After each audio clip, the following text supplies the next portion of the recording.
World News Today, brought to you by Continental Radio and Television Corporation, makers of Admiral Radio, America's smart set. By shortwave broadcast, direct from important overseas stations, as well as leading news centers of our own country, CBS correspondents are waiting to bring you a complete report from the world's political and battlefronts. But first, here's Doug Edwards.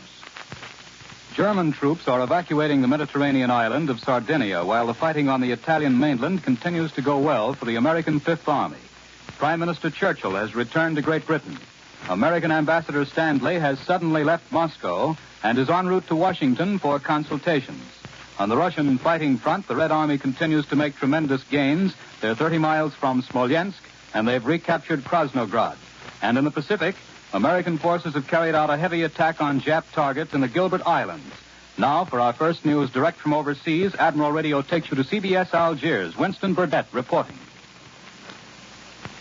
The Fifth Army continues to make steady progress on the whole of the Salerno Gulf front. The Allied offensive, which started last Thursday morning, has driven a broad salient in the central sector and bent the German lines back to a point 12 miles inland in the south. German resistance is officially said to be weakening down on that southern flank, which is just as one would expect, as it is there that the 5th and 8th Armies meet. Today, the main force of the 8th Army is piling up the coast road to join the 5th in one solid front. The three Allied armies are closing in, straightening and shortening their line across the breadth of Italy. From the Taranto area and from Bari on the east coast, there is nothing to report. But we expect to have good news from that sector very soon. In the days to come, as our forces drive against the German Salerno positions from the south and east, and as reinforcements for the Fifth Army keep pouring in increasing numbers, our first large-scale land offensive should really begin to roll. There'll be a considerable German force against us, backed by huge supply dumps throughout the Naples area. What we have met on the Salerno beachheads is just the beginning. One significant development in the past 2 days is that the enemy has begun digging in and building fixed machine gun posts at many points. He may be preparing to abandon his recent mobile tactics and try a more static kind of defense. He may be preparing to withdraw the main body of his forces from the Salerno area, leaving an artillery screen to hold us in check. Already he has begun to thin out, and there have been no reports of German counterattacks over the weekend. The Luftwaffe also has been showing less and less fight over the Salerno battlefront. Yesterday, while our bombers and fighters were wrecking scores of German aircraft on the ground, the Luftwaffe had practically vanished from southern Italy. We still have no further details about fighting in Sardinia. 2 Italian divisions are credited with chasing the Germans off the island to further trouble in Corsica. The Germans had very few troops in Sardinia, apart from air troops, and even these have been singularly inactive recently. Every day for the past month, our patrols have been ranging up and down the Sardinian coast, trying to scare up a dogfight, looking for trouble, and finding none. The place has been dead. Just now, Sardinia will probably not be of very great use to us, and its fall will have no great effect on the course of the Italian campaign. True, its 4 large airfields are only 300 miles from the land, which theoretically is as good as having an airfield just outside Rome. But our long-range bombers can operate even more effectively from better developed bases on the Italian mainland. I return you now to CBS in New York. More news in just a moment, but first here's Warren Sweeney with a word from Admiral Radio. There's a story that's being told of 2 student flyers, how they became battle-tested veterans the hard way. It's a typical story in which radio equipment, Admiral equipment perhaps, plays an important part. 2 young pilots were getting their final instruction in Africa, the finishing touches before being sent into actual combat.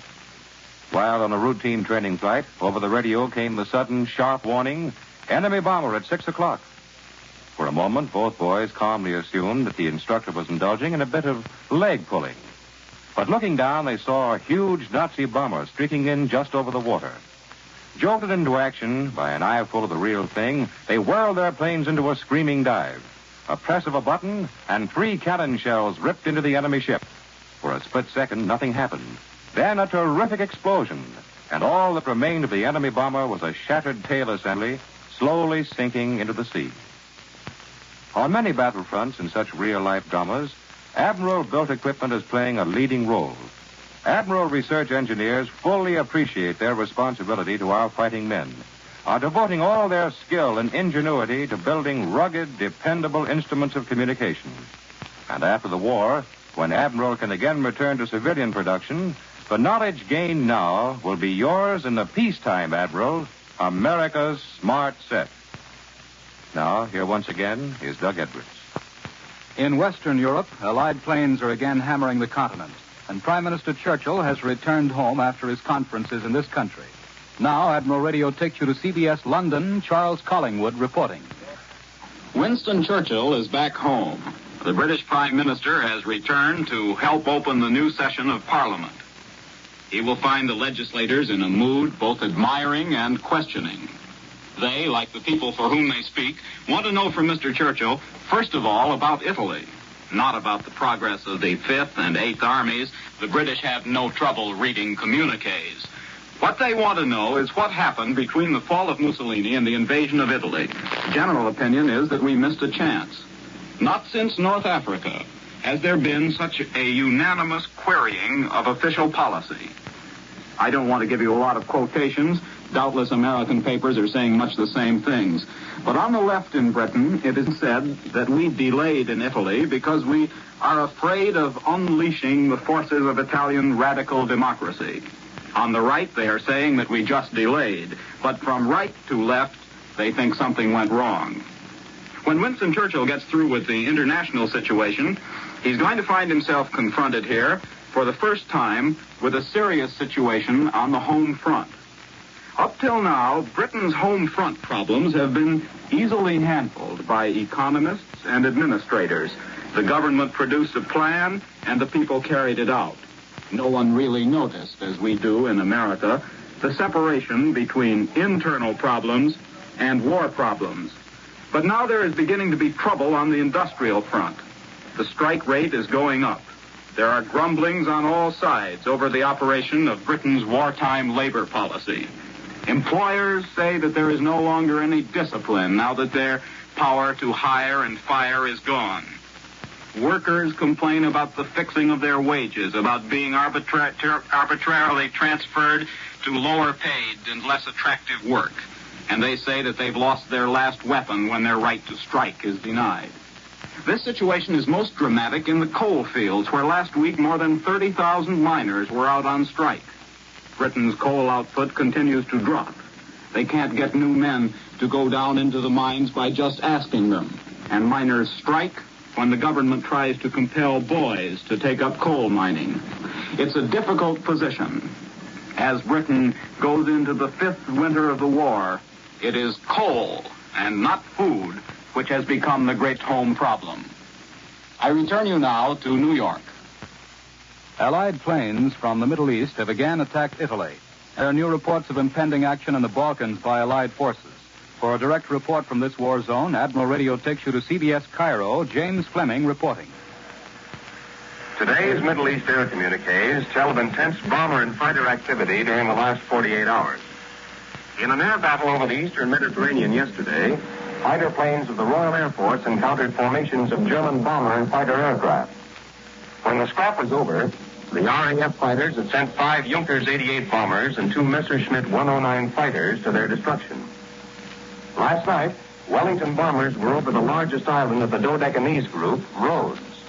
Here they attacked the important enemy-held airdrome of Maritza, starting a fire among the buildings on the field. Friday night, Liberator and Halifax bombers attacked Foggia in eastern Italy. The RAF reports 3 aircraft missing from these and other operations. By daylight Saturday, heavy liberators of the 9th U.S. Air Force struck out against Pescara, the important communications center in eastern Italy. Once again, the target was the railway yards, a vital part of Germany's transport system within Italy. Dropping over 70 tons of high explosives, the liberators blanketed the yards with bursts. A number of the explosions were followed by heavy black smoke fires. All aircraft returned safely from this operation. War can be wacky at times. There's the case of the flying parrot. Here in Cairo, there's a young flight lieutenant who has as an inseparable companion a gaily plumed parrot that he carries about perched on his shoulder. It's a moody, silent bird, this parrot, not given to careless chatter. and probably for good reason. For rumor has it that he's accompanied his master on more than one hazardous mission. Here, then, is a priceless opportunity for some enterprising publisher. If he can sign up this bird, he's got a story. Then there was that mechanic in the RAF from South Africa, a lad named Tailspin Carter. The other day, in a display of epic bad judgment, he somehow got astride the tail of a Spitfire just as it was taking off. For some 9.5 minutes, he hung on for dear life. The pilot, noticing that his aircraft was behaving strangely, took a look through his rearview mirror. For a moment, he thought he'd acquired a giant gremlin. Then he recognized the hitchhiker, banked his machine so the weight of his passenger was taken by the rudder, and made a perfect three-point landing. Tailspin Carter was okay, though a little windblown and plenty scared. This is James Fleming in Cairo. I now return you to New York. For a discussion of the situation on the Russian battlefields, here is Columbia's military analyst, Major George Fielding Elliott. The collapse of German resistance at the key fortress of Bryansk appears to have weakened the defensive structure of the whole German front in central Russia. Very rapid Russian advances, both northwest and southwest of Bryansk, have followed. And now a new drive, aimed directly at Smolensk, has opened with the capture, just announced by Premier Stalin in a special order of the day, of the towns of Dukhovshchina and Yartsevo, approximately 30 miles northeast of Smolensk. This constitutes a double threat to Smolensk, direct pressure by the new advance, and the danger that Roslavel, bastion of Smolensk on the south, may be taken by the Russians pushing out from fallen Bryansk. Farther south, the Russians yesterday reported the capture of Pavlograd, and today that of Krasnograd.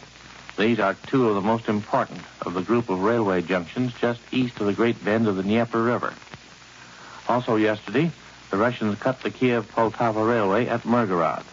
This latter Russian gain leaves all of the forces east of Mirgorod, that is, all the German troops east of the Dnieper River all the way down to the Sea of Azov, dependent entirely on bridges over the Dnieper for supply and reinforcement or for withdrawal. The German lines in this area now roughly parallel the curving course of the great river and are from 25 to 40 miles distant from it. Toward the river bridges, the Germans seem to be retiring along their whole front, and there seems a likelihood that the Russians will cut off and capture considerable numbers of these retreating Germans. This likelihood is increased by the Russian capture of the German belaying force at Pryluki, which has been surrounded for the last 2 or 3 days, but has been holding out strongly so far. One important strategic result which the Russians may gain in the south is the retaking of the Crimea, from which the Romanian oil fields could be bombed at a range of something like 300 miles. The Russians are now only about 35 miles from the one remaining railway which serves the German garrison of the Crimea. And the retaking of Novorossiysk has given the Russian Black Sea Fleet a good harbor and thus afforded them considerably increased freedom of action. This may permit of the launching of amphibious operations against the German forces in the Crimea, such as those by which the Russians last winter recovered the port of Kerch and Theodosia and for a time threatened to surround and destroy the German besiegers of Sevastopol. It must also be remembered that the recovery of the Crimea by the Russians would have very considerable effects both in the Balkans and in Turkey, already greatly disturbed from the Axis viewpoint by the surrender of Italy. That was Major George Fielding Elliott. American forces have carried out a new heavy attack on Jap Islands in the Central Pacific.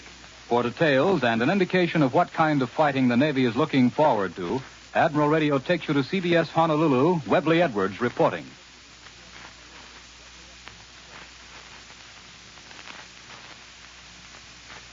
The Pacific Fleet carried out its obvious intention of hitting the Jap regularly and in strength by attacking in the Gilbert Island group Saturday night and Sunday East Longitude time. A communique released late last night by Admiral Chester W. Nimitz here at Pearl Harbor said strong Pacific Ocean area forces conducted heavy raids on the Jap bases at Tarawa Island in the northern Gilbert group and on Nauru Island west of the Gilberts. These operations were carried out according to plan during the night preceding and for a good portion of the day of September 19th, East Longitude time. Details of the operation are not immediately available. With the war in the Pacific into its 21st month, the United States Navy has given strong indication that it expects no quick or easy victory. 2 items point this up. Another new dry dock for repair of warships has just been completed. at Pearl Harbor and will be dedicated this week. The Navy is increasing its hospital facilities here in Hawaii to meet an increased wounded as the war mounts in tempo. There's every indication that the Pacific Fleet is preparing to strike at the Japs regularly and in strength. The fleet is ready and able to do this at any point from the far north all the way to the East Indies, perhaps in more than one place in quick 1-2 blows. The bulk of the Navy is in the Pacific, stronger than at any time in the nation's history. The surrender of the Italian fleet releases British sea strength from the Mediterranean to the Indian Ocean, thus further stretching the already wide coverage of the now defense-minded Jap fleet. This factor undoubtedly has played an important part in the plans of strategy mapped out by Admiral Nimitz and his staff for the coming fall. The United States Navy now dominates better than 3/4 of the Pacific Ocean area. That portion controlled by the Japs, however, contains the greater portion of the Pacific Islands. These, as has often been pointed out, are stationary aircraft carriers. Since the turn of the tide, our forces have obtained some of these stationary carriers in the Solomons, the Aleutians, and in our newly won portions of New Guinea. Ours, however, is still the long haul. I have seen a considerable portion of the Pacific Fleet's might in and out of Pearl Harbor, and it is of comforting size and strength. These warships are not out here for defense purposes. That our fleet can and will attack is shown by the recent Marcus Island offensive, less than 1,000 miles from Japan, and this we attack on the Gilberts. It's reasonable to expect more such attacks from now on and regularly. This is Webley Edwards in Honolulu. I return you now to New York.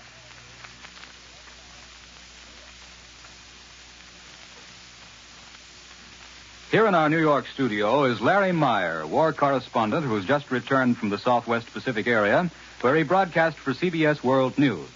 He was right on the scene when our troops landed on Nassau Beach in their drive against Salamaua and Lae. And he left the war zone only 2 weeks ago when American and Australian forces were entering the final stages of their successful offensive against the Jap strongholds. What's the situation there now, Larry? After 2 years of struggle in the Pacific, the picture at last is beginning to look more favorable. That is true, especially in the air. Actually, land operations in the Salamaua area have been on a minor scale, although we really have been doing a mighty splendid job with the equipment we have.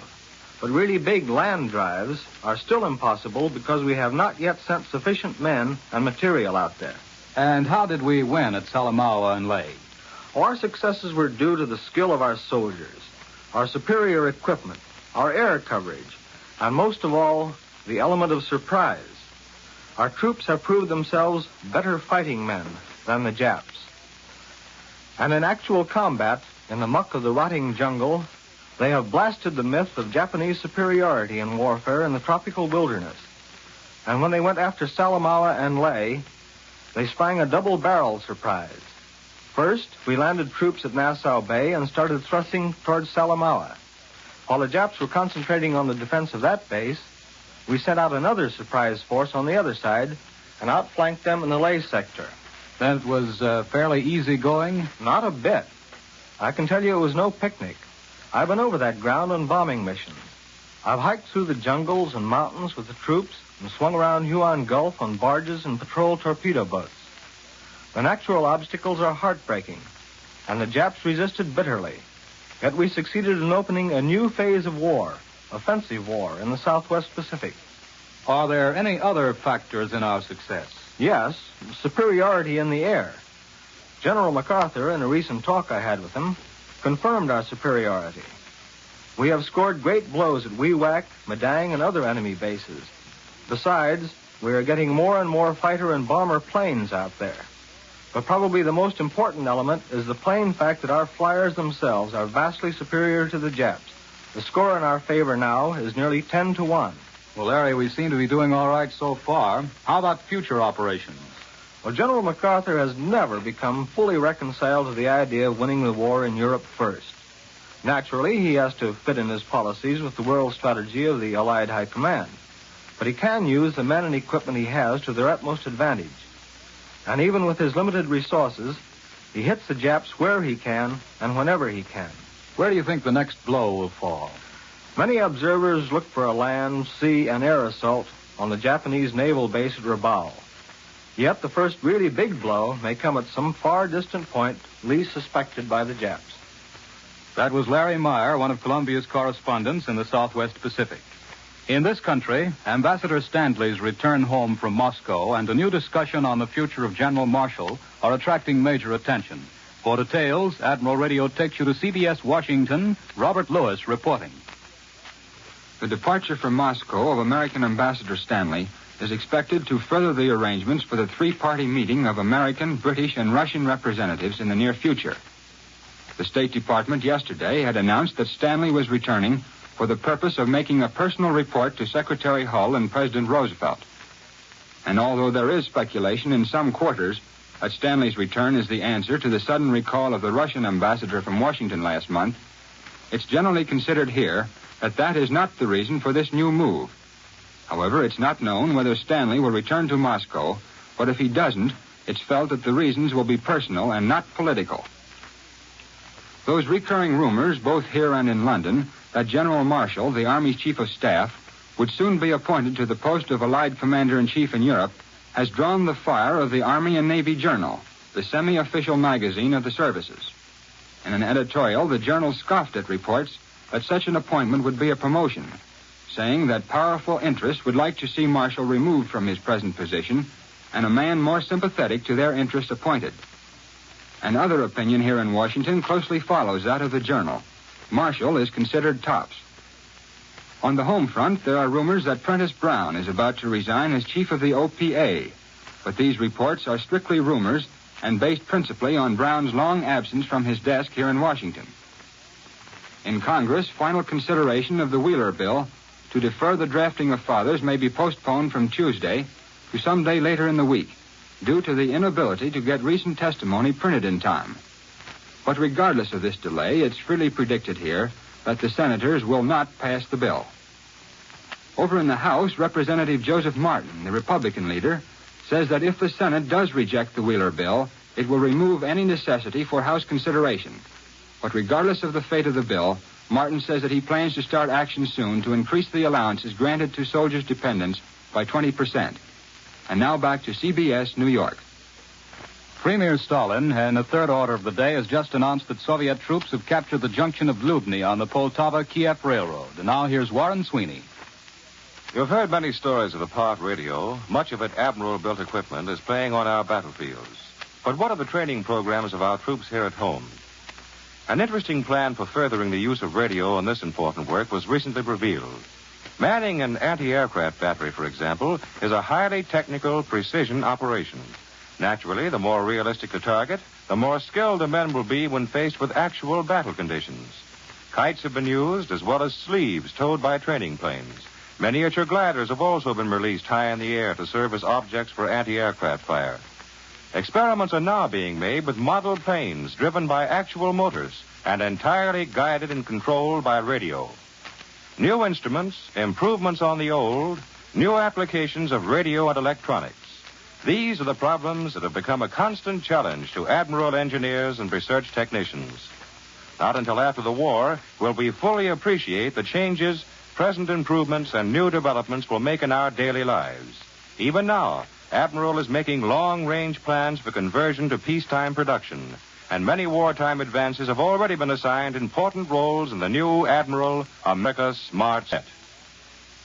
Women of America. With the manpower needs of our country expanding daily, there is an urgent necessity for workers in the war-supporting industries that will keep our war workers healthy, well-fed, and well-clothed. Experience is not necessary. Even though you've never worked at a job, there is a place for you now in the service of your country. The job may not be glamorous. It may be clerking in a grocery store or taking care of a neighbor's children. But if by so doing you can release one skilled worker to fill one vacant place in a war plant, you will bring the day of victory a little closer. Join us next week at this same time. This is the Columbia Broadcasting System. The WBBM Air Theater, Wrigley Building, Chicago. World News Today, brought to you by Continental Radio and Television Corporation, makers of Admiral Radio, America's Smart Set. By shortwave broadcast, direct from important overseas stations, as well as leading news centers of our own country, CBS correspondents are waiting to bring you a complete report from the world's political and battlefronts. But first, here's Doug Edwards. French forces on the island of Corsica are said to have captured the last German evacuation port of Bastia, while 3 Allied forces on the Italian mainland have all made new gains. The Red Army is smashing on toward the German base at Gomel, and 4 Russian spearheads are threatening the eastern border of White Russia. Allied planes are back over the continent in force today as the British observe the 3rd anniversary of their victory over the Luftwaffe. And in the Pacific, Australian troops are within 3/4 of a mile of the Jap base at Finchhofen, New Guinea. Now, Admiral Radio takes you direct to Algiers. John Daly reporting. In the battle for the Italian mainland, the Fifth Army has driven another mile into the strongly held mountain positions of the enemy north and northeast of Salerno. Although progress has been slow immediately above Salerno, the right flank of the Fifth Army has made substantial gains. In the last 6 days, the American forces there have advanced 30 miles against stiff opposition and now hold an unbroken front along what are described as various key roads. The Fifth Army line is straightened out and runs about due east out of the hills overlooking Naples. Meanwhile, in eastern Italy, the British Eighth Army is likewise in sight of its objective. Racing up the Adriatic coast yesterday, the British forces reached the mouth of the Opanto River and entered the plain of Foggia, netting gains of from 25 to 30 miles along its entire front, and still meeting with no opposition, the 8th drew into position to engulf the Foggia plain, which holds a vitally important system of airfields. The main airfield, just outside the city of Foggia, was an important civil and military aerodrome in times of peace. With it now are 12 satellite fields within a 20-mile radius of the city. The whole of Albania, Yugoslavia, and Greece are within close bombing distance from these fields, while Bulgaria, Romania, Hungary, and Austria would be within easy reach of our heavy bombers.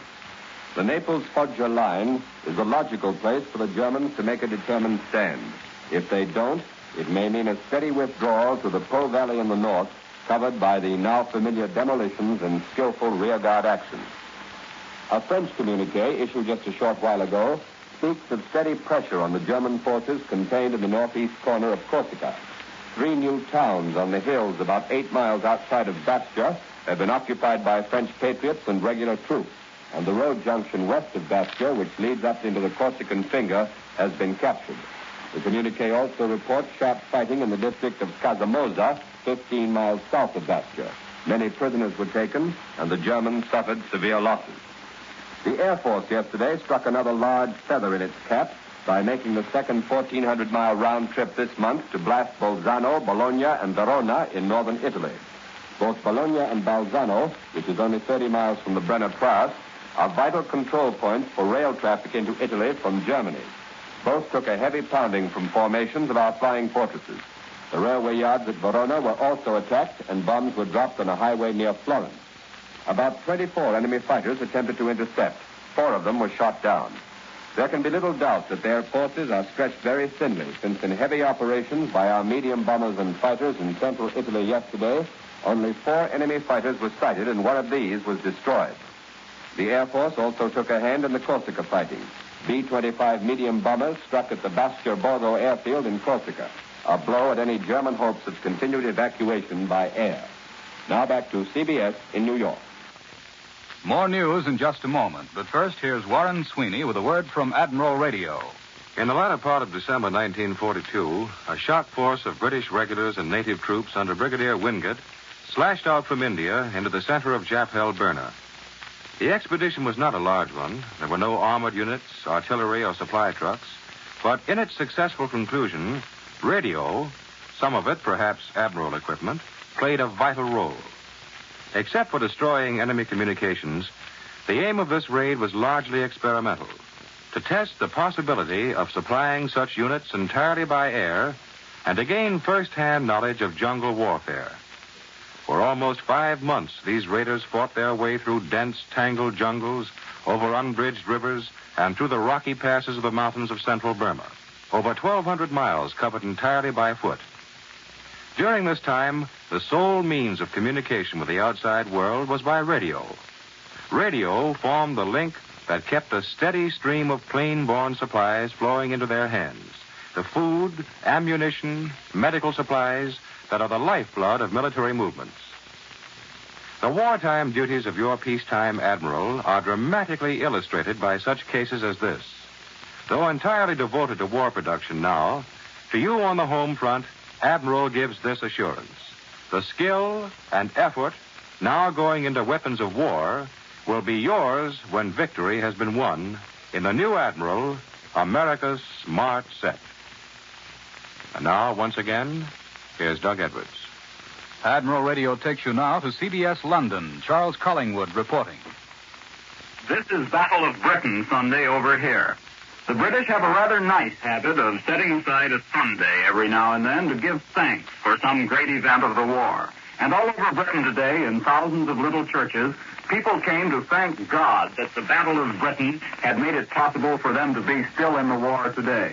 In London, it was a big church, and the King and Queen went to the great cathedral of St. Paul's and sang God Our Help in Ages Past and heard the Archbishop of Canterbury.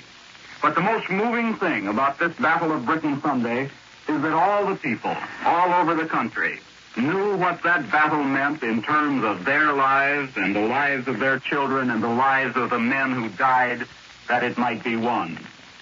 But the war goes on, of course, and with it all of the little things that we must look to if we want to know what the big things are. One such little thing that is being talked about in London is the new dispute between General Giraud and General de Gaulle. The French in London, most of whom it should be said are de Gaullists, are rather upset about the reports which have been coming out of Algiers. They are particularly upset about John Daly, a fellow CBS correspondent's story, and I report this as a matter of news interest. The story that de Gaulle feels that Giraud took unfair advantage of him in Corsica. The French here in London say that it isn't a Giraud-de Gaulle squabble at all, but rather that Giraud took certain decisions about Corsica on his own responsibility, and the French say that it is a French democratic tradition that generals should always be subordinate to the civil authority, in this case, the committee. So where the supporters of the French National Committee differ from Mr. Daly is that this controversy is not a matter of jealousy between Giraud and de Gaulle, but instead it is a question of principle involving the authority of the whole committee. I return you now to New York. Allied planes from the Middle East Command continue to join the attack against southern Europe amidst increasing reports of imminent new landings by our troops. For a direct account, Admiral Radio takes you to CBS Cairo. James Fleming reporting. The Allied operations in the Greek and Italian islands within the Aegean Sea are continuing. But again today, we have only the news of air activity to report. Yesterday, bullfighters of the Royal Air Force attacked an enemy destroyer that had run aground at Cape Prosinisi on the southern tip of the island of Rhodes. The bullfighters scored cannon strikes on the vessel, starting small fires. The destroyer appeared to be badly damaged. On Friday night, the target was an aerodrome on Crete. RAF Hudson's and Baltimore's bombed the field at Castelli Pediada in the interior of the island, causing fires. From these and other Allied operations in the Middle East, no Allied aircraft is missing. Some of the public pronouncements from the frightened collaborators in Hitler's satellite states are beginning to read like the memoirs of a tightrope walker. Here's the latest from Hungary.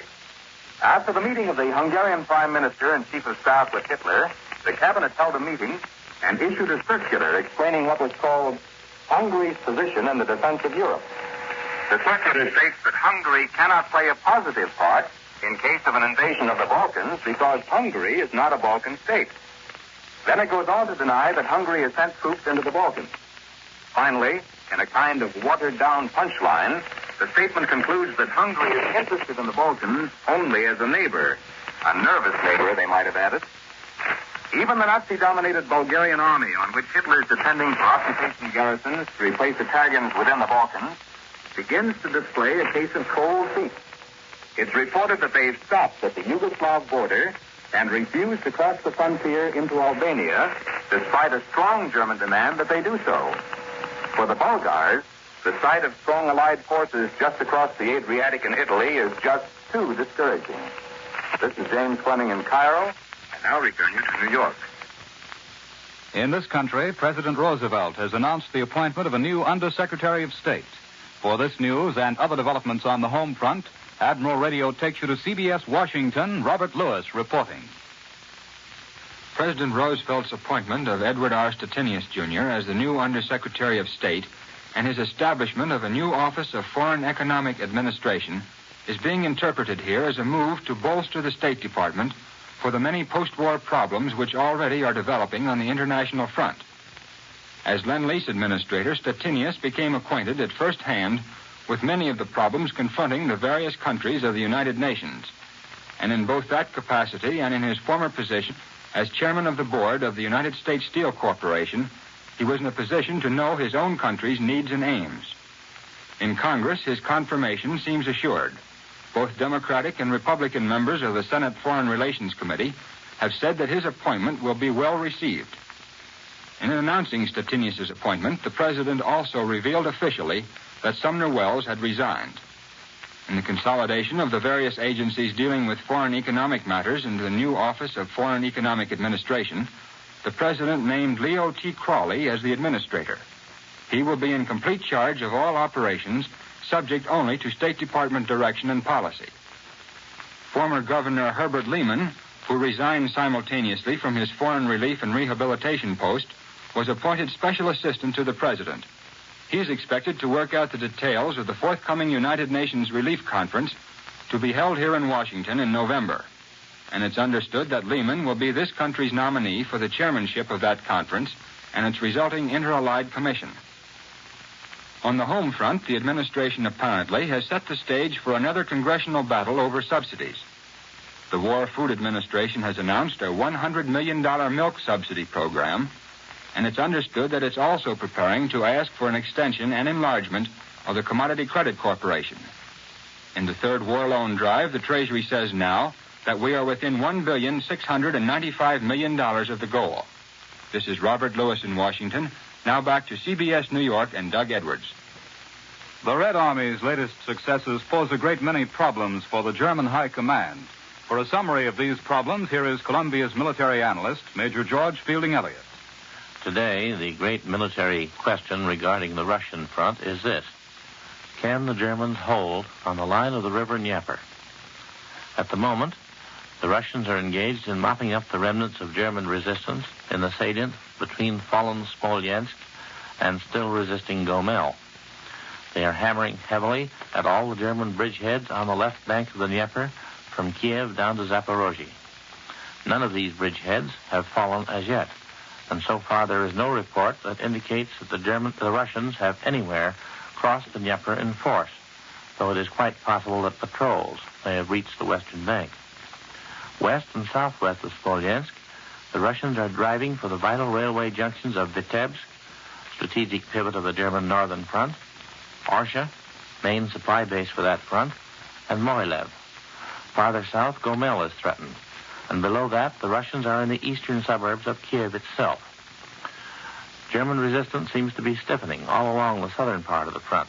For example, the Russians have not yet reported the cutting of the Crimean Railway in the Melitopol area, though 3 days ago they were reported within 5 miles of the town of Melitopol. We must keep in mind the increasing difficulties of the Russians in the matter of supply. They have wrought veritable miracles so far in maintaining their advance so far from their railheads.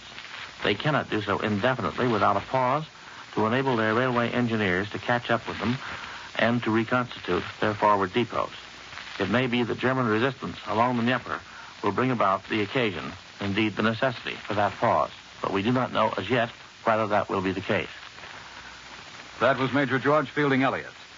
Standing by at a CBS microphone in Honolulu are 2 Navy men who played important parts in our recent attacks on Japanese installations in the Gilbert Islands.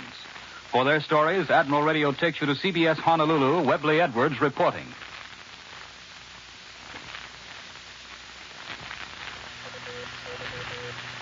A week ago, vigorous attacks by our carrier aircraft and land-based Army and Navy planes were made on the Japanese-held Gilbert Islands and Nauru.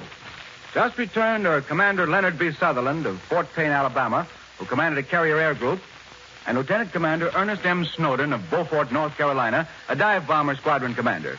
What was the purpose of the attack, Commander Sutherland? Following the announced policy of hitting the Jap wherever he is, wherever possible, to do him the most damage, it was an attempt to neutralize these important bases.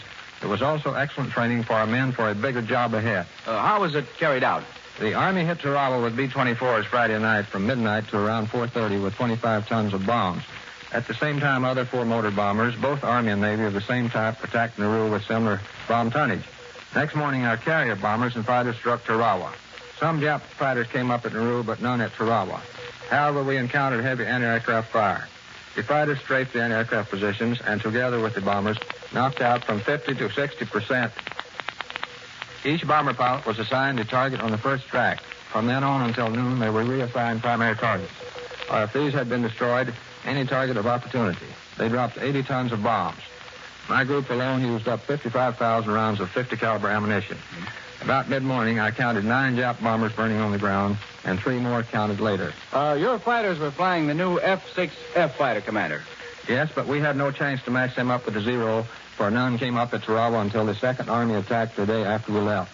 They met 18 Zeros, evidently rushed in from the marshals, and the big bombers got 6 of them while dropping 35 tons of bombs. The F-6F is a fast, rugged plane.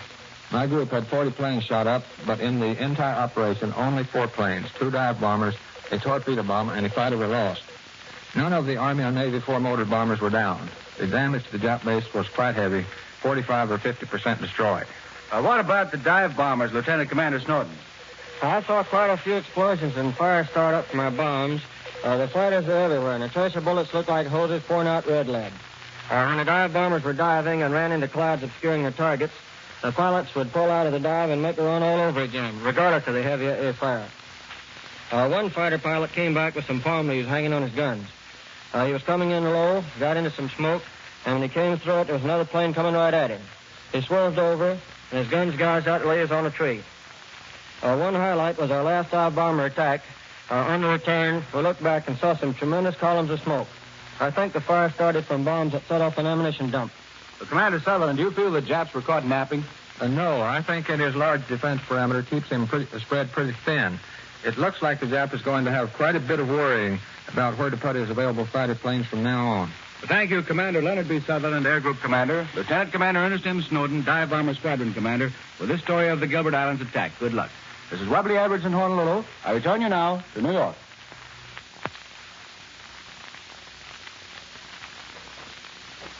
At almost any hour, we may have word of another major success against the Japs on New Guinea.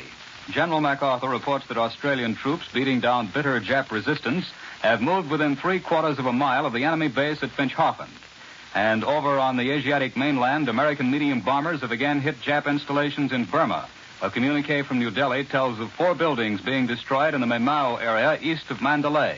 Our bombers also attacked Japanese shipping in a sweep of the upper Irrawaddy River, and they scored a direct hit on 1 large ship. Here in our New York studio, wearing the uniform of an American war correspondent, is Robert P. Martin, just returned from Chongqing. He's been 5.5 years in the Far East, most of it covering the battlefronts and events in the capital of Generalissimo Chiang Kai-shek's government. We've been reading and hearing a lot the past couple of weeks of an impending offensive under Lord Louis Mountbatten to reconquer Burma as a step in carrying the war to Japan's homeland. Tell us, Mr. Martin, what, from your first-hand knowledge, are the prospects? General Marshall's recent statement that the Allies are getting into position to launch a big attack against the Japs in the China-Burma theater was one of the most cheering statements the Chinese have heard in their long struggle. To them, the reopening of Burma has long been a mirage in the desert of this global war, always tantalizingly present, but always just out of reach.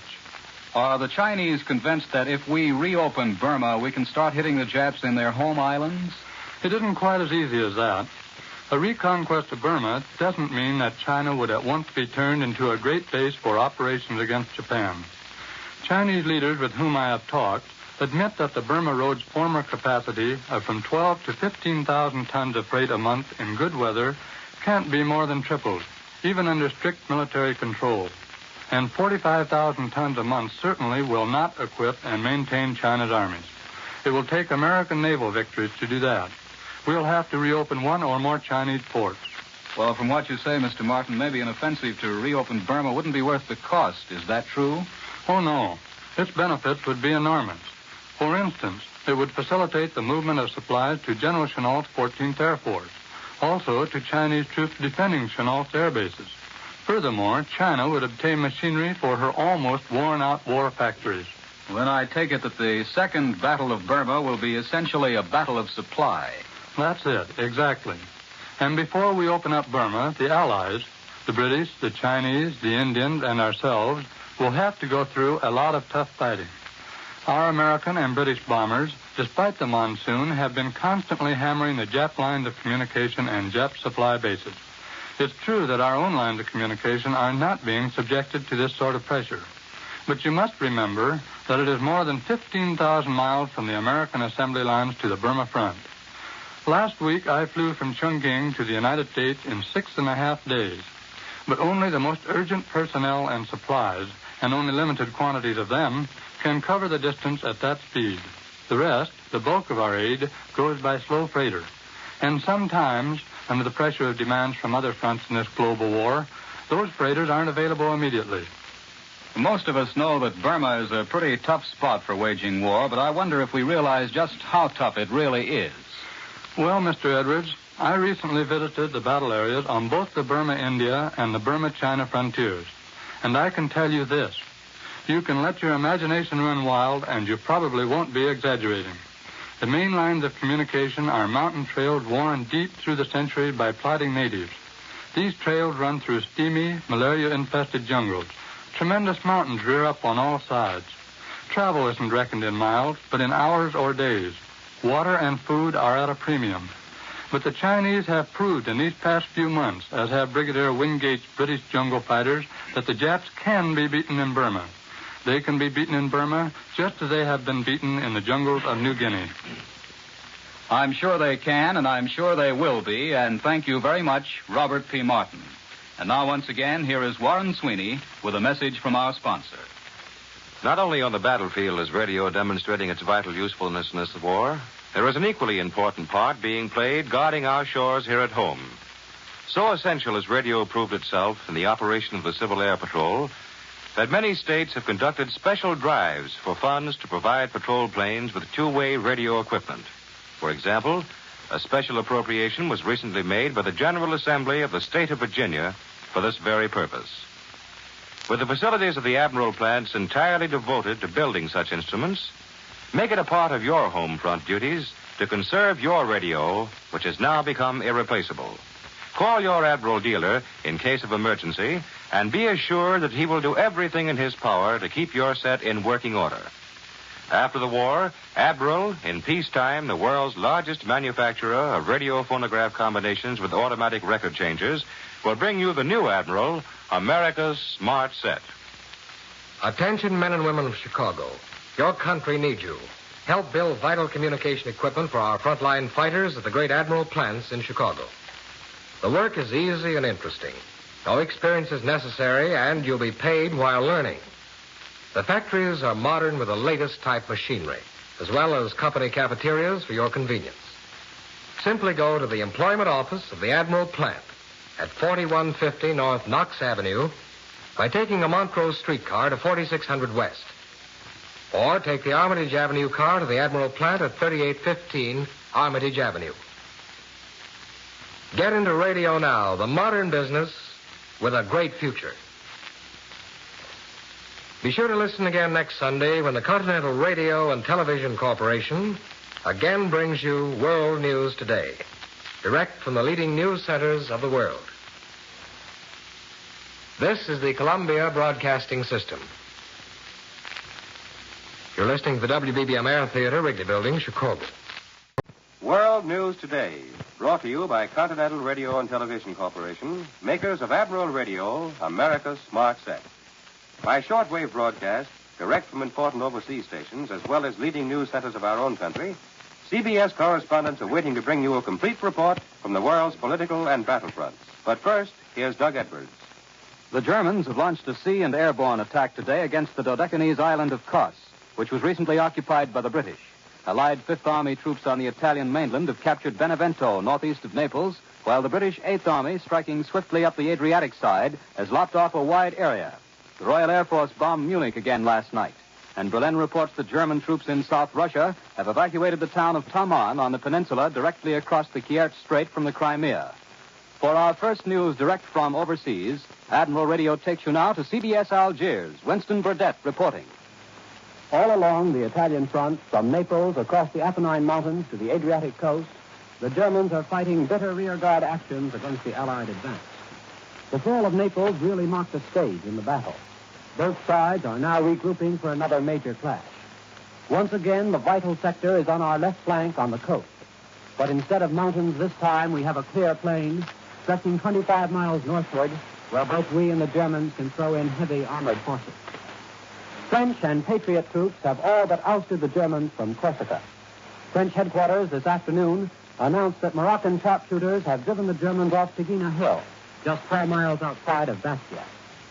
Further north, a small party of American Rangers has struck through to the coast. The result is that the Germans now hold a dangerously narrow 30-mile strip north and south of Bastia. They are pulling out in a hurry, both from the port and from the beaches. Behind the military news of the past week, there has been one development that is worth remarking on: the political reorganization that has been taking place in Corsica. The Corsican resistance movement, which opened the fight against the Germans, have recognized the authority of the French Committee of National Liberation in Algiers.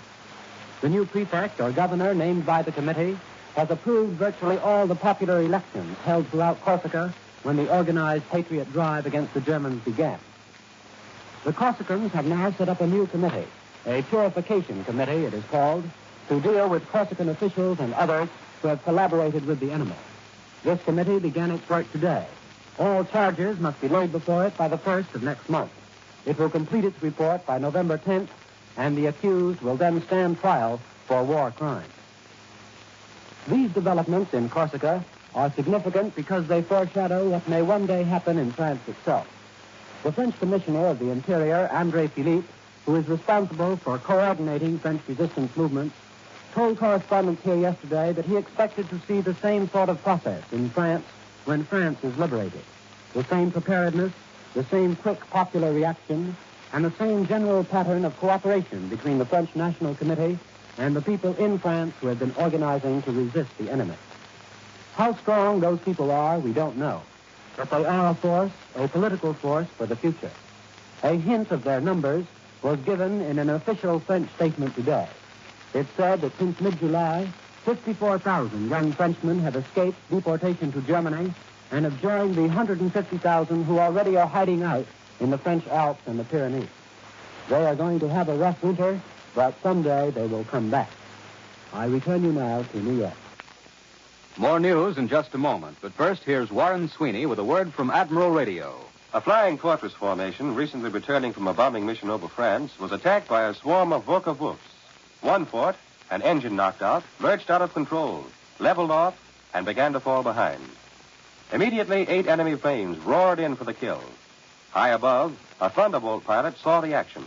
Over the radio, an Admiral-built radio perhaps, flashed the command, "Follow me, I'm going to help that fort below." 4 American fighter planes peeled off into screaming dives, ripped into the Nazis, scattered and drove them away from their intended victim. The fort was badly hurt. To halt its rapid loss of altitude, every movable object was ruthlessly thrown overboard, even guns and ammunition. During the long journey back, the 4 fighter planes covered their crippled mate like a protective umbrella. Then, as they finally approached the coast of England, radio again came into action, this time with a message to an emergency field clearing a runway for a crash landing, a landing that brought a priceless crew of American boys into safety. Here is another dramatic example of the part radio is playing in this war. Radio equipment now being turned out at top speed at the great Admiral plants. Though in wartime production now, Admiral is already planning for conversion to peacetime duties to the building of the new Admiral, America's smart set. Now, here once again is Doug Edwards. Allied planes in Britain have carried out new night and day attacks against Germany and the enemy-occupied continent. For this news and to report on other developments, Admiral Radio takes you to CBS London. Larry Lasser reporting. The young men of the United States 8th Army Air Force went over the top again today. In B-26 Marauder bombers, the Americans roared in low-level formations across the choppy North Sea. Escorted by Poles, Czechs, Belgians, Australians, and Englishmen in Spitfires, all the Americans returned safely after bombing 3 enemy airfields in Holland. 7 German fighters that attempted to interfere were shot down by the Spitfires. The young Americans who fly the big fortresses over Europe are immensely cheered to know that we've opened a second front in the air from the Mediterranean side. Heretofore, every fortress that flew over Germany was coming from only one place, and the Germans knew it. so they were able to concentrate their fighters facing England. Now that southern Germany has been bombed in daylight by American fortresses from Africa, the Germans will have to redistribute their fighter strength. I've just spent a day with the fortress flyers. They didn't go on operations that day. They just sat around, read the papers, and listened to the radio. In the afternoon, they received their pay, and the big poker game started. The fortress boys play poker the way they fly, swashbuckling and deadly. They peeled off pound notes, 5 and 10 at a time, to draw a single card, and they showed little emotion whether they won or lost. I saw very little sign of any mental strain among these young men who take their lives in their hands almost every week. Doctors on the airfield informed me that if an airman is going to crack under the strain, he's likely to show it during his first 5 raids. But the doctors believe that any anxiety neurosis among the fortress men is not caused by fighting enemy fighters in flak over Germany, but that latent neuroses are brought out by the tremendous strain. And even such cases are comparatively rare. However, I learned that almost no man can go through the strain of completing 25 fortress raids over Germany without showing some signs of mental wear and tear. I noticed that the boys do comparatively little drinking, except on party night, and then they let themselves go. Their favorite beverage on party night is a form of punch. For those who may be interested, it's compounded of grapefruit juice, pineapple juice, and plenty of Jamaica rum. For understandable reasons, it's called a flying fortress. We return you now to New York and Doug Edwards. The eastern Mediterranean is back in the news again today. German forces are trying to win back an Italian island in the Dodecanese taken by the British a short time ago. For the latest news on this development, Admiral Radio takes you now to CBS Cairo. James Fleming reporting. Early this Sunday morning, the Germans launched an attack on the Allied-held island of Corsica, the Dodecanese. This effort by the enemy to regain control of this strategic Aegean island is described as a sea and airborne assault. The island of Kos is the third largest in the Dodecanese group. It lies close to the coastline of Turkey and is well behind the enemy's outer positions on Rhodes Street and Starpanto. In mid-September, we took over Kos, along with the islands of Leros and Samos. The Italians had been occupying these positions, and on the arrival of Allied forces after the armistice, they cooperated with us as co-belligerents. The fact that the Germans chose to go after Kos underlines the importance of air power in the defense of the Aegean. For Kos boasts one of the finest aircraft to be found in any of the islands. The Nazis have made several heavy raids against this aerodrome during the past few days. How strong the attacking German forces are, we do not yet know. The only announcement from Allied quarters thus far is the first reassuring phrase that necessary countermeasures have been taken.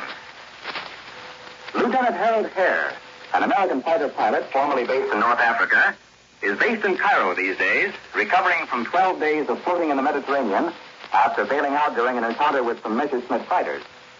Lieutenant Hare, who comes from North Dakota, floated around in one of those inflated rescue dinghies, often within sight of Allied ships, but day after day unable to signal his presence to them. Then for the last 5 days, he was within sight of the North African shore, but the strong currents and his own weakened condition made it impossible for him to row into land. He lived on the meat of a turtle, not very good, he says, some small birds, and one canteen of water. In the last stages of exhaustion, he was finally picked up by an Australian corvette. He's okay now, getting plenty of rest, making a good recovery here in Cairo. His is just one of thousands of stories of American courage and endurance. It's a good idea now and then to remind ourselves that the real sacrifices are made not back at the lines at home, but at the front. This is James Fleming in Cairo. I now return you to New York and Doug Edwards. The French National Committee is reported about to enter discussions on the status of French prisoners in Spain. For a direct report from Spain and a summary of the news filtering into that country, Admiral Radio takes you to CBS Madrid. Glenn Stadler reporting. Report from...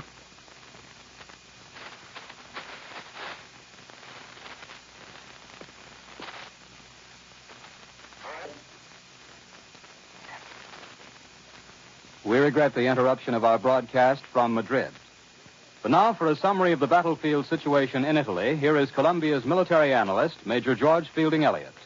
The capture of Benevento by the Fifth Army, in effect, turns the line of the Volturno River, on which speculation had centered as a possible next stand by the retreating Germans. Meanwhile, the Eighth Army continues its swift advance up the east coast of the Italian peninsula. Its reported position is due north of Benevento. There is a distinct possibility that its advanced elements are much farther up the coast, perhaps as far as a point opposite Rome. Thus, dramatically and swiftly is developing the situation which has been foreseen. Thus are the Germans being presented with a growing bill of account for having taken the terrific risk of fighting in southern Italy at all. There is now some prospect, to put it conservatively, that the German troops which fought at Salerno and before Naples may be cut off altogether and surrounded with their backs against the sea somewhere between Naples and Rome. This prospect is increased by the heavy bombing of communications in their rear and by the progress being made in the reduction of the last German foothold on Corsica. On that island, French-Moroccan troops have taken a hill which the communique terms the key to Bastia. From Corsican bases, the roads of the Italian peninsula can be bombed at ranges under 100 miles. It would seem certain that the Germans must now choose between a race for the shelter of the northern mountains and the putting in the peninsula of Italy of yet more troops to stem the Eighth Army's advance before that army can cut westward and chop off the line of retreat of von Kesselring's forces from Naples. Any German attempt to stand south of Rome or at Rome takes on more and more of a suicidal character as the situation unfolds. That was Major George Fielding Elliott. In this country, the food and manpower problems are still getting major attention. For a report on the latest developments and an interview with one of our naval heroes, Admiral Radio takes you to CBS Washington. Robert Lewis reporting. The heads of 3 economic agencies, in a statement summarizing government efforts to control the threat of inflation, report that the battle is being won, but that the real fight is still ahead. The War Food Administration, in its continuing efforts to increase the food supplies of the nation, tomorrow will start unveiling its 1944 crop production goals. Representatives of the agency will begin conferences with state leaders throughout the country, explaining to them the scope of the program. The goals, as set up, would give the nation a slightly larger supply of food than it produced this year. And tomorrow, the Supreme Court of the United States begins its 153rd year. In Congress, Secretary of the Treasury Morgenthau is scheduled to present his new tax program. He's expected to call for an additional $10 billion in federal excises. Tomorrow also, the Senate will resume debate of the father draft question.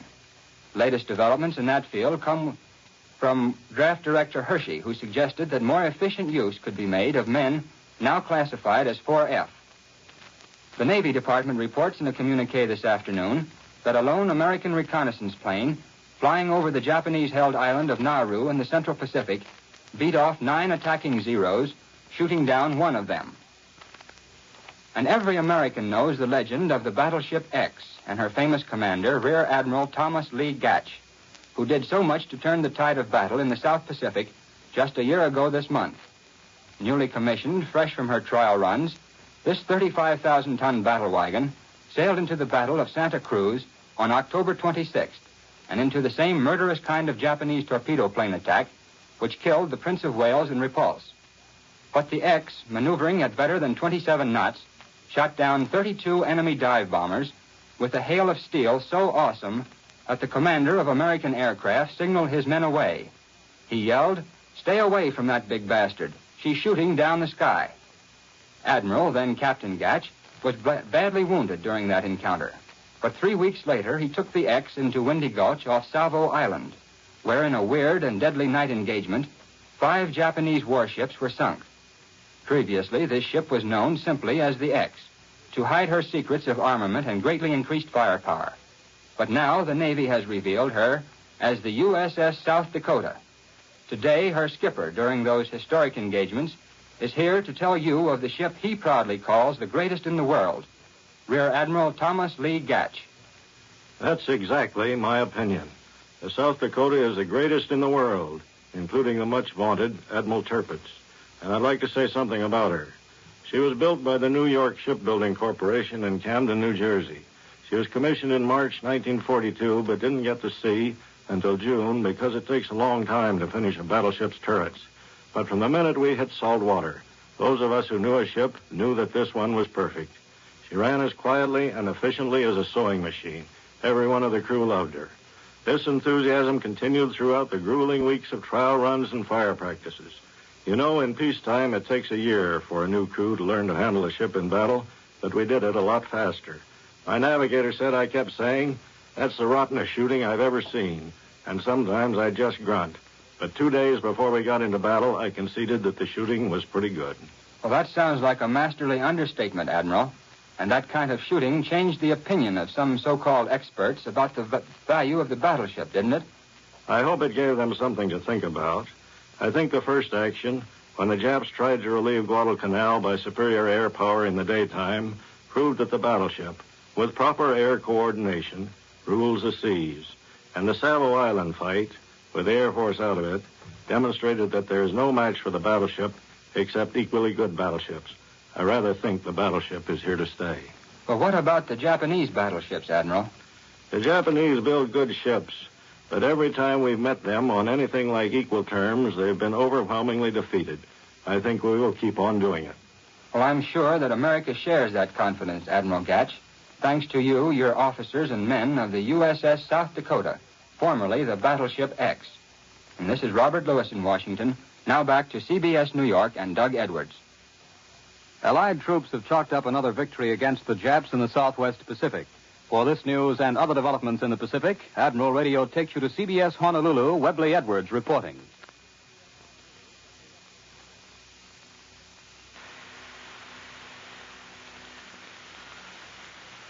The most important immediate objectives of the United States forces in the Pacific are the Marshall and Carolines Islands. The most direct route to Tokyo is not through New Britain and the islands infested by the Japs in the Southwest Pacific. If our forces must approach the Japanese inner domain via the island-hopping route, slowly and laboriously conquering island by island, the war would last for more years than we like to think about. We must hit more directly at the Jap through the Marshalls and Carolines, and this we will do when the Pacific timetable calls for it. We must provoke a major sea battle with the Jap and destroy or cripple his fleet.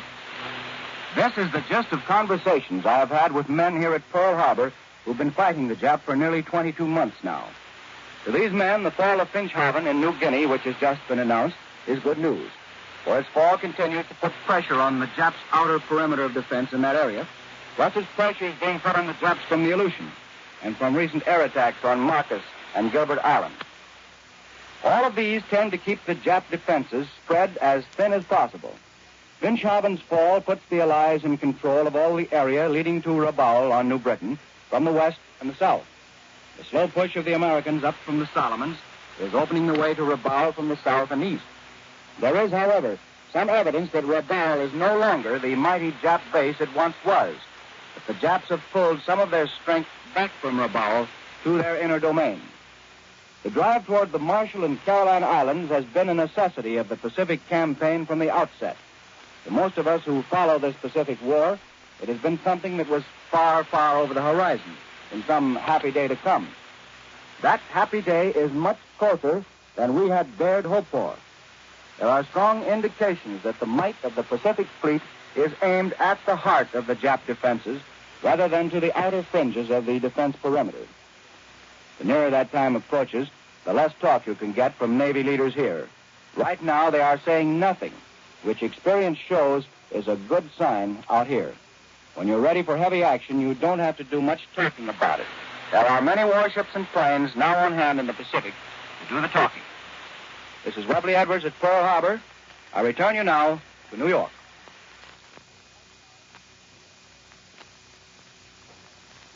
An item from the Far East. American planes based in China have carried out one of their biggest attacks to date. Our liberators have blasted the Jap base at Haiphong in Indochina. We set fire to the power plant, warehouses, and dock installations with more than 50 tons of explosives. Jap interceptors came after our big bombers, but they didn't do so well. We shot down 30 Zeros, probably destroyed another 14, and damaged 5. In spite of the fierce battle, only 6 of our liberators were damaged. Escorting P-40s and P-38s were undamaged. On the Russian front, Radio Berlin this morning broadcast a communique announcing a new withdrawal. Taman, on the peninsula directly across the Kiev Strait from the Crimea, is now said to have been evacuated. No word from Moscow yet, but the latest Russian communique told of the capture of 2 important towns east of Taman.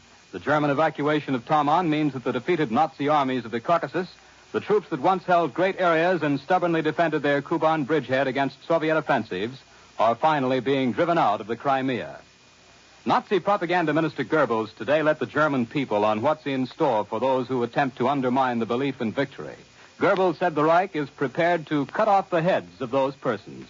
He bitterly criticized Germans on the home front who, he said, by their loss of faith, are stabbing soldiers in the back. And now, once again, here is Warren Sweeney with a message from our sponsor. Salt is a deadly enemy of metal. Those of you who live near the ocean have seen the license plates on your car rust, the plated steel decorations turn to a discolored red because of the destructive action of salt water. In building seagoing radio equipment, the corrosive action of salt is a problem of major importance. Admiral-built instruments now going to our armed forces are pre-tested to meet this challenge. In an airtight cabinet, known to Admiral engineers as a salt chamber, parts going into such radios are sprayed under pressure by a highly saturated salt solution.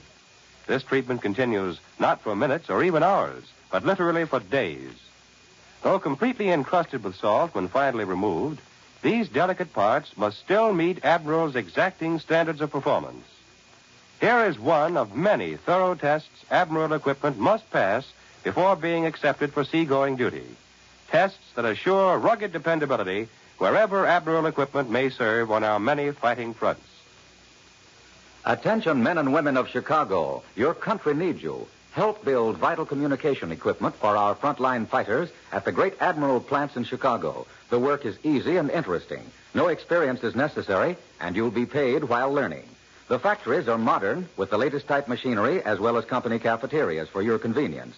Simply go to the employment office of the Admiral plant at 4150 North Knox Avenue by taking a Montrose streetcar at 24600 West. Or take the Armitage Avenue car to the Admiral plant at 3815 Armitage. Get into radio now, the modern business with a great future.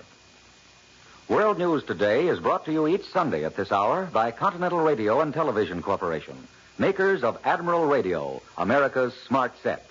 Be sure to listen again next Sunday when Admiral brings you World News Today by shortwave, direct from the leading news centers of the world. This is the Columbia Broadcasting System. The WBBM Theater, Wrigley Building, Chicago. World News Today, brought to you by Continental Radio and Television Corporation, makers of Admiral Radio, America's smart set. By shortwave broadcast, direct from important overseas stations, as well as leading news centers of our own country, CBS correspondents are waiting to bring you a complete report from the world's political and battlefronts. But first, here's Doug Edwards. The mighty Allied bombing attack against German-held Europe has raged on today non-stop, with American planes following up yesterday's record raid with another pounding of Western Germany. From North African bases, other Allied aircraft have struck fierce blows against the Germans in Greece and Crete.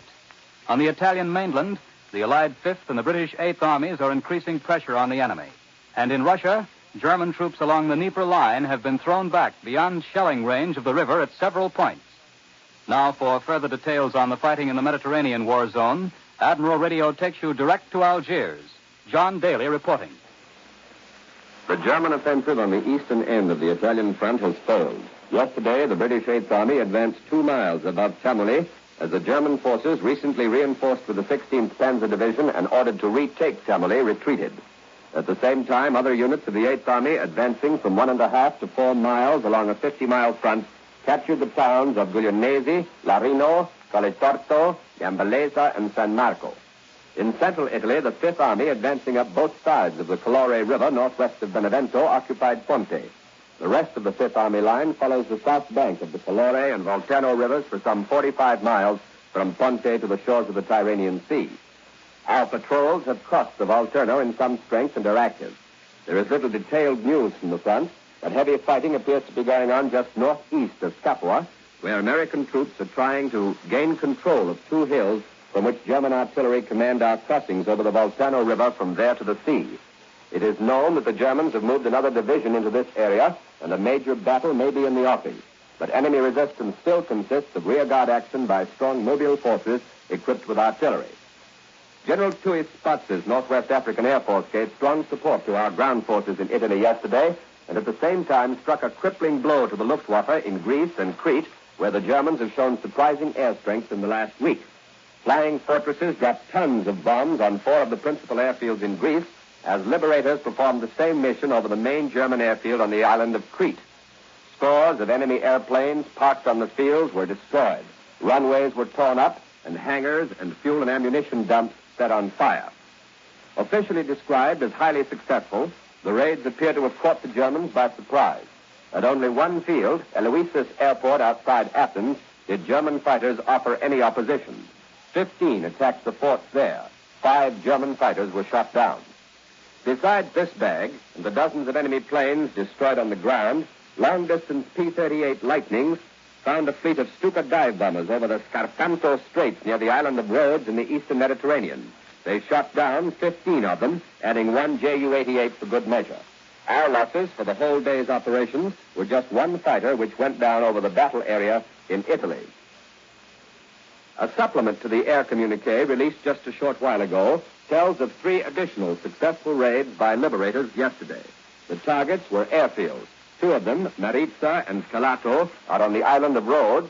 The other was the Heraklion airfield on Crete. All of our bombers returned safely to their bases from these raids. They met no fighter opposition, and the bombing is described as very successful. This is John Daly at Allied Force Headquarters in North Africa, returning you to CBS in New York. More news in just a moment. But first, here's Warren Sweeney with a word from Admiral Radio.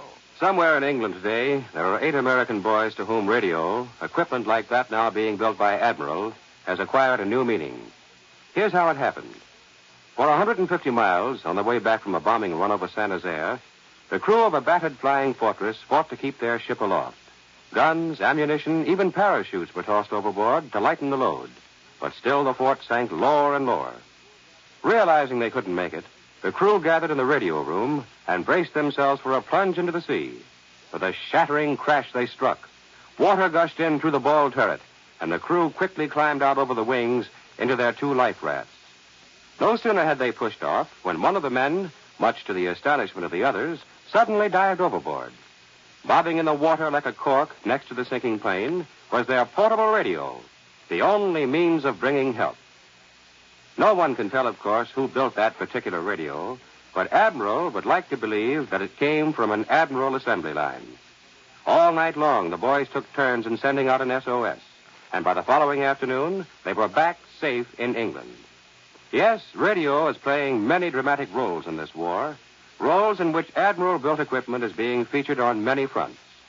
Putting electronic weapons of offense and defense into the hands of our fighting men is the wartime duty of your peacetime Admiral, America's smart set. Now, here once again is Doug Edwards. Admiral Radio takes you now to CBS London. Larry Lasser reporting. Londoners on their Sunday stroll through Hyde Park and Kensington Gardens today watched the flying fortresses gather in formation high overhead. The heavy U.S. bombers were on their way to Germany for the 3rd day running. No details of today's raid are yet in. The skies over Germany today have also been penetrated by fast reconnaissance planes.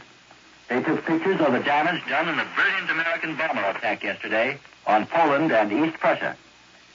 The newly developed pictures show that yesterday the flying fortresses scored a great victory over their enemies, the high-flying Focke-Wulf 190s, both in the air and on the ground.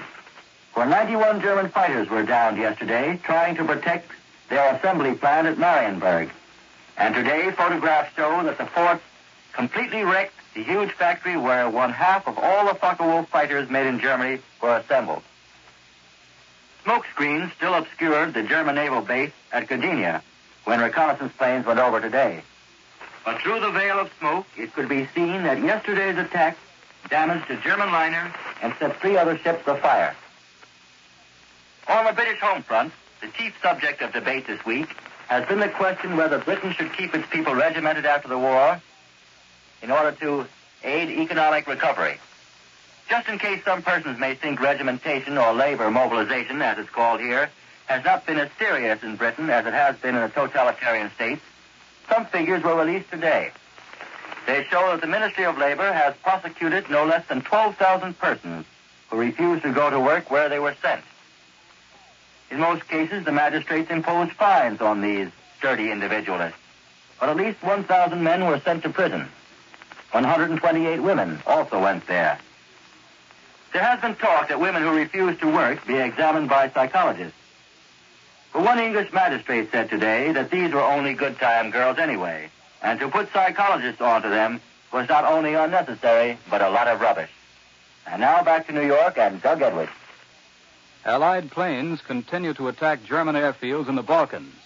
For the latest developments in the Middle East, Admiral Radio takes you to CBS Cairo. James Fleming reporting. There are ships that inspire a lasting affection among the people for whom they sail. Such a craft was the Queen Olga, a Greek destroyer with a memorable war record. She sailed for 72,000 miles since the fall of Greece, continuing the fight against the Nazi spoilers of her homeland. Last January, in company with 5 British destroyers, she helped destroy 13 enemy vessels. And at many other crucial moments in the Mediterranean, the Queen Olga pitched in to bombard enemy ammunition dumps, supply columns, and batteries. Today in Cairo, Alexandria, and in Greece, there's a great sadness. For the Queen Olga is no more. The mascot of the valiant Greek Navy, the good luck ship as she was called, has been sunk by enemy action. Her captain was killed by the spray of machine gun bullets that covered the bridge of his vessel. He and his crew members who died with him have been buried at sea. Buried in the Greek waters they fought to defend. But the war in the eastern Mediterranean goes on. Last night, Allied bombers went after enemy shipping in the vicinity of Kos Island in the Dodecanese. A medium-sized cargo ship was hit and left smoking, and an escort vessel was successfully attacked. No Allied aircraft is missing from these operations.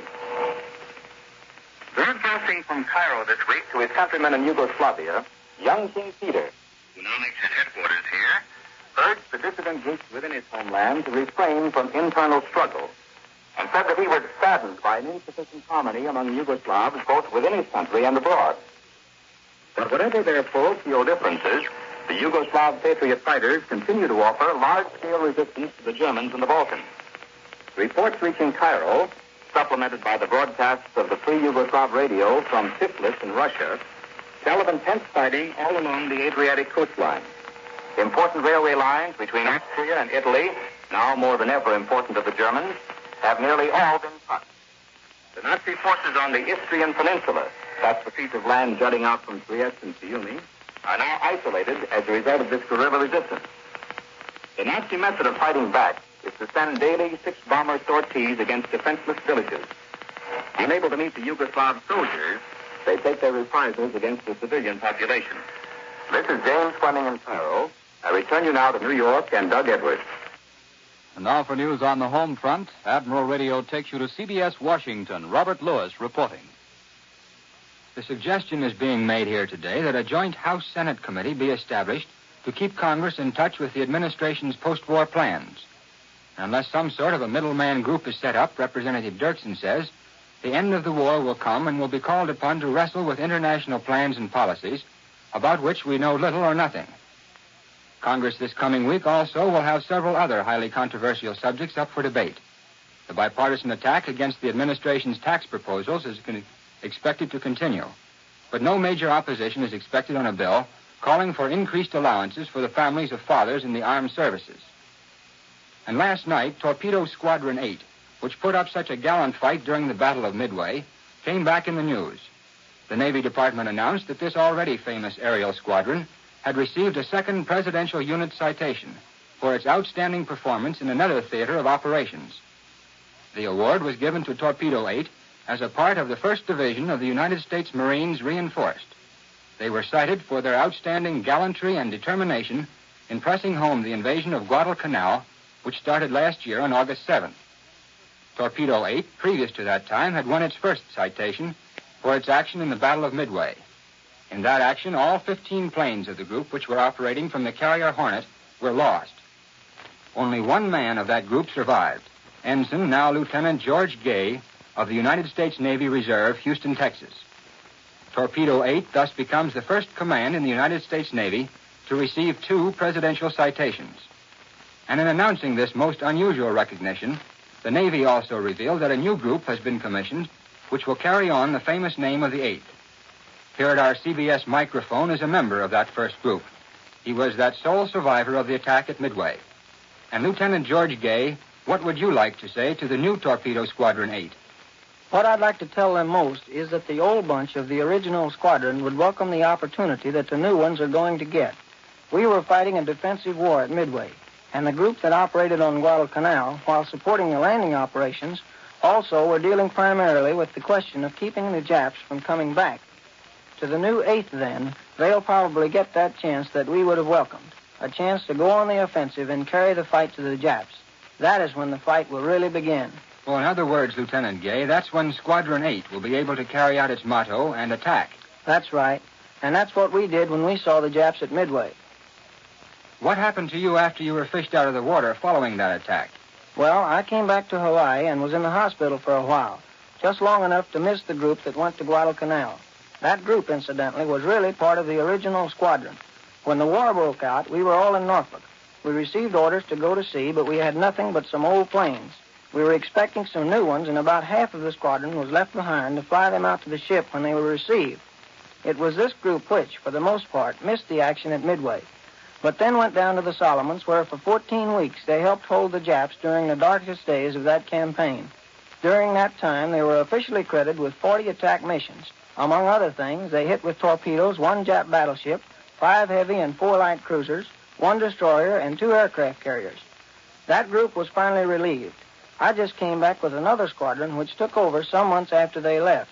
But by the time we got there, the picture was much brighter, thanks to the magnificent work of my former comrades. To Swede and all the others goes the credit for that. Well, to you, too, Lieutenant Gay, must go lots of praise. And especially in your new job as a tactical instructor with VTB-3 at the Naval Air Station at Jacksonville, Florida. I return you now to Admiral Radio in New York. On the Russian front, late dispatches say the Red Army has cleared the entire west bank of the Dnieper River bend south of Pereyaslav, about 50 miles south of Kiev. The Germans are said to have been driven well to the westward despite their counterattacks with tanks and planes.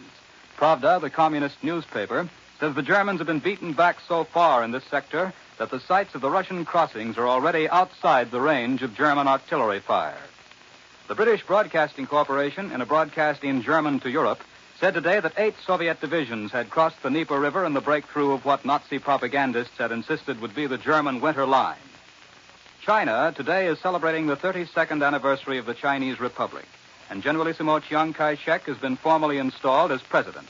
For a direct report from China and an interview with a high Chinese official, Admiral Radio takes you to CBS Chongqing. Eric Severide reporting. It is nearly 2 in the morning here, and the 10th of October is ended. The Generalissimo is now President of China. He repeated the oath of office this morning. I sincerely and solemnly swear that I will comply with the teachings of Dr. Sun Yat-sen, that I will work for the confirmation of the Three People's Principles, that I will abide by the laws of the nation, that I will loyally execute my duties, that I will endeavor to recover our lost territory, that I will endeavor to enhance the people's welfare, that I will submit to sanction of law in the event of violation of my oath. I want you to hear now from one of the able modern leaders of the young government which rules this ancient land. He is Dr. T.F. Chung, Director of Political Affairs for the Executive Yuan. Dr. Chung. This day, the 10th of October, means a great deal to us. On that day in 1911, the Chinese Revolution began their campaign against the Manchus, who had ruled over China for 2 centuries and a half. The rule of the Manchus was foreign rule. It was also reactionary rule. It was an obstacle to China's progress and modernization. Therefore, the revolution of 1911 stands in the eyes of the Chinese people for national freedom and national progress. This year, the 10th of October, has special significance. Today, Generalissimo Chiang Kai-shek formally assumes the presidency of the Republic. He becomes the head of the Chinese state. Generalissimo Chiang Kai-shek has rendered great services to the Chinese people. The time at my disposal does not allow me to go into details. I can only call your attention to the greatest of all his services. That was Chongqing, China. Now Admiral Radio takes you to CBS Honolulu, Webley Edwards reporting. From China Central.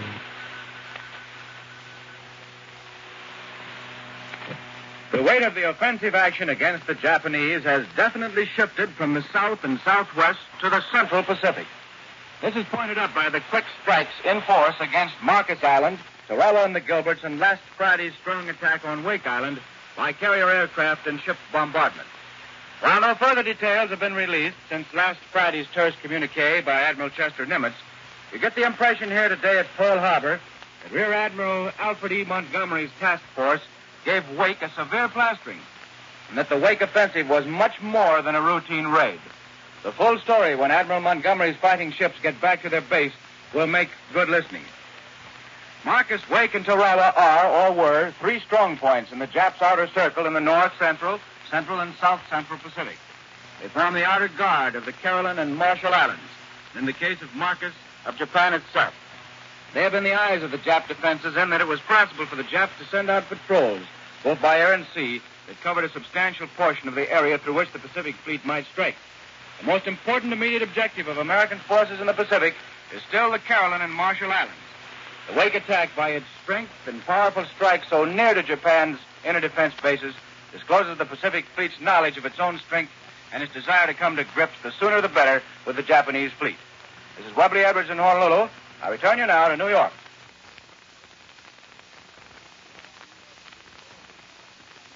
Here in our New York studio to discuss the general situation in the Pacific is Columbia's military analyst, Major George Fielding Elliott.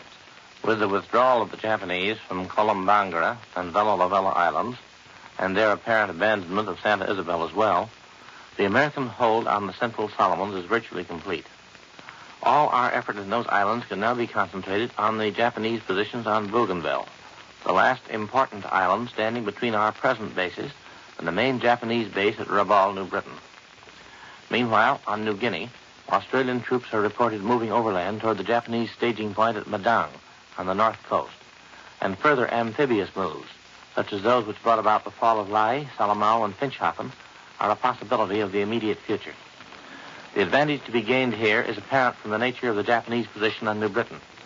The big Japanese garrison there can be supplied only by sea. It has proven too expensive to supply it directly from Japan, straight down through the Mariana and Caroline Islands by way of Guam and Truk. Our submarines and long-range aircraft have taken a heavy toll of Japanese shipping on this route, which has been virtually abandoned in favor of barge and schooner traffic, slipping along the north coast of New Guinea by night from staging point to staging point, and gathering at Madang for the last night's run across to New Britain. If Madang falls into the hands of General MacArthur's forces, the Japanese will be thrown back on Wewak, and the length of that last night's dangerous run will be greatly increased. Indeed, once we can establish our aircraft and light surface patrols at Madang, we can almost put a stop to the barge traffic altogether. The Japanese must then accept the virtual isolation of Rabaul, or they must return to their old and expensive plan of supplying that base by ocean convoys. This will be especially embarrassing to them at this moment, because an Allied attack on Burma seems to be impending. Burma, too, can be supplied from Japan only by sea, and the run from Japanese ports to Rangoon is the longest sea route which Japanese shipping must follow. Thus again we're reminded we are fighting a global war, and that each move we make affects every other. Out in St. Louis, the Yankees and Cardinals took the field for their fourth World Series game before a capacity crowd of 34,000 fans. Max Lanier is pitching for the Cardinals and Marius Rousseau for the Yanks. The score is 0-0 in the last half of the second inning. Now here's Warren Sweeney with a word from Admiral Radio. You've heard many stories on this Admiral program of the part radio is playing in battle actions. Here is an example of a personal service available to our fighting men through the use of radio, one that brings them a little closer to the folks at home. It is not possible for men overseas to send their surplus funds home by radio. All they need do is turn the money over to a personnel officer. The information is radioed to a finance office in this country, and a check is in the hands of the payee in a few days. In a single week, over 9,000 men made use of this service to send home sums totaling over $1 million. Admiral Radio is today devoting its entire output to these men of our fighting forces. To you on the home front, however, there is this assurance. When victory has been won, Admiral, in peacetime the world's largest manufacturer of radio phonograph combinations with automatic record changers, will again return to civilian production. The knowledge gained now in building weapons of war will be yours in the Admiral of tomorrow, America's Smart Set.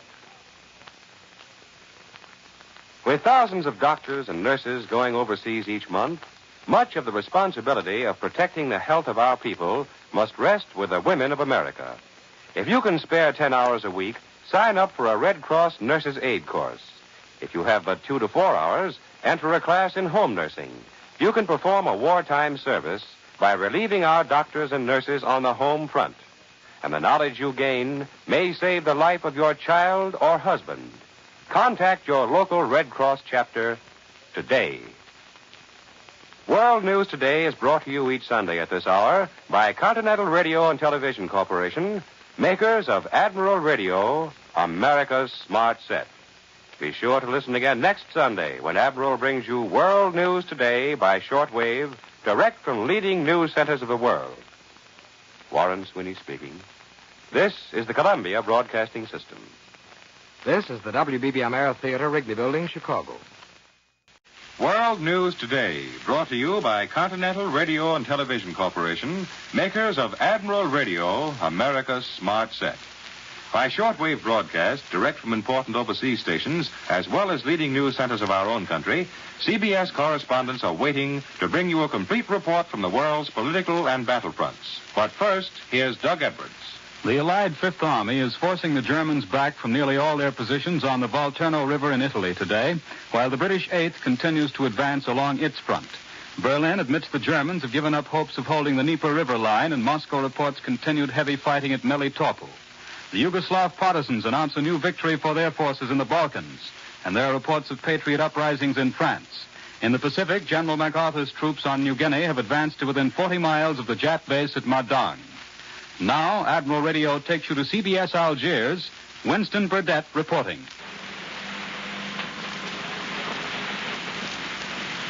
The Battle of the Volturno is being fought out today along a 22-mile front from the Tyrrhenian Sea to the foothills of the Apennines. 2 solid Allied bridgeheads, one held by the British on the flat land by the sea, the other seized by the Americans in the hills northeast of Capua, have forced the Germans to abandon most of their original positions on the north bank of the Volturno River. In a dispatch sent yesterday, CBS correspondent Farnsworth Farrell, who is with the Americans near Capua, tells how our foothold beyond the Volturno has been steadily expanded. Until now, we control the whole steep ridge running north on the further side. From both banks of the Volturno, he says, and along the slopes of that ridge, great clouds of white vapor were billowing up yesterday morning. It was a screen to protect a fresh battalion of Americans that was going across. It kept a lot of guns busy firing smoke shells, which explode with a great red flash and then roll up like summer clouds. The new battalion, Powell says, got onto the ridge early in the morning. They were pushing northward all along it all day. The Germans were retreating, but dropping a mess of mortar bombs as they went. Above the German rear guard, one of our artillery observation planes wheeled like a hawk. That cramped the mortar's style, because it's pretty dangerous for the Germans to give away their positions when there are a couple of hundred guns the other side of the river just begging for targets. In this American sector, Powell reports, the river crossings and the gaining of the protective ring of hills beyond has been right on schedule from the very start. The forces further down the river ran into tougher opposition, but up in the hills, too, American infantry had to battle with rifles, grenades, and light mortars before the Germans gave up or gave out. One American battalion took 10% casualties, mostly wounded. The proportion of killed was comparatively low. East of the Volturno front, our troops have made some fresh gains, which may affect the course of battle down in the plain. But wherever we have really begun to threaten their flank, the Germans have begun to fight back harder. Further east still, patrols of the 8th Army are pushing westward. The whole of the important lateral road, which runs down from Termoli on the Adriatic coast to Vinciatoro in the middle of the Apennines, is now in British hands. Theoretically, the 8th's advance across the mountains constitutes another threat to the Germans north of the Volturno, but it is still a long-distance threat. Montgomery's men have another 35 or 40 miles to go before they are within striking distance of the western plain. With the Germans resisting the way they are, the signs are that the Battle of the Volturno will go on for several days before the decision is reached. I return you now to CBS in New York. More news in just a moment. But first, here's Warren Sweeney with a word from Admiral Radio. The Admiral Radio in your home is an important part of your daily life as an instrument of entertainment and in bringing you the news of the world, as does this Admiral program. But to three boys afloat on an icebox door off the coast of Italy, radio, perhaps an Admiral-built radio, meant the difference between life and death. An Allied patrol chaser had just completed a Mediterranean run and was returning to its home base. Suddenly, without warning, a lurking U-boat struck. There was a terrific explosion as a torpedo ripped into the stern. So quickly did the craft sink that there was hardly time to release the life rafts, and three of the crew could find only the door of an icebox, blown out of the galley by the explosion, to keep them afloat. For 14 hours they clung to their frail support, watching swarms of bombers shuttle past overhead, hoping one of these planes would see them. One did see them, and from the plane's radio there flashed a message to the home base, summoning a ship to the rescue. Admiral equipment is serving on many fighting fronts, in guiding our ships, planes, and tanks to the attack, in summoning aid to our men in distress, and in many other ways. In peacetime, the world's largest manufacturer of radio phonograph combinations with automatic record changers, Admiral is today planning for conversion to civilian service, to the building of the new Admiral, America's smart set. Now, here once again is Doug Edwards. In this country, the latest coal strike appears to have ended, and Congress is getting ready for more work on wartime problems. For this news, Admiral Radio takes you to CBS Washington. Robert Lewis reporting. Washington, as it's done several times previously this year, is keeping an anxious watch on the nation's coal fields. There, some 25,000 miners have been ordered back to the pits. The War Labor Board's order, issued yesterday, used the term immediately, but John L. Lewis's appeal was for tomorrow morning, taking into consideration the customary Sunday layoff. And that's expected to be the time when they'll return. If they don't, it'll mean perhaps another general walkout. What would happen then is anyone's guess, and there seems to be no one here who's willing to hazard an opinion about what could be done either under the Anti-Strike Act or other means to get the miners to return. But there does seem to be a feeling here that Lewis's request might be honored. The next step, then, will come when the War Labor Board acts on the contract already negotiated by the Illinois operators and the union. Lewis says that it probably will be approved. If it is, then, in turn, it's expected to serve as a yardstick for other contract with Eastern operators. Two other labor problems also are in the news. The operating railroad brotherhoods have termed their wage increase of 4 cents an hour, granted by economic stabilizer Vinson, an insult. They had asked for considerably more, and they're meeting in Chicago on Friday to decide whether or not to take a strike vote. The non-operating employees meet here in Washington tomorrow. They will be face-to-face with another emergency commission set up by the President to study their wage demands. But they have the President's promise for a decision by the middle of November. On the congressional scene, new developments in both the tax and post-war problems are receiving attention today. Chairman Cannon of the House Appropriations Committee has blasted both the sales tax idea and suggestions that military expenditures could be reduced to avoid raising more taxes. In the Senate, a bipartisan group of 11 senators have banded together in an effort to make any post-war resolution more concrete and expressive of this country's peacetime policy. Their suggestion that a United Nations organization be set up with powers to keep the peace by force is expected to meet with strong opposition.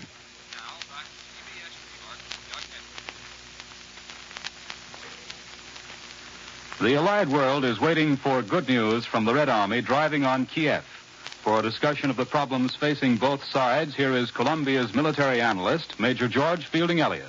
This morning, Bill Downs, CBS correspondent in Moscow, told us that the fight for Kiev was one of the big mystery battles of the war. He said that it was obvious that tremendous fighting was going on, but no one seemed to know exactly where or how the battle was going. Very likely, the explanation lies in the nature of riverline fighting. The attacker of a riverline, first of all, pushes small detachments of troops across and establishes what is called a bridgehead on the farther bank. Then he tries to enlarge this bridgehead so that the places where he is crossing, whether by permanent bridges or pontoon bridges or fords or assault boats or a combination of these means, are out of range of enemy machine gun fire.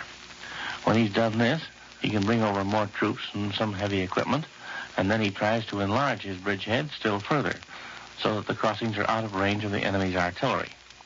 The final stage is when the bridgehead is wide enough and deep enough to allow for the deployment and maneuver of large forces. Then, and not till then, the attacker may say that he has effected a successful passage of the river. The defender of a river line does not line the whole bank of the river with his troops and try to prevent a single attacking soldier from setting foot on his side. He covers the likely crossing places with outpost forces, and he holds the bulk of his troops back until he can see how and where and in what force the attacker is proposing to cross. Then, at an appropriate moment, the defender launches a counterattack, the purpose of which is to wipe out part of the attacking forces which have already crossed the river, while they are still beyond the reach of help or reinforcement from their comrades which have not yet crossed. In practice, a river crossing, of course, is a combination of all of these things, and there are a lot of small counterattacks by local forces that in preparation for the decisive counterattack which comes when it is finally decided to throw in the main bulk of the defending reserves. Now it seems that the Germans are launching their main counterattacks, that this stage has been reached in the Kiev fighting, and the results are not yet known and may not be known for some days. Meanwhile, south of the great bend of the Dnieper, the fight for Melitopol and the Crimea Railway still goes on, with the Germans fighting hard and the Russians not yet claiming full possession of the city. That was Major George Fielding Elliott. Moscow today is waiting the momentary arrival of Secretary of State Hull to participate in the Anglo-American Soviet War Conference. The Russian capital is now having its brightest season, social and otherwise. The ballet, opera, concerts, plays, and movies are all going, and foreign diplomats are giving parties in greater style than at any time since the invasion by Germany. During the past week, there have been 3 brilliant diplomatic receptions in Moscow. A week ago, the Chinese embassy celebrated China's national holiday, and then on Thursday, Donald Nelson was entertained. And last night, the Afghan embassy honored the birthday of the King of Afghanistan. Incidentally, Donald Nelson has presented Premier Stalin with several of his favorite makes of pipes, including one which is said to be about as big as possible and still usable. The war production chief, himself a pipe smoker, also gave the Russian leader some of his own favorite tobacco. Stalin told Nelson he would certainly make use of the gifts. In the Balkans, the Yugoslav partisan radio reports that its guerrillas have destroyed an important Krupp industrial plant at Zenica, 30 miles northwest of Sarajevo. More important than this latest military development is the revelation that General Mihailovich, the Yugoslav war minister, has agreed to lead his army's operations against German forces. Mihailovich has also agreed not to fight against the rival guerrilla organization, the Partisans, commanded by General Tito. There's been a decrease in air activity in Western Europe during the past few days, but new photos show great damage inflicted on the German Schweinfurt plants by the recent American bomber attack. For news from Britain, Admiral Radio takes you to CBS London. Larry Lasser reporting. The main news topic in England today is Anglo-American relations. Some observers over on this side attribute the troubles between the two countries to the normal feelings of irritation arising out of war conditions, to the strained political situation in America, and to the lack of any decisive action on the Anglo-American war fronts. The other major interest in London lies in the results of the air war. The major question here is, what has been the effect so far of the day and night bombing offensive against Germany? It's difficult to weigh the effects of this slow air war of attrition.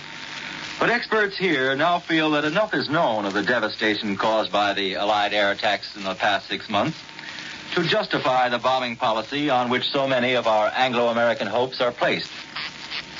Estimates of the damage done to Germany's war potential by those in possession of reconnaissance photographs and information from Europe's underground have reached the not unimpressive total of 30%.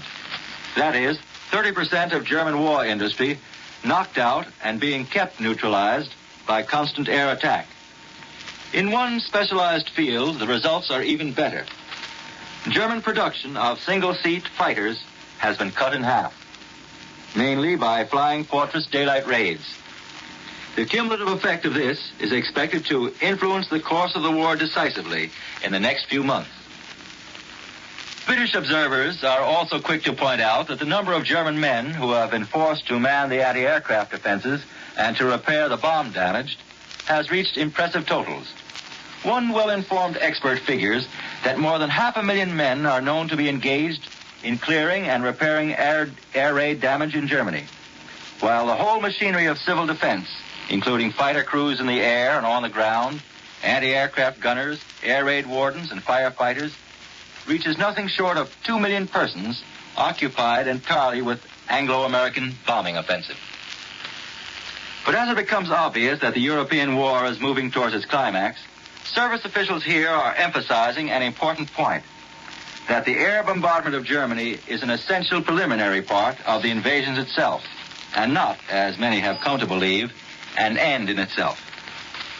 A London newspaper, the Sunday Chronicle, has posed a provocative question to its readers this week. The question was, if a new weapon were invented which could kill every man, woman, and child in Germany merely by pressing a button, would you press the button? The majority of British middle-class people answered no, because they feel they'd be murdering millions of people who never wanted this war. I return you now to Doug Edwards in New York. The Algiers radio this morning reports that street fighting has broken out in Marseille, the great French Mediterranean port city. French patriots are said to have attacked the militia of the Vichy government, and then patrols were put on the streets with armed guards assuming control of traffic. Spain hears that the Vichy government is giving wholehearted cooperation to the Germans in rounding up Italians in France. They're wanted for slave labor inside Germany. It's estimated that 1.5 million Italians now live in France. Many of them are long-time residents. Advices reaching Madrid say that in many cases, particularly in southern France, Italian families have been ejected from farms they have worked for generations. Now for a report on developments in Europe as they reach Spain, Admiral Radio takes you to CBS Madrid. Glenn Stadler reporting. Last week was full of big political and military surprises. As seen from Madrid, this week promises to be just as important. Two historical cities, Rome and Moscow, are focal points of world interest. Indications are the Germans are already beginning to evacuate Rome, but much anxiety is felt over its fate. Will they leave it intact? Foreign observers here believe Pope Pius expressed his position very firmly when he received the German ambassador yesterday. It appears to be quite clear that any action resembling that inflicted upon Naples would be absolutely intolerable. Because of the uncertainty hanging over the Eternal City, the Catholic weekly Ecclesia urges even more intense prayers for the safety of the Holy Father. It warns that if the present situation were permitted to continue, the result would be slow strangulation of the Vatican. Spanish correspondent from Rome writes that the city is dead, but only in its physical aspect.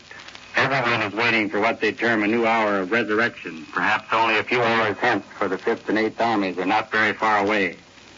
A local commentator who has access to high German sources here says that after evacuation of the north, the Nazis won't consider Rome as an open city if such allied units as the Mediterranean Committee are established there.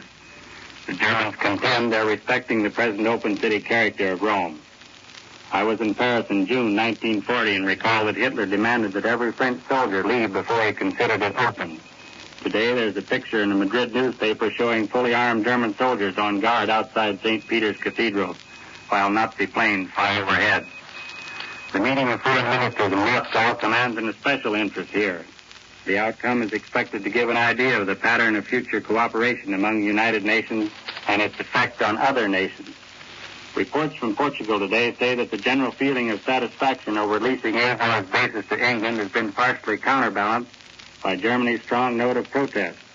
The Portuguese, however, are staging large-scale military maneuvers and seem to be prepared for any eventuality. This is Glenn Stadler in Madrid, returning you to Doug Edwards in New York.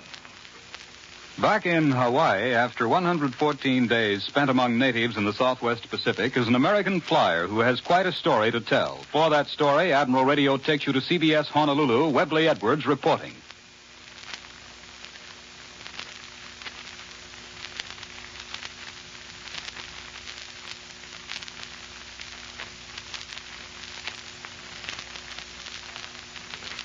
Pearl Harbor on New Britain Island. Today, after spending more than 100 days in the jungle, he's here with me at Hickam Field, close by Pearl Harbor in Hawaii. Captain Post, I guess your parents back in Milwaukee will be pretty happy to hear your voice after having you reported as missing. Yes, I guess so. And I want to send them my love right now. After being shot down and living the 3 months in the jungle, I'm still in the best of health. I hope when my brothers Lawrence and Paul get into it, they have the same luck I had. Tell us all about it, Captain. Well, I was on a reconnaissance flight over Revolt when a flight of Jap Zeros jumped me. Photo ships aren't armed, depending entirely upon their speed for safety. They shot out one engine, but I was still evading them and was making for home when another flight of Zeros got the other engine. I still had hopes of crash landing when one Jap who had made a frontal pass set my plane on fire, and I had to bail out. What about your clipping that plane? Oh, yes. I headed straight for this fellow, hoping to scare him out of the way, and at the last minute clipped the wing of the plane that shot me down.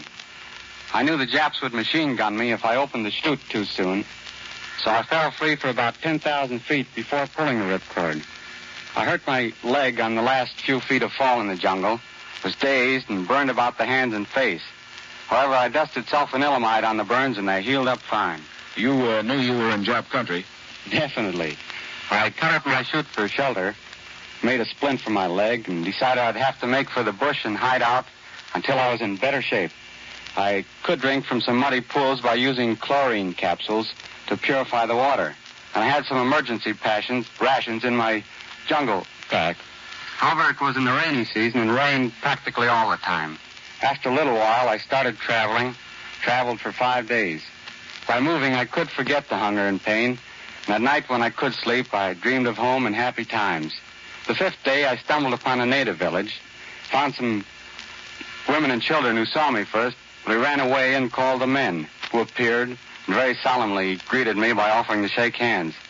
My first words were water and kai-kai, which means water and food, and they brought me everything they had. Did they offer you protection? Well, they were timid at first, as I was the first white man who'd ever been in their village. But one or two of them had seen civilization before, and I was able to tell them that I was a friend and not a Jap. The Japs have treated them so badly that they were glad to help me. And they would ask me, when are good times coming, master? When is a white master coming back? In my jungle pack, I had some trade tobacco, fish hooks, and razor blades, which I gave them in payment for food and services. I used what medicine I had to help some of their own sick and injured, for which they were very grateful. I was with them and other friendly natives hiding out for the 3 months, avoiding Jap patrols. Finally reached the coast and eventually was picked up by a Navy rescue party, which landed me in Pearl Harbor about 114 days after I was shot down. Captain Post is not on leave, but is returning to his reconnaissance squadron, of which, incidentally, he was commanding officer, for more active duty. Good luck to you, Captain Arthur L. Post, wherever you go. This is Webley Edwards in Honolulu. I return you now to New York.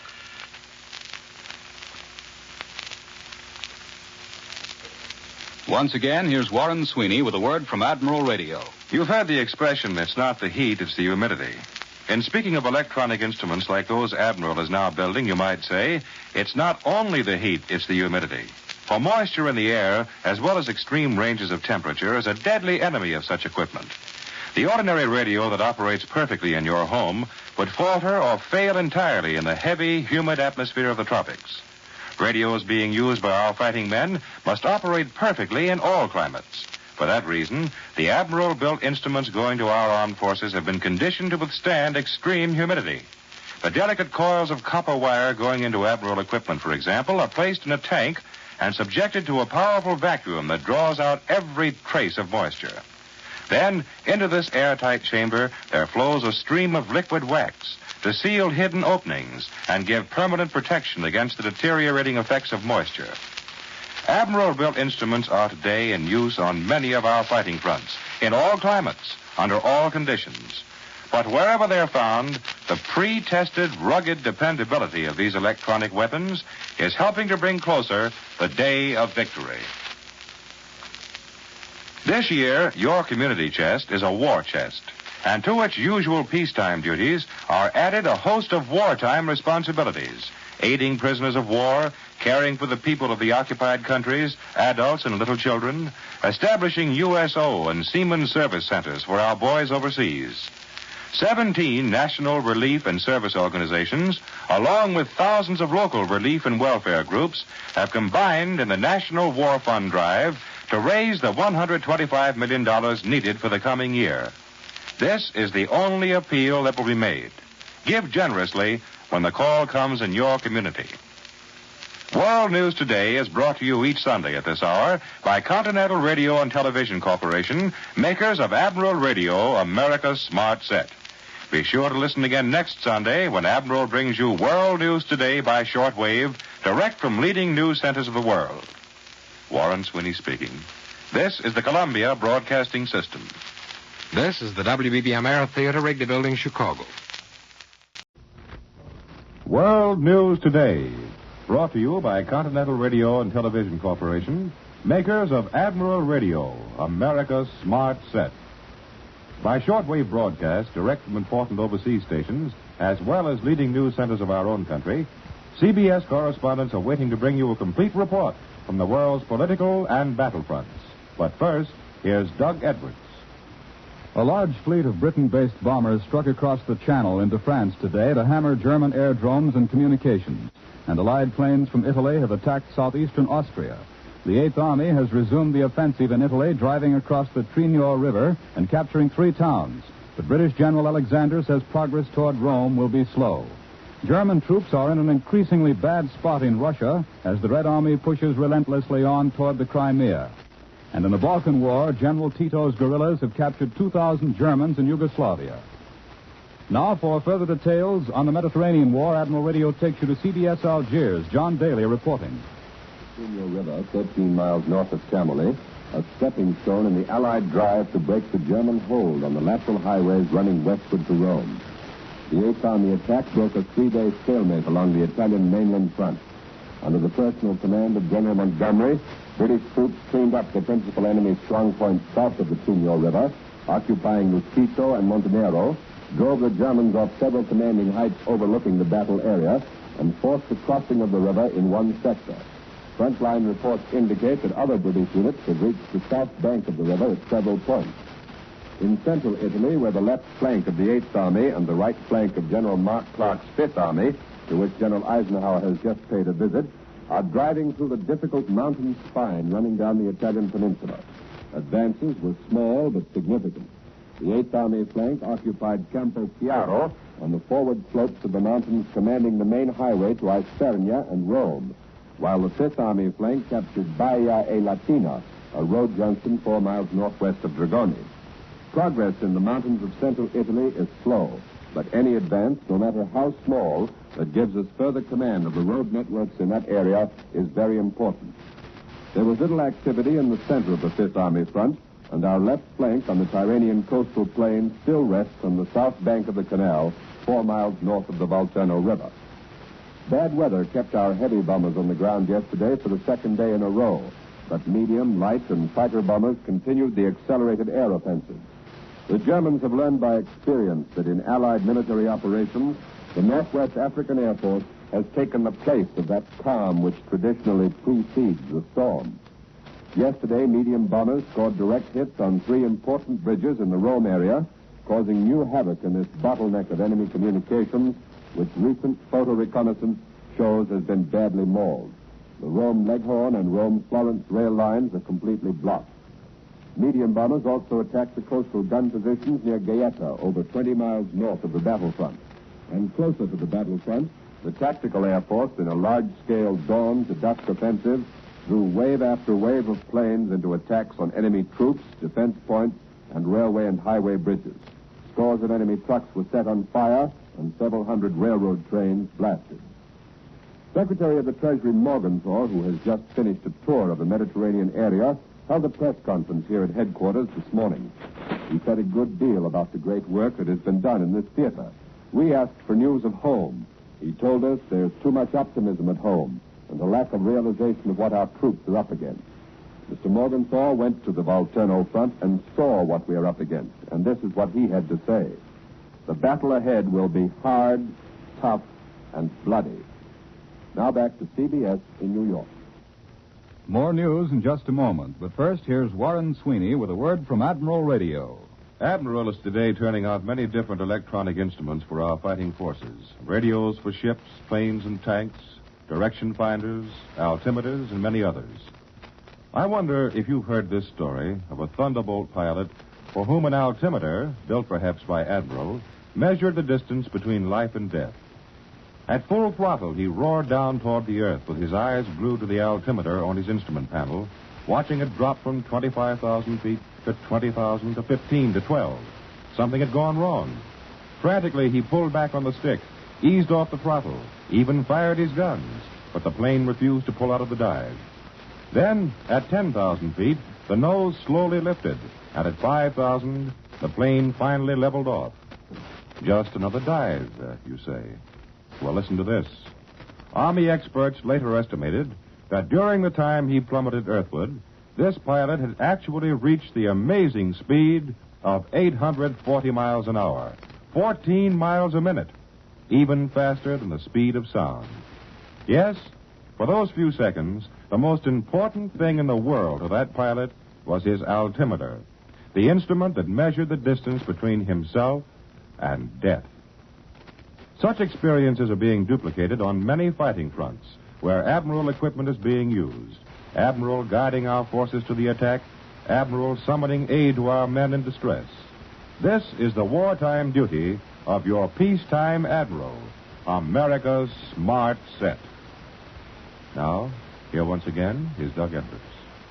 American medium bombers attacked France again today, and standing by at our London microphone is the man who commands American bombers in the European War Theater.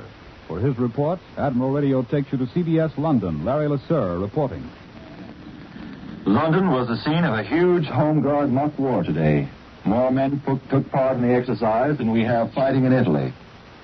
U.S. medium bombers, heavily escorted, attacked 2 German fighter airfields near Paris. We shot down 7 German fighters and lost only 1 Allied aircraft. Here on the Western Air Front, there's a chosen group of young men who are fighting and dying for you.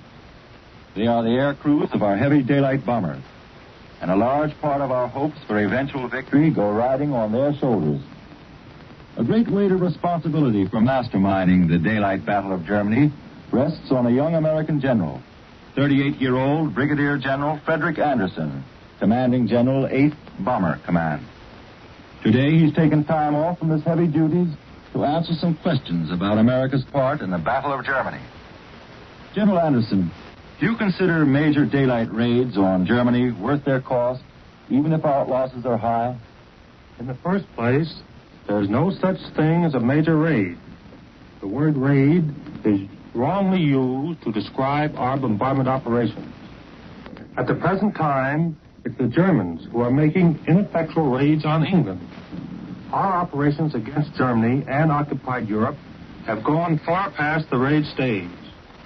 With the Royal Air Force, we are jointly launching major campaigns in the air involving striking forces with a potential effect on the enemy greater than any single striking force, either on the land or the sea or in the air, operated in any part of the world today. Over 1 million Germans are involved in opposing any one of our major air operations. To answer your question, losses must always be weighed against accomplishments. Schweinfurt is an example. We can presume that of the 600 missing American airmen, between 300 and 400 are alive. Therefore, at a loss of between 200 and 300 men, we have destroyed approximately 50% of Germany's ability to produce mobile war machines. I am convinced that the results of this operation, when finally analyzed after the war is over, will be found to be the greatest single blow struck against Germany's war capacity during the entire bloody conflict. Well, General Anderson, has the opposition against our flying fortresses become stronger? Yes, and it will continue to become stronger as pressure on the Hun increases. The more vital the target, the more fiercely he'll fight to defend it. No part of Germany or occupied Europe which is capable of supporting any vital industry is immune from attack from the British Isles. On the basis of available evidence, we must presume that the enemy will continue to reinforce his fighter strength on the Western Front from squadrons stationed in Russia and the Mediterranean, and from his existing reserves. When he exhausts his ability to draw from the Mediterranean and Russian fronts and exhaust his reserve, then the critical period for the German Air Force will be reached. That time is approaching, and we must not falter, the way the Germans did in the Battle of Britain. I can assure you that we will not fail. Thank you, General Anderson. We return you now to New York and Doug Edwards.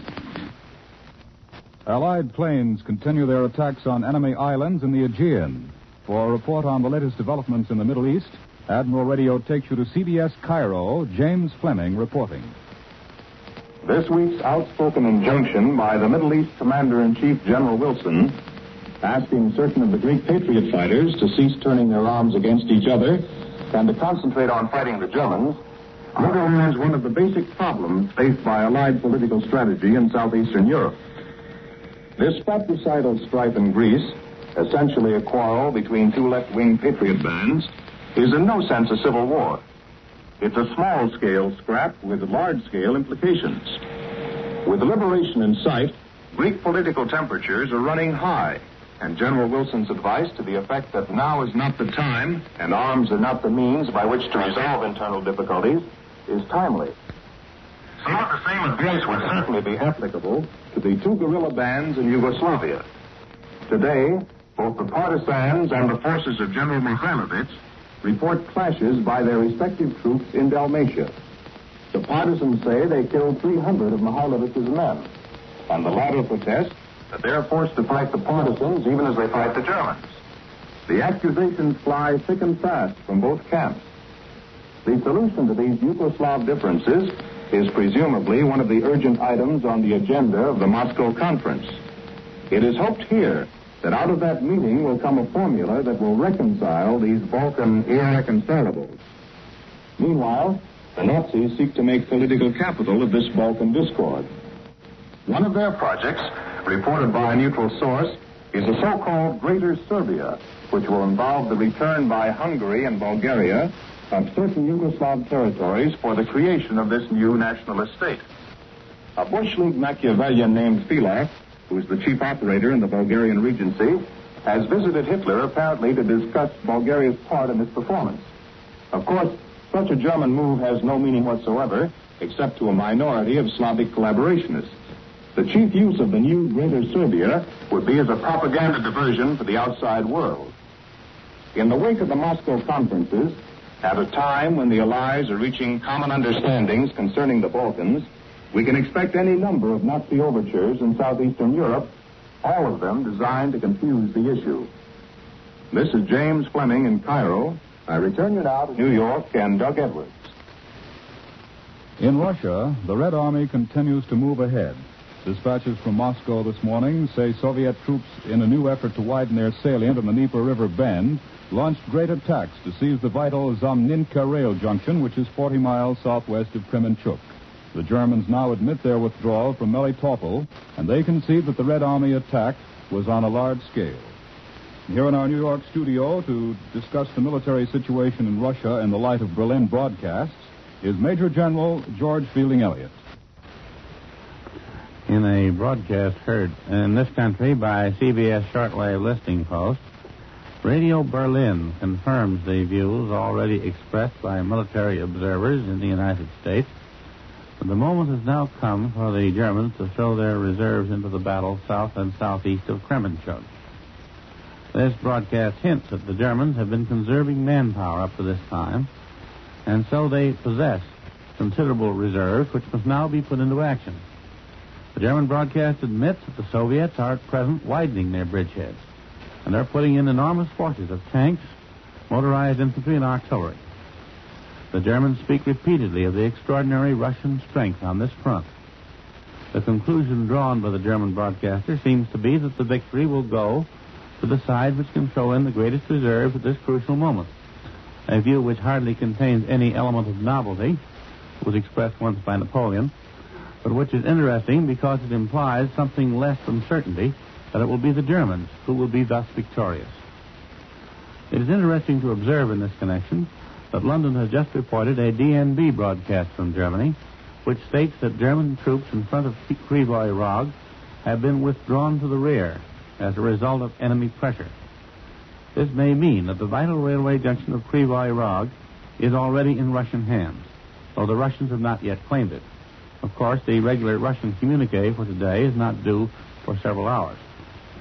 If it is true that Krivoy Rog has fallen, then such German troops as have not yet been withdrawn from the Dnieper Bend region are cut off and doomed, unless German counterattacks can regain that junction very quickly.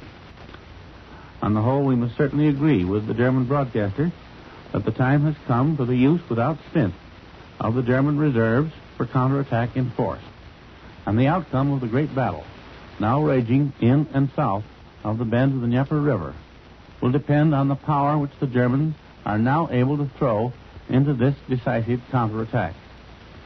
The result can either be a mere loss of territory by the Germans, a fresh withdrawal to some new defensive line on the pattern which the Germans have so successfully carried out in Russia during the past several weeks, or it can be a tremendous German disaster with the loss of hundreds of thousands of German troops.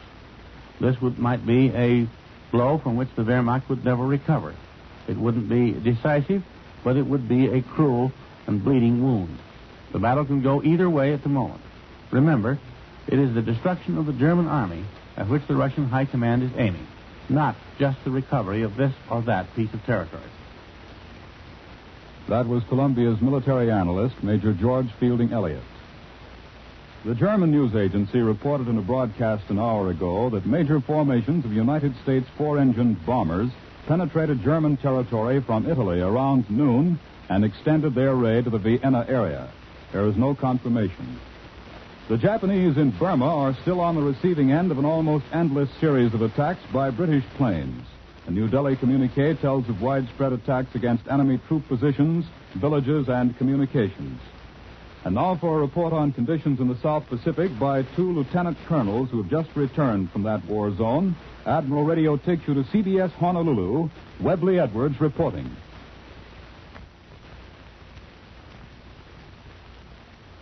Just arrived from the fighting in the Southwest Pacific on a special mission in Hawaii are two lieutenant colonels of the United States Army, Colonel John W. Ferris, artillery, of Abingdon, Illinois, and Washington, D.C., and Colonel Stanley R. Larson, infantry, of Honolulu, Hawaii. They've seen much action down there, including this final cleanup for the North Central Solomons. How goes the war, Colonel Ferris? Pretty tough. I don't know which is the toughest, the war itself or living conditions. Our reason for taking Bella La Bella was that it is so well located geographically in the North Central Solomons. After we had taken New Georgia, the Japs that escaped had gone over to join their garrison on Columbanga Island. They were waiting for us over there, expecting us to come right on over and attack. However, Larson's combat team was sent on to bypass that island and land on Bella La Bella, which is on further north. This was the first time we had used these bypass tactics in the Southwest Pacific, and it caught the Japs completely by surprise. Don't you think so, Swede? Yes, it did. Our landing party got in without any opposition. The Japs knew our forces were in the area, and as Johnny here says, they were concentrated down on Columbanga. We were the first outfit to land on Bella. The island has no beaches, and we had to bring our landing barges in on Coral Rock, then wait ashore. The worst opposition we had came from some dead Jap bodies that had washed up on shore from a previous Vela Gulf naval engagement. They were pretty ripe. I see what you mean. It was about 45 minutes before the Japs discovered where we were and got planes up to Vela to attack us. By that time, we had safely established our beachhead and had dispersed our forces well enough so that our losses were very light. They came in with 40 dive bombers and Zeros, bombing and strafing. They came back an hour later, but this time our planes had arrived from our new field on Munda, on New Georgia, and intercepted them so that very few Jap planes got through. From then on, our toughest opposition was from bombing and strafing at night when it was moonlight. Yes, the moonlight, although beautiful, is not looked forward to down in that part of the world. It so often means night raids. What about the land opposition on Bella La Bella, Colonel Larson? As soon as the Japs definitely knew that we had landed in force on Bella, they sent in heavy reinforcements on the north shore of the island, about 18 miles away. The jungle is so thick, though, that it took us over a week before we could get near enough to fight them. We literally had to cut our way the whole length of the island. In fact, that's routine down there. We have to cut the jungle to fight every island, infantry and artillery. Incidentally, we infantrymen swear by the artillery, and we feel that without them we would be almost less than half a team. Even if Colonel Ferris weren't here, I'd say that it's the artillery that's really punching the holes in the Jap jungle defenses. It looks like the infantry and artillery are really working as a team down there in the Southwest Pacific, Colonel Ferris, right? Yes, and it's working pretty well. While Swede's outfit was landing on Bella La Bella, our artillery swung up from New Georgia to set up opposite Vila. We massed artillery fire on Vila day and night for 8 days and battered them so badly that the doughboys moved in without opposition. In fact, they took only one prisoner there, and he was a deserter. This whole idea that the Japs fight on to the death didn't hold in this case, then. The Jap is a good soldier, and he's probably a bit fanatical. But when he gets his belly full of punishment, he doesn't hesitate to pull out and run.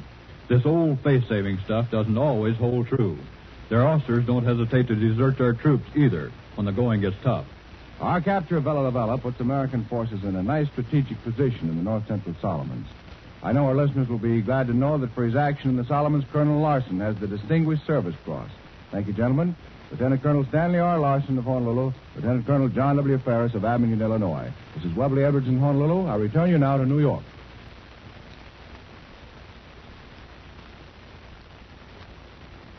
In our own country, a new battle looms in Congress over the President's subsidy program.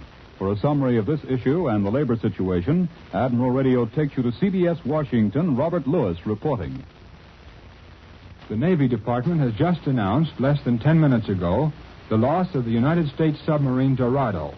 This is the 13th American sub to be officially reported lost in this war. The Dorado was launched only last May, and the communique only serves to 1945.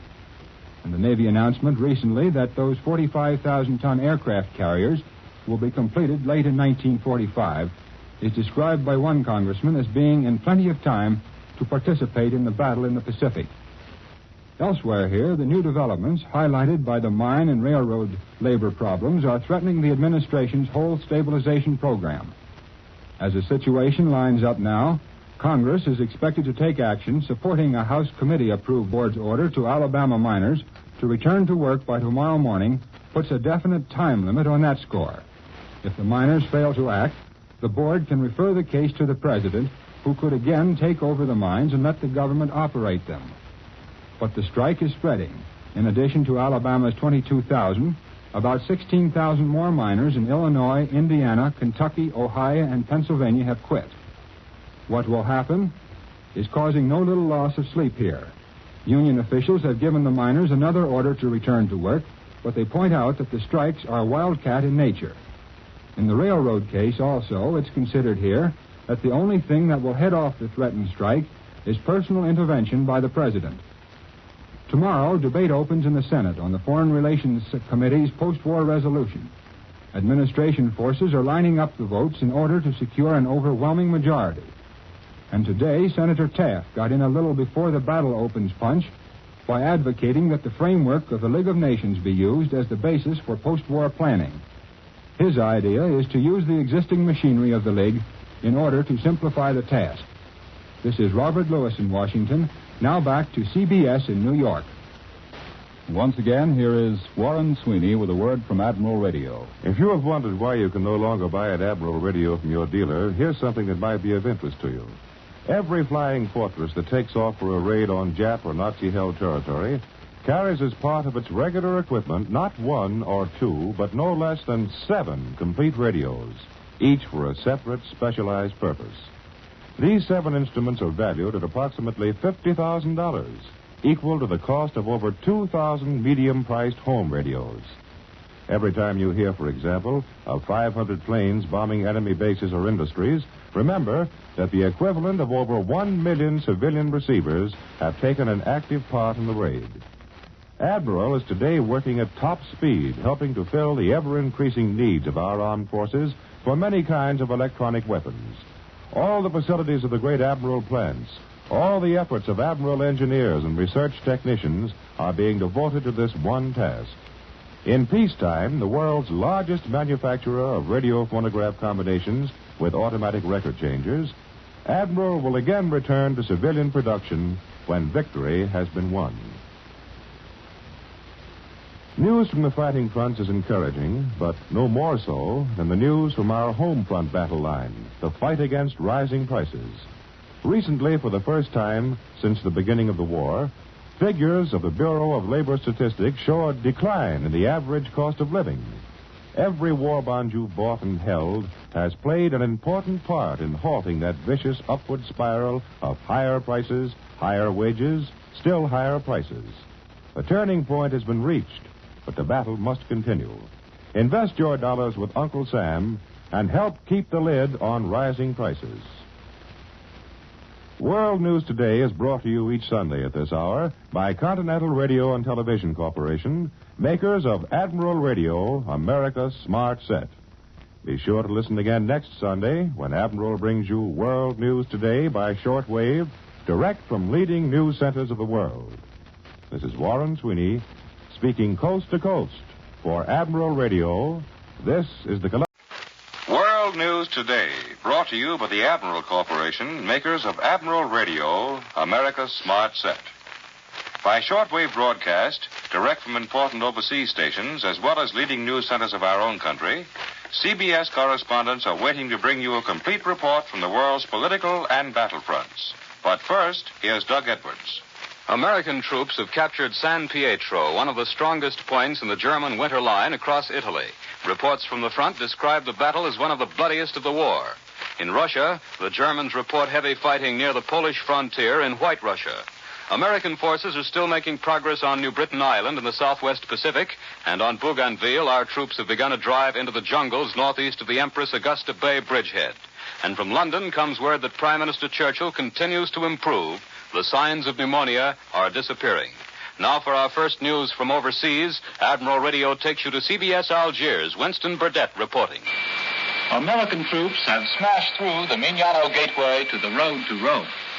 After 10 days of savage fighting, our infantry yesterday stormed and captured the German stronghold of San Pietro, and so won their first vantage point to the north of the road leading westward to our next objective, Cassino.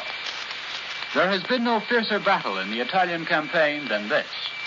San Pietro was taken only after American troops, in a series of frontal attacks, had seized nearly all of the encompassing craggy heights to the north, east, and south. The actual capture of San Pietro climaxed 72 hours of non-stop day and night fighting. The last assault began yesterday morning. By 1 o'clock in the afternoon, after a downpour of Allied bombs and shells had shattered the last German defenses, our infantry and tanks went crashing into and around the village and through the defile westward. San Pietro is now a heap of smoking rubble, pulverized by artillery fire, mortar fire, and every other kind of fire that has been pouring into it from our batteries on the heights. Latest reports say that we are pushing our patrols well forward and are now threatening San Vittore 2.5 miles to the west. Our troops have opened the door to the wide, flat Liri Valley, and they have won one of the decisive battles of the war in Italy. Behind the fighting lines in Sicily, the United States Army Counterintelligence Corps has turned up one of the best fascist underground stories of the Italian occupation. 15 young men and 1 woman are under arrest at Trapani for taking part in what is officially called a plot to organize the rebirth of fascism. On October 14th, our intelligence agents saw posted on various buildings in Trapani tiny mimeographed bulletins denouncing President Roosevelt and claiming lack of bread, clothes, and work. The manifestos ended with the words, "Long live revolutionary Sicily." The plot behind the manifestos was revealed by a Sicilian informant who wrote a letter in pidgin English to the Intelligence Corps giving the names of all the persons who were later arrested. The self-confessed leader of the group is Cataldo Grammatico, 20-year-old university student. 13 of his fellow conspirators confessed.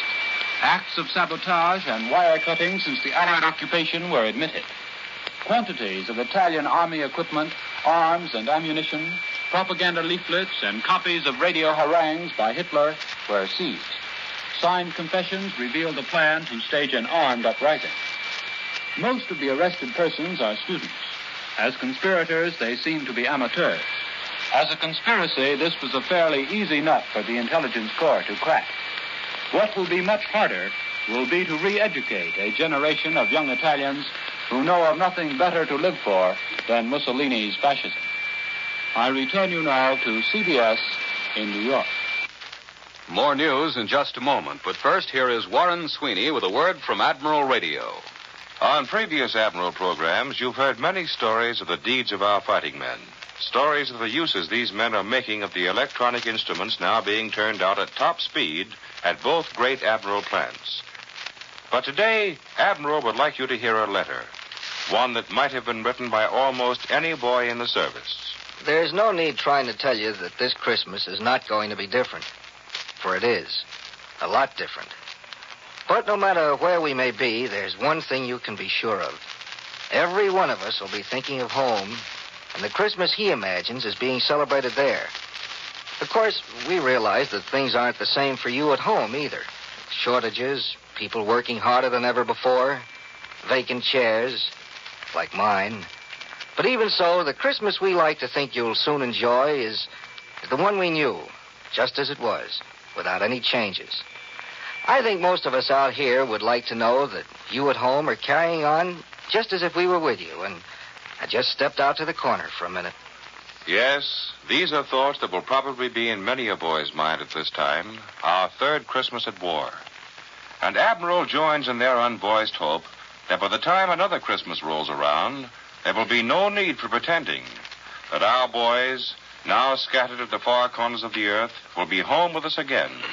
That the workers at the Admiral plants will be devoting their efforts to peacetime production, to the building of the new Admiral, America's Smart Set. Now, here once again is Doug Edwards. The German radio continues to furnish news on the fighting in Russia. Berlin reports full-scale battles in the naval area of White Russia. And dispatches from Stockholm say the Germans regard the situation as extremely serious. The German news agency, which reported earlier that the Russians had closed an iron ring around Naval, 70 miles from the old Polish border, now claims the Red Army lines have been broken. The Russians are said to be using heavy armored formations in support of this drive. But there's still no word from Moscow to deny or confirm the enemy stories. From Kharkov comes the verdict in the first war criminal trials of World War II. The Soviet military tribunal has convicted 4 men, one a Russian traitor, of having participated in the mass slaying of Soviet prisoners and civilians. All 4 have been sentenced to death by hanging. They offered but one defense, that they were carrying out orders from Hitler and Himmler to destroy what the Nazi leaders called the inferior Russian race. And now for a summary of the situation on the Eastern Front, here is Columbia's military analyst, Major George Fielding Elliott. It seems highly probable that the German reports of heavy Russian attacks southwest of Naval, which Mr. Edwards has just told you about, may be of considerable significance. It would not be the first time that the news of the Russian advances has come to us from German sources well in advance of any Russian communique on the subject. The Russians have a habit of allowing an operation, especially one of their offensives, to develop for several days before mentioning it officially. The reason this German report seems important is that military observers have for some time been anticipating a shift of Russian offensive emphasis to the north, where the ground is now frozen, and where marshes, rivers, and lakes have ceased to be, for the time being, the barriers to military maneuver, which they are in the summer and fall. The area Nivelle-Vitebsk is, so to speak, the hinge of the German defense line in North Russia. It represents the junction between the German Army Group of the North and that of the center. The German line from Leningrad to Vitebsk is that part of the front where the German communications are now longest and most difficult. And considering the German necessity for shortening fronts and shortening lines of communication in Russia, this part of the front is that from which a German withdrawal might naturally be anticipated in due course. No doubt the eventual German plan may be to swing their left flank back from Leningrad along the shore of the Gulf of Finland, perhaps to Lake Peipus, perhaps as far back as the River Dvina. The Russians will not wish to permit the Germans to do this undisturbed and at the chosen German moment. In order to prevent it, the best method is to strike heavily at the hinge of this swinging German door, which is the fortress area of Vitebsk. Hence a Russian advance southwest of Naval, which threatens to outflank and envelop Vitebsk, is one which the Germans must find the means to resist. If they do not, then they run the peril of having the whole of their north wing cut off and surrounded, backed up against the Baltic shore, just as the Russians recently tried to back the whole of their south wing up against the coast of the Black Sea. But it hasn't come to that yet. These are merely conjectures. That was Major George Fielding Elliott. Millions of Americans have sent Christmas letters and packages to men overseas. For a description on just how the Navy handles this staggering transportation problem, Admiral Radio takes you to the Fleet Post Office, New York. Bill Slocum, Jr. reporting. 2.5 million Christmas gifts, each one holding no more than 5 pounds of trinkets, and each one holding no less than 1 million tons of cheer and happiness for American sailors, have or are passing over a table I am now sitting on. It's a long, rough table in the center of the Parcel Post Division of the Fleet Post Office, New York. If you sent something to a sailor or merchant seaman marked Fleet Post Office, New York, you can be sure it landed here, was sorted, flipped with unbelievable accuracy into a rack of huge baskets, and sent on its way. If you, and some 50,000 of you did, wrap it badly, you can be sure your carelessness was greeted with appropriate comment and then slowly, painstakingly corrected by sweating sailors who repacked your parcel. Normally, 400,000 letters clear here daily and 25,000 parcels. The Christmas rush was so well handled that Lieutenant Andrew Newton, officer in charge here, said there was a minor Christmas rush after the first one. V-mail, airmail, first-class mail, and parcels headed for men at sea come here from the post office. There's a tiny office here that bears a legend, "Please keep out." I knew it was important because it was the first official please I had ever seen in the Navy. And this tiny office is the location of every single ship in the United States Navy. It is the heart of the entire operation here. A few men, and very few, have access to that office. Incorrect addressing is the post office's biggest headache. Downstairs, dozens of waves are attempting to list the correct addresses of every officer and enlisted man in the Navy. But there are almost 2.5 million men in our Navy, and the New York office alone lists 2,500 J. Smiths, 500 James Smiths, 4,500 assorted Joneses. And that's not counting officers. Strange things happen here. The parcel post wrappers are hard to surprise, but among their more recent major shocks were 2 quarts of ice cream, or rather 2 X-quarts of X-ice cream, mailed to Bizerti, a pair of dead trout bound for England, and a very live queen bee destined for a Navy lieutenant in Africa.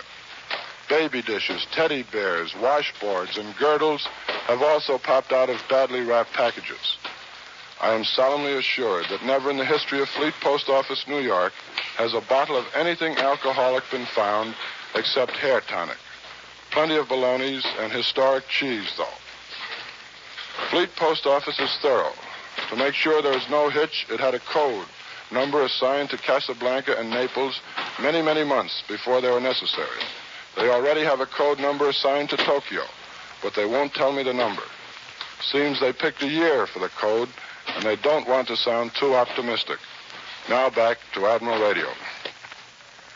London announces today that Prime Minister Churchill continues to improve in his sickbed somewhere in the Middle East. An official bulletin says Mr. Churchill's temperature has returned to normal and the signs of pneumonia are disappearing. It's generally agreed that the Prime Minister will need quite some time for recuperation. And London papers suggest that Mr. Roosevelt may become the traveler for the next big Anglo-American war conference. London newspapers are also paying quite some attention to the matter of a second front, and they have a new suggestion on just who will lead that drive across the Channel. First, unconfirmed reports in both Washington and London had General Marshall in the driver's seat. More recently, after the Tehran conference, we began to get reports that not Marshall, but Eisenhower would be the top man. And now London papers suggest that the Allied leader will be a Briton, not an American. And as the 2 most likely candidates, they name General Sir Harold Alexander, Chief of Allied Ground Forces in the Mediterranean War Zone, and General Sir Henry Maitland Wilson, the Allied commander in the Middle East. American forces in the Central Pacific are preparing their bases in the Gilberts and continuing to attack Jap strongholds in the Marshalls. For a report on this war zone, Admiral Radio takes you to CBS Pearl Harbor. Webley Edwards reporting. Civilians and men of the armed forces in this long, blacked-out, dimmed-out place got a Christmas present from the military governor this morning. Effective tomorrow night and every night, lights, wonderful bright lights, until 10 p.m. After that, inky blackout as usual. In New Britain, American troops have further consolidated their gains on the recently occupied Alloway Peninsula and have captured Umtigalo village, it is announced. As Christmas week moves into the Pacific War area, the situation out here is one of growing pressure on the Japanese. The occupation of the Gilbert Islands placed a tension spot on his outer defenses. Thereafter, he's been jabbed steadily in the Marshalls north of the Gilberts by clock-like 7th AAF raids and by one jolting fleet raid by task forces in strength. And then the Pacific Fleet further added to the tension by probing deep inside his outer defenses 11 days ago to bombard Nauru Island. The 7th AAF raids have continued thereafter in the Marshalls, drumming in with big liberators to drop no great bomb tonnages due to the flight distances, but eternally hammering away. And now, just as the whereabouts of the Pacific Fleet must be giving the Japs the jitters, the fleet has not officially been reported since the Nauru bombardment December 8th. American forces have jabbed into the Jap defense rim to add pressure at still another point on this Alloway Peninsula of New Britain Island, the same island where the big harbor of Revolt is located. And over across from Revolt on the other side, the pressure continues with the fighting on Bougainville Island. 4 weeks ago today on this same broadcast, Brigadier General William J. Flood, Chief of Staff of the 7th AAF, said prophetically, "Spread 'em out and sock 'em" looked like a good motto for the Central Pacific. Even as he said it, Admiral Nimmon's big Pacific Fleet forces were going into the Gilberts. Since then, the spread 'em out and sock 'em policy has spread indeed through most of the Central, Southwest, and South Pacific, with pressure against the Jap built up until it breaks through again to touch him in another vital spot, as was done in the Gilberts. This is Webley Edwards at Pearl Harbor. I return you to Admiral Radio in New York.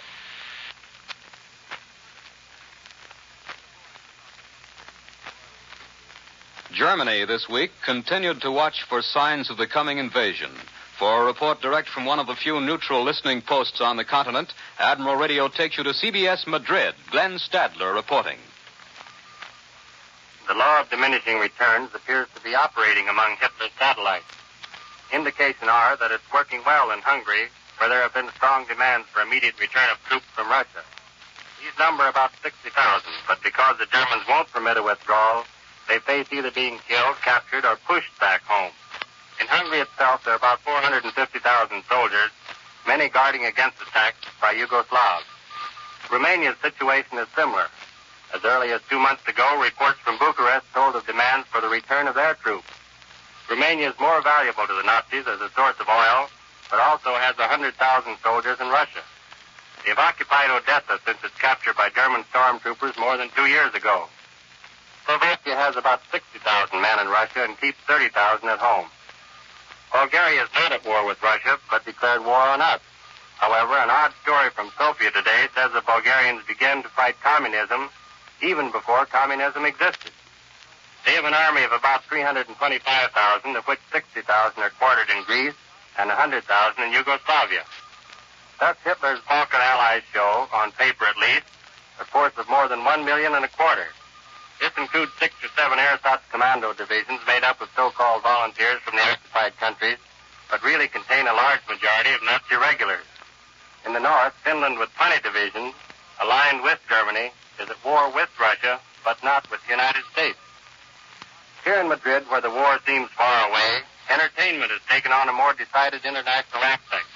Tonight, Draco and his Palanque leaders will attend the Spanish version of Shakespeare's Romeo and Juliet. In another theater, the Scala Vaudeville show for Berlin features a Japanese dancer giving an Oriental interpretation of the Negro song, St. Louis Blues. This is Glenn Stadler in Madrid, returning you to Admiral Radio in New York. Now for a report on home front developments and an interview with a WAC captain recently returned from Britain. Admiral Radio takes you to CBS Washington. Don Pryor reporting. Washington is getting ready for Christmas. Congress will adjourn formally Tuesday afternoon and go home for the holidays, leaving taxes, subsidies, the soldier vote, mustering out pay, and other issues to be ironed out in the new year. President Roosevelt and most of his family will have a quiet celebration of their own at Hyde Park. The president also will make his customary Christmas Eve address to the nation, except that it will be at 3 o'clock in the afternoon this time, and it will be directed primarily to fighting men around the world. Just a few minutes ago, President Roosevelt began an urgent conference at the White House with railroad and union officials in an effort to head off the threatened strike of operating railroad men.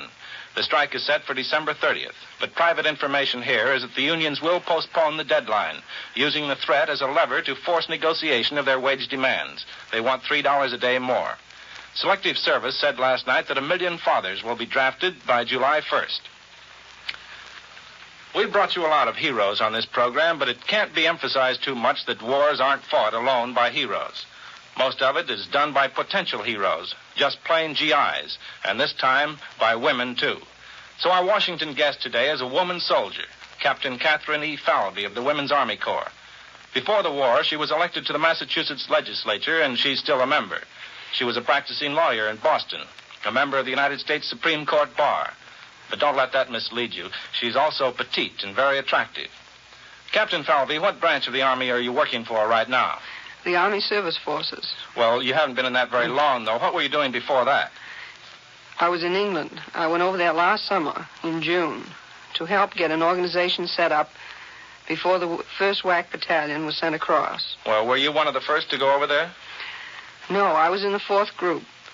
2 officers went over last winter to establish liaison with the British WAFs, who had been loaned to the 8th Air Force while our WACs were being trained.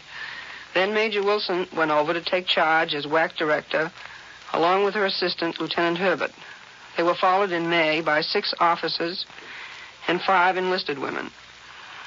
I didn't get there until about 2 months later with 3 other officers. Well, how did the soldiers over there react to you women?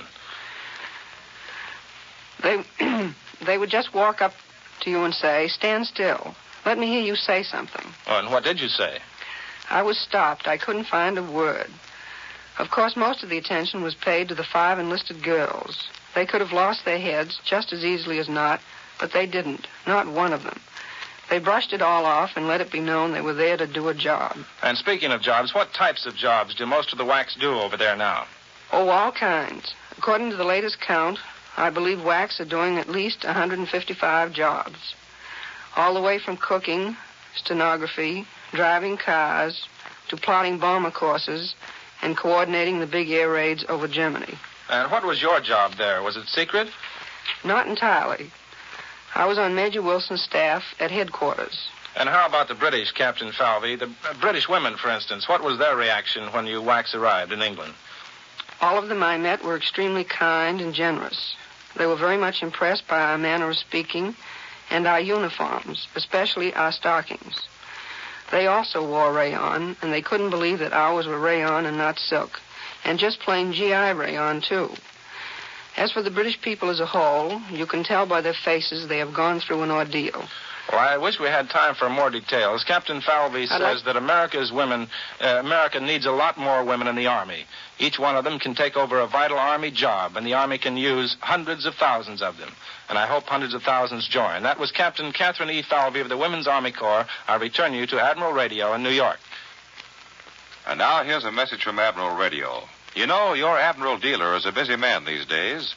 With production of civilian radios completely halted and everyone faced with the necessity of making their present equipment last for the duration, radio repairmen are literally swamped. If your set fails to operate perfectly, however, there are certain things you can do before calling your dealer. Certain checks to determine if there is actually a structural failure. For instance, tubes sometimes jar loose, and all that's necessary is to push them back firmly in place again. As a wartime service to you in helping to keep your set in working order, and to help save the time of your busy dealer, Admiral has prepared a home checkup chart listing some 20 things you can do before calling your dealer. All you need do to obtain one of these charts is ask for it at your Admiral dealers or address a letter or card to Admiral Radio in care of this station. The simple directions on the home checkup chart may save you the expense of a service call. Get an Admiral home checkup chart from your dealer or drop a card now to the station to which you are listening.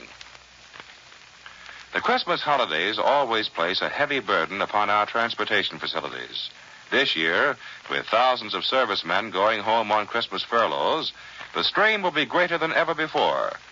Let's give these boys a personal priority on the available space in our buses and trains. Don't travel unless your trip is vital to the war effort. Those who must travel will find little pleasure in it. Trains will be crowded. Many will have to stand. But more important than this, one casual, unnecessary pleasure trip may be the cause of some serviceman failing to see his family for the last time before going overseas. If a vacation is necessary, wait until after the middle of January before leaving. World News Today is brought to you each Sunday at this hour by the Admiral Corporation, makers of Admiral Radio, America's Smart Set. Be sure.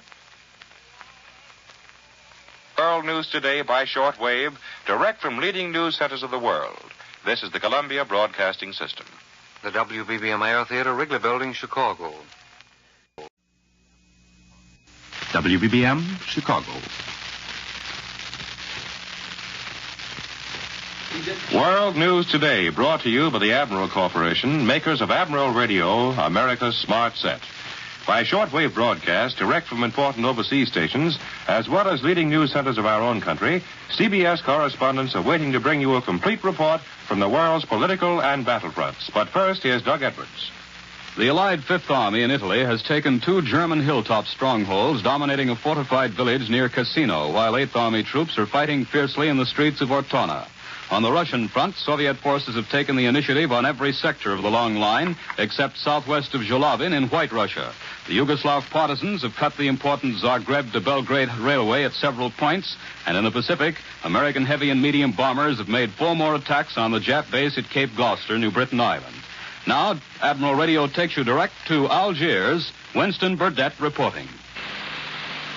In the mountainous central sector of the Fifth Army front in Italy, American doughboys celebrated Christmas by pushing doggedly ahead in pouring rain, under wicked fire from enemy machine guns, and knocking the Germans off another peak in the outskirts of San Pietro. It was a bitter fight for a key objective. The hill the Americans captured is 1,400 feet high at the western end of the Samukro chain. It directly dominates the village, which is the enemy's next stronghold on the road to Cassino, 7 miles further up the valley. That is the only gain reported for Christmas Day along the entire front in Italy. Elsewhere, the Germans have fought us to a standstill. The approaches to San Vittore, which the Americans are now preparing to tackle, are stiff with mines and pillboxes, machine gun posts, and mortar batteries. This will be another grim job for the infantry. It promises to be the Battle of San Pietro all over again. The greatest immediate threat to the Germans' winter line is in the east on the Adriatic coast. To answer that threat, they have concentrated 3 divisions against the Canadians in and around Ortona. In the furious battle for that port town, the anchor of Marshal Kesselring's left flank, where the Germans are still holding out, both sides are relying heavily on armor. The Canadians have blasted all but a handful of Germans out of Ortona after 5 days of the deadliest tank and infantry fighting of the Italian campaign. But that handful are still clinging to the northwest section of the town. The Germans have blown up all of Ortona's landing keys, just to make sure that the port will be of no immediate use to us once we get it. Here at headquarters, the main topic of speculation this weekend has been the new Allied command appointments for the invasion of Europe. Those appointments are in themselves a significant comment on the way the war has developed in the Mediterranean theater. General Eisenhower will leave his command here to head the massive Allied offensive now in the making against Germany. Lieutenant General Karl Spaatz, until now commanding the Northwest African Air Force, will also leave this theater to head the entire American strategic bombing of Germany. General Montgomery will become Commander-in-Chief of British invasion armies in the United Kingdom. Of the top men in the Mediterranean theater, General Sir Harold Alexander is presently slated to remain as commander of the Allied armies in Italy. So the questions which people are asking here are, what next in the Mediterranean? Will further Allied offensives be launched from the south? Will Italy be the springboard for something else? Or will Italy serve mainly as an air base to swell our bombing offensive against Germany? This is Winston Burdett at Allied Force Headquarters in North Africa, returning you now to CBS in New York. More news in just a moment, but first here is Warren Sweeney with a word from Admiral Radio. Next Friday will mark the third time our country has paused at midnight to look forward to a new year as a nation at war. 2 years ago, we were a stunned nation, shocked at the treachery of a cowardly attack. Last year, a nation engrossed in seemingly insurmountable difficulties in the process of preparedness. This year, an entirely new picture is presented. Production problems have been solved. War industries, like the two great Admiral plants, are turning out the materials of warfare in ever-increasing amounts. Our armed forces, steeled in the fire of experience, are sending our enemies reeling back in the prologue of mightier blows to come. All these things we will see as we welcome the new year this week. A welcome, while it may lack the carefree gaiety of pre-war years, will be marked with the satisfaction of a job well begun, a hope of a not-too-distant victory.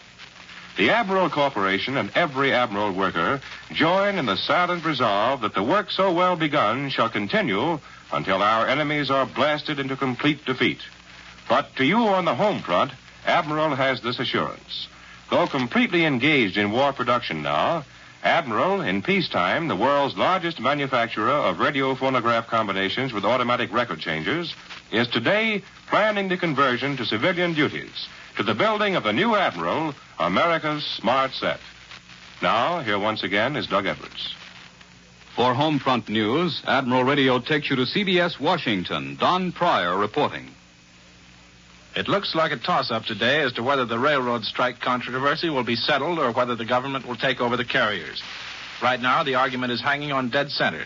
2 of the operating brotherhoods have called off their strike and are willing to submit to President Roosevelt's arbitration. The others, 3, have refused and are still threatening to strike at 6 a.m. Thursday. Leaders of the 15 non-operating unions are expected to meet at the White House tomorrow with management representatives, but nobody really counts on an agreement. The president will return from Hyde Park tomorrow, and if the strike threat still exists by Wednesday, the government probably will be operating the railroads Thursday morning. As for the steel strike, there's still no new information about it here, but plenty of worry. 40,000 men are already off the job, and the number is expected to jump to 350,000 in the next day or so. The unions blame the War Labor Board, which refused to guarantee that any agreement would be retroactive. Union leaders claim that no strike call has been issued, but so far the strike is following pretty much the same pattern as the coal strikes, which won increases for the miners. I return you to Admiral Radio in New York. There's been no word from Moscow in recent hours on the latest developments on the Russian battlefronts, but Berlin says the Red Army has extended its gains in the Zhytomyr area of the Kiev Bulge. The Russians are said to be using superior forces in this drive, which the Germans say has already penetrated some of their positions. Moscow thus far has said nothing about the fighting in the Kiev Bulge. The Russians continue to stress the gains they're making in White Russia, gains which resulted in the recapture of another 200 populated places and put Soviet forces within 15 miles of the enemy stronghold at Vitebsk. The Russians have also cut the important Vitebsk-Polotsk supply highway. And now for a summary of recent developments in the South Pacific, here is Columbia's military analyst, Major George Fielding Elliott. The continuing Allied air attacks on the Japanese air base at Cape Gloucester are certainly suggestive of a possible landing in that area. The Japanese appear to be unable to operate their air power from this base due to these continuous attacks. The objective of our last raid appears indeed to have been shifted to the surrounding villages where Japanese troops may have taken refuge. The Japanese and German radios are reported as hinting that a landing has already taken place. However this may be, it's clear that in the strategical sense, the same pattern is being followed in New Britain that has already been successful on Bougainville, where the establishment of an American air base at Empress Augusta Bay has been followed by the neutralization of the Japanese air facilities at all other points on Bougainville Island. The landing at Empress Augusta Bay was made under cover of long-range and carrier-based aircraft. Once made, it established a base from which all types of land-based aircraft could be brought to bear against other Japanese installations on the island. That was Columbia's military analyst, Major George Fielding Elliott. Here in our New York studio today is Russell Hill, correspondent for the New York Herald Tribune, who has just returned from the Mediterranean theater of operations where he's been covering the war for the last 3 years. Mr. Hill, a lot of us here at home are interested in knowing something about the Allied generals who are conducting our offensives. You've spent some time at the headquarters of General Montgomery, the British commander of the 8th Army, who has just been chosen to play a leading role under our own General Eisenhower in the Second Front invasion. We'd like to know what kind of a general and what kind of a man Montgomery really is. There is a very revealing remark about General Montgomery, which is attributed to Mr. Winston Churchill. The story goes that the Prime Minister, when asked his opinion about the 8th Army commander, considered for a moment and then replied, "Montgomery, in defeat, unthinkable. In victory, insufferable." Certainly it is true that Monty is not conspicuous for the courteous and modest manners that make General Alexander, for instance, such a pleasant person to know. Montgomery thinks he's good and doesn't mind saying so. When he thinks somebody else isn't good, he also says so. And this frankness has made him a good number of enemies. Yet his very faults have helped to make Monty a successful general. He is ruthless enough to cut red tape, to get rid of inefficient subordinates, to get the supplies he needs. In a recent attack in Italy, his army suffered very heavy casualties, particularly in junior officers. Headquarters was slow in complying with his request for reinforcements. Impatiently, he wired, "If I don't get the officers I have asked for within 48 hours, I will stop the battle." He got his officers. What do you think of Montgomery as a strategist? My impression of Montgomery is that he is not a military genius or a miracle man, but that he will always be a successful general. He does not carry out daring and brilliant operations which might entail some risk, but he is careful and methodical and leaves as little as possible to chance. He knows how to inspire his men with confidence and enthusiasm, and he has had plenty of experience in handling the various weapons of modern war, in coordinating all arms of the service, and in cooperating smoothly and closely with the air forces. When General Montgomery leads his new army into action in Western Europe, we can be sure that he will not let us down. He will lay his plans carefully and will not undertake anything that does not have a good chance of success. He has never yet suffered a major setback, and there is every reason to hope that he is not going to. It is important to be able to count on that. Thanks, Russell Hill of the New York Herald Tribune, for that picture of a great general. London newspapers this morning are practically unanimous in acclaiming the appointment of General Eisenhower to lead the invasion of Germany. The Express praises the general for welding the fighting men of our two races into one whole, happy, and formidable instrument of battle. The Dispatch says Eisenhower won very high praise everywhere for the brilliant way he handled the First Command, fusing joint British and American land, sea, and air forces. The Observer says Eisenhower has a grand knack of finding talents and mixing them. And the Times adds he has the gift of getting the best out of subordinates because he's big enough to leave them do the job he has given them in their own way. London newspapers are also speculating on the possible formation in Britain of a new tactical air force to act directly with the invading armies. The appointment of General Spots to command American strategic bombing forces is seen as an indication that there is to be no let-up in the full-scale deep penetrations of enemy-held lands. And the Sunday News says it is to be presumed that what might be described as an Allied air expeditionary force will contain every type of plane needed to support the opening and maintenance of a second front.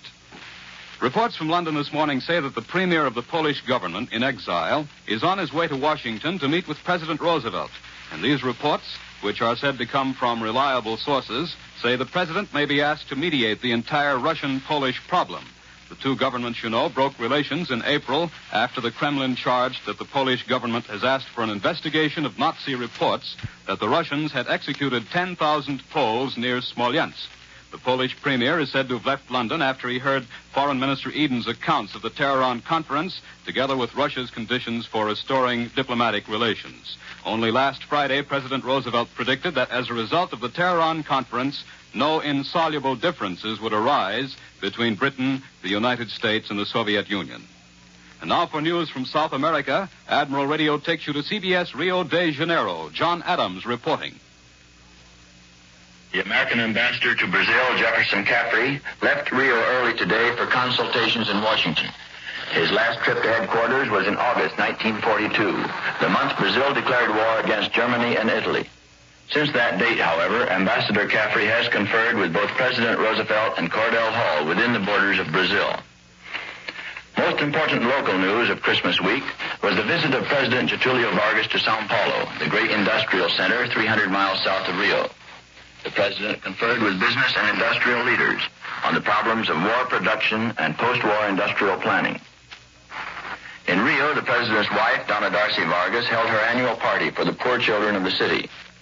They lined up for nearly 10 blocks outside the presidential palace in a pouring rain to receive their Christmas packages. In Copacabana Beach, the smart residential district, food prices were the highest in years. Turkey was 70 cents a pound. Scotch whiskey, however, was still available at $4 a bottle. Most members of the American colony opened their homes to entertain lonely American soldiers, sailors, and flyers who happened to be in port. They all seemed to have one idea about the war: to do the job they are told to do and get it done quickly, so they can get back home again, back to Hartford or Toledo or San Diego. They liked the appointment of Eisenhower as Allied invasion chief, and when they talked of Roosevelt's warning of big sacrifices ahead, they said, "He's talking about us and our buddies, and not the ones who are squawking and striking at home." One boy got awfully dreamy-eyed as he talked about his Sally, who was expecting a baby next month. He had asked his commanding officer if there was any chance of getting home for the big event, and the skipper said, "Buddy, you were there for the keel laying, but the war has got to go on. We can't spare you for the launching." This is John Adams in Rio, returning you to CBS and Admiral Radio in New York. Allied airmen continue to hammer Jap positions in the Central and South Pacific. For a report on these developments, Admiral Radio takes you after a brief pause to CBS Honolulu, Webley Edwards reporting. The Marshall Islands, most immediate obstacle in the path of the Pacific Fleet's road to Tokyo, are the most bombed bits of land in the world today. 21 times in the last 8 days, Army and Navy planes have made the Marshalls their target, adding to the punishment dealt to these islands since mid-November. Within the last week, 2 and often 3 times a day, our planes have been over the Marshalls, dealing death and destruction to ship and shore installations there. Hitherto unknown names such as Kwajalein, Jaloi, Wotye, and Mili have become commonplace names in the communiques and news releases from Central Pacific headquarters. On the maps of the 7th AAF and of Fleet Air Wing 2, these clusters of coral atolls are hotspots, marked for constant attention by heavy and medium bombers and fighter groups. In land area, the Marshalls are not important, but as airstrips and anchorages, flanking or obstructing the sea lanes to Japan, they are extremely important. And that is why these islands, in total area about the size of Rhode Island, are receiving the lethal attention of our Central Pacific air strength with such regularity. They are the forward group of stationary carriers the Japs have built up during the last 25 years as bastions for their hoped-for conquest of the Pacific and the world. Of all Jap-held bases, they are closest to our fence frontier here in the Hawaiian Islands. It has taken us a couple of years to establish our own bases near enough to them to give them a daily plastering. In the early days, our strikes were by fast-moving carrier planes. And then we started moving toward them through our occupation of the Ellis Islands. And then more recently, through our occupation of the nearby Gilberts. The Marines at Tarawa gave us a most important airstrip there, from which our fighter and medium bomber planes could augment the attacks of the longer-flying heavy bombers from more distant islands. In the middle of the day's news, bombings on Berlin and other key German cities, predictions of an offensive against the European continent, and tremendous gains in Russia, the Marshall Islands may appear as tiny bits of land in a vast Pacific, far from the ultimate objective of our Pacific forces, which is Honshu Island in Japan. But mark this, they are 2,000 miles nearer to Japan from Hawaii, and that would be pretty good ground gaining in anybody's league. This is Webley Edwards at Pearl Harbor, returning you to Admiral Radio in New York.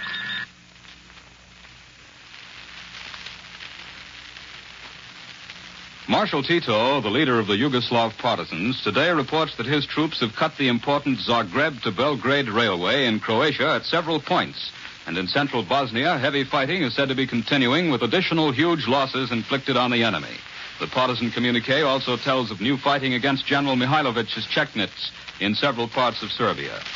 From Cairo comes the suggestion that if and when the Allies open an offensive in the Balkans, General Sir Harold Alexander will be the top man. Back in this country is the Coast Guard combat artist who has been a witness to all three of our invasions in the Mediterranean area. For his story, Admiral Radio takes you to CBS Washington. Don Pryor reporting. This war has had a tremendous impact on all kinds of people. How each one takes it is the measure of himself. How all of us take it is the measure of America's great strength.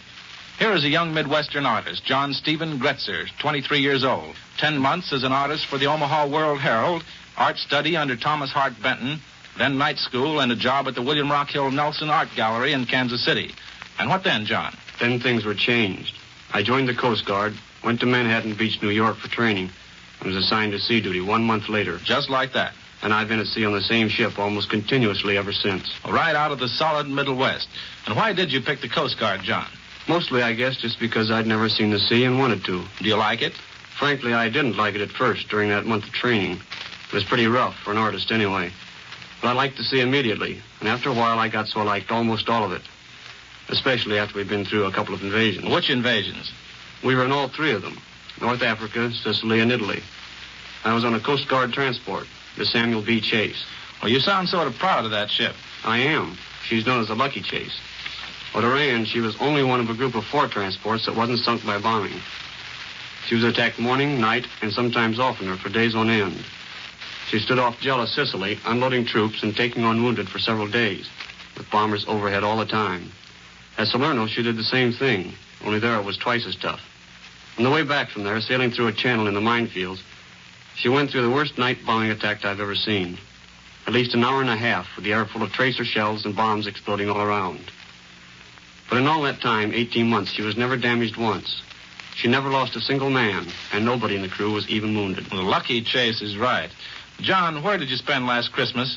At Gibraltar. We laid up there for a couple of weeks. Homesick? Gosh, yes. I had just been married 1 year before on December 26th. It had been a long time. The boys had a Christmas celebration on board with turkey and all the rest. But we hadn't received any mail for several months. Not even a letter, much less Christmas packages. On top of that, I drew a gun wash Christmas Eve and had to miss the celebration. But this Christmas was different. Yes, this was different. Mrs. Gretzler is right here in the studio. She arrived in Washington just 3 days ago, and she and John spent Christmas together. For the first time, incidentally, they've been seeing each other for 10 months. John is now a combat artist, and he'll stay here for a while, putting his experiences onto paper and canvas, and then out to sea again. But incidentally, don't let that word artist fool you. John is an artist, all right, and a good one. But combat artists in the Coast Guard are fighting men, first, last, and always. They do their drawing when they can. I return you to Admiral Radio in New York. And once again, here is Warren Sweeney with a word from Admiral Radio. With the Admiral Corporation and other radio manufacturers devoted entirely to wartime production, the radio you now have has become practically irreplaceable. But no matter how careful you may be, breakdowns are bound to occur at some time or other. If your set fails to operate perfectly, however, there are some things you can do before calling on your busy Admiral dealer. Certain checks you can make to determine if there is actually a structural failure. For example, are you sure the plug is firmly inserted in the light socket or that the wire on the plug is not loose? Servicemen can tell of many calls made for something no more serious than that. As a wartime service to you in helping to keep your set in operation, and to help save the time of your busy Admiral dealer, Admiral has prepared a home checkup chart giving some 20 suggestions of things you can do before calling your serviceman. To obtain one of these charts, just ask for it at your Admiral dealers or address a letter or card to this station. The simple directions you will find on this chart may be the means of keeping your set in operation and may save you the expense of a service call. Ask your Admiral dealer for a home checkup chart or send your name and address now to the station to which you are listening. Careless talk can cost lives. Words can sink ships, lose weapons, mean the failure of military ventures. Remember these rules in even the most carefully guarded conversation. If you hear it from someone else, don't pass it on. If you see it yourself, tell no one. Don't talk unless you read it in the newspapers or hear it on the air. These are things our enemies would like to know about our men, planes, ships, and supplies. Where, how, when, how many, what kind. Let's make them find out the hard way on the battlefields of the world. The appearance of Navy personnel on this program does not constitute an endorsement of our product for the Navy Department. World News Today is brought to you each Sunday at this hour by the Admiral Corporation, makers of Admiral Radio, America's Smart Set. Be sure to listen again next Sunday when Admiral brings you World News Today by shortwave direct from leading news centers of the world. This is the Columbia Broadcasting System. The WBBM Air Theater, Wrigley Building, Chicago 11. World News Today, brought to you by the Admiral Corporation, makers of Admiral Radio, America's Smart Set. By shortwave broadcast, direct from important overseas stations, as well as leading news centers of our own country, CBS correspondents are waiting to bring you a complete report from the world's political and battlefronts. But first, here's Doug Edwards. The Allied Fifth Army in Italy has thrown back German counterattacks and has cut deeper into the enemy defense lines around Cassino, the strategic town guarding the road to Rome. In Russia, Soviet armies have smashed within striking distance of 3 German escape railroads, and the fall of Sarny in Old Poland appears imminent. British Mosquito bombers were over German targets again last night. And in the far Pacific, Marine jungle fighters on New Britain Island have made new gains in the face of strong Jap opposition. Now for our first news direct from overseas, Admiral Radio takes you to CBS Algiers, Winston Burdett reporting.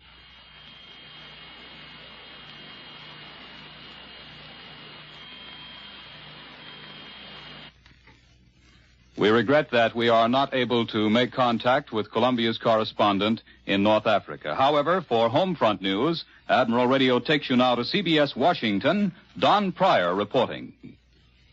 Congress goes back to work tomorrow. You can't escape the feeling that it's going to be a tremendously important session.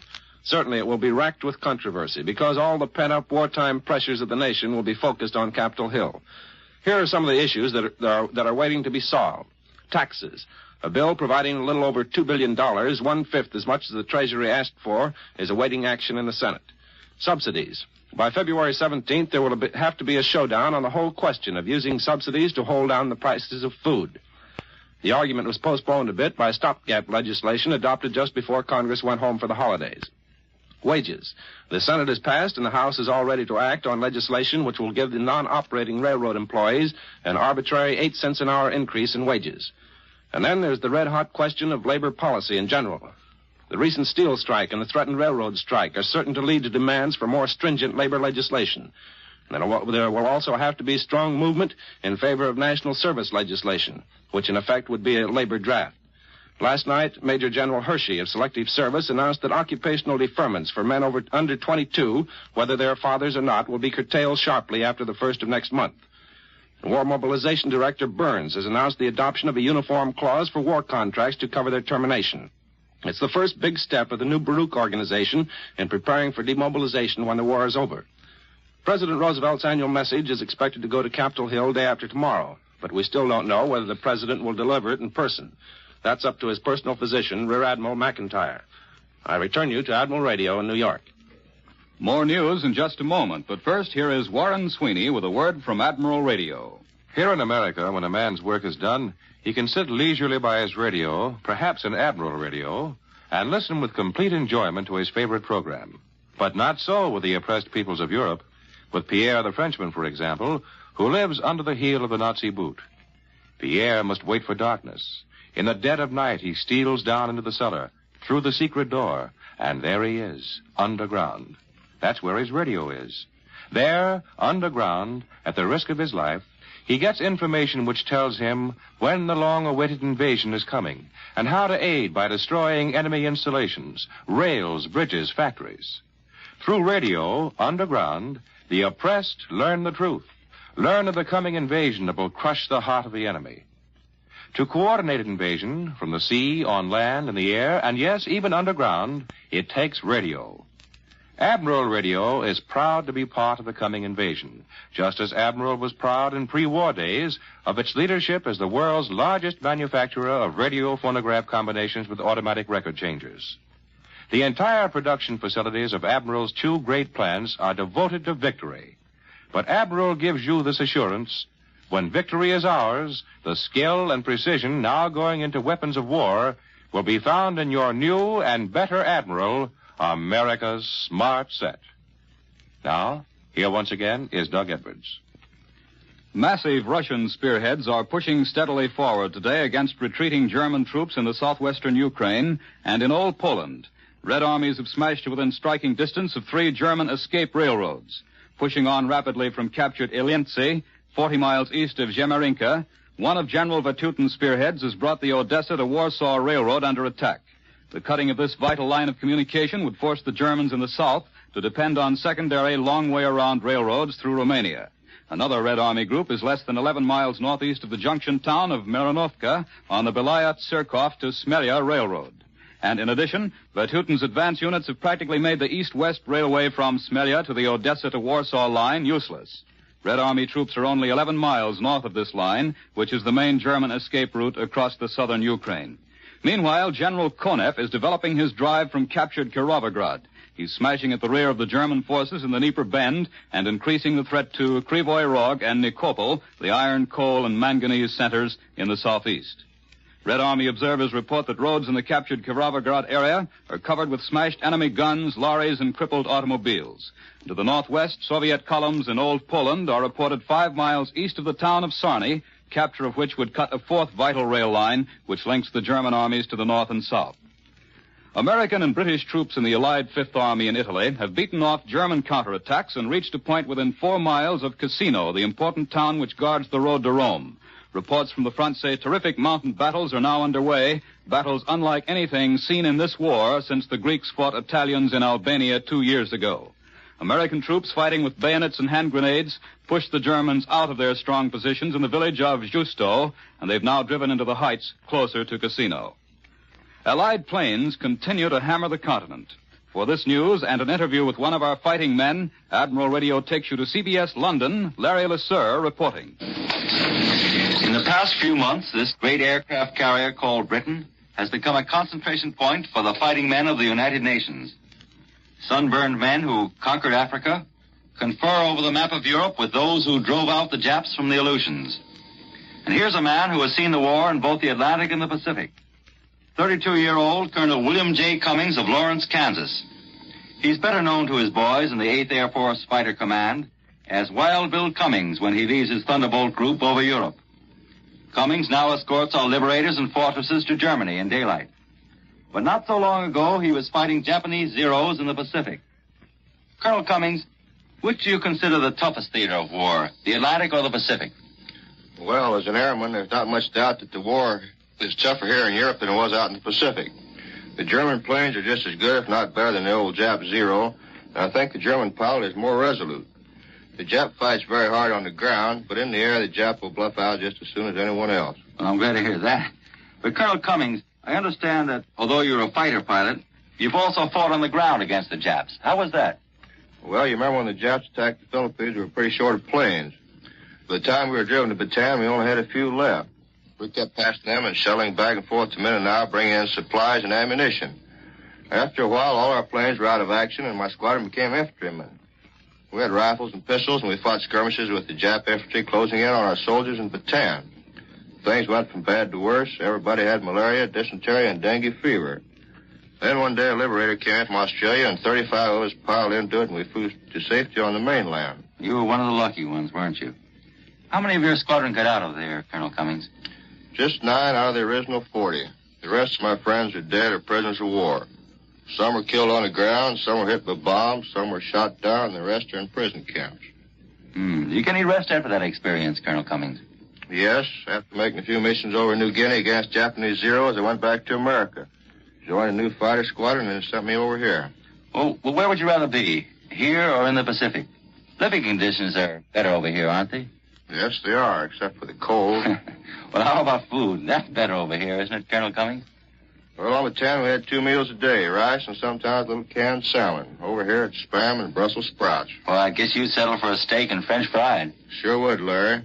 But when this is over, I want to get back and fight the Japs. After you've been strafed and bombed and seen your friends die alongside you, war becomes very personal. I left a lot of good friends back there. Yes, I guess the war is more impersonal for our boys here in Europe. Most of them have never seen a German. They've never seen the cities their bombs destroy. Have you ever been in Europe yourself, Colonel Cummings? No, I never have. I don't think it'll be long now. Germans almost in the same position as we were in the Pacific 2 years ago. They're on the defensive. Yep, I guess they are, and I hope they'll keep them on the defensive for a long, long time. Thank you very much, Colonel Cummings. We return you now to CBS, New York. Here at home, our Army Air Force mechanics are now inspecting a captured German medium bomber, the famed Junker 88. For a report on just how this ship stacks up against our planes, Admiral Radio takes you to Wright Field. Bill Slocum, Jr. reporting. Sitting here on the flight line at Wright Field is an interesting testimony to our Russian allies' powers of persuasion. It is a Ju-88, a German twin-engine airplane that not too long ago sat on a flight line somewhere in Romania. A young Nazi aviator owned that Ju-88, and after giving much thought to the certain basic inconsistencies of the master race doctrine, he came to a decision, which was, in effect, nuts to this. He therefore promptly climbed into his plane and flew to Allied territory, surrendering himself and his plane intact.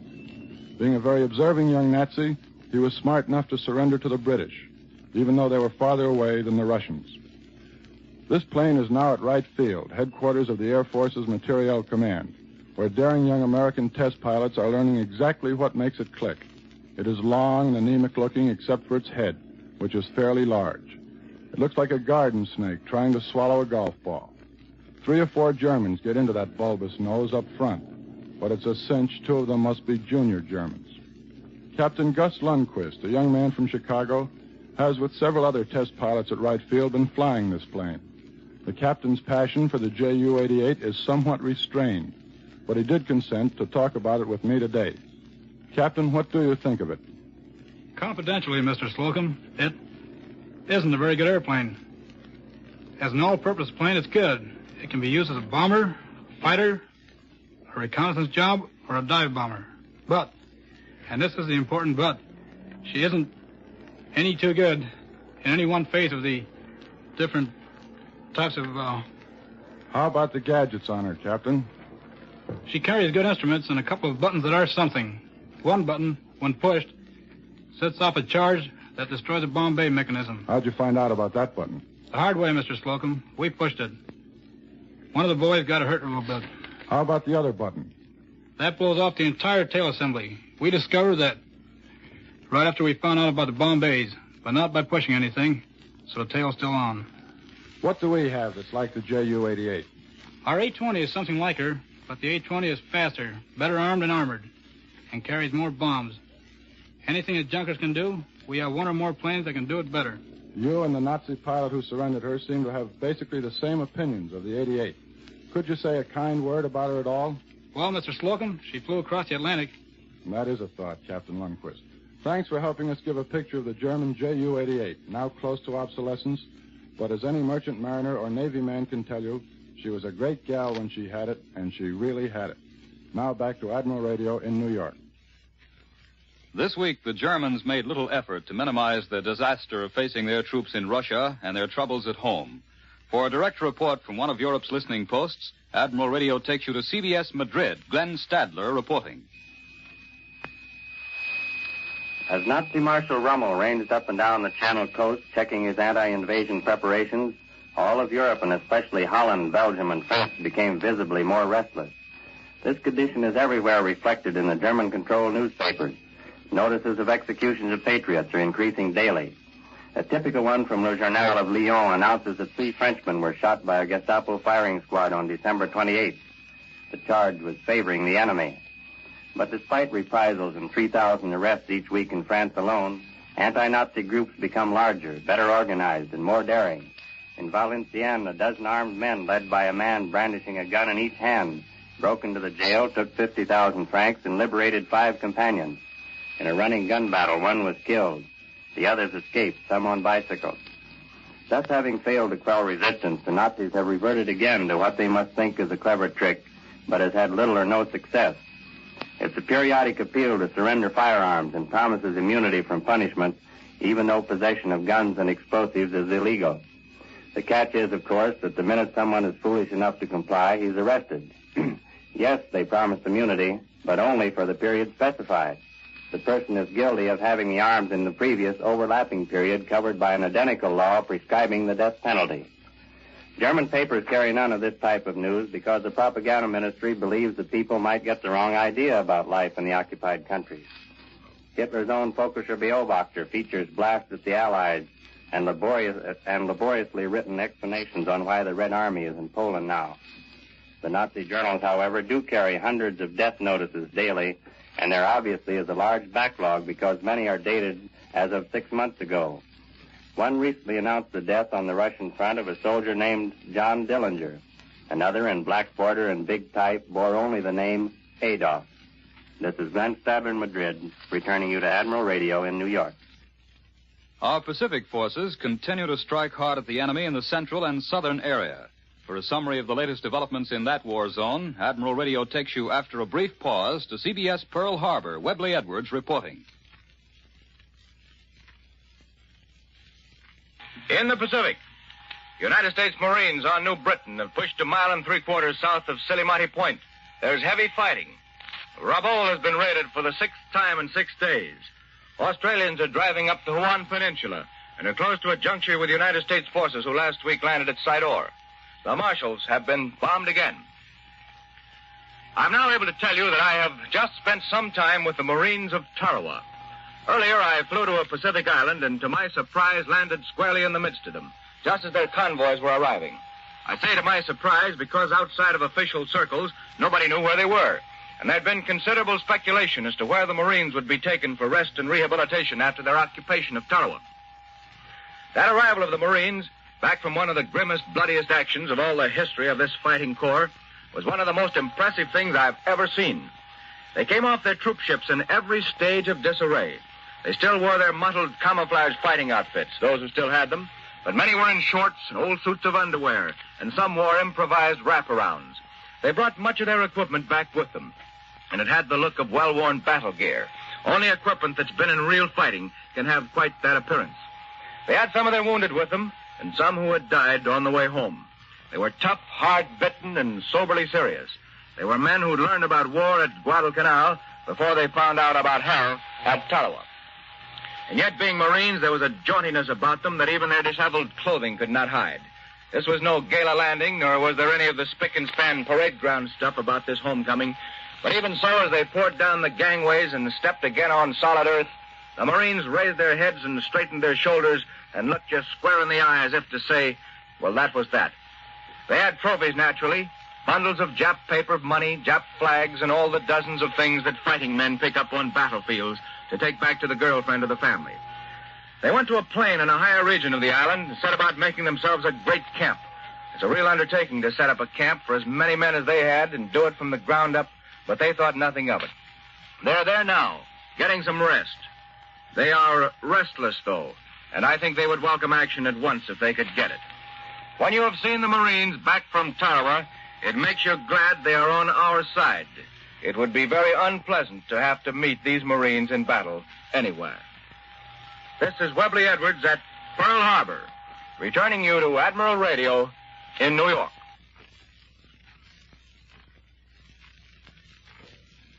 Two Army nurses who helped care for our wounded soldiers in the South Pacific are now back in this country. For their story, Admiral Radio again takes you to CBS Washington. Don Pryor reporting.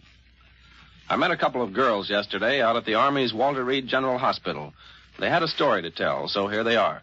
They are Lieutenant Marguerite Cooney of Worcester, Massachusetts, and Lieutenant Helen Burns of Wallingford, Connecticut, both Army nurses.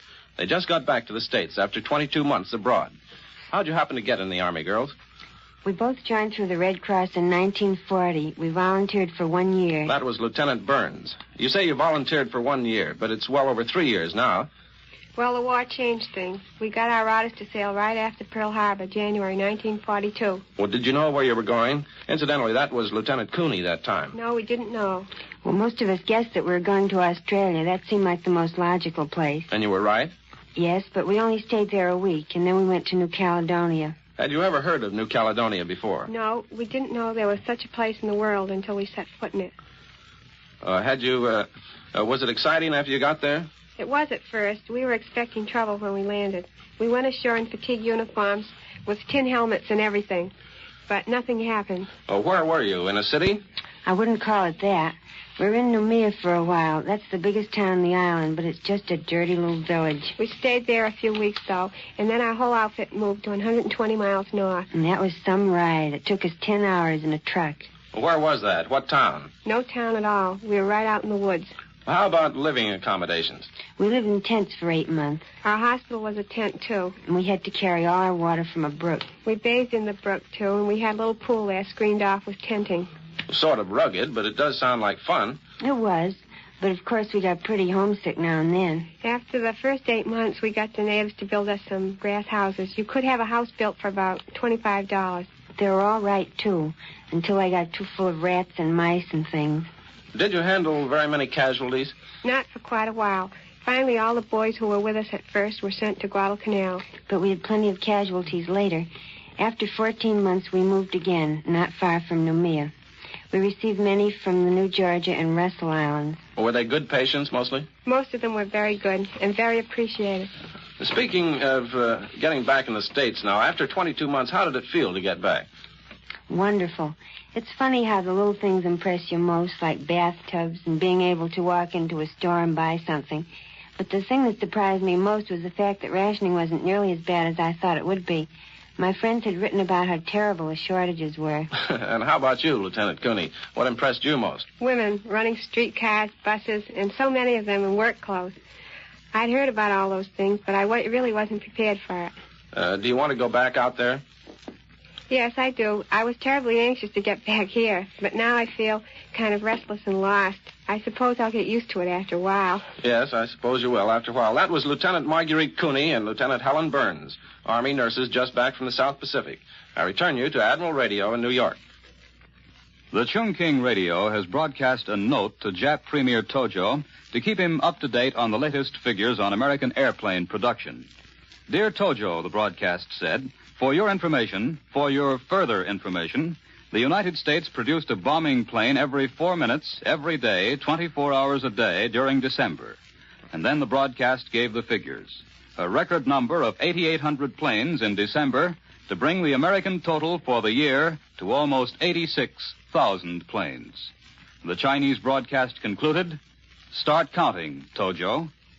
And now, once again, here is Warren Sweeney with a word from Admiral Radio. Does your radio give you the same flawless reception and carefree enjoyment it did when new?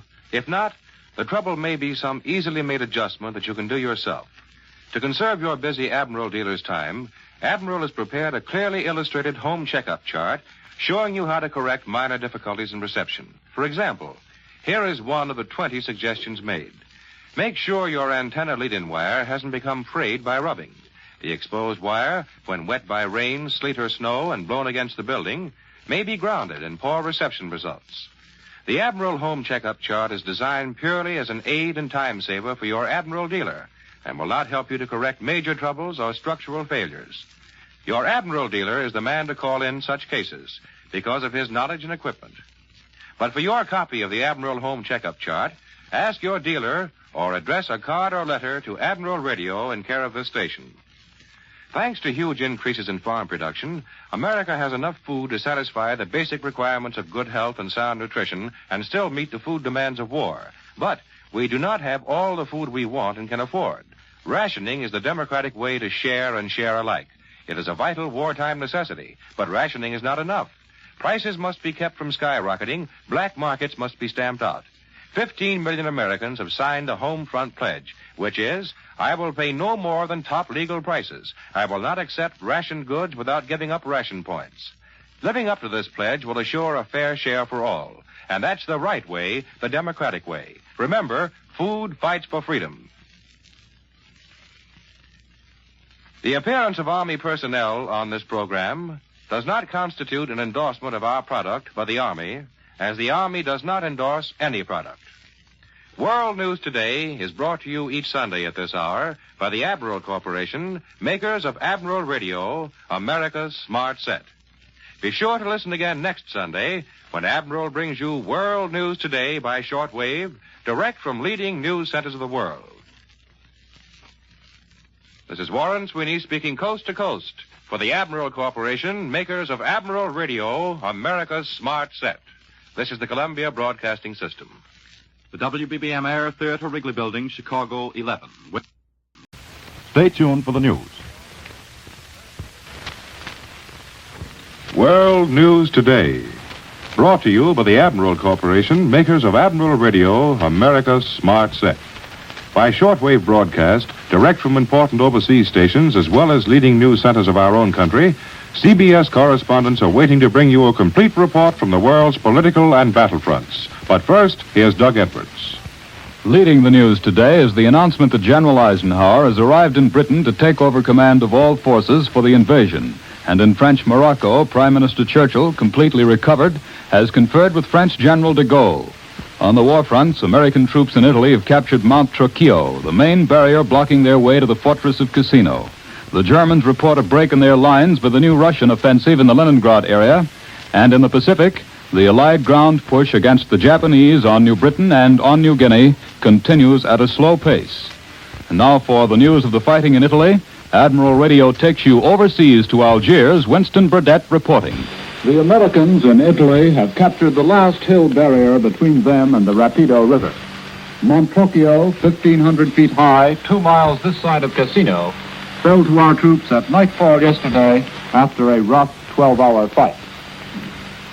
Here in Algiers, it was announced today that General de Gaulle met Winston Churchill last Wednesday at Marrakesh in Morocco, where the Prime Minister is now almost wholly recovered from his recent illness.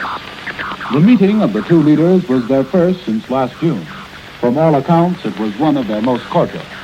After lunch, they sat for 2 hours by the swimming pool in Mr. Churchill's garden, chatted, smoked the Prime Minister's cigars, reminisced, related incidents from the dramatic days of June 1940. Churchill related how he had pointed out de Gaulle to Lord Halifax and said, "There is France's man of destiny." Conversation at Marrakesh was often personal, sometimes sentimental. The two statesmen also discussed difficult, unsentimental subjects. On the key issues involving France today, their meeting produced no definite agreements, no final understanding. It did produce, according to the French here, fairly good assurances by the Prime Minister regarding shipment of arms to French guerrilla fighters.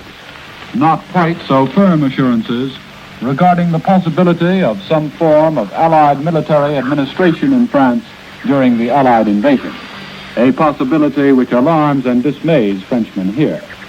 It's understood that on all subjects the Prime Minister spoke in a friendly way and said something should be done without definitely committing himself. Mixed with their disappointment that nothing positive was decided, Frenchmen here show satisfaction that Mr. Churchill so obviously feels the necessity of reaching a sounder, closer understanding with the French and the French Liberation Committee. That is the chief impression left here by the Marrakesh meeting. It is encouraging to Frenchmen, even though they realistically point out that in all matters affecting France's future, the final decision rests at least as much with Washington as it does with London. I return you now to New York. More news in just a moment, but first here is Warren Sweeney with a word from Admiral Radio. Radio sending sets, perhaps Admiral built, have been parachuted by Allied planes to Europe's underground. Luigi, the Italian farmer, is a member of that underground, and one day, not long ago, this is what happened. Luigi stopped toiling in his vineyard and stood motionless to watch a formation of Nazi bombers overhead. He counted them and carefully noted the type of each plane. He wasted no time cursing this enemy who had confiscated his crops, but hurried to the shed where he kept his wine barrels. There, from a barrel with a false bottom, he took a small, compact radio sending set. In code, he reported to the Allies through radio, underground, the time, direction, and number of planes in the formation. Then he relaxed, secure in the knowledge that these hated Nazi planes would never reach their objective. Through radio, underground, Allied interceptors took to the air in time to inflict another defeat upon the enemy. Radio, indispensable to victory, continues to do its important job.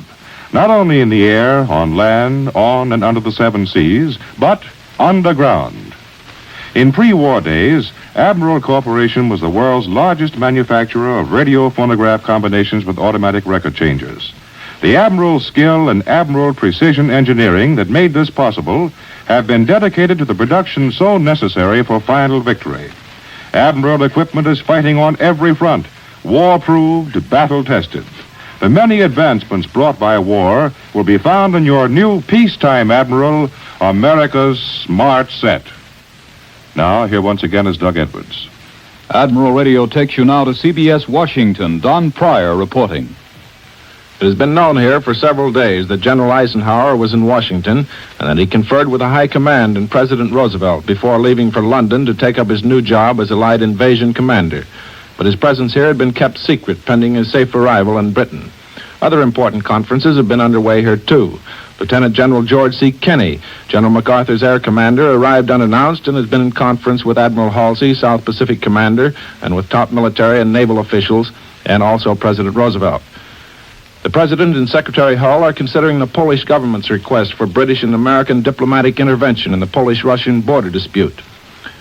Undersecretary of State Stettinius said last night in a radio broadcast that this country has everything to gain and nothing to lose from the closest cooperation with the Soviet Union.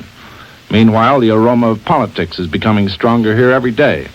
The Democratic National Committee will meet here Saturday to pick a time and place for the party's presidential convention, which probably will be in Chicago in July. On Capitol Hill, the House will take up the mustering out pay bill tomorrow. I return you to Admiral Radio in New York. This week, our Army bombers continue to soften up Jap bases in the Central Pacific. For a first-hand account from the commander of our 7th Air Force, Admiral Radio takes you to CBS Pearl Harbor. Webley Edwards reporting.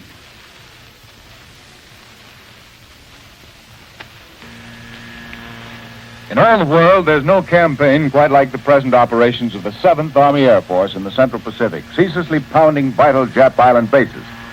I'd like to introduce the commanding general of the 7th AAF, Major General Willis H. Hale, just returned to Hickam Field from the bombing front. General, we're most interested in learning of the men who make these tremendous flights. These men are flying trackless ocean wastes with no landmarks to guide them, navigating to tiny pinpoint targets, bombing their objectives, and returning to their own pinpoint bases. On 50 missions from November 12th through January 7th, they averaged more than 2,400 miles per mission in their pre-invasion bombing of the Gilberts and their present strikes against the Marshalls. We are engaging in continuous operations, and we have many objectives. To reach and destroy them, we must span great distances, often encountering bad weather fronts through tricky cloud formations before we ever get to the Japanese interceptor fighters or anti-aircraft. Because of the exceptionally long flights our bombers must make to reach their objectives, the strain, both mental and physical, is very great. How heavy have losses been, General Hale? Our losses, while grievous, have been very light indeed. Nevertheless, we are determined to inflict as great damage as possible on the enemy with the smallest possible loss to our own men. We believe we can do this. For the kind of continuous operations you've outlined, General, is there a limit to a flyer's efficiency?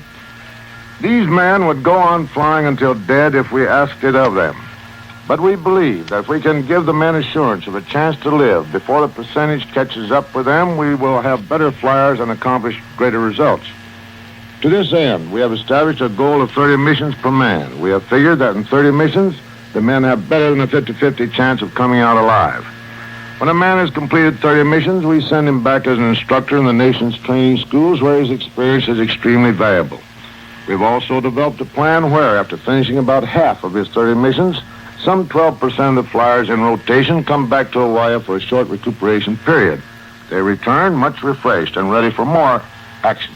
A total of 30 missions is a lot of action, General. Yes, it is. In 30 missions against purely military objectives, a man gets as much action as some ground troops might get, only in years of intermittent warfare. We may even lower the quota of missions later as we have more time to observe results.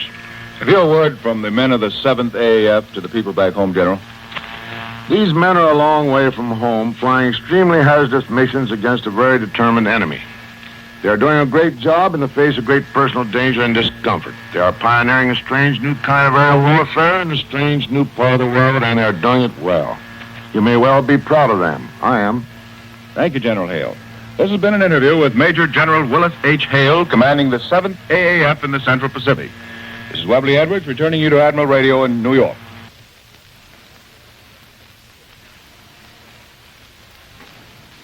In In London, at Columbia's microphone, is Colonel Ovita Culp Hobby of the WACS. For an interview with her, Admiral Radio takes you now to London. Larry LeSueur reporting. General Ike Eisenhower, Commander-in-Chief of the invasion forces, is here in England. Shortly before arriving here, General Eisenhower had talks with President Roosevelt and also with Prime Minister Churchill, who has now fully recovered his health in Marrakesh, Morocco. One of the sights of London these days is the groups of American girl soldiers, our WACS, sightseeing in Piccadilly, looking at the bombed Houses of Parliament, and inspecting the landmarks of old England. In fact, almost everywhere you look, you see their snappy uniforms, although there's only more than a little thousand about WACS over here, but they do get around. Colonel Ovita Culp Hobby of Houston, Texas, director of the WAC and highest-ranking woman officer in the U.S. Army, has just paid her women a flying visit. In 1 week, Colonel Hobby has managed to inspect every WAC in Britain, and she's very pleased with what she saw. Colonel Hobby, you visited every one of the bases in England where American WACs are stationed, and I imagine you haven't seen any of these women for many months since they left American shores. What has impressed you most about our WACs over here? Well, physically, our women are very fit. They look as trim under war conditions as they did when they were in training. The thing that impressed me most was what you might call their spirited adaptation to war. Their efforts to adapt themselves to new conditions are very successful. I think the reason is because they know how much they are needed. That's especially important to a woman. Every commanding officer at the stations in which they are serving has expressed his gratitude to them for their help. I knew our women would serve well here. But now that they've found that their services are so gratefully received, it's given them an added incentive. Well, Colonel Hobby, did you find any homesickness among our women? Surprisingly little. That's good. Of course, they're very eager to get any bit of news they can from home. But I must say that very few of them want to go home right away. In fact, we are finding great difficulty in securing enough officer candidates for the ETO quota. They don't seem to be interested. They say we're doing the job we volunteered for over here. We don't see much point in being sent home to be trained as officers. Same thing was true among the women in Africa. They are near the war, and they want to remain near it. Well, maybe they're like all women. They're afraid they'll miss something if they go home. Colonel Hobby, do you think our WACs will accompany the Army into Europe? Well, of course, all of our WACs must be looking forward to going to the continent. But we can't make any promises. That's up to General Eisenhower. Our lines would have to be very secure before WACs were allowed to go over. And of course, they'd never be very near the front. Well, I guess all our WACs must be eager to see Europe anyway. Colonel Hobby, have the WACs over here found time for romance? Well, I suppose they must have. I've heard of a half-dozen marriages over here myself. Some to Britishers and some to Americans. That's so. Well, Colonel Hobby, do you think our women will want to stay in the Army after the war? I don't think they're thinking very much about what they're going to do after the war. They're working hard at getting the war over. I do think our WACs look forward to home life. They'll have a keener appreciation of it because their life is so different now. They fixed up their barracks, built in little cupboards, painted the blinds, and I've never seen so many flowers in an army building before. No. Of course, our women will never lose touch with home. Remember going into a WAC kitchen and asking the cooks if they had all the equipment they needed. They told me they had plenty of equipment, but they were a little short of egg beaters, so they'd written their mothers to send them some. Well, that's certainly unusual for the Army. But, Colonel Hobby, what is the main thought you'll take back home to America after your review of our women over here? My reassurance that our WACs are so well taken care of over here, and how proud our American men are to have American women working alongside with them. It pleases me very much to see American women over here sharing the war responsibility with American men. Well, thank you very much, Colonel Hobby. We return you now to CBS New York.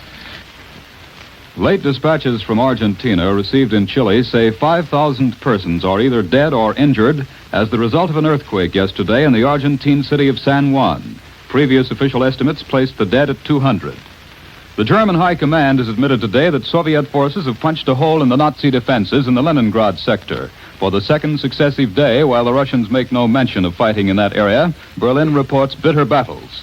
At last report from Moscow, Russian troops for the fourth successive day had thrown back German attacks east of Vinnytsia in the southwestern Ukraine. Now, Admiral Radio takes you to CBS Madrid. Glenn Stadler reporting. Adolf Hitler's constant use of William Shakespeare's words, to be or not to be, hold more significance than ever today. Although Berlin claims that the Russian offensive doesn't inspire serious fears to the High Command, a local military commentator warns that the Wehrmacht has absolutely no other choice than to attack or retreat. The third possibility of standing still is out of the question because of Soviet power. The Germans, he says, cannot hold the present long zigzag line. The Germans say, he quotes, that their retreat is due to the shortening of the front, so it can be defended with less men. That intention seems logical, he agrees, but at the moment the front is growing longer. Berlin reports also contend that the new Russian offensive toward Estonia has not been a surprise, and that the capture of Sarny has no military importance.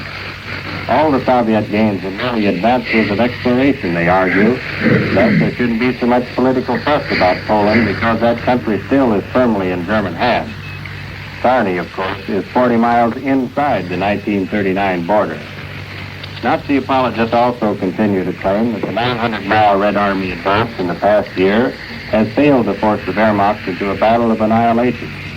That contention is granted even by Allied military observers. They admit that the Nazi General Staff has done a good job of retreating since Stalingrad.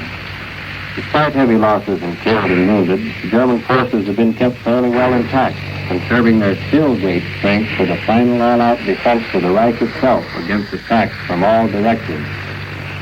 Here in Madrid, the Palenque Minister of Labor, Giron, announced in a speech that state-socialized medicine, financed jointly by the government, industry, and the workers, would be put into effect immediately. The program would ensure medical treatment for every employed person, from shoeshine boys to lawyers. This is Glenn Stadler in Madrid, returning you to Admiral Radio in New York. The Navy is anxiously waiting for more and more ships to pour from our production lines. For an interview with the chief of the Navy's Bureau of Ships, Admiral Radio takes you back to Washington. Don Pryor reporting. The war is moving fast. Further invasions are coming soon. And right now, the number one priority is no longer airplanes. It's the Navy's vast fleet of landing craft, which will storm the beaches of Hitler's fortress Europe and Hirohito's empire in the Pacific. More than 20,000 of them already built and 45,000 more on the way. Here's the man in charge of this unbelievably complex program. He is Rear Admiral E.L. Cochran, USN, Chief of the Navy's Bureau of Ships. And here's America, Admiral Cochran. Tell us about the job you're doing and why every American is involved in it. I'm glad you put it that way, because that's just the point I want to make. As you say, right now, this is the most urgent program of the whole war effort, and it's not a one-man job by any means. It isn't even just a Navy job. It's an American job in every sense. Well, could you give us some of the background, Admiral Cochran, to make it clear just why landing craft right now are so terribly urgent? That's just because it's so new, I suppose. It's because with the fall of France, there wasn't a single beachhead left in Europe. At that time, we had practically no landing craft or landing ships. Now, every operation we undertake will depend on landing craft. Well, but that was clear at the beginning of the war, wasn't it? I should think that this construction program would have been spread out over the last 2 years, more or less. That's a good point. The answer is that we've had to take first things first. Our emphasis on the landing craft has necessarily fluctuated with the ebb and flow of the war. In the spring of 42, landing craft were given major emphasis. But in the fall of 42 and in the spring of 43, we had to shift our attention to the anti-submarine campaign. The subs have been brought under control by the destroyers, the destroyer escorts, and the baby flat tops, added to our regular force through an emergency construction program. Incidentally, Admiral Cochran was in charge of the design and construction of those ships, too, the ships that are winning the Battle of the Atlantic. But meanwhile, we reaped the benefit of our earlier landing craft program in the North African and Mediterranean campaigns. Now, with our ascendancy over the submarines, we are able to shift our emphasis again to reallocate many of our shipyards and factories from the building of anti-submarine vessels to landing craft. And now we are moving at full speed to keep on top of the timetable. We are doing it, too, But there must be no failures anywhere. The whole schedule of the war depends on it, and that means that thousands of lives depend on it, because they need these ships at the right time, at the right place, and in the right numbers when the time comes for invasion. That was Rear Admiral E.L. Cochran, Chief of the Bureau of Ships. I return you to Admiral Radio in New York. And here in our New York studio today is CBS correspondent Paul Manning, just returned to this country after 4 years in Britain. While there, he was assigned to the American 8th Air Force and went on 4 bombing missions over the German-held continent. Here he is now to tell us something about Allied air operations against the enemy. In the past 7 days, I've been asked a lot of questions about the bombing of Germany. When we lost 60 bombers and 600 men Tuesday afternoon, people here suddenly realized that the German Air Force was still strong. People have said to me, if the bombing is so good and if we shoot down so many German fighters, how can the Germans keep it up? Well, I certainly don't know all the answers, but here's a few observations I've made after watching this business of bombing Germany. When American and British bombers go for a target in Germany, sometimes they hit it and sometimes they don't. It usually depends on weather. I've known the RAF to try for Hanover and then miss by 20 miles. And when American planes headed for Stuttgart last September 6, they failed to even find the city. Heavy clouds covered the whole target. We lost 45 bombers, that's 924 men, on that day in running battles which accounted for 84 German fighters. Yet some 80% of those German pilots were able to bail out and return to battle the following day. There are times when visibility is so good our bombers can't miss. The docks at Gdynia, the German fighter plane factory at Mariensburg, the U-boat sheds at Vegasack, they were all smashed on such days. Well, what about night bombing, Paul? Do they still need a bomber's moon to do maximum damage to Berlin? It certainly helps. That new technique of bombing through clouds, either by day or night, is still not perfect. The most destructive raids on the German capital have been on nights when airmen could easily see the ground from 20,000 feet. Well, how much more do you think Berlin can take before it cracks? No one can say. So far, the German capital has had over 15,000 tons, and she's still holding up. But Air Chief Marshal Harris states that his attacks will continue until Berlin has been saturated with 70,000 tons. This tonnage won't come all at once. German cities, like Brunswick, and the French coast opposite Dover, where rocket guns are said to be installed, now have equal priority with Berlin. Well, what's your opinion of these rocket guns, Paul? Do you think London is going to be smashed by rocket bombs? Well, Doug, frankly, I don't know. The experts in London are divided. Even the War Cabinet isn't certain. I do know that the rockets which the Germans are now using against American bombers are terrible instruments of destruction. Today, the German Air Force is fighting with bitterness and great skill. They know it's the Luftwaffe who keep defeat from the German home front. Thank you, Paul Manning. And now, once again, here is Warren Sweeney with a word from Admiral Radio. No doubt many of you find that your radio doesn't always work properly. And you've said, after the war, I'm going to get this set completely overhauled. That's a commendable thought on your part, for many Admiral dealers are fully occupied making essential repairs. But it's possible that your trouble may be of a minor nature, something that, with the aid of Admiral's Home Checkup Chart, you can remedy yourself. Admiral's Home Checkup Chart describes and illustrates 20 adjustments that are easily made and frequently correct minor difficulties in perception. Here, for example, is one of them. Carefully check the wires leading to the wall socket plug. These often become loosened or completely disconnected. If it is the old-style plug, these connections can be tightened with a screwdriver. If the plug is the molded-in rubber type, it can be inexpensively replaced. Of course, if there is a structural failure or a major trouble with your set, always consult your Admiral dealer, the man in your community best equipped to give you satisfaction. But it may save his valuable time if you will get an Admiral Home Checkup Chart from him, or get one by writing a card or letter to Admiral Radio in care of this station. The 4th War Loan Drive begins on Tuesday of this week. It is imperative that we Americans purchase in the next 4 weeks $14 billion worth of war bonds. And this goal can be reached only if every American does his share. Only if we all back the attack. You all know the necessity of buying war bonds. You know that they are the finest investment in the world, both for you and for the America we all love. So let's bring victory closer and our boys home sooner. Let's all back the attack with war bonds.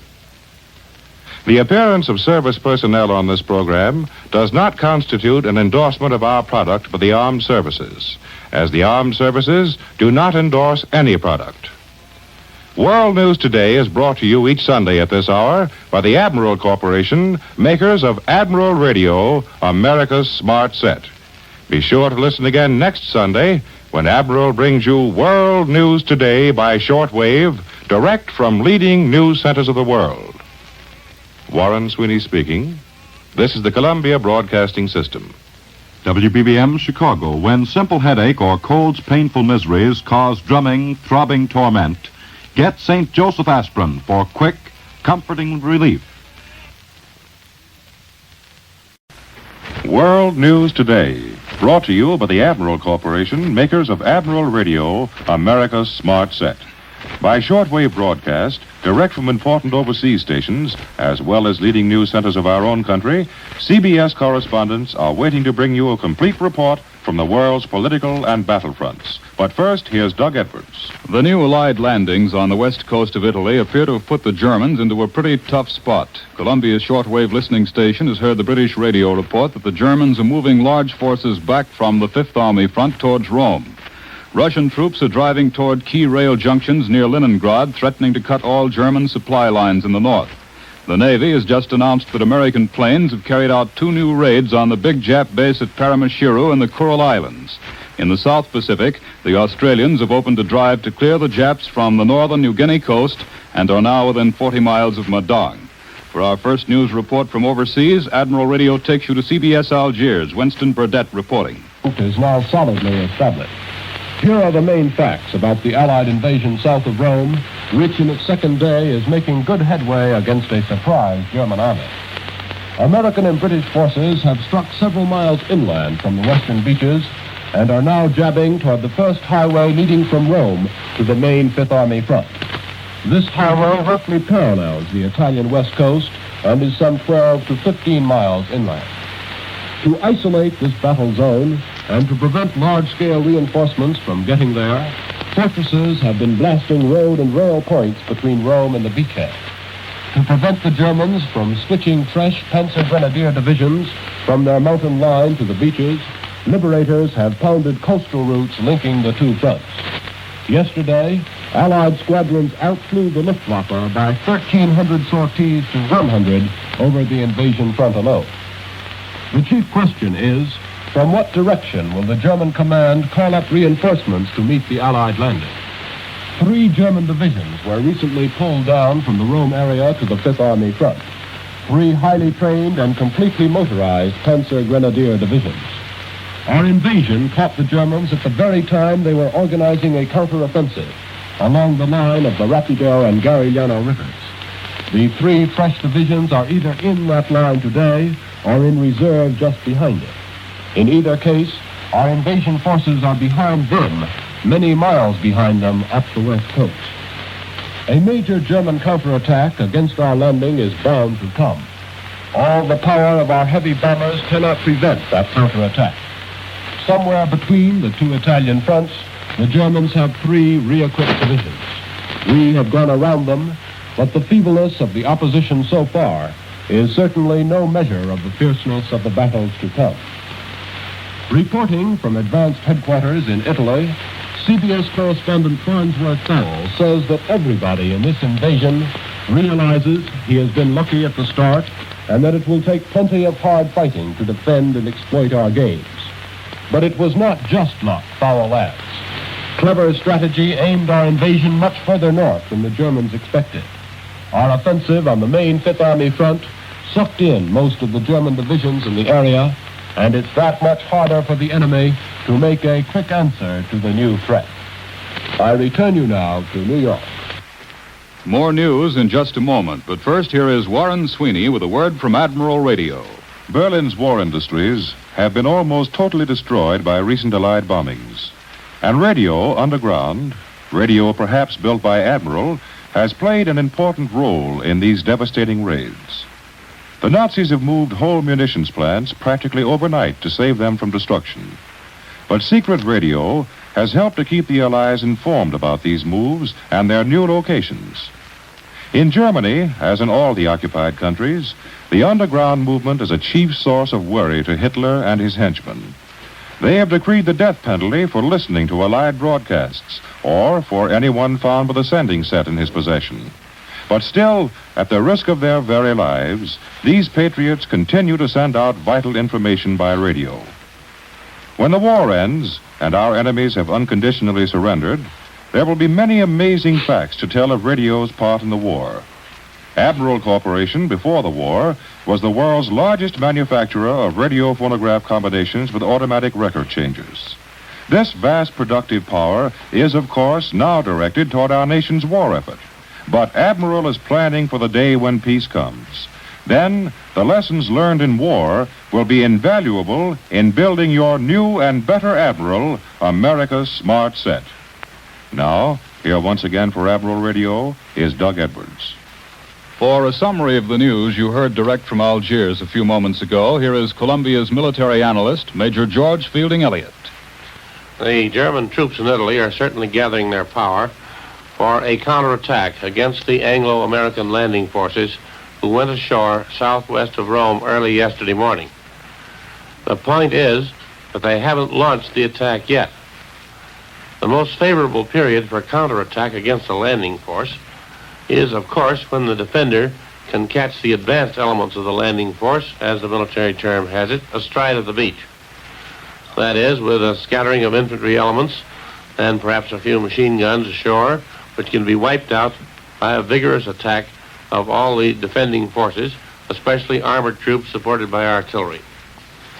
If this can be done before the landing forces can get their own artillery and heavy supporting weapons ashore, before they can land tanks and armored cars to protect them, and heavy engineer equipment with which to dig in, there's a good chance of defeating them.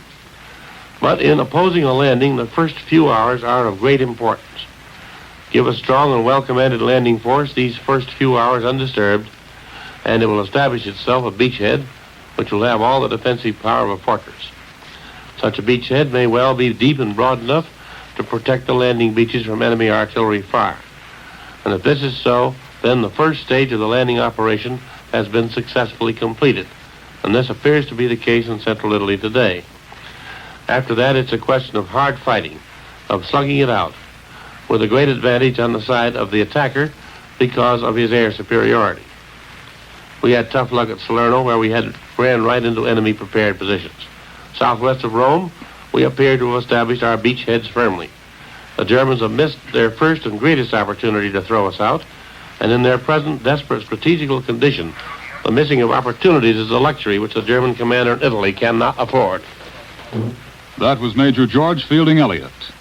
And now for the news from London and an interview with Britain's First Lord of the Admiralty, A.V. Alexander. Admiral Radio takes you to CBS London. Larry LeSueur reporting. London's spirits rose with the news that British and American troops are deepening and broadening their bridgehead south of Rome.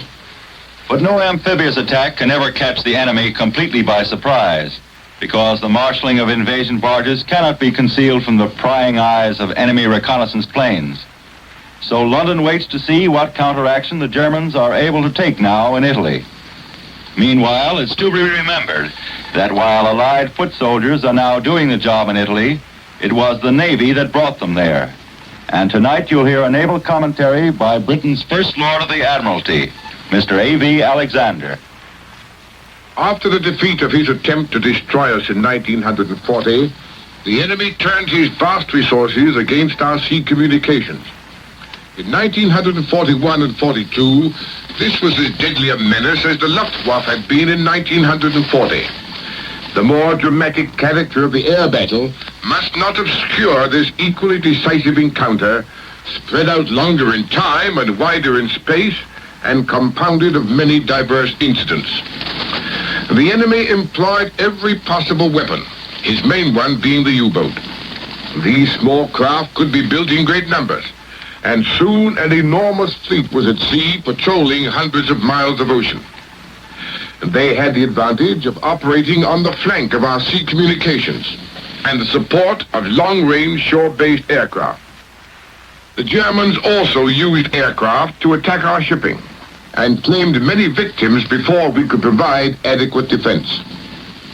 An intensive campaign of mine-laying around our coasts was aimed at those ships which successfully crossed the Atlantic, and occasionally German surface ships slipped out into the Atlantic. In the Mediterranean, the Italian fleet contained resources which would have been invaluable elsewhere. Finally, the Japanese intervened and were able to deploy very large forces of ships and aircraft. But all this must be viewed as one decisive struggle with occasional dramatic episodes, such as the sinking of the Graf Spee and the Bismarck, but with the Navy steaming, fighting, carrying, rescuing in all the 7 seas every day and night, but with little publicity. When we stood alone, our men achieved wonders with their scanty material. The entry of Russia imposed the additional heavy obligation of the convoys. Our people worked night and day to give us weapons, and these, together with your splendid lease-lend help, particularly merchant ships, began to redress the balance. 1942 saw 2 decisive events at sea. First, the checking of the Japanese fleet. Second, the restoration of our power in the Mediterranean. By Christmas, the position was being held, but no more. 1943 saw more decisive events. The figures of merchant ship losses were strikingly reduced, and the destruction of U-boats greatly increased, whilst the amount of tonnage constructed became much greater than that being sunk. Then came the surrender of the Italian fleet, and the opening of the Mediterranean followed by the damage to the Tirpitz and the sinking of the Scharnhorst. We are now definitely on top at sea. But tremendous tasks lie ahead. The liberation of Europe will impose colossal responsibilities on the British and American navies and merchant services, far outstripping even the unprecedented great combined operations for the capture of North Africa and Sicily, which required the largest armada in world history, and the recent and present assaults in Italy. Every ship of the enormous number being turned out by the United Nations, both naval and merchant, will be needed. There will be absolutely nothing to spare. We shall indeed be hard put to it to provide every ship we need, and every increase in production that can be achieved now is of the utmost value. We are about to gird on our sword for the final encounter in Europe. On its temper and its weight depends our victory. The armor is now giving the weapon its finishing touches, and the finishing touches are the most important. The navies will be there. Thank you, Mr. Alexander. We return you now to CBS, New York. For a direct report from the Pacific War Zone, Admiral Radio takes you now to CBS Australia. William J. Dunn reporting.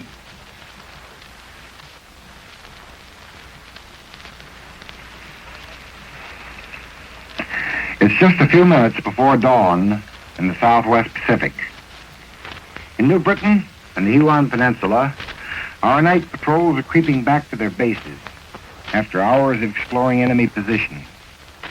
Our naval patrol craft are concluding their night's chore of hunting out and harassing enemy barges and supply boats. From their New Guinea bases, our heavy and medium bombers are off for dawn attacks on enemy positions, and fighter pilots are getting their last-minute instructions before leaving on a sorting mission.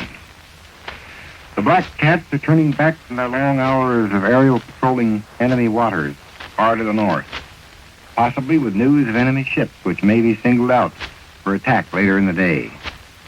The enemy, too, is tensing in all his forward areas, for experience has taught him that this is the time when Allied blows often fall, blows of greater or less intensity. It wouldn't be correct to say that the Southwest Pacific is waking up as dawn nears, for sleep in the combat areas is not measured with the sun. It's a luxury enjoyed whenever there's nothing more important to do, whether by night or by day. But the area is stirring right now to its greatest period of daily activity. Americans, Australians, and Japanese will die down here within the next hour. On any of the great airfields of the Southwest Pacific, the hour just before daybreak is usually the most interesting of the 24. In numberless revetments and dispersal bays scattered throughout the area, crews are hard at work under guarded lights, loading bomb bays, checking guns, fueling, and making last-minute adjustments to the great shadowy bombers. Inside the operations base, a large group of serious young men, pilots, navigators, bombardiers, cluster about their chief and his endless supply of maps and photographs, taking their final briefing, listening intently, asking and answering questions designed to eliminate as far as possible the element of human error. They'll be away before dawn breaks on some new mission of destruction to enemy positions or support of their ground troops. And for most of them, their day's work will be over by noon.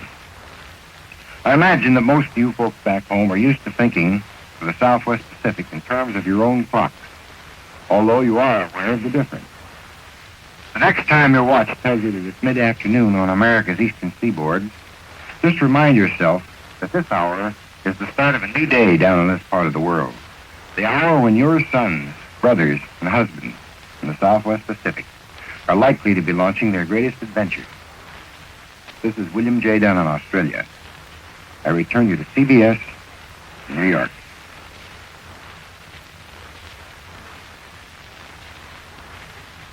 Admiral Radio takes you next to CBS Washington. Don Pryor reporting. Washington is fascinated but a little bit puzzled about the new War Refugee Board established last night by the President. A White House statement said Mr. Roosevelt intends to get the cooperation of all the United Nations in his plan to rescue victims of Nazi oppression from Europe. Special State Department attachés will be stationed in spots where they can help. It looks like the beginning on an official basis of a gigantic underground railroad, but just how it's to be accomplished is left up to the board. When you think of Liberator bombers, you naturally think of the Army. But here's a Navy pilot just back from Guadalcanal, where for the last 6 months he has been flying Liberators right in the Japs' backyard. He's Lieutenant Commander Gordon Fowler, USN. Until a few weeks ago, the commander of a squadron of Navy heavy bombers based at Henderson Field. How does the Navy use Liberators, Commander Fowler, for bombing? Sometimes. Now and then we went out on bombing missions with the Army. But our primary job was long-range search or patrol. Looking for the Jap fleet, I suppose. Among other things, yes. Our job was just to watch the Japs in general in that area and see what they were doing. Well, did your planes go out in groups or alone? No, each plane went alone. That South Pacific is a pretty big place, and we had a lot of territory to cover. We flew north as far as Nauru. That's a little island southwest of Tarawa, and northwest as far as Koh Vieng, New Ireland. Well, I should think individual planes out there would be pretty vulnerable. They are, particularly since our patrol area and the Japs overlapped. We ran into them every now and then. Well, a couple of weeks ago, just after Commander Fowler returned, he was decorated with the Distinguished Flying Cross. And the citation mentioned that he had destroyed one twin-engine Jap bomber, shot down one Japanese fighter, and damaged another, and that he damaged and possibly sank a Japanese tanker. Did you just happen to run into all of those? Yes. The bomber was a Jap patrol plane, something like our B-26. Both of us came out of a rain squall about the same time. He was faster than we were and tried to run for home. But we knocked out one of his engines at long range and then closed in on him. He wasn't very smart. He didn't even try to duck back into the clouds. Did he try to shoot it out with you? Oh, yes. He did a lot of shooting, but he didn't hit us. In fact, in all the time I was out there, I didn't get a single bullet hole in any plane I flew. Well, you must have carried a rabbit's foot. That's really remarkable because Commander Fowler has seen about as much of the Pacific War as any one man could see. He started in Manila just after the war began, flew all through the early phase of the war, and then spent 6 months in Guadalcanal and never got a bullet hole in a plane. How about those Japanese fighters, Commander? That happened one day when we were reconnoitering Nauru. We went in just off the water until we saw a Jap fighter take off. Then we climbed into the clouds. Eventually 5 of them were in the air, and we scooted for home, hopping in and out of the clouds for all the protection we could get. One of them came up under us just as we came out of a cloud. My belly gunner gave him a burst, and he exploded. Then another came in from the side, and the waist gunner took care of him. He saw pieces of it fly off the Zero, but we didn't see it crash. That DFC citation also mentioned that you led a bombing raid over a fortified enemy airfield. How about that? We knocked out the Jap field at Buka as part of the preparation for the invasion of Bougainville. There's still no damage? Not a bit. How about life on Guadalcanal, Commander? By the time I got there, it was pretty civilized. They even had traffic cops and ice cream.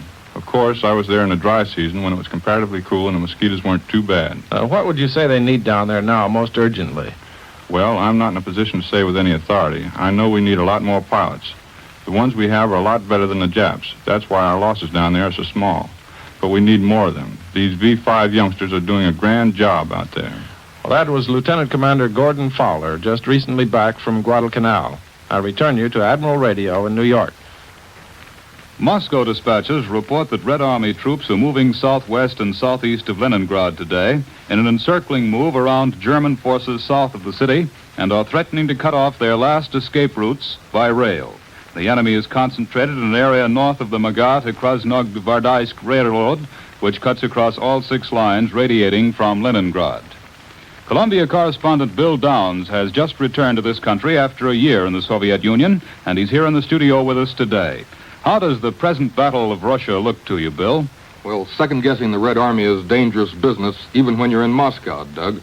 Right now, of course, the battle in the north is a big story. Well, reports from Russia stress the importance of railroads leading into Leningrad. For example, with the capture of the rail junction of Magar, we're told that the main trunk line into the city has been freed for traffic. Undoubtedly, the freeing of this trunk line between Moscow and Leningrad is of primary importance. But for the past 6 months, there has been rail connection between the two cities. It was a roundabout route which entered Leningrad through the Russian-held corridor northeast of the city. Civilians with necessary permission have been riding sleeping cars between Moscow and Leningrad all fall and winter. This line was under Finnish and German artillery fire, but scores of trains got through. It was this rail line that carried much of the heavy equipment into Leningrad, which has made the present offensive possible. Building of this auxiliary line under fire is a great tribute to Red Army engineers. How long do you think it'll take for the Russians to restore the main Leningrad to Moscow trunk line? Well, that depends. When the Germans tear up a railroad, they do the job completely, uprooting ties and even putting special explosives under each individual rail to blow chunks out of them. But right now, the Russian offensive is a rolling on American wheels. What do you mean by that, Bill? There are probably more American trucks and jeeps and weapon carriers in Russia than any other country outside the United States. Supplies for the Stalingrad victory were largely carried on American 10-wheelers, which can negotiate the deep Russian snow. It was the same at Oryol and Belgorod last summer, and again at Kiev, where these American trucks were able to cope with Ukrainian mud. Now they're doing another winter job around Leningrad. Tens of thousands of American trucks form the last vital link between the supply centers and the front line. The Russians love them, and they're using them well. Well, how do the Russian drivers keep this transport rolling in the sub-zero weather there? Well, you'd have to see it to believe it. Russian drivers don't waste time with radiator alcohol or antifreeze mixtures. Every time they start a truck, they drain the radiator. When they want to start it up again, they build a fire. What do you mean, build a fire? Well, they take some wood and paper and crawl into the truck and build a bonfire under the motor. Why they don't burn up half their transport, I don't know, but it works. When the fire heats up the engine, they start it up and keep it running. Then they put water in the radiator and drive until they have to stop again. It might not be the best way of handling a truck, but that's the way American trucks are carrying the stuff to the Red Army today outside Leningrad. It's a perfect example of two guys getting together to lick Hitler. Joe Dokes in Detroit is doing one grand job building those trucks. And Joe Doksky, the Russian truck driver on the Leningrad front, is putting this labor to good use. That's the kind of war it is. Thanks, Bill Downs. And now once again, here is Warren Sweeney with a word from Admiral Radio. With all new radio equipment headed for the fighting fronts, your busy Admiral dealer is literally swamped with repair work these days, and it's unfair to ask him to waste valuable time making a service call at your home for some minor adjustment that you might easily have done yourself. For that reason, Admiral has prepared the Home Checkup Chart, which describes and illustrates 20 things you can do to make a checkup before you call your Admiral serviceman. These are simple, easy-to-do adjustments that require no special skill or electrical knowledge. For example, tubes are sometimes jarred loose. Push all of them firmly into their sockets and make certain that all leads are securely on the tube caps. Of course, in the case of a major trouble or a structural failure, your Admiral dealer is the man to contact. His years of experience and his equipment assure the best repair service obtainable. but we suggest you get an Admiral home checkup chart from him and make the home checkup before requesting a service call. Or a copy of Admiral's home checkup chart will be sent you without obligation or cost. Simply write Admiral Radio in care of this station. The appearance of personnel of the armed services on this program does not necessarily constitute an endorsement of our product for the armed services. A warning to parents. Remember, epidemics flourish in wartime. Last year's epidemic of infantile paralysis claimed a terrifying total of victims, a total equaled only twice before in United States records. Thousands of children were crippled. Thousands need continuing treatment for months, maybe years. Help these children and help guard your own family at the same time. Join now in the fight against infantile paralysis. Fight it by sending every dime and dollar you can spare to President Roosevelt at the White House. Join the March of Dimes today. World News Today is brought to you each Sunday at this hour by the Admiral Corporation, makers of Admiral Radio, America's smart set. Be sure to listen again next Sunday when Admiral brings you World News Today by shortwave, direct from leading news centers of the world.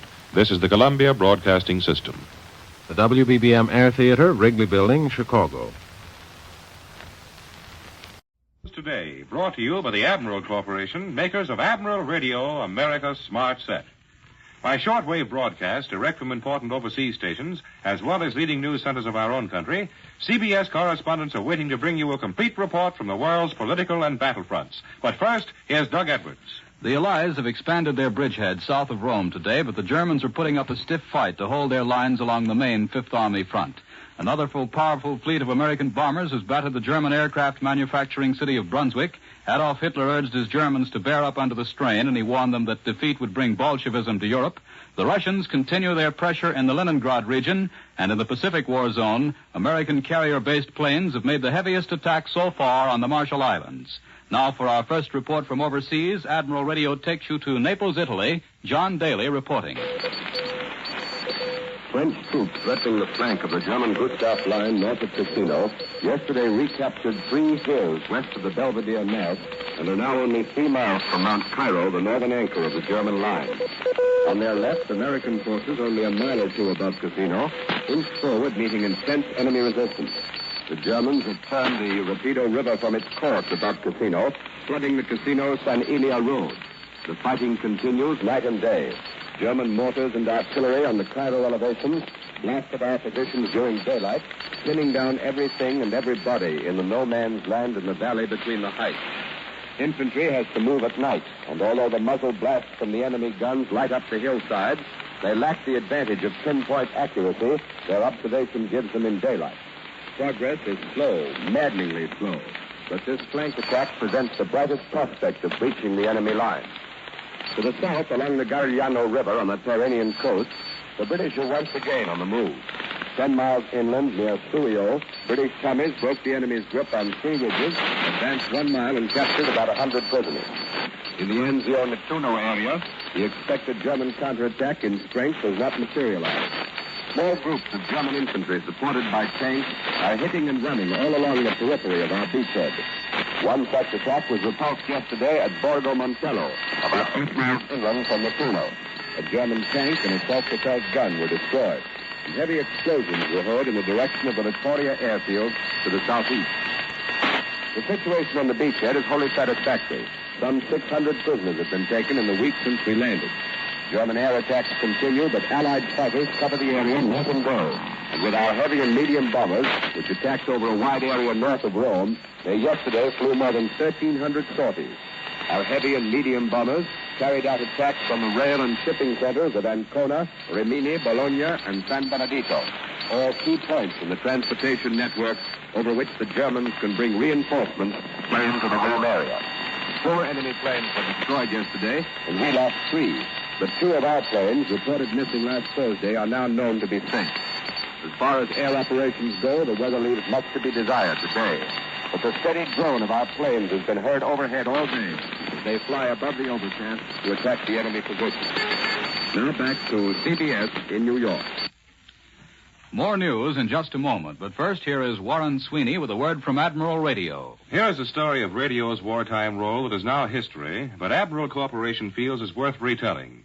After the Allied invasion of Sicily and the complete collapse of Mussolini's government, the chief cause for worry among Allied commanders was what to do about the Italian fleet.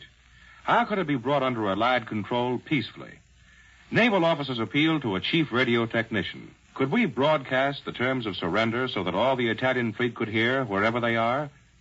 Yes, he replied, but only if they were flashed on the international distress frequency to which all ships listen.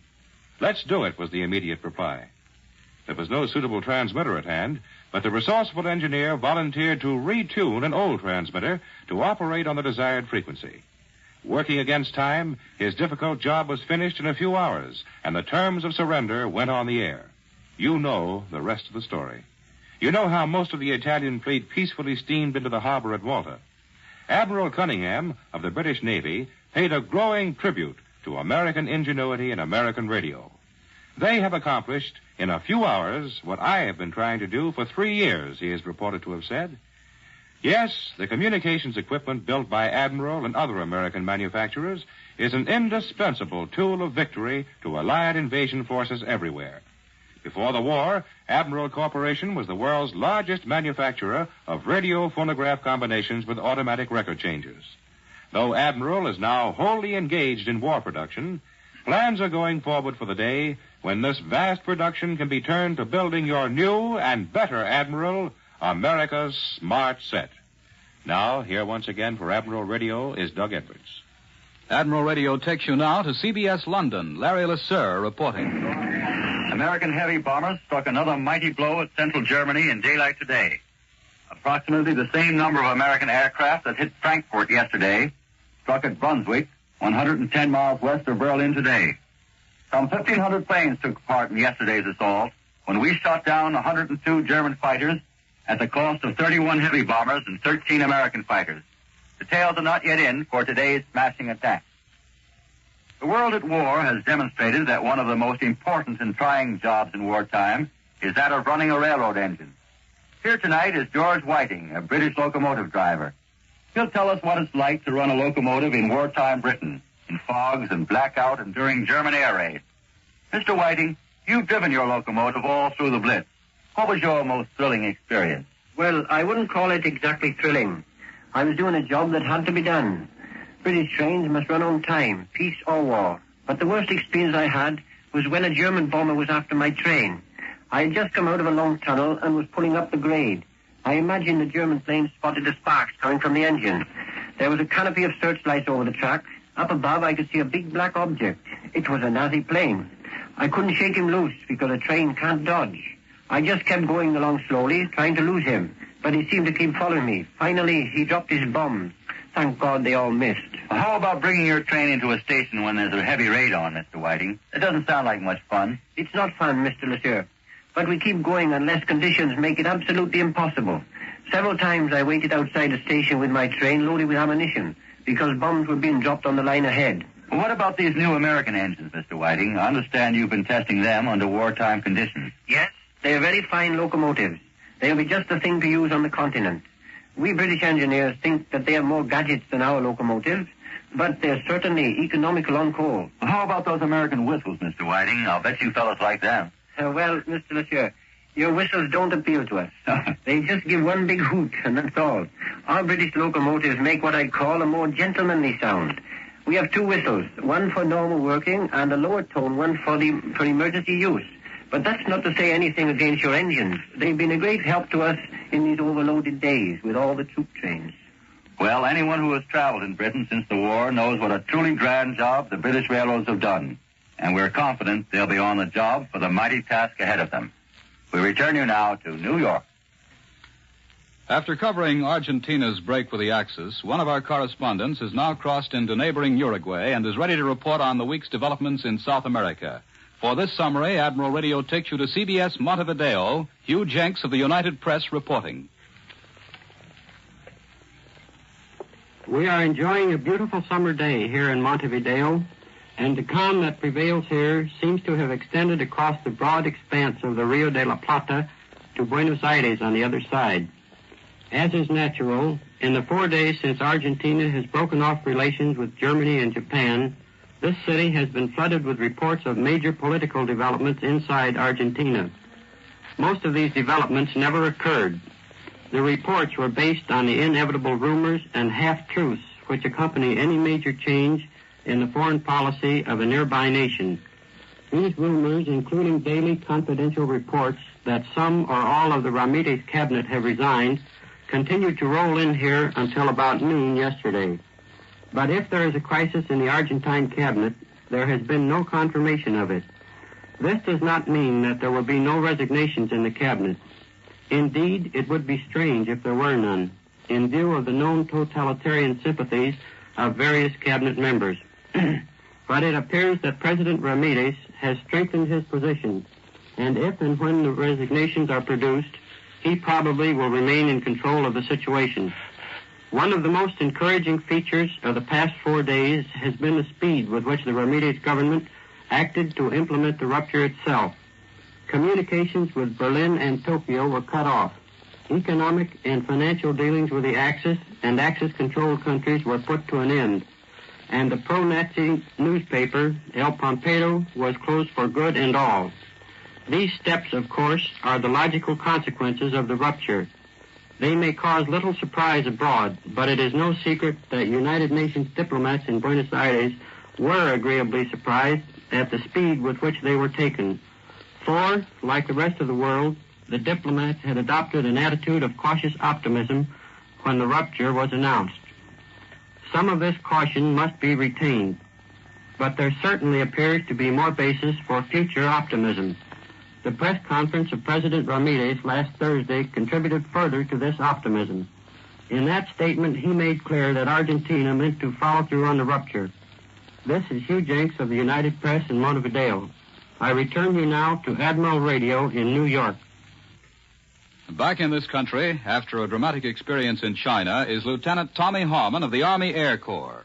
For an interview with a former Michigan football star, Admiral Radio takes you now to CBS Detroit. George Cushing reporting. Lieutenant Tom Harmon, Michigan's great All-American of 1940, came home the other day. That was a very simple but almost incredible event. Here he is to tell you his story. Speaking of coming home, I think my mother is the only person who never had any doubt that I'd come through all right. It was a funny thing. When the word got back that I was shot down in China, everybody stopped writing letters. That is, everybody but my mother.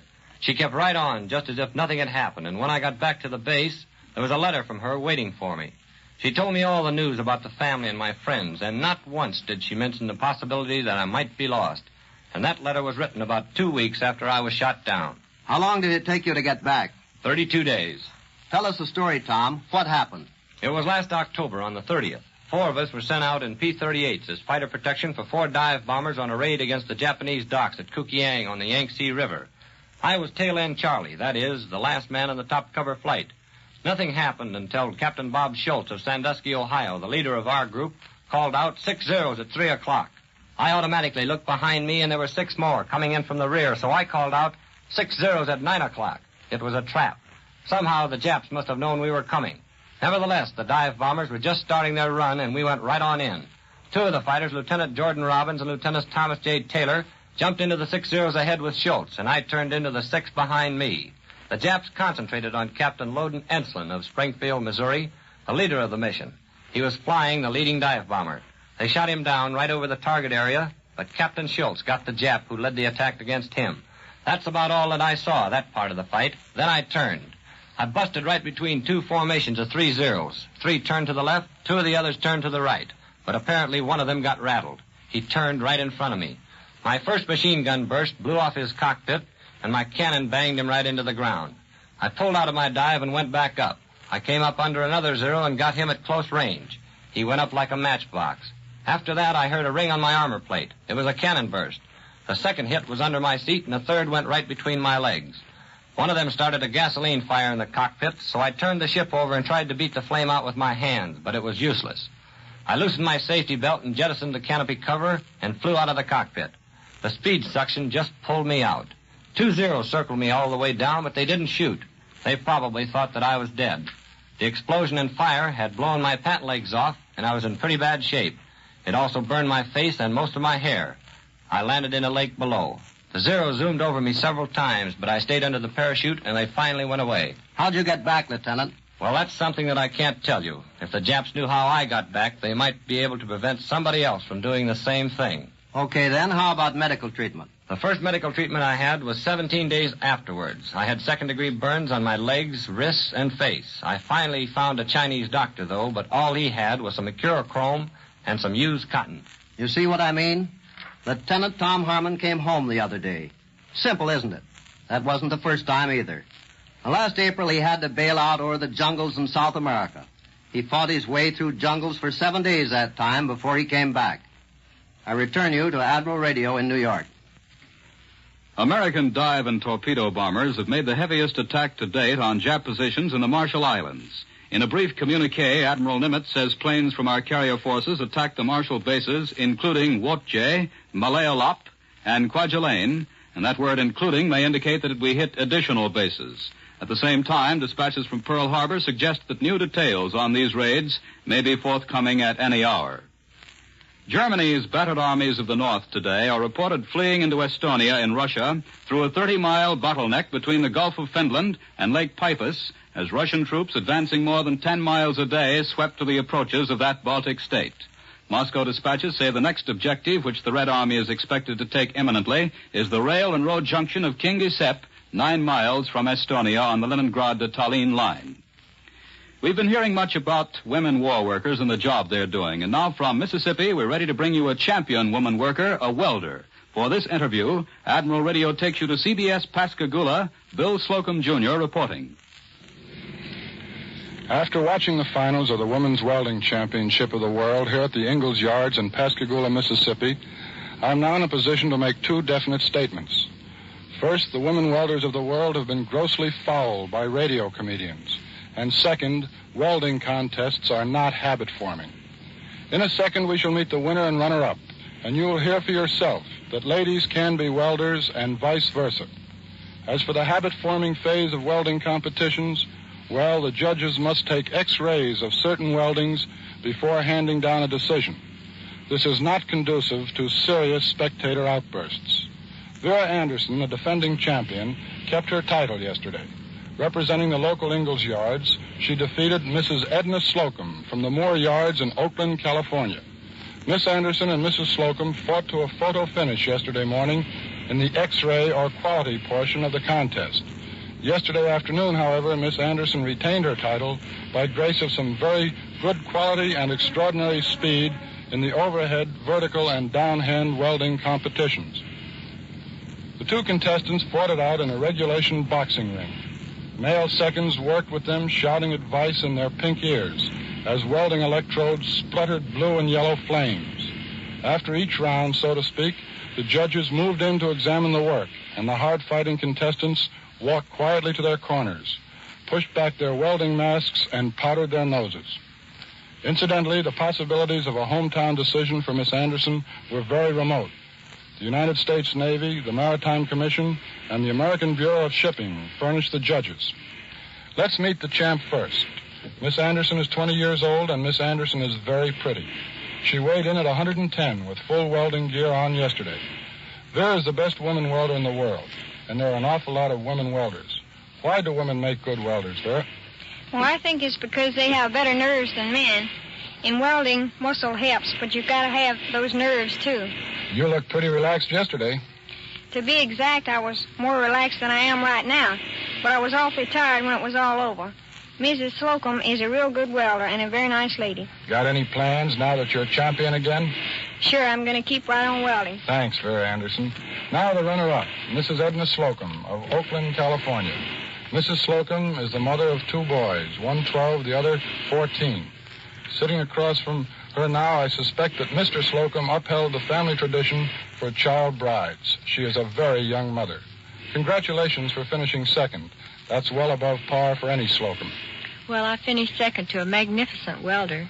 You going to keep right on welding, too? Yes, sir, right up to Armistice Day. It must be very hard work, this keeping a home running and doing a day's work in the shipyards. It is, but thousands of women are doing it and will keep right on doing it, too. One more thing.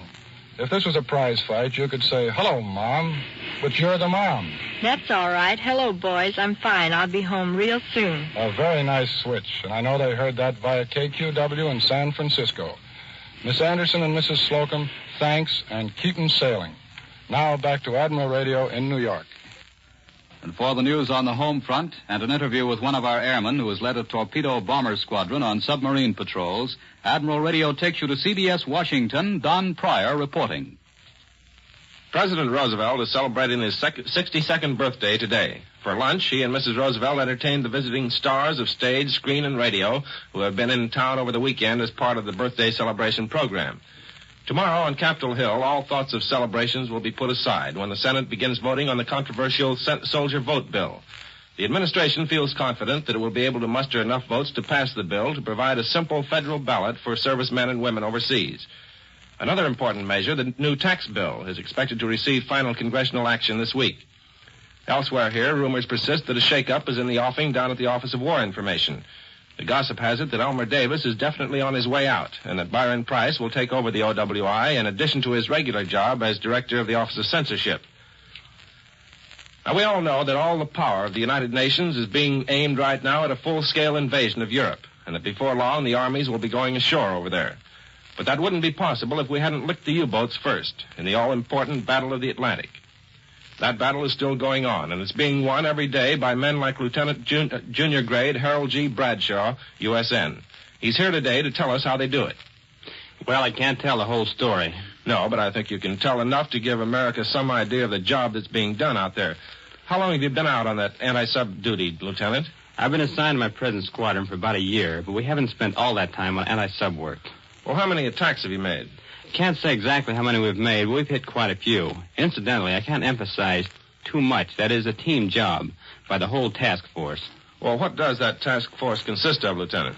We have a carrier, one of the baby flat tops, and several destroyers. And, of course, the planes, too. Lieutenant Bradshaw, incidentally, is the senior officer of the torpedo bomber squadron in this particular task force. Just the other day, the Navy released a story about one attack which took 27 hours before the submarine was chalked up as a definite kill. Tell us about that one, Lieutenant. That was a real marathon. Lieutenant Gaylord sighted him first at about 8:20 in the morning. He was flying a Grumman Avenger. We call him TBS. The sub was running on the surface. Lieutenant Gaylord attacked, but he submerged.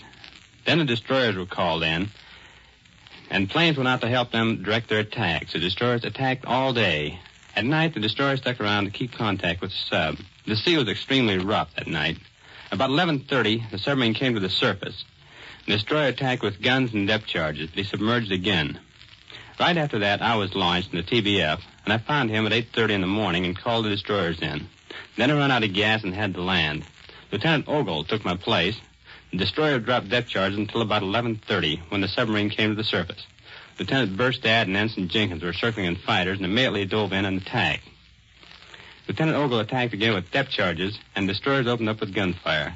The sub tried to fight back with the deck guns, but that did not last long. Well, it didn't last long, just 5 minutes at the tail end of 27 hours. That gives you some idea of what the Battle of the Atlantic really involves. And that's how 150 U-boats were polished off last year. I return you to Admiral Radio in New York. And here is Warren Sweeney with a word from Admiral Radio. With conservation of nearly everything of prime necessity today, Admiral's Home Checkup Chart was prepared to help busy Admiral dealers and servicemen conserve valuable time and to save you the expense of unnecessary service calls. This informative checkup chart by Admiral clearly illustrates and describes a number of items you can easily check at home before you call your Admiral dealer for repair service. Here's one timely suggestion. If your radio dial fails to light up, wait a moment. Only the pilot light may be burned out and your set may still operate. However, many AC/DC radios need the pilot light to properly balance the circuit. You should therefore replace it as soon as possible. But for major difficulties, you'll be pleased with the repair work of your Admiral dealer. He has the experience and the equipment to properly care for your set. He'll gladly give you an Admiral Home Checkup Chart, too, or write for one without cost or obligation. Simply address Admiral Radio in care of the station to which you are listening. The appearance of service personnel on this program does not necessarily constitute an endorsement of the product advertised. All over the world, on many invasion fronts, our gallant fighting forces are surging into action day after day, night after night. They are all out to make 1944 the year. They will keep on attacking until final victory is won. On the home front, too, Americans have gone all out. They have invested magnificently in 3 previous war bond drives. But now we're in the greatest home campaign, the 4th war bond drive. Let's throw everything into it. Let's make 1944 the year. Let's all back the attack with more war bonds. World News Today is brought to you each Sunday at this hour by the Admiral Corporation, makers of Admiral Radio, America's smart set. Be sure to listen again next Sunday when Admiral brings you World News Today by shortwave, direct from leading news centers of the world. This is Warren Sweeney reporting coast to coast for the makers of Admiral Radio, America's smart set. This is the Columbia Broadcasting System. The WBBM Air Theater, Wrigley Building, Chicago. World News Today, brought to you by the Admiral Corporation, makers of Admiral Radio, America's smart set. By shortwave broadcast direct from important overseas stations, as well as leading news centers of our own country, CBS correspondents are waiting to bring you a complete report from the world's political and battlefronts. But first, here's Doug Edwards. German elite troops have been thrown into the Battle of the Bridgehead below Rome today, and Allied forces have fallen back 2 miles to adjust their lines. American heavy bombers have smashed German airfields in France for the 2nd day in a row. And on the Russian front, Soviet units are reported nearly 100 miles beyond the pre-war Polish frontier. And now for news of the fighting in the Pacific, brought to you direct from Hawaii, Admiral Radio takes you after a few seconds' pause to CBS Pearl Harbor, Webley Edwards reporting.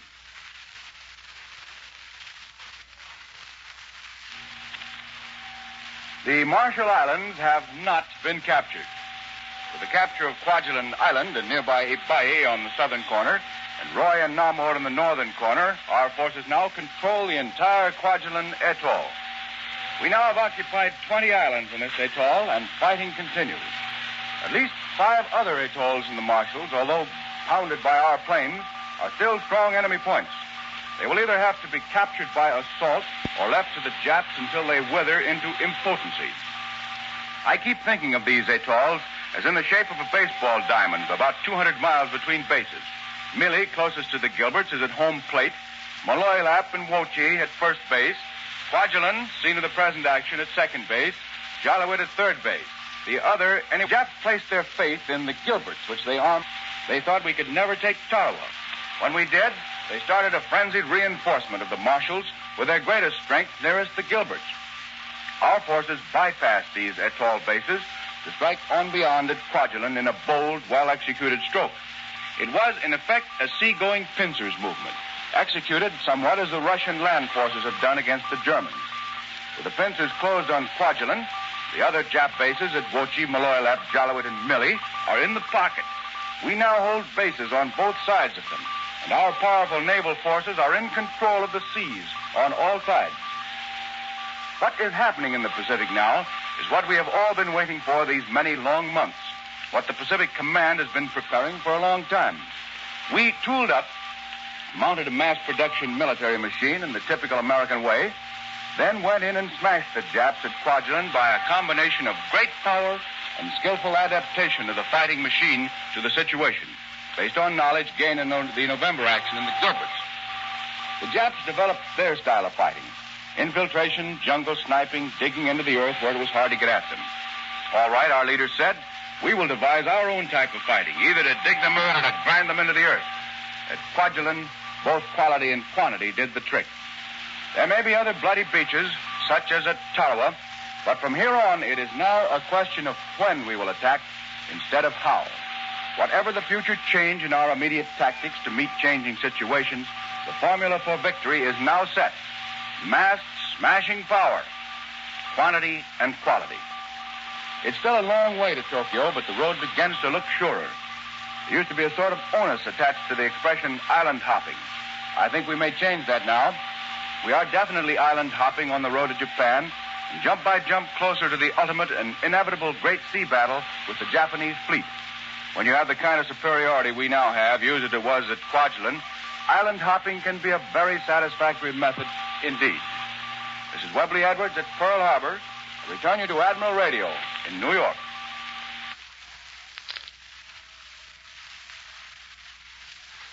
More news in just a moment, but first here is Warren Sweeney with a word from Admiral Radio. Here is a true story of how radio built perhaps in one of Admiral's great plants, saved the life of a flying cadet in California. This potential Jap hunter was in a training plane 3,000 feet in the air when suddenly everything grew dark. So dark he couldn't see the instrument panel in front of him. Then came the awful realization that he was blind. Panic-stricken for a moment, his months of rigorous Air Corps training quickly asserted itself.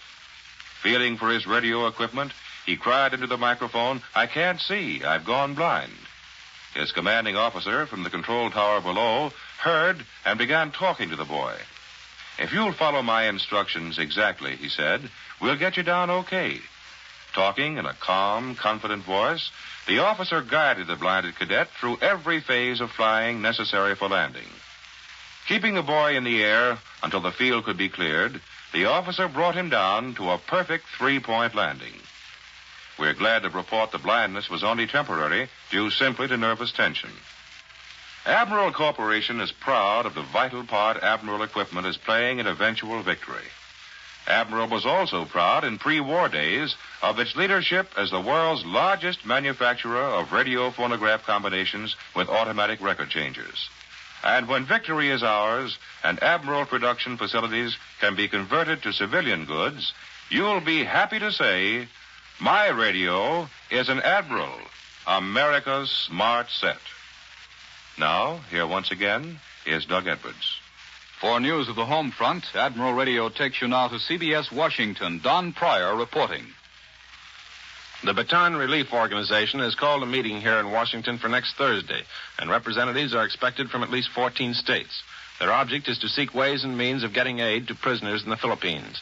The members, about 150,000 of them, are relatives of men who fought out there. Also this week, on Wednesday, the President's War Relief Control Board will meet.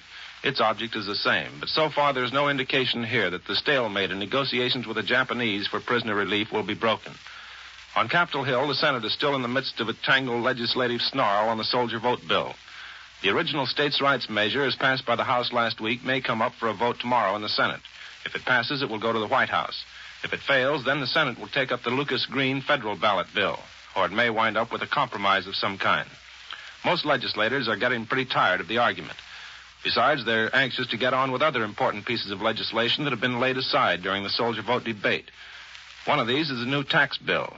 Chairman Doughton of the House Ways and Means Committee and Chairman George of the Senate Finance Committee agree that it might go to the White House by tomorrow night. The bill has been in conference and is all ready for final action.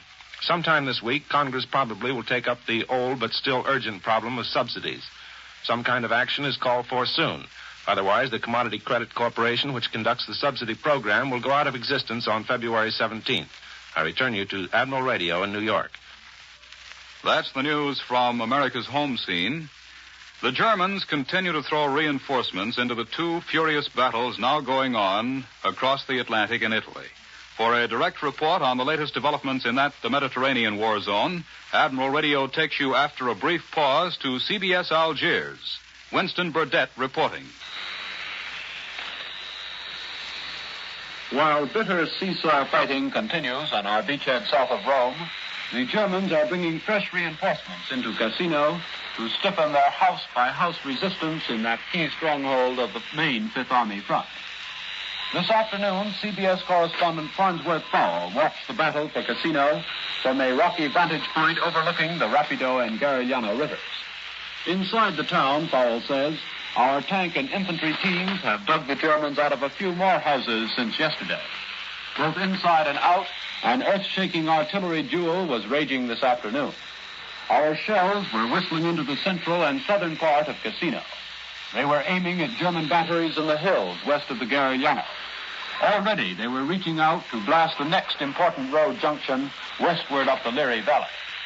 Their main target was a rocky knoll rising a couple of 100 feet behind Cassino with a medieval castle on top. Last night, our infantry attacked that knoll, but were driven back by German units holding on behind the heavy castle walls with plenty of small arms. Shortly after noon today, Fowle says, we tried again. Everything landed on the castle all at once. A concentrated barrage of more than 100 field guns, including some of very heavy caliber. When the barrage was over, the castle tower was still standing. And later this afternoon, our infantry was attacking again. Our troops are meeting the same ferocious resistance in the hills north of Cassino, where the enemy is counterattacking often and heavily. To the south of Rome, we are still holding on to the perimeter defenses of our beachhead. The German force there is several divisions strong and includes some crack SS troops, the first we have met in the line in Italy. Powell reports that the Germans have at least 8 divisions divided between the beachhead and the Cassino sector alone. The news today is that the Germans are hitting back heavily with almost everything they have in those 2 sectors. And now back to CBS in New York. American bombers today struck another heavy blow at German airfields in France. For this news and other developments, Admiral Radio takes you to CBS London. Larry LeSueur reporting. Today, our American heavy bombers flying from this island made their 9th bombing mission in 10 days to plaster German airfields in northern France. It often seems as though the young men of each nation were pitted against each other to decide the fate of the future world. But tonight you'll hear from a gray-haired man of 69. Yes, almost 70. And he's just been awarded the Distinguished Flying Cross for his part in operations of the Royal Air Force against the enemy. As gunner and observer, Wing Commander Lionel Cohen has bombed German U-boats, attacked the Gneisenau and Scharnhorst at Brest, and patrolled the Atlantic from Norway to Spain. That would be remarkable enough for a young man, but Lionel Cohen fought his first battle when Queen Victoria ruled Britain. This veteran of 4 wars has seen as much war as any man alive today. Wing Commander Cohen, what's been your narrowest shave in World War II? I'm not sure, but I think it was the time I was in the Hudson off Norway. We were looking for a German battleship.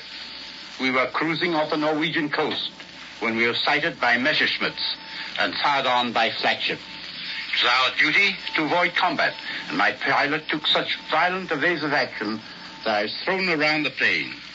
We got away with it, but I was pretty well knocked about, and I felt it for the next 5 weeks. Well, Wing Commander Cohen, can you tell us something about your first war, the one against the Malabeli natives in East Africa back in 1893? Well, I was a very young lad, a trooper. We used different weapons in those days. Mine was a Snyder rifle with brown paper cartridges. Well, what about your experiences in World War I? Well, after serving in the Boer War, I settled down in Africa as a planter and subsequently became a miner. I left the mines to fight the Hun in East Africa. Then I was attached to the Royal Naval Air Service as an observer. We used to fly some queer-looking kites in those days. It was quite a business, dropping arrows on the Germans and seeing them run for cover. I guess it must have been. It must be quite a change to go out now on a B-24 Liberator bristling with machine guns and depth charges, sir. Yes, I've flown in modern planes over the seas of Norway, Holland, Denmark, Iceland, France, and the Mediterranean. I remember one flight with one of the bravest men I've ever known, an Australian pilot, Tockley. We sighted a U-boat on the surface and went down to 300 feet after it. A shell went right through our Sunderland. That didn't deter him. We finally disabled the U-boat. Well, Wing Commander Cohen, what do you think of the boys flying in this war? I'd like to say they are the grandest and most intelligent lads I've ever known. America, Britain, and the Dominion should be proud of them after this war. Well, thank you very much, Wing Commander. We return you now to New York. For a summary of the latest developments on the Russian front, here in our New York studio is Columbia's military analyst, Major George Fielding Elliott. Very likely we shall have to wait until after the war, perhaps until 2 or 3 German leaders, such as may survive the coming debacle, have written their memoirs. Before we shall know the reasons why the Germans have run the very grave military risk of leaving their troops so long in the Dnieper Bend area in South Russia. Certainly they are paying a very heavy price for doing so, and it's impossible to believe that the German General Staff has not again and again bitterly protested against the taking of such chances. Now a considerable German force is surrounded on the Dnieper River between Kiev and Cherkasy. This force is in process of being slowly cut to pieces, under orders, according to prisoners, to resist to the last. Though the trapped Germans probably do not amount to the total suggested by some headlines, this is a heavy loss to the Germans. And just a few moments ago, a Russian special communique came through announcing that the Russians have broken the lines which the Germans have so long held between Nikopol, down on the lower Dnieper, and the iron center of Krivoy Rog. The Russians have captured the important rail junction of Apostolovo. This breakthrough threatens the entrapment of the Germans in Nikopol itself and those in Kherson, the seaport at the mouth of the river. It certainly means that the Germans in all this area must retire behind the Bug River, probably a process which has long been going on bit by bit as opportunity permitted. But the point is that the Germans, if operating on strictly military considerations, should have been back behind the Bug long ago. There is no military justification for the risks they have assumed. Therefore, the conclusion is inescapable that they are motivated by political considerations, probably a Hitler fixation against allowing the Russians to reach the Romanian frontier and thus begin the Russian penetration of the Balkans. For this, as for others of his alleged inspirations, the Führer seems likely to have to pay a heavy price, or rather the soldiers of his armies on the Russian front are paying the price now, which he will have to pay in person later on. Landing craft are becoming increasingly important weapons in Allied war plans. For a report on the Navy's landing craft training program, Admiral Radio takes you to an amphibious training base along the Atlantic coast. Bill Slocum, Jr. reporting. Here on the bleak and choppy waters of Chesapeake Bay, it ain't fitting weather for man nor beast, nor for that strange combination of both, the radio announcer. That means it's perfect weather for the project at hand, a landing operation. I am standing in the prow of a landing craft. There are almost a dozen different kinds of landing boats and ships. Some carry tanks, others infantrymen, others ammunition, and trucks and so on. They each have the same basic design, and that design seems to have been stolen from the family bathtub. The landing craft I'm on is the apex of a V, sweeping toward the beach. There are 4 boats on each side of us. We're the first wave, carrying mostly infantrymen. Behind us is another wave, and then behind that is the third wave, which is the Navy Beach Party, the group that keeps things running smoothly on shore as the Army goes about the job of winning the beach. There's nothing ahead of us save a beach, which we know is heavily mined. Dynamite mines, too, practice or no practice. And a couple of speedy little landing craft laying down a smoke screen. The smoke is drifting into our boat now. And if we survive its frightful odor, the dynamite should be easy. Crouched at my feet are 30-odd infantrymen, armed to the teeth and already masters of the first law of landing operations, keep your head down. It's hard to see the beach from here, but it can't be far, and when we do run into it, the whole nose of this boat will suddenly change from a prow to a ramp. The boys scoot the length of the ramp, jump into chest-deep water, and wade ashore.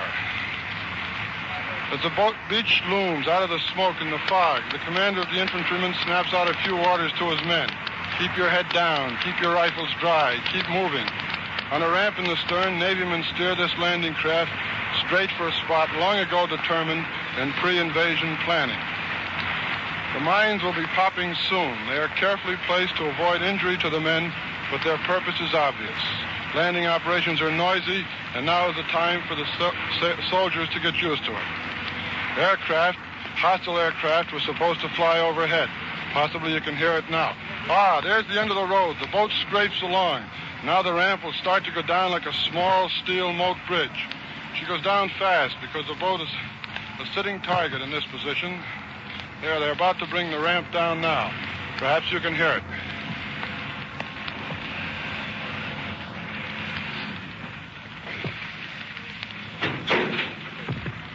There goes the ramp. As they go in, landmines blow sand 100 feet into the air, and water mines set off geysers all around us. This is wet and unpleasant work, but the Amphibious Training Command knows that mistakes made here are painful and damp. The same mistakes elsewhere might be fatal. So the command sees to it that the mistakes are made off the shores of Virginia, Maryland, and Florida, which seems a very bright idea indeed. And now back to Admiral Radio in New York. For an interview with the commander of a torpedo bomber squadron on the USS Saratoga, Admiral Radio takes you to CBS Washington, Don Pryor reporting. You've heard the latest news of our advance in the Marshall Islands. Here's Lieutenant Commander Robert F. Farrington, USN, who came back from that battle theater just a short while ago. He was commanding officer of the torpedo bombers squadron on board the aircraft carrier Saratoga, and he's the first pilot from that famous ship's company to appear on the radio since he took part in the action that led up to this latest great attack. But I wish I weren't. I hope, although I don't know, that the Sarah is right out there in the middle of the Marshall's affair, and I'd much rather be there with her. Well, how long were you on the Saratoga, Commander? Quite a while, and we all became very fond of the old ship. She was 16 years old just the other day, but in spite of her age, she's a great ship, and she carries a heavy punch. We nicknamed her the Sarah Cobra. Well, from your experience, Commander, can you throw any light on the current situation in the Pacific? It's pretty clear if you look at the map. First of all, we had to knock out Revolt as a naval base in the northern Solomons. That was a second truck, which made it possible for the Jap fleet to operate right down in Australia's front yard and to threaten our whole supply system in the South and Southwest Pacific. When that was accomplished, the enemy had to withdraw his warships to Truk, and it lengthened his supply line to the Solomons and New Guinea by about 800 miles. You took part in that job, didn't you? Yes, that was the Saratoga's first big assignment, except for an attack on Jap airfields at Bonus and Buka on the northern coast of Bougainville. That was my squadron's first raid. We were part of an air group that knocked out those fields in preparation for the landings on Bougainville. The Revolt raid came later. We went in with a smaller converted carrier and sank or damaged almost every ship in the harbor. That's the raid that eliminated Revolt as a Japanese naval base. We went back again about a week later, but there was hardly a ship left. The opposition at Revolt was pretty heavy, wasn't it? They sent out about everything they had, between 75 and 100 Zeros. But our fighters under Commander Joe Clifton did a wonderful job. Their instructions were to stick with the dive bombers and torpedo bombers, to get us into the target and back to the ships, and they did. We only lost one plane. Altogether, we got 23 Japs, definitely, and 24 probables. And if our fighters hadn't been fighting defensively to guard us, they probably would have shot down more than that. Well, that's a pretty impressive victory anyway. Well, it certainly proved the superiority of our planes, equipment, and pilots. The fact that we could pick all major targets in a well-protected harbor like Revolt and score hits on virtually every one of them also demonstrates the effective initiative of our pilots. Really, the pilots we're getting now are excellently trained and equipped to do the job that's required in actual combat.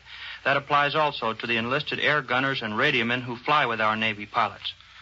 Well, we were looking at the map just a moment ago, Commander. Oh, yes. Well, after Revolt was knocked out as a naval base, it was necessary to attack the Gilberts and Marshalls. You know the story on that. Yes, I think we all know the story on that. Lieutenant Commander Farrington, incidentally, has been awarded the Navy Cross on 2 occasions. Before his assignment to the Saratoga, he took part in the Battle of the Coral Sea. I return you now to Admiral Radio in New York. There's this news from the Southwest Pacific today.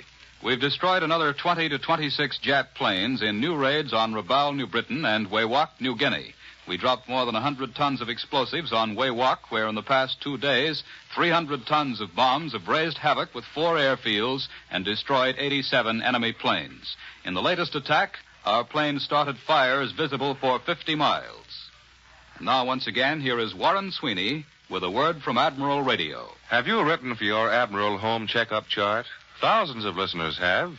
And their reactions to its usefulness have been very gratifying to Admiral Corporation and Admiral dealers.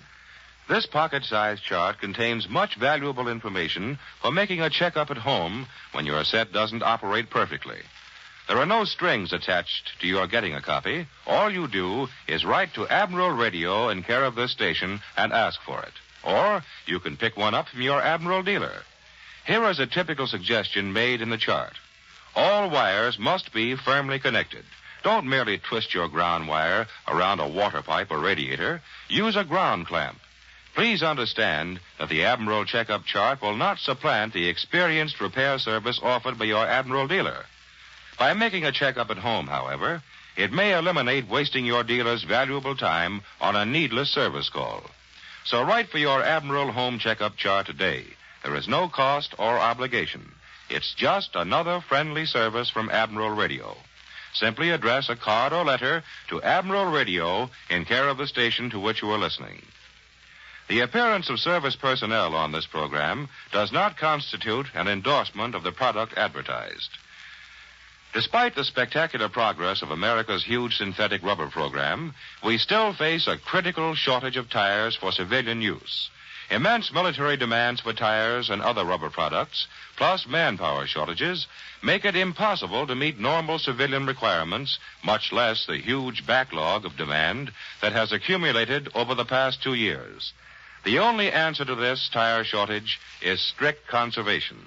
Every car owner is urged to conserve his present tires to the utmost and to have them recapped as soon as they need it. America's rubber-borne transport must be kept rolling. World News Today is brought to you each Sunday at this hour by the Admiral Corporation, makers of Admiral Radio, America's smart set. Be sure to listen again next Sunday when Admiral brings you World News Today by shortwave, direct from leading news centers of the world. This is the Columbia Broadcasting System. The WBBM Air Theater, Wrigley Building, Chicago. World News Today, brought to you by the Admiral Corporation, makers of Admiral Radio, America's smart set.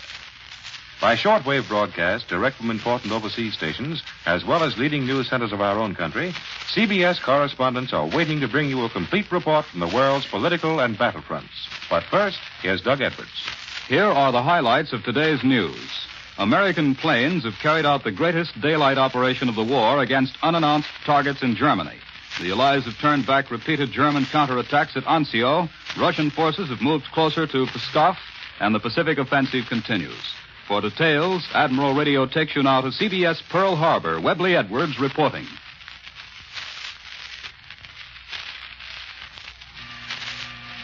A characteristic of the Japanese is that he does not perform well in the face of the unexpected. I have seen him, in a sudden emergency, do either of two things. Either become sullenly inactive or go all to pieces, as we say. The Japs' plan of defense in the Pacific has been pretty badly bent, if not indeed broken up, by current unexpected attacks of the forces of Admiral Chester Nimitz in the Central Pacific. The Jap seems to be reacting characteristically. His forward forces have gone all to pieces, as we say. His main strength, his fleet, is sullenly inactive. Central Pacific forces swarmed all over him this week. Warships of the Pacific Fleet and land-based planes of the 7th AAF and Fleet Air Wing 2 pummeled him all the way from the eastern Marshall Islands to his great bastion of Truk in the Carolines. They hit the fringes and then hit in between at Kusai and Ponape. Rear Admiral R.K. Turner's forces moved in on Eniwetok, gave it a tremendous pounding from planes and warships, and then Rear Admiral Harry Hill's amphibious forces, with assault troops under Marine Brigadier General T.E. Watson, went in for the kill. By yesterday it was announced that Engebe Island was captured. Now Admiral Halsey announces shelling of Rabaul, New Britain, and Kavieng, New Ireland, by his 2 fleet destroyer forces. The Central Pacific forces are pouring it on, and the Jap is rocking back on his heels. His hopeful plan of slow withdrawal, backward inch by inch, we hoped it would tire the fighting in the distance, has suddenly been rolled back on him by bold, swift advances. His outer defenses have got to have help, and with the powerful air and surface superiority we now hold over his bases in the Central Pacific, as far west as Truk, the only help he can send is his fleet. That fleet has not yet come out. You may be sure, if and when it does, the Pacific Fleet will welcome the meeting. This is Webley Edwards at Pearl Harbor, returning you to Admiral Radio in New York.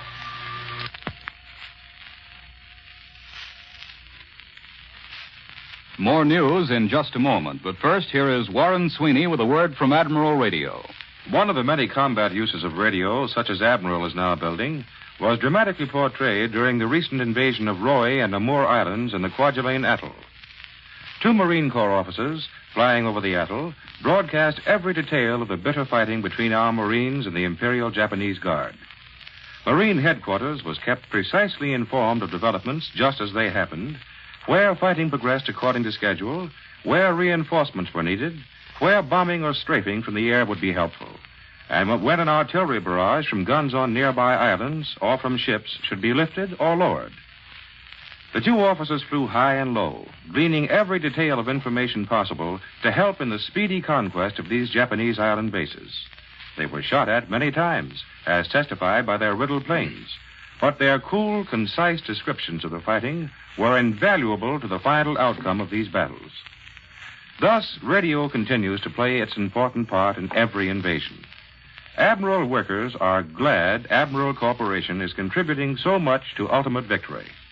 When victory comes, Admiral's production facilities, expanded to meet wartime needs, will be converted to the building of your new and better Admiral, America's Smart Set.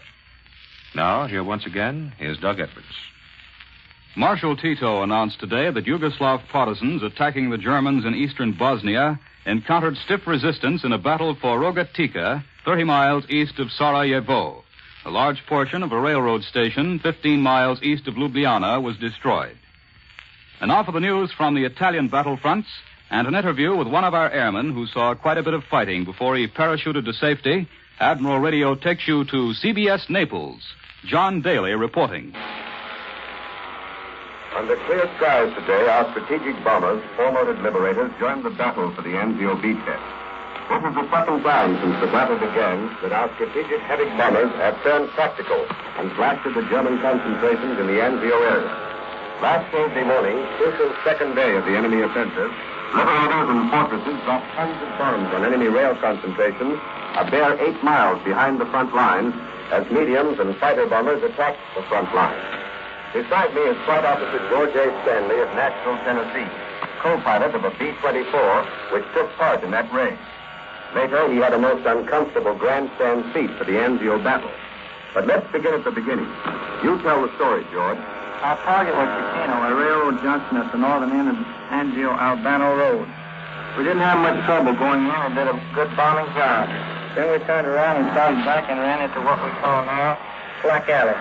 It's the heaviest attack fire I've ever run into. About a minute after we hit it, we took 3 direct hits, one of them in the main gas tanks in the bomb bay. We tried to plug the hole, but there wasn't a thing we could do about it, and the skipper, Lieutenant Thomas A. Scott from Honea Falls, South Carolina, ordered abandoned ship. Could you see much of what was going on down on the ground? Not at first. We were at 20,000 feet when we bombed. But after we got hit, we came down pretty fast so that we could jump without oxygen, and it didn't look very healthy. Everybody got out all right except the engineer. His chute didn't open. But he had a chest tight and tore the cover off and pulled the chute out with his hand. Well, where were you by then? Over the enemy lines? No, but that was what was beginning to happen. We had been heading in from the beach, and I could see a lot of fighting down below. I said to Tom, we'd better get going pretty quick. He came at the bomb bay after blowing up the bomb site and said, okay, let's go together. He went out one side of the catwalk, and I went out the other. When our chutes opened, we were about 25 yards apart, and it was very quiet. I hurried over to Tom. Seemed silly now, but I said, hello, did your silk come out all right? He laughed and looked up at it, just said, yeah. I pointed down and said, those are the Jerry lines over there. Where do you think we're hit? Tom shouted back, God only knows. We looked close, and we pulled at our side lines like we had a hold to the rainbow, and we're pulling for the solid goal. And where did you land? Just inside our lines. There was machine gun fire and artillery all over the place. We were digging a hole to get into when some parachute boys came out and got us. The ship blew up overhead about that time. We came out of the beachhead on an LSC yesterday. Well, what are you going to do now, George? Tom Scott is off getting another ship for us, and we'll be flying again another day or two. It's going to be good to get back and help the boys up at Anzio. I never realized what a tough job the infantry boys had before. 24 hours on the ground up there was enough for me. Now back to CBS in New York.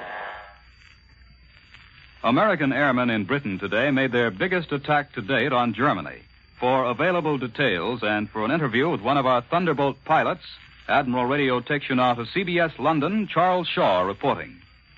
The United States Air Force has just completed the greatest aerial daylight operation of the war. A bulletin on the operations, received within the hour, says heavy bombers of the 8th Air Force attacked major units of the German fighter aircraft industry. They were escorted by American, British, Canadian, and other Allied aircraft. Possibly more than 1,500 airplanes were over Germany today, including more than 800 bombers. Prior to today, there were no major American raids on German targets this week, but that doesn't mean that the Germans had a rest. Out went the fleet deadly Thunderbolt Thunder bombers, fighter planes equipped with bombs to blast enemy planes on the ground to knock them out of the skies. The Thunder bomber is used most effectively as a dive bomber, actually an invention of the United States, but popularized by the Germans in the early days of the war. Our Thunder Bomber version of the dive bomber was introduced in this theater last December by a group commanded by Lieutenant Colonel Glenn E. Duncan, a 25-year-old resident of Houston, Texas, holder of the DSC, DFC, the Silver Star, and Air Medal. Colonel Duncan, what would you like to tell us mainly about your job? Well, the P-47, or the Thunder Bomber as we call it, is just another means of raising Cain with a Hun. The Thunder Bomber was planned primarily as a fighter plane for the protection of bombers, but American ingenuity resulted in the present use of the plane. It was thought that the P-47 should be a high-altitude plane, operating no lower than 20,000 feet. But we soon decided that we didn't have to just patrol the substratosphere. There was skepticism at first as to whether we could hit anything with our bombs. They learned differently since. The Thunder Bomber, as a fighter, is a threat to the enemy in the air. But if Jerry wants to hide, if he won't come up and fight, we blast him out of the ground. Well, I take it your main bombing targets are airfields. Well, not necessarily. Just at the present time. We pick out dispersals, hangars, and other buildings on enemy fields, and we can do pinpoint bombing. Even though the Thunder Bomber is not a formal dive-bombing ship, our pilots are good enough to go down and carry out their missions with precision. And I can't say enough for those pilots. I've seen them line up to volunteer for missions, regardless of how dangerous they may be, or whether they may have experiments on new tactics. If they can keep getting the equipment, they'll surely use it to advantage. Well, do you have reason to believe that the enemy dreads your approach? When they see us coming, they're even scared to taxi their planes. The Hun used to think that he was safe from the P-47 if he could get away from high altitude and go down low. But we continue down with him now, even though we're well inside his home territory, and catch him at minimum altitude or on the deck. Well, Colonel, what change does it make for pilots to perform dive bombing instead of using their planes as straight fighters? If you give the pilots the idea they're going to tear the hell out of the Hun, they can adjust themselves to any idea. They want to fight. The more weapons they have, the more they'll fight. Well, thank you, Colonel Duncan. We take you now to CBS Cairo, George Murad reporting. This is the story of 500,000 Jews in Palestine. Persecuted people, refugees, talented, idealistic men and women. A handful of Europeans who tried to build a nation of Jews on stony, unproductive soil. On April 1st, their hopes and heartbreaking labors of 25 years come to a dead stop. By terms of the white paper, Palestine's gates will close, leaving the Jews a 1 out of 3 minority, surrounded by an Arab world. The situation in Palestine is tense. The night I arrived in Jerusalem, time bombs exploded in the government immigration office at Haifa, Tel Aviv, and Jerusalem. This week, 2 British constables were shot and killed by Jewish radicals. The situation is terribly complicated. I can only tell you that the positions of each side leave absolutely no room for compromise. We regret that the broadcast signal from Cairo is not up to standard. And now here in our New York studio to give you the insight on the fighting in Italy is Columbia's military analyst, Major George Fielding Elliott. One point at least is becoming increasingly clear as reports come in from the Allied beachhead south of Rome. That point is that the Allied commanders knew what they were doing when they ordered the landing forces to use the precious time gained by surprise to dig in solidly, to consolidate a defensive position which could not be broken by German counterattack. That order is paying dividends now.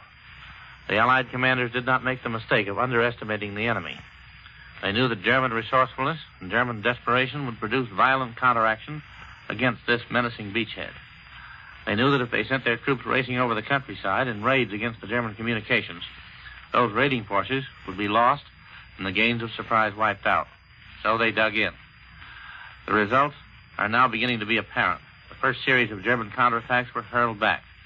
These were apparently by scratch combat groups hastily put together, too weak to gain very much ground.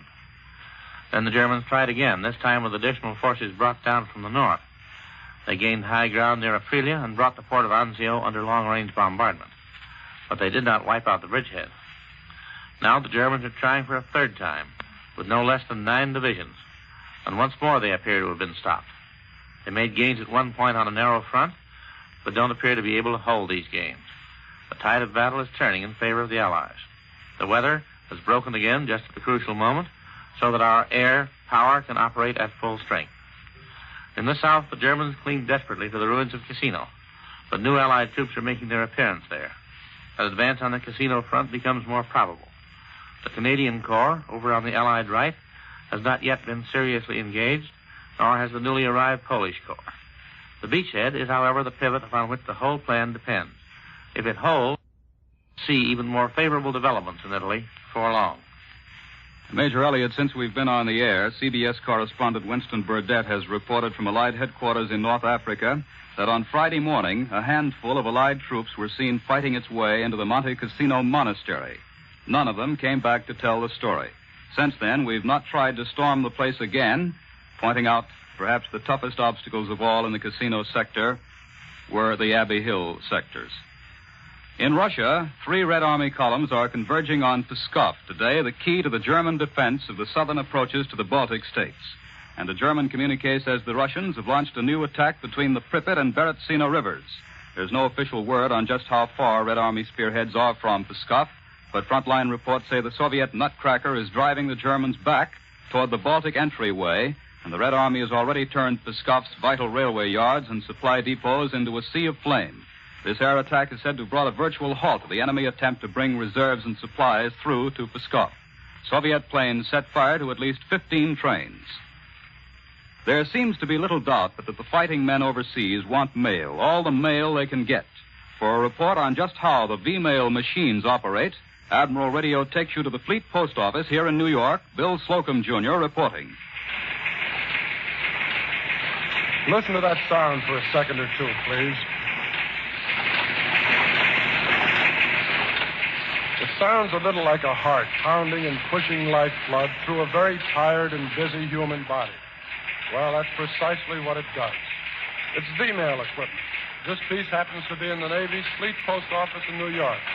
But similar pieces of machinery are scattered all over the world. And wherever they are, they're helping tired and busy humans carry on a back-breaking job. If you're a son or daughter in the services, you certainly have been told much more eloquently than I can tell you just what mail means to a fighting man or woman. I have no intention of making a pep talk about writing to soldiers and sailors. I'll leave that to my emotional contemporaries. But as a fair country reporter, I think I found out the second best way to tell your guy or gal whatever is on your mind. That way is through the use of V-mail. There are several reasons, but I think you can throw them all out the window after the first reason. And that is, anything you send by V-mail will get where it's sent.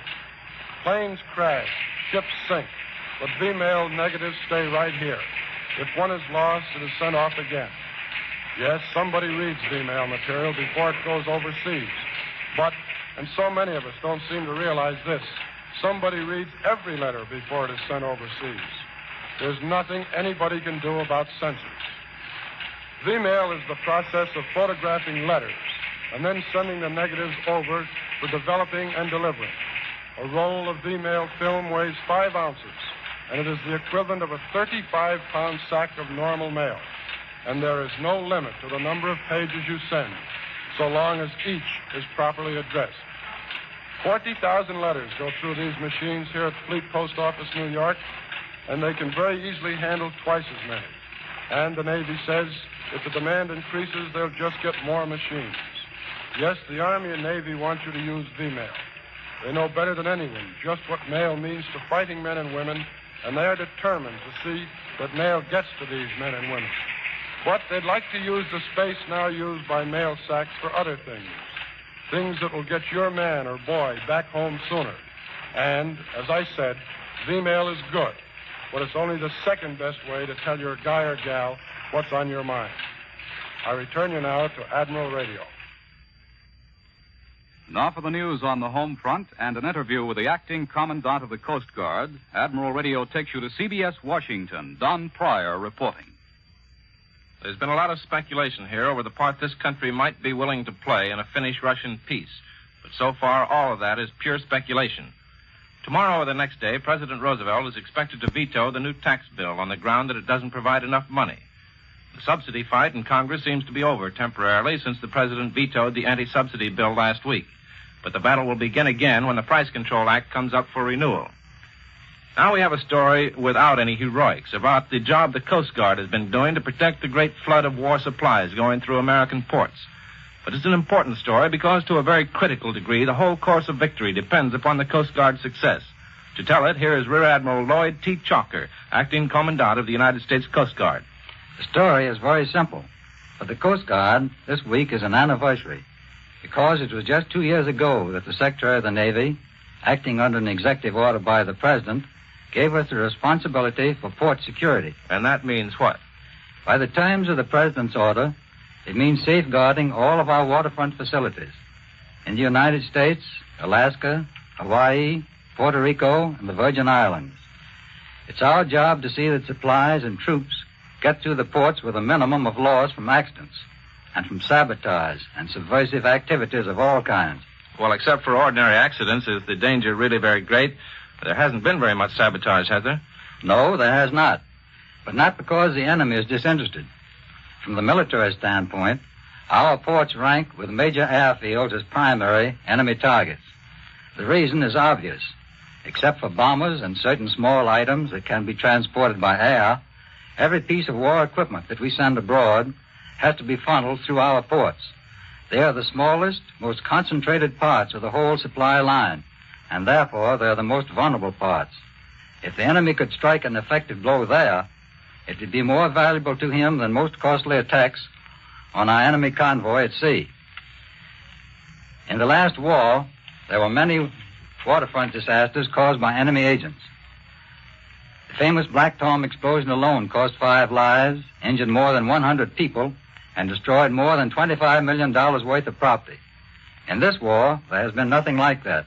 In fact, our losses in port this time have been almost unbelievably low, actually lower than in peacetime, in spite of the astronomical increase in shipments. For instance, fire insurance claims in one big eastern port during the year 1940-41 amounted to more than $5 million. During the same period in 1942 and 1943, they were $450. In other words, we've cut the losses way down, while the volume of shipments has increased enormously. Well, that really is an impressive record, Admiral Chalker. How do you account for it? To tell the truth, it's better than we expected. But the reason for it is simple. When this thing began, we were determined that we were not going to repeat the mistakes that were made last time. Captain Norman B. Hall was put in charge of port security job, and his orders were clear: to make the ports safe and keep them that way. We think he's done an excellent job, and so have the officers, enlisted men, and thousands of patriotic volunteers who have been working under him, and the many more local officials and private individuals who have given such splendid cooperation. Well, they can all be proud of a job well done. I return you to Admiral Radio in New York. In one of the frankest Axis acknowledgments of the failure of Japanese strategy, Berlin Radio said today that Tokyo had not expected an attack on Truk before a complete American occupation of the Marshall Islands. The broadcast, recorded by CBS, said the Japanese Navy will not come out to fight, and that the Japanese press registers the fact in the usual polite manner that the Americans evidently have a lot of planes at their disposal for such erratic enterprises. Now, once again, here is Warren Sweeney with a word from Admiral Radio. The Admiral automatic record changer is the product of years of careful research and is a triumph of modern engineering skill. Because of its very simplicity and trouble-free mechanism, it is small wonder that Admiral attained leadership as the world's largest manufacturer of radio phonographs with automatic record changers. The Admiral changes records quickly, taking only 6 seconds as compared to some others taking twice as long. Admiral's counterbalanced tone arm is a vast improvement over other types. It exerts only 1 ounce of pressure. This results in better tone and longer life for your records. Your highly prized records are safe in an Admiral automatic changer, for there is far less chance of chipping or breaking them. It's a thrilling experience to load an Admiral automatic changer with 10 or 12 records, then just sit back and enjoy hearing them played flawlessly, one by one, without going near the instrument. When peace comes again and Admiral's wartime job is done, Admiral, America's smart set, in combination with the world's finest automatic record changer, will again be available. The appearance of personnel of the armed services on this program does not constitute an endorsement of our product. World News Today is brought to you each Sunday at this hour by the Admiral Corporation, makers of Admiral Radio, America's smart set. Be sure to listen again next Sunday when Admiral brings you World News Today by shortwave, direct from leading news centers of the world. This is Warren Sweeney speaking coast to coast for Admiral Radio, makers of our country's smartest set. This is CBS, the Columbia Broadcasting System. WBBM, Chicago. World News Today, brought to you by the Admiral Corporation, makers of Admiral Radio, America's smart set. By shortwave broadcast, direct from important overseas stations, as well as leading news centers of our own country, CBS correspondents are waiting to bring you a complete report from the world's political and battlefronts. But first, here's Doug Edwards.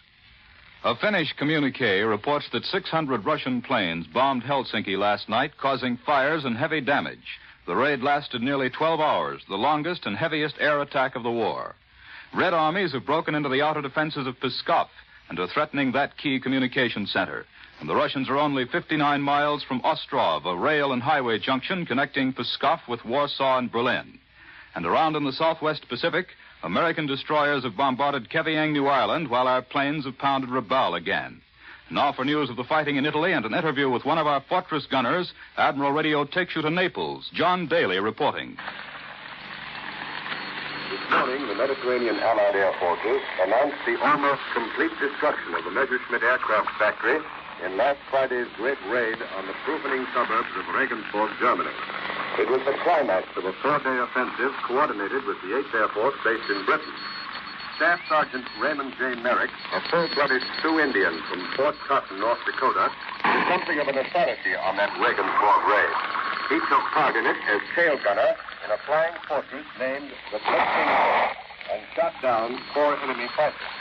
Regensburg culminated a career as tail gunner, which began with a raid on the Palermo barracks in Sicily last June, and which includes a Cook's tour to Rome, Vienna, Neustadt, Toulon, Innsbruck, Athens, Sofia, Bologna, and most way stations.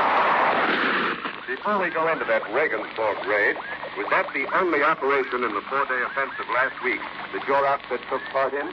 No, we went out 3 times. The day before we went to Saïd. I had a tough time getting the flag damage fixed up so we can go to Regensburg on Friday. Well, we got off the ground all right about 9 o'clock. And 93 German fighters were knocked down on that raid. Must have been pretty tough. It's the toughest I've been on in 50 raids. 40 German fighters hit us about 11:15. About 10 minutes later, 20 more joined in by the time we got to the target, there was over 100 coming all over the clock. They were like flies. They come up right through the formation like they didn't care whether they got hit or not. The element behind us was broken up pretty quick. And we stuck up like a sore thumb. 3 or 4 Germans was coming all at once. I'd take time and stay with him. I'd keep shooting until they burn up. Twice I thought they were going to hit our tail. I got both those guys. They were Messerschmitt. Were there any rocket shooting jobs? Yes.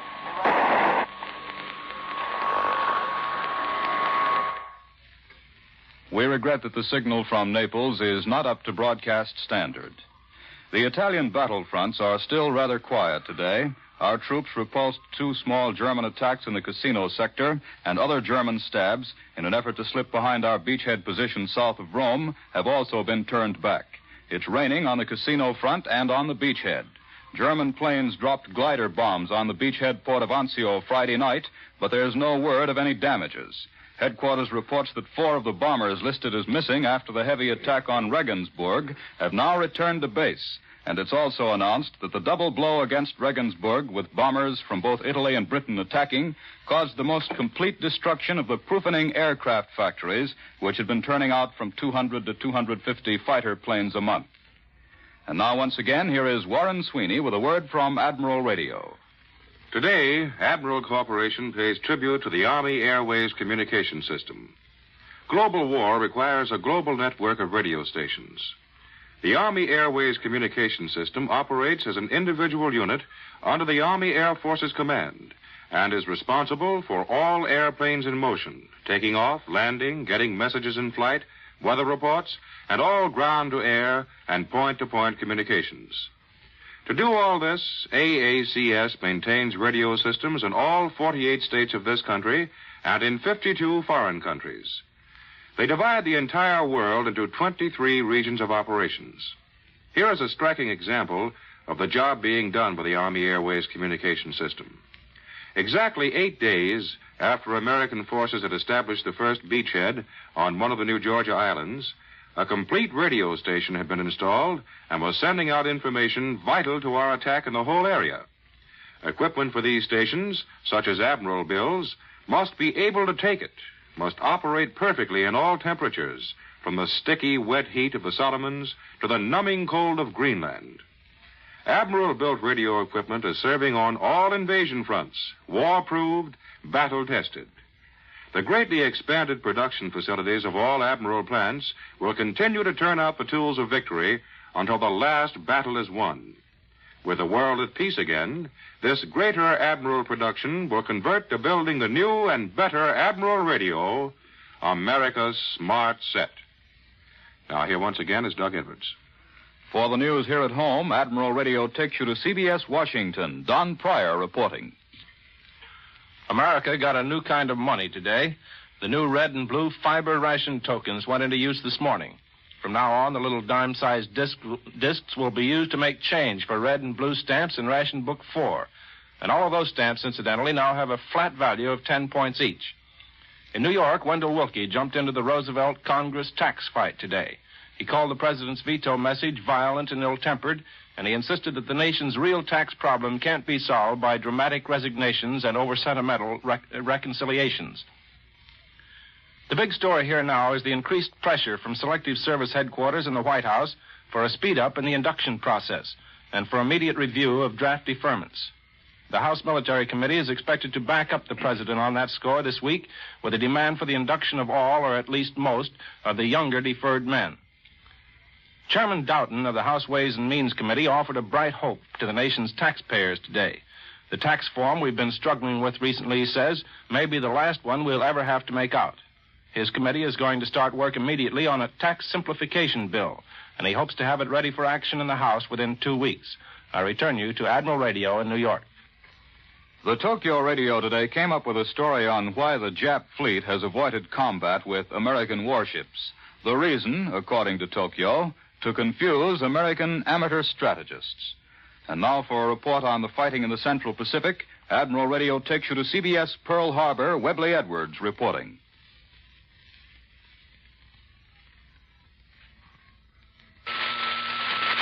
Out of the fast-moving events of the past week in the Pacific, these things now become evident.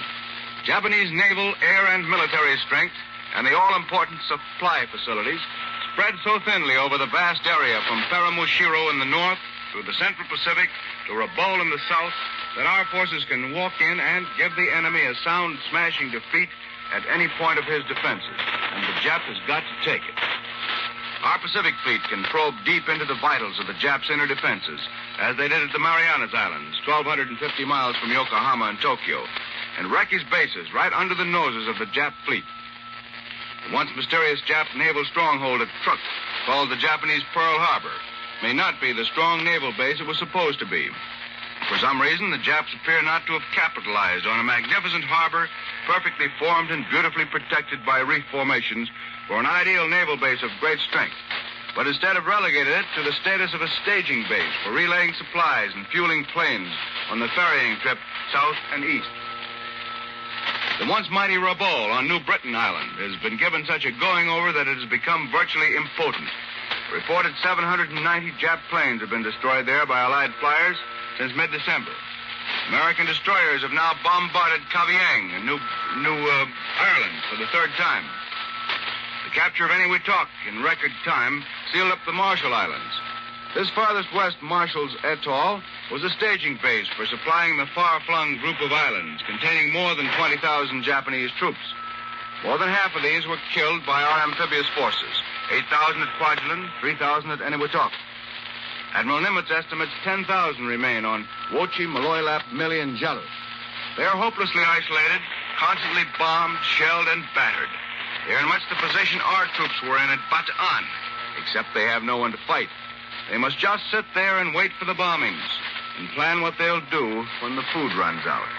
coral atolls are barren places without natural food supplies. Eniwetok now points the way to bombing further into the Jap defenses. Both Eniwetok and Kwajalein are being rapidly built up as offensive bases. As has long been expected, the Jap fleet has pulled further back. And unless the new Navy leaders decide to change their pattern, the Jap fleet will stay well back out of the way of our ranging Pacific fleet. And if so, the Central Pacific Ocean has become an American pond, a vast one, but ours to move in as we please. The blows at Truk and the Marianas indicate that we please to move in it quite a long way, and rapidly. This is Webley Edwards at Pearl Harbor, returning you to Admiral Radio in New York.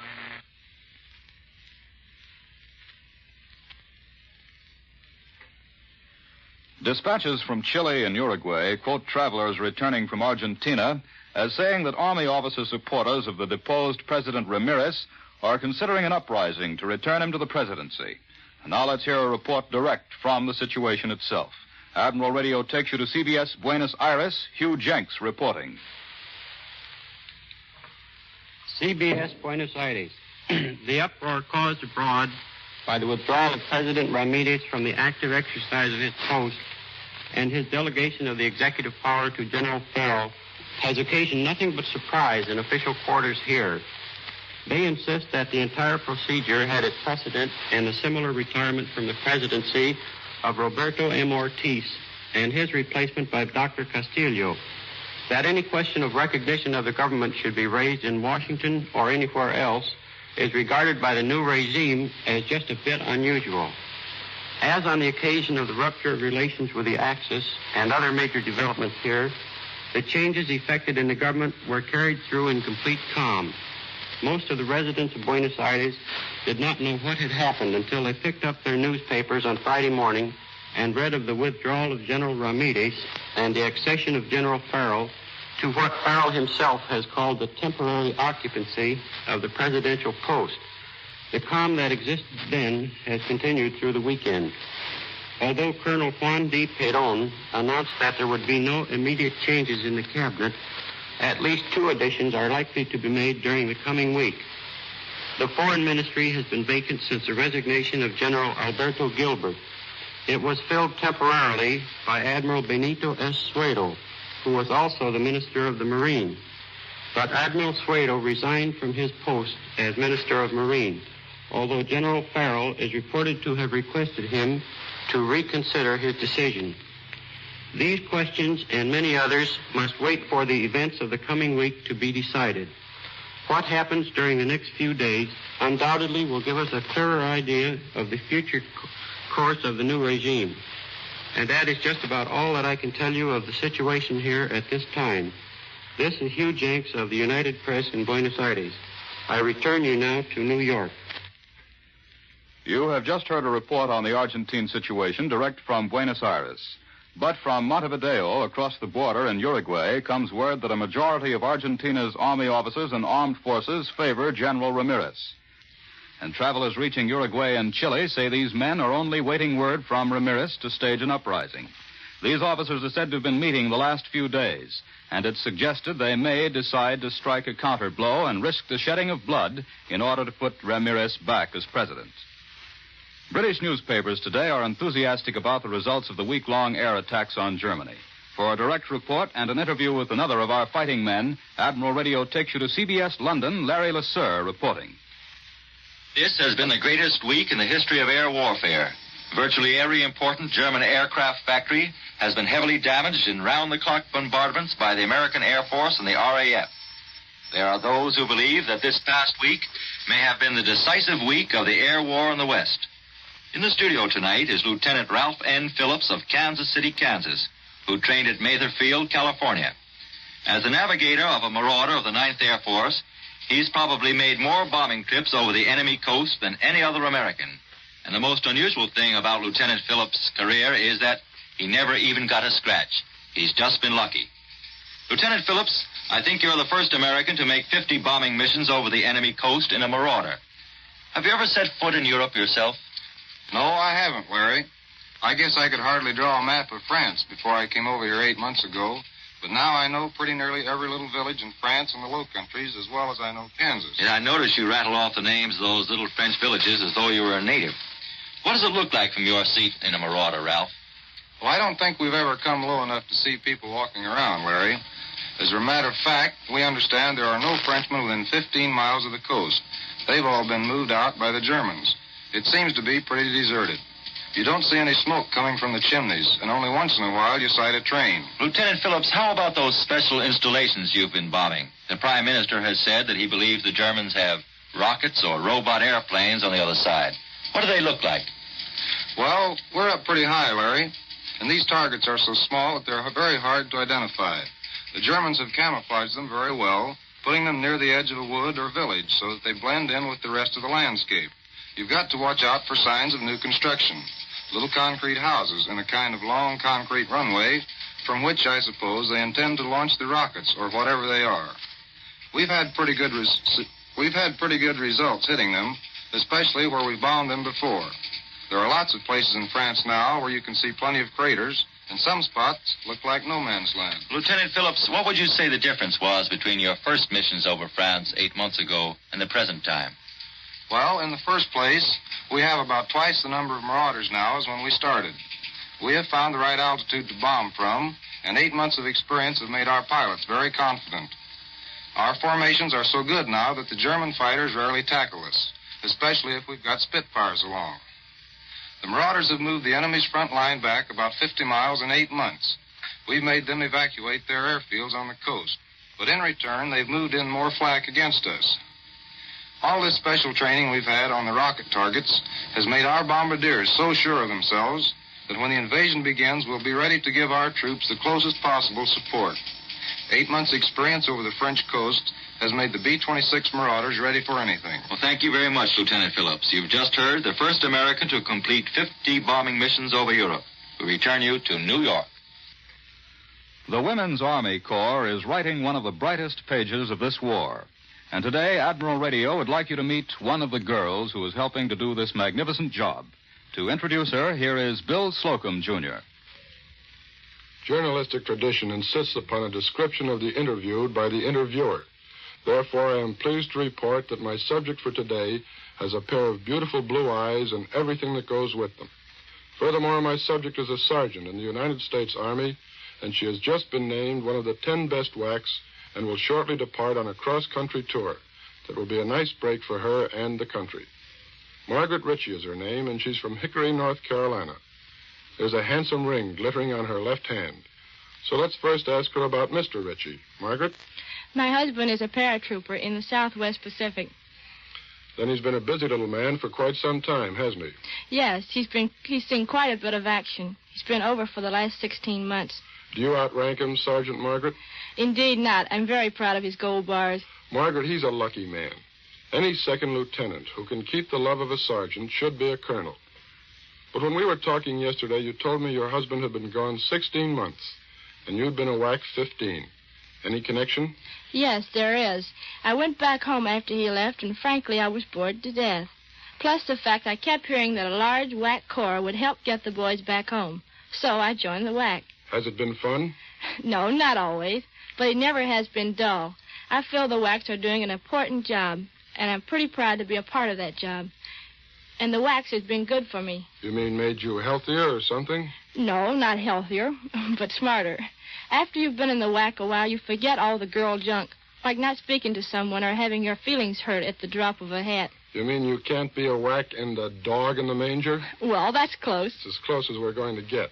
Sergeant, I've heard some people say the whack uniform is too military for girls. I think the phrase is, it doesn't do anything for you. Well, it's no miracle working, Mr. Slocum. I like a trim uniform. It's not at all bad. Indeed, it's not. And if it were cut like a sack of Idaho potatoes, it would still be something to wear with great and real pride. Thanks, Sergeant Margaret Ritchie, for coming up and talking about the whacks. If we gave any of our civilian sisters an idea, they can run, not walk to the nearest recruiting station. If they can, they should, because they certainly are needed. Now, Doug Edwards. For an interview with the Navy commander of a medium bomber squadron which saw action at Tarawa, Admiral Radio again takes you to CBS Washington, Don Pryor reporting. Commander Eddie R. Sanders came home the other day after more than 6 months in the South and Central Pacific. He went out there last June at the head of the Navy's first combat squadron of Ventura medium bombers to enter the Pacific. At first, they were scouting for Japs over the Gilberts and across great stretches of ocean in between. Then came Tarawa. Commander Sanders and his squadron moved right in and began flying reconnaissance north among the marshals. It wasn't quite that fast, Don, but almost. We landed at Tarawa about a week after the main assault was over. Some squadrons of fighters were already there. Well, can you describe the scene when you got there, Commander? Well, the island looked like a city dump and smelled like a slaughterhouse.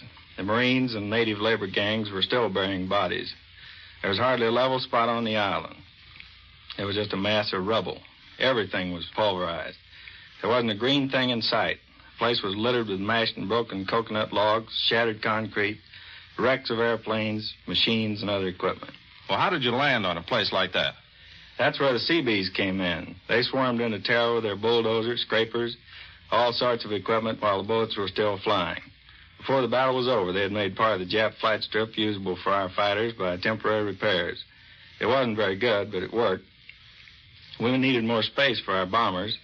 That's the reason we had to wait a few days. They kept right on working all the time, day and night. The Japs would come over at night, bomb the runway. The Seabees always had it ready for us to take off before daylight. And don't forget the ground crews. I don't know when they ever slept. They seemed to be going all the time, arming, servicing, repairing the planes. Their spirit was an inspiration. Well, were there any Japs around there when you got in?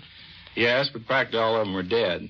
It was a full month before they were all finally cleaned out. They kept digging out of pillboxes and dugouts, caved in by shells, bombs, and even bulldozers. Did you spend all your time there on research and reconnaissance, or did you get to do any bombing? We were scouting all the time till last December when another Ventura squadron was sent in. Then they took over the reconnaissance. We got a chance to hit the Japs instead of just looking at them. We made 2 raids on Nauru and 1 on Jadua. Well, how about losses, Commander? Did you lose very many planes? No. In all the time we were out there, we lost only 10 planes altogether. At least 8 of them were by enemy action. We lost only 3 crews, 12 men, 6 officers. We would have lost a lot more, but the Ventura is a fast plane for a bomber. We used to chase their scouts, but we had enough speed to run away from their fighters if necessary. One of our planes was jumped one day by 6 Haps. That's the latest Model 0. Another was jumped by 4 of the Japs' newest fighters. Both walked right away from them. Incidentally, we did get a few chances to hit back. A couple of outstanding examples. Ensign Chuck Yezel, my youngest pilot, shot down one of the newest 4-engine Jap flying boats. Lieutenant Jack Polk fought a 1-plane battle against 3 Jap ships right inside of Millie Airfield. He sank 2 of them, stopped the other one dead in the water. Commander Sanders' whole squadron is back here for a rest now before going back out again. I return you to Admiral Radio in New York. In the Southwest Pacific, our planes and ships are still working out on Jap positions. For the 3rd time, American destroyers have bombarded Keviang on New Ireland. No Jap planes or ships interfered with the attack. We sank 1 of their ships and left 2 more afire, and yet another vessel was left sinking off nearby New Hanover Island. And now, once again, here is Warren Sweeney with a word from Admiral Radio. There are thousands of people who are fortunate enough to own an Admiral radio phonograph combination with the automatic record changer, know and will vouch for the trouble-free enjoyment found in the playing of a program of either 10 or 12-inch records without fuss or bother. Admiral's high fidelity and lifelike reproduction of recorded masterpieces is a treat to any music lover. And the convenience of Admiral's slide-away seems almost miraculous to users. With the Admiral's slide-away, there is no lid to lift. You simply open the cabinet doors, and the complete phonograph turntable and Admiral automatic record changer emerge out in plain view, waist-high, easy to reach. Admiral's slide-away is one of the important reasons why, in pre-war days, Admiral Corporation gained leadership in the automatic record changer field. Admiral's wartime job makes impossible the building of any automatic record changers for the present. But when victory is a reality, you'll be proud to own an Admiral, America's smart set, from the modern factories of Admiral Corporation, world's largest manufacturer of radio phonographs with automatic record changers. The appearance of service personnel on this program does not constitute an endorsement of our product for the armed services. World News Today is brought to you each Sunday at this hour by the Admiral Corporation, makers of Admiral Radio, America's smart set. Be sure to listen again next Sunday when Admiral brings you World News Today by shortwave, direct from leading news centers of the world. This is CBS, the Columbia Broadcasting System. The WBBM Air Theater, Wrigley Building, Chicago. World News Today, brought to you by the Admiral Corporation, makers of Admiral Radio, America's smart set. By shortwave broadcast, direct from important overseas stations, as well as leading news centers of our own country, CBS correspondents are waiting to bring you a complete report from the world's political and battlefronts. But first, here's Doug Edwards. American daylight bombers were busy again today. Our liberators, with fighter escort, have continued the air offensive with another sock at German coastal installations in France. Mud and slush are hampering the Russian armies from Estonia to the Black Sea, but the Germans report a big new Red Army push toward Romania.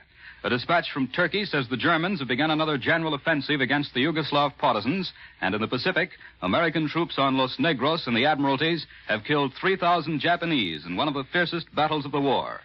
Now, news of the fighting in Italy and an interview with a flyer from Detroit. Admiral Radio takes you to Naples. John Daly reporting. Bogged down in mud, which forced all movement onto the roads, where any major activity would have been easy prey for artillery, the land fronts in Italy were quiet today. And once again, bad weather severely hampered air operations. Patrols and artillery were active in the casino area, and the Germans maintained steady pressure at several points on the periphery of our Anzio beachhead. But no new major enemy attack appears to be shaping up. The Germans haven't yet recovered from the beating they took from Allied artillery in their midweek offensive, nor from the terrific Allied aerial blitz last Thursday, in which every type of aircraft participated to deliver the greatest ground-air support assault of the Mediterranean campaign. It was a final punch, after which the German attack petered out. Captain Nicholas J. Cassoon of Detroit led a fighter-bomber squadron of A-36 invaders in that aerial blitz. They followed the fortresses and liberators, which had already dropped a record 40,000 fragmentation bombs on German positions. When did your outfit go in, Nick? We were probably the last attacking force, and we nearly lost our chance. Our target was a wood southwest of Cisterna, about 500 yards ahead of our own lines, where German tanks and infantry were hiding out. When we got over Anzio, the whole target area was shut out by overcast. But we found a hole in the overcast and saw a familiar landmark, which we knew was about 7 miles from our target. That gave us a chance, and although it meant we'd have to change our bombing tactics, we took it. Well, how did you change your tactics? There's a lot of German flags stacked up in the beachhead, and the plans call for dive bombing. We were supposed to go in at 10,000 feet, roll over, drop our loads, and get out. Letting down through that hole in the overcast meant we had to make a low-level attack. Some of my squadron went in on their bomb run as low as 300 feet. But they did a good job. 6 pairs of 500-pound bombs slapped right into the wood, and a lot of them landed on German positions around it. Well, was it very hot, Nick? It certainly was. I think those Jerrys were even throwing rocks at us. One of the ships had a rock in its wing when we got back to the base. They opened up with heavy stuff as soon as we let down through the overcast. By the time we turned into the bomb run, they were throwing everything at us. It's the heaviest small arms barrage, machine guns and rifles that I've ever flown through. I came into the target at about 400 miles an hour, parked the bombs in the trees, and then hit the frenzy button. And what's the frenzy button? That's what we call a throttle. And when things are as hot as they were at Anzio, you push it as far as it will go and then bend it. Well, you seem to have taken most of the fight out of Jerry anyway. I guess we did, John. We have what we call a bomb line. In effect, it separates our front line from theirs. And when the squadron went up to Anzio this morning, the bomb line was just the same as last Sunday. Now back to CBS in New York. More news in just a moment, but first, here's Warren Sweeney with a word from Admiral Radio. The morale of the men who are winning our battles on all fronts is all important to their leaders. News from home ranks first on the morale-building list, and radio is a principal means of bringing them this news. Admiral Corporation is proud to tell you that American radio manufacturers have supplied thousands of compact short-wave sets that bring Main Street to the boys in all parts of the world. Sporting events, Hollywood gossip, the opera, political highlights, favorite comedians and dance bands. The boys get them all by shortwave radio. Every day, Admiral and other manufacturers are producing and shipping tremendous quantities of radio equipment for military uses to hasten victory.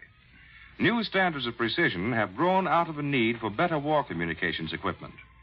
Admiral Corporation assures you these same new standards, which seemed impossible before the war, will be used when Admiral's vast productive forces are turned to building a new and better Admiral radio, America's smart set. Now, here once again is Doug Edwards. Allied planes from Britain, including our liberators, were over France again today. For this news and an interview with one of our fighting men from Texas, Admiral Radio takes you to CBS London. Richard C. Hottelet reporting.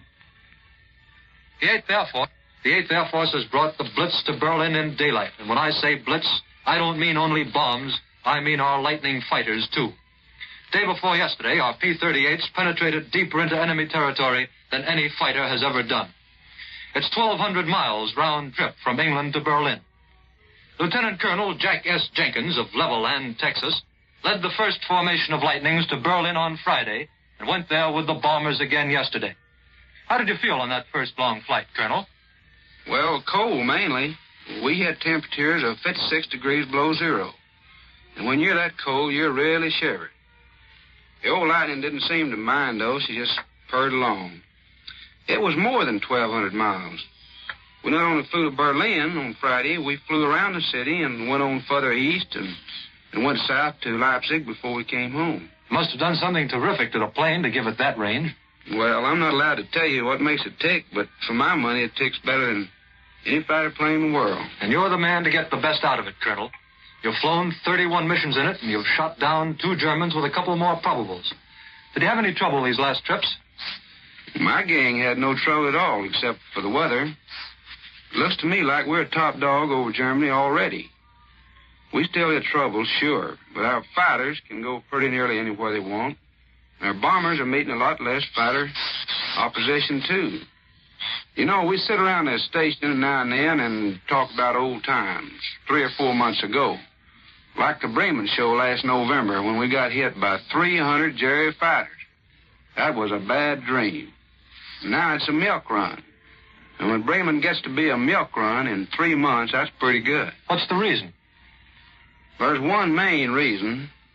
Our bombers and the RAF are hitting the German aircraft industry so hard and so fast that they just don't have the planes to put up anymore.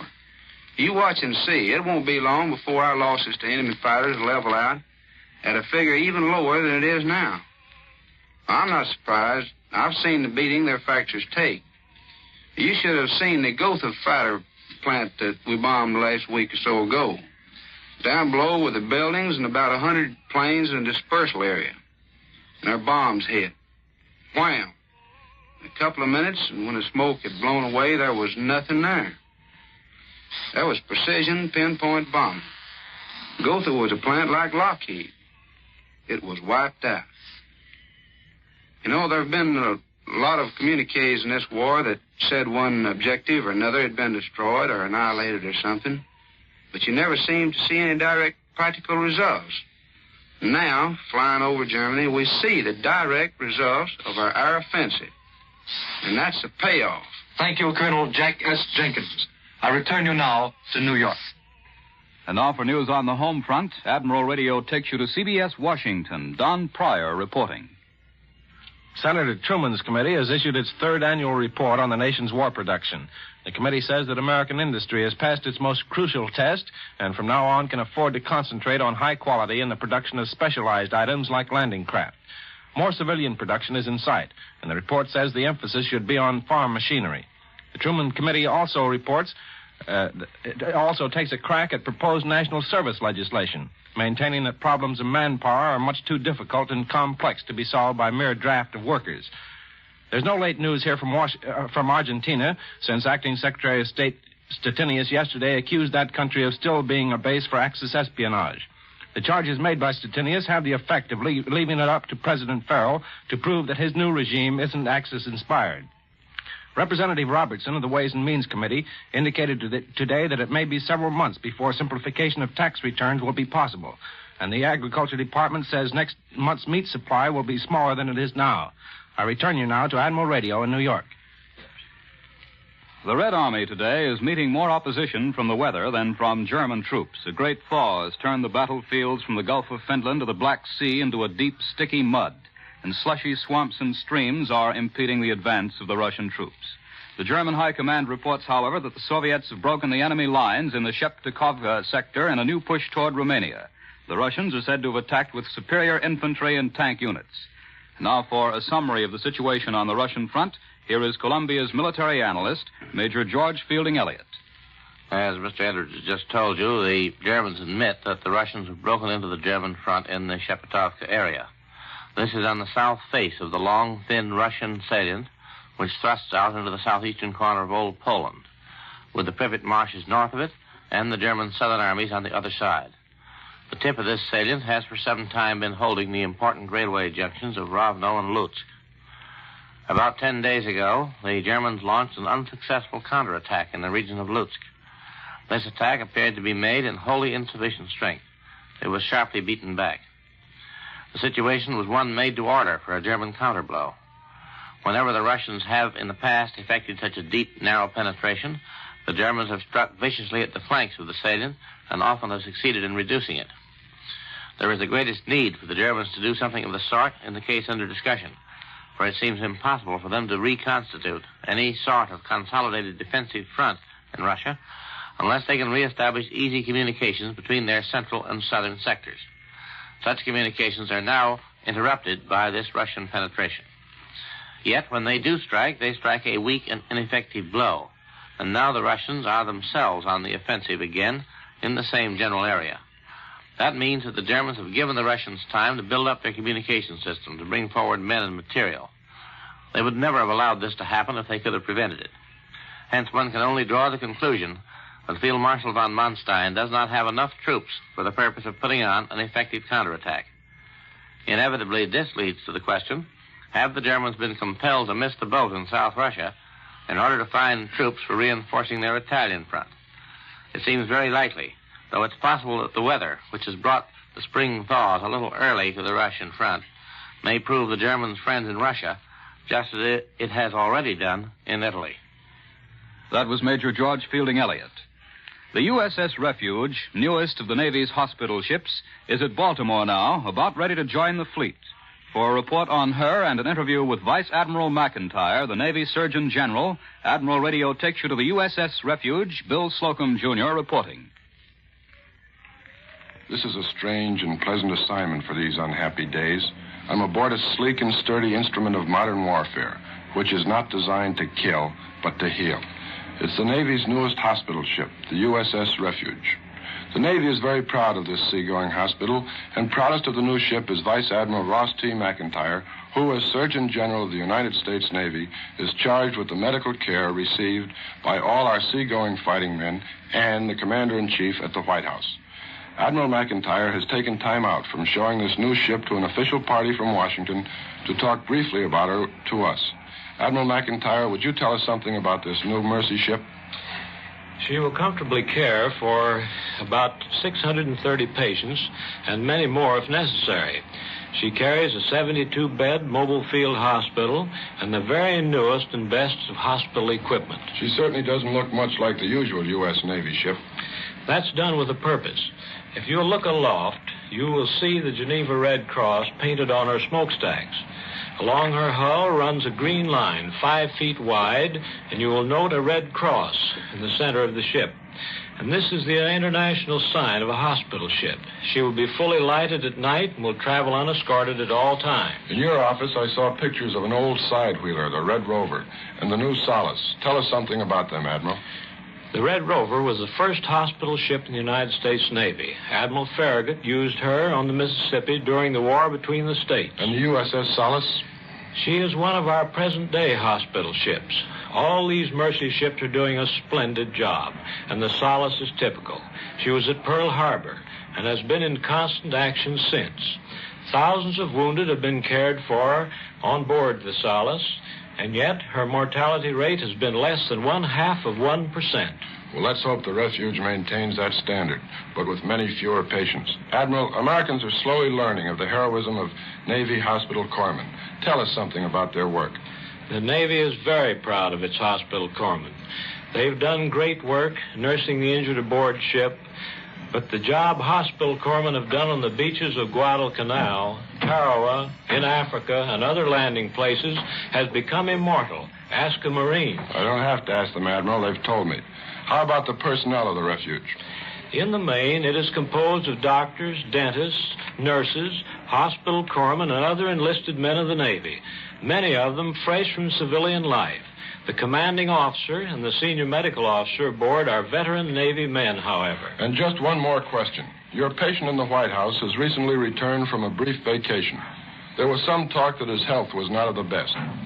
I'm glad to tell you today that the President's brief rest has returned him in the finest possible health. He is in perfect shape. Thanks very much, Vice Admiral Ross T. McIntyre, Surgeon General, United States Navy. I know everybody listening joins me in wishing the officers and men and women of the USS Refuge good sailing. I return you now to Admiral Radio in New York. Admiral Radio takes you now to CBS Pearl Harbor. Webley Edwards reporting.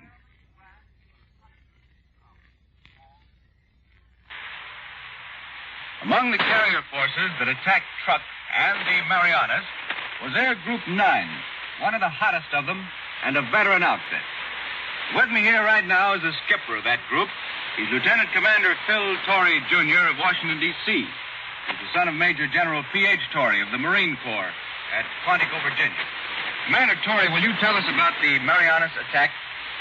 On all the attacks our group has made so far, including Truk, we've managed to surprise the Japs. So this was the first time we'd ever been discovered before we hit. This Jap plane picked us up before noon of the 21st. And that afternoon and evening, he and his brothers came back.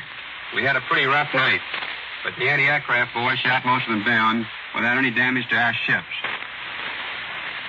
The next morning, our early takeoff was delayed by a dive bomber and torpedo plane attack. But we got to the target on schedule in spite of that. The weather was pretty bad, and it was stormy over the target at Saipan. Fortunately, we found a hole in the storm over the airfield, and our fighters went in and found about 20 Jap planes on the ground, which they immediately strafed and destroyed most of them while the bombers were going for the hangars and installations. Commander Torrey, how do you account for these Jap planes being caught on the ground when they knew you were coming? That's hard to understand. Another carrier air group caught 50 planes on the ground at Tinian and shot up most of them. Maybe they thought the bad weather protected them. That's not very reasonable, but it's the only thing I can think of. Could it have been that they didn't have enough pilots, that this might have been a staging base? Well, that's possible. Saipan looked like a staging base. There was no large-scale construction there, and it didn't have what I'd call a first-class Jap airfield. I would say from our photographs that it wasn't a large-scale naval base. Can you tell us how it was up over Saipan? The weather made dive bombing difficult. They had to slow down and flatten out. There didn't seem to be much anti-aircraft, and our planes knocked down every Jap plane we saw over the target. Later, our group went back and hit shipping in the harbor.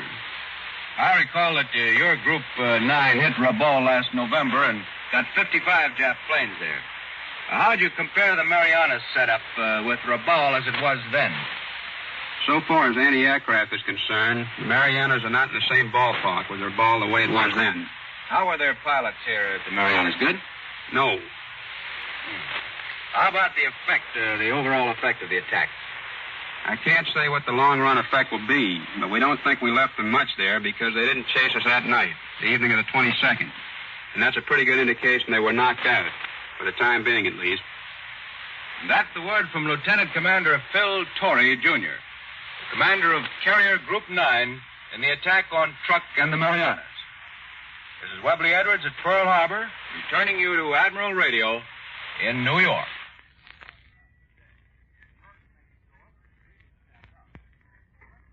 And now for another interview with a Marine sergeant who saw 22 months of action in the South Pacific.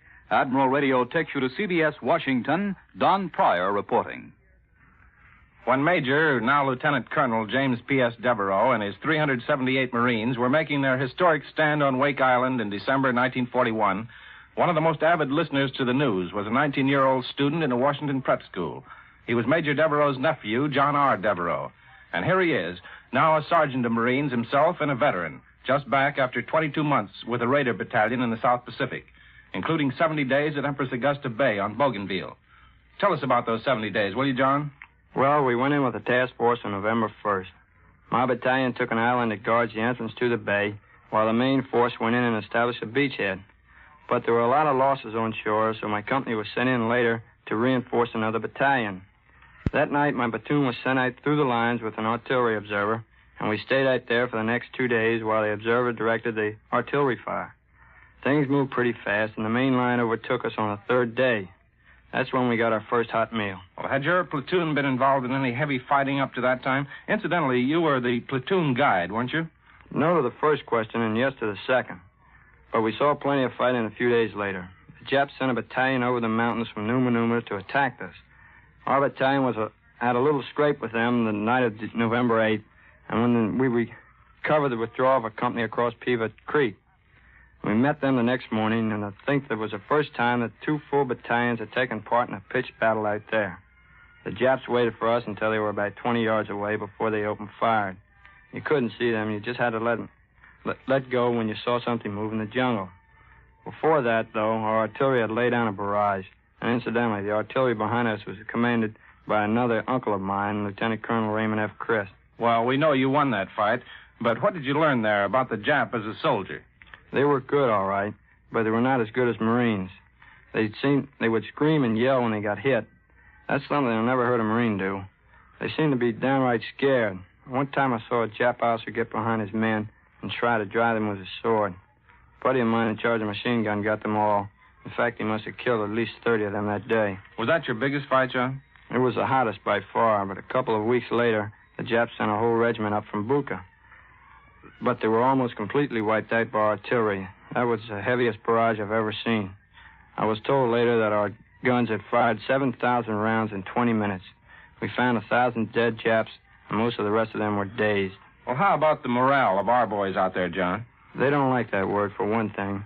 They're all right, and they don't want any sympathy. They would like to get more and straighter news.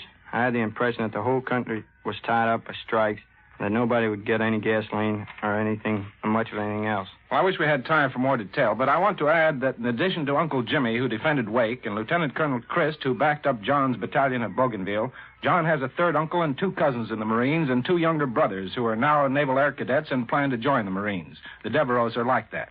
I return you to Admiral Radio in New York.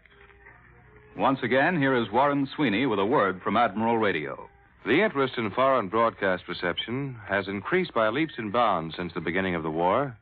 When peace comes, too, Americans will continue to be interested in first-hand news from abroad.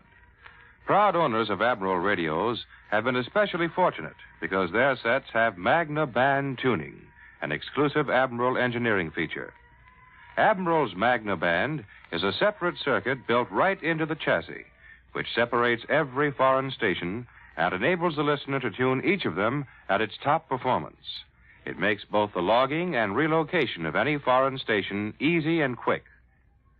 With Admiral Magna Band tuning, you can get good reception of shortwave American broadcasts in sections of the country where reception of standard local broadcasts is difficult due to extremes in natural surroundings. When Admiral's wartime job is done and the world is at peace, Magna Band tuning will be incorporated in your new and better Admiral Radio, America's smart set, built by Admiral Corporation, the world's largest manufacturer of radio phonograph combinations with automatic record changers. The appearance of personnel of the armed services on this program does not constitute an endorsement of our product for the armed services. The United States Army needs wax. All women who are American citizens between 20 and 49 years of age and who are not in essential war work are urged to apply at the nearest U.S. Army recruiting station. Wax are now replacing men successfully in 239 different types of vital Army jobs, and thousands more wax are urgently needed to speed victory. So do your part. Volunteer for the WAC. World News Today is brought to you each Sunday at this hour by the Admiral Corporation, makers of Admiral Radio, America's smart set. Be sure to listen again next Sunday when Admiral brings you World News Today by shortwave, direct from leading news centers of the world. This is CBS, the Columbia Broadcasting System. The WBBM Air Theater, Wrigley Building, Chicago. World News Today, brought to you by the Admiral Corporation, makers of Admiral Radio, America's smart set. By shortwave broadcast direct from important overseas stations, as well as leading news centers of our own country, CBS correspondents are waiting to bring you a complete report from the world's political and battlefronts. But first, here's Doug Edwards. American daylight raiders were back in action over the coast of France today, this time without escorting fighter planes. Last night's RAF target was Hamburg and other points in western Germany. CBS has heard the British radio report today that Russian troops have reached the Buk River southwest of Uman. In Rome, Pope Pius has marked the 5th anniversary of his accession to the throne with another appeal for peace and another appeal to all belligerents to spare Rome the horror of battle. Aside from air action, the Italian fronts are quiet. But now for news direct from that battle zone and an interview with one of our fighting men from Montana, Admiral Radio takes you to CBS Naples. John Daly reporting. Bad visibility and a cold, driving rain today restricted both land and air operations on the Italian battlefronts. There was a pause in the aerial offensive against German land transport, which has taken our bombers over Rome and several major railway cities in the last few days. A high point in the offensive was yesterday's attack, the first of the Italian campaign, against the vital railroad yards in the ancient city of Florence. Through these yards, a great percentage of the traffic from Central Europe and the Balkans clears into southern Italy. For weeks, our Air Force has been pounding at the railway cities around Florence in the desperate hope that by knocking them out, we could avoid a direct attack on Florence, a storehouse for much of the cultural and artistic heritage of European civilization. But that didn't work. And faced with the military necessity of bombing Florence, the Air Force turned to the sharpshooting B-26 Marauders. Lieutenant Jack A. Larkin of Great Falls, Montana, piloted a Marauder in yesterday's attack, an attack so successful that it brought immediate commendation from Major General John K. Cannon, commanding the Tactical Air Force. Jack, how do you get ready for these precision attacks? It begins very early in the morning, unfortunately. The lead pilots and bombardiers were called in at 6 o'clock yesterday morning and went over maps and photographs of Florence with the intelligence officers until they could almost throw away the maps of the city and find the targets from memory. At 6:45, all crews, including the lead pilots and lead bombardiers, were briefed. The intelligence officer took over, and he went back to the Middle Ages and worked right up to the present date, telling us the history and importance of all the churches and museums and palaces in Florence. After that, he blew up some photographs of the city on a 3-by-4-foot screen and spotted the location of everything which he said was not to be hit under any circumstances. The rest of the briefing was pretty normal, except that it lasted twice as long as usual. Finally, we were giving target maps, and on the back of them were photographs with the churches, museums, and palaces and so forth in green and yellow. And the last thing the briefing officer said was, if you think you're going to have trouble with overcast, and if you're not absolutely sure of accuracy, don't bomb. Did everything go smoothly? Yes and no. The weather started closing in just as we took off. All the way up to the target, it was bad, and I was quite sure we wouldn't do any bombing that day. But when we got to within 15 miles of the target, everything broke like magic, and there was Florence, CAVU. And what is CAVU? That means ceiling and visibility unlimited. The bombing conditions were almost perfect, and we went into the bomb-on, which was approximately 4 times as long as usual, for greater accuracy. Did you see your bombs fall? No, I didn't. I was too busy holding an exact course, but I know that the bombing was 100% accurate and 95% destructive, and that not one bomb hit closer than 1/4 mile from any church, museum, or palace. That's precision bombing, John. It is that, Jack. As General Cannon said, you've done it again. Now back to CBS in New York. More news in just a moment, but first, here's Warren Sweeney with a word from Admiral Radio. Calling Car 27, return to headquarters. Car 27, return to headquarters. If you were strolling along Piccadilly Circus in London some evening and you heard such a call, you'd probably have to look twice to be sure you weren't in America. Military police in the London area have found that a radio patrol system, as used by police departments in American cities, is of great benefit to the civilian population as well as to military personnel. In the event of an air raid, soldiers and firefighting equipment can be quickly dispatched to the affected areas. Another example of the many uses of radio in war. Admiral communications equipment is fighting on all fronts, war-proved, battle-tested. Production facilities of all Admiral plants have been greatly expanded to build more and more radio materials so vital to victory. Admiral's post-war plans include many radio improvements developed for the needs of war. When the war is won and Admiral's efforts are turned to civilian production, you can expect great things from Admiral, America's smart set. Now here once again is Doug Edwards. Liberator bombers have again attacked the French invasion coast. For this news and an interview with the inventor of the 6-ton bomb, Admiral Radio takes you to CBS London. Charles Shaw reporting. American bombers have raided German targets again without opposition and without loss.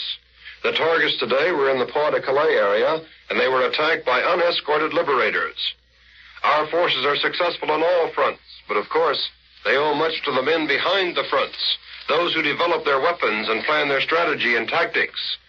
And now here is Air Commodore Patrick Huskinson, commander of the British Empire, MC and Bar, a fighter pilot in the last war, who was totally blinded in a London air raid in 1941.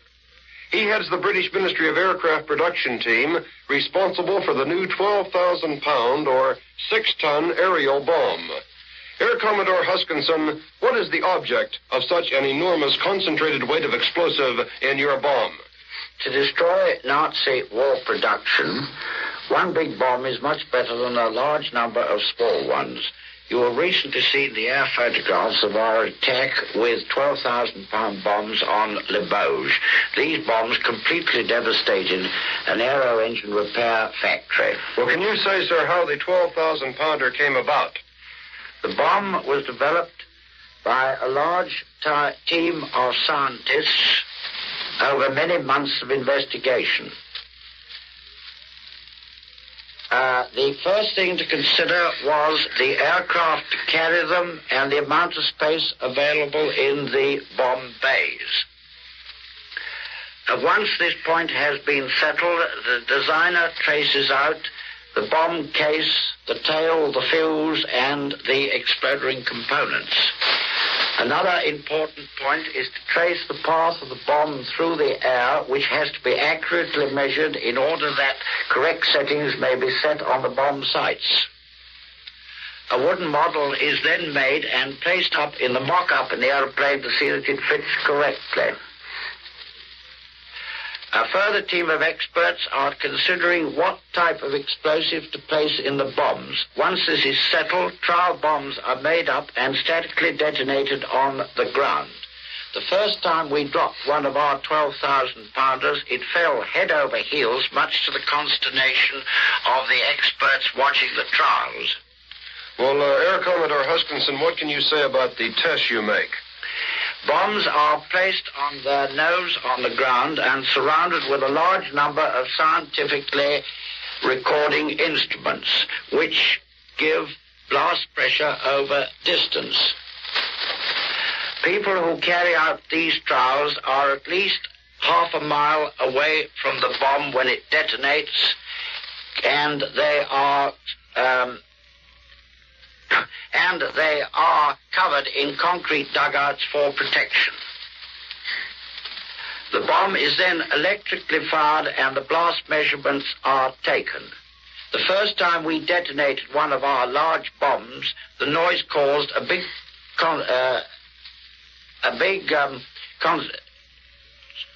consternation throughout the district. Finally, bombs are taken up in aircraft, live, and dropped to test their true path through the air. Well, thank you very much, Air Commodore Huskinson. I don't suppose you'd like to tell us about any new ideas you have? No, thank you. At present, I should like to say one thing. You cannot judge the efficiency of our large bombs by their weight and size alone. It's the explosive in them that matters. Research continues. I return you now to New York. And now for a summary of the heavy fighting in Russia's southern Ukraine, here is Columbia's military analyst, Major George Fielding Elliott. The crucial area of the fighting in South Russia is the front between the rail junctions of Tarnopol and Proskurov. Of these two German strongholds, both of which are being desperately defended, Proskurov is for the moment the more important. While the Germans hold it, they still have a direct supply route open between Germany and their armies on the Bug and the lower Dnieper. If they lose Proskurov, those armies become dependent on the Romanian railway system. That is, on roundabout routes of uncertain capacity and efficiency, passing through an area of uncertain political stability. But there is something more to be said about this front between Tarnopol and Proskurov. If the Russians achieve a complete breakthrough in force, the way will be open for them to cross the upper Bug and to turn southeastward into the corridor between the Bug and the Dniester, in one of the great classic enveloping movements which the Russian High Command has so often sought to execute, with greater or less success. At Stalingrad, such a move captured a German army, and before Leningrad a few weeks ago, 2 German armies were forced to retreat before such a threat. Now the greatest of these possibilities, which the war has yet offered to the Russians, lies almost within their grasp. The prize is the whole German group of armies to the south, strung out along the Bug and down to the mouth of the Dnieper, badly overextended and with precarious routes of supply. If Proskurov falls, and if the Russians break through into the Bug-Dniester corridor, just one thing can save these German armies: a heavy and successful German counteroffensive in this same Tarnopol-Proskurov region.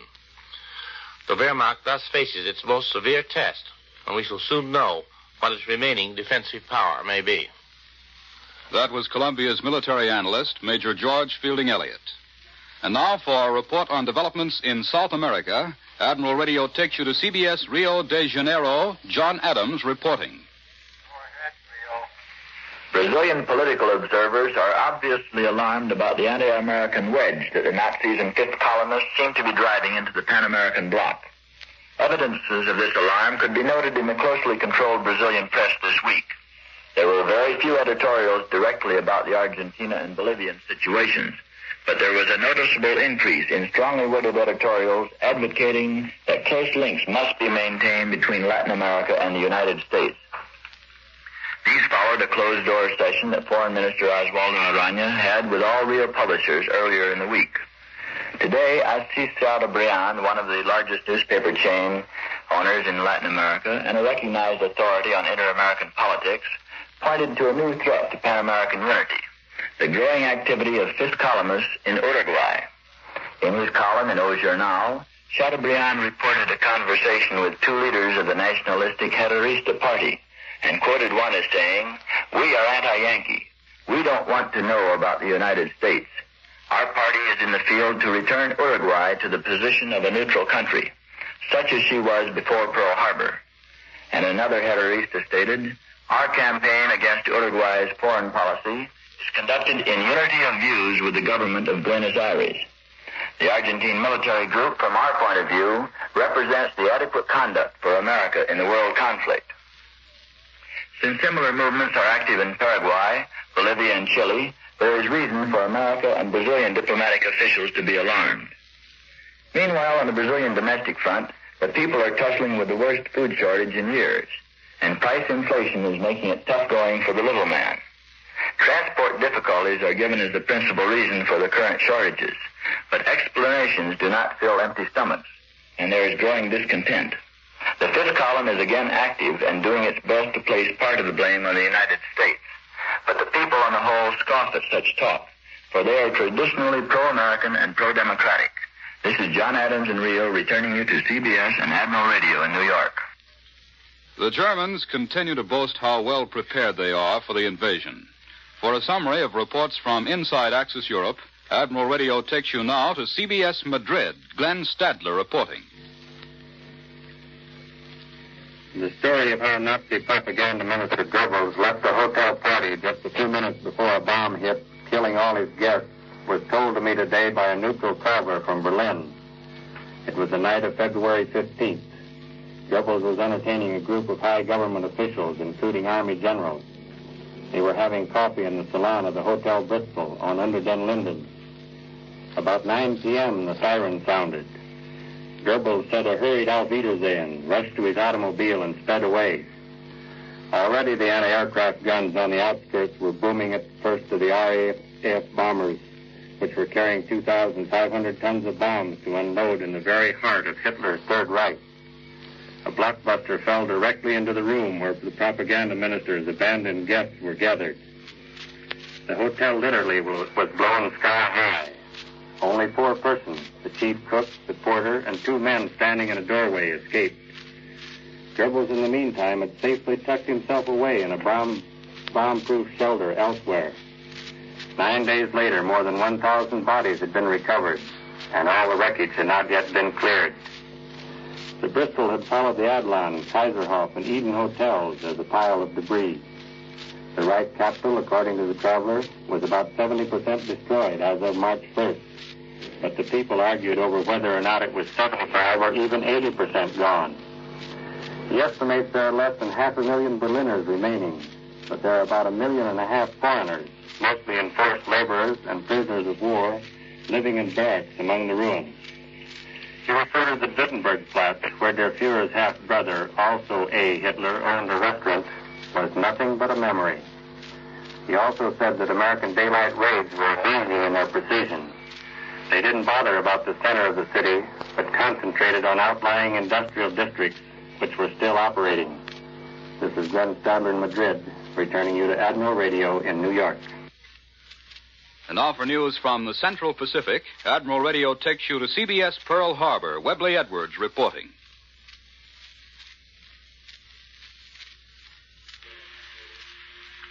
I have just returned from a visit to a Pacific island where much of the 4th Marine Division is now billeted. These are the men who, with the 7th Army Division men, stormed ashore in the Marshall Islands. I talked and ate and spent considerable time with these men and asked them what they thought of the war and how they'd like to go home. They're thinking of home, all right. They'd like a few hours at the corner drugstore and to see their parents and their girlfriends and to loaf a little in their old haunts. But they are already looking forward to their next battle. They're very serious about this job ahead of them. They've just started this Pacific War. To leave off now would not be too much to their liking. These are the men who've just left off killing Japs in the Marshall Islands in an efficient and thorough manner. Many of us may have wondered if this cold-blooded killing of the enemy, this necessary stamping out of a brutal and fanatic enemy in his sniper's post or his pillbox, may have brutalized our young men. I have to report that it is not. They are normal young men who've been through a terrific experience, but their afterthoughts are perfectly decent. They remind you a lot of a crowd of young men who've just returned from an important football game which they've won, except that these have a very serious look in their eye. They are quite tough, in the quiet, tough way of men who know their own strength and support. This does not submerge their sense of humor, the irrepressible flow of typical American wisecracks. This toughness is most heartening. It is not the brash, superficial gangster kind. It's a toughness that comes from the knowledge that they must do a job of killing when it's called for. When the job is done, they turn again to the kind of young men that you and I know and like. Much of this is the result of excellent leadership. Let me give you an example. On this Pacific island, this was posted, and the 4th Marines were reading and heeding it. I quote, "When on liberty or duty ashore, all Marines will strictly obey all rules in force in this area. All officers will be saluted. No knives or weapons will be carried. Proper uniform will be worn. Clean khaki with field scarf and garrison cap. Hair will be cut and appearance will be neat. Enlisted Army and Navy personnel have established a good reputation during their stay on this island. Marines will so conduct themselves in the dealings with the local people so as not to be out of order. Combat experience does not allow anyone to let down the bars. Discipline and respect for the uniform and for others is still the mark of the Marine anywhere." Unquote. This is Webley Edwards at Pearl Harbor, returning you to Admiral Radio in New York.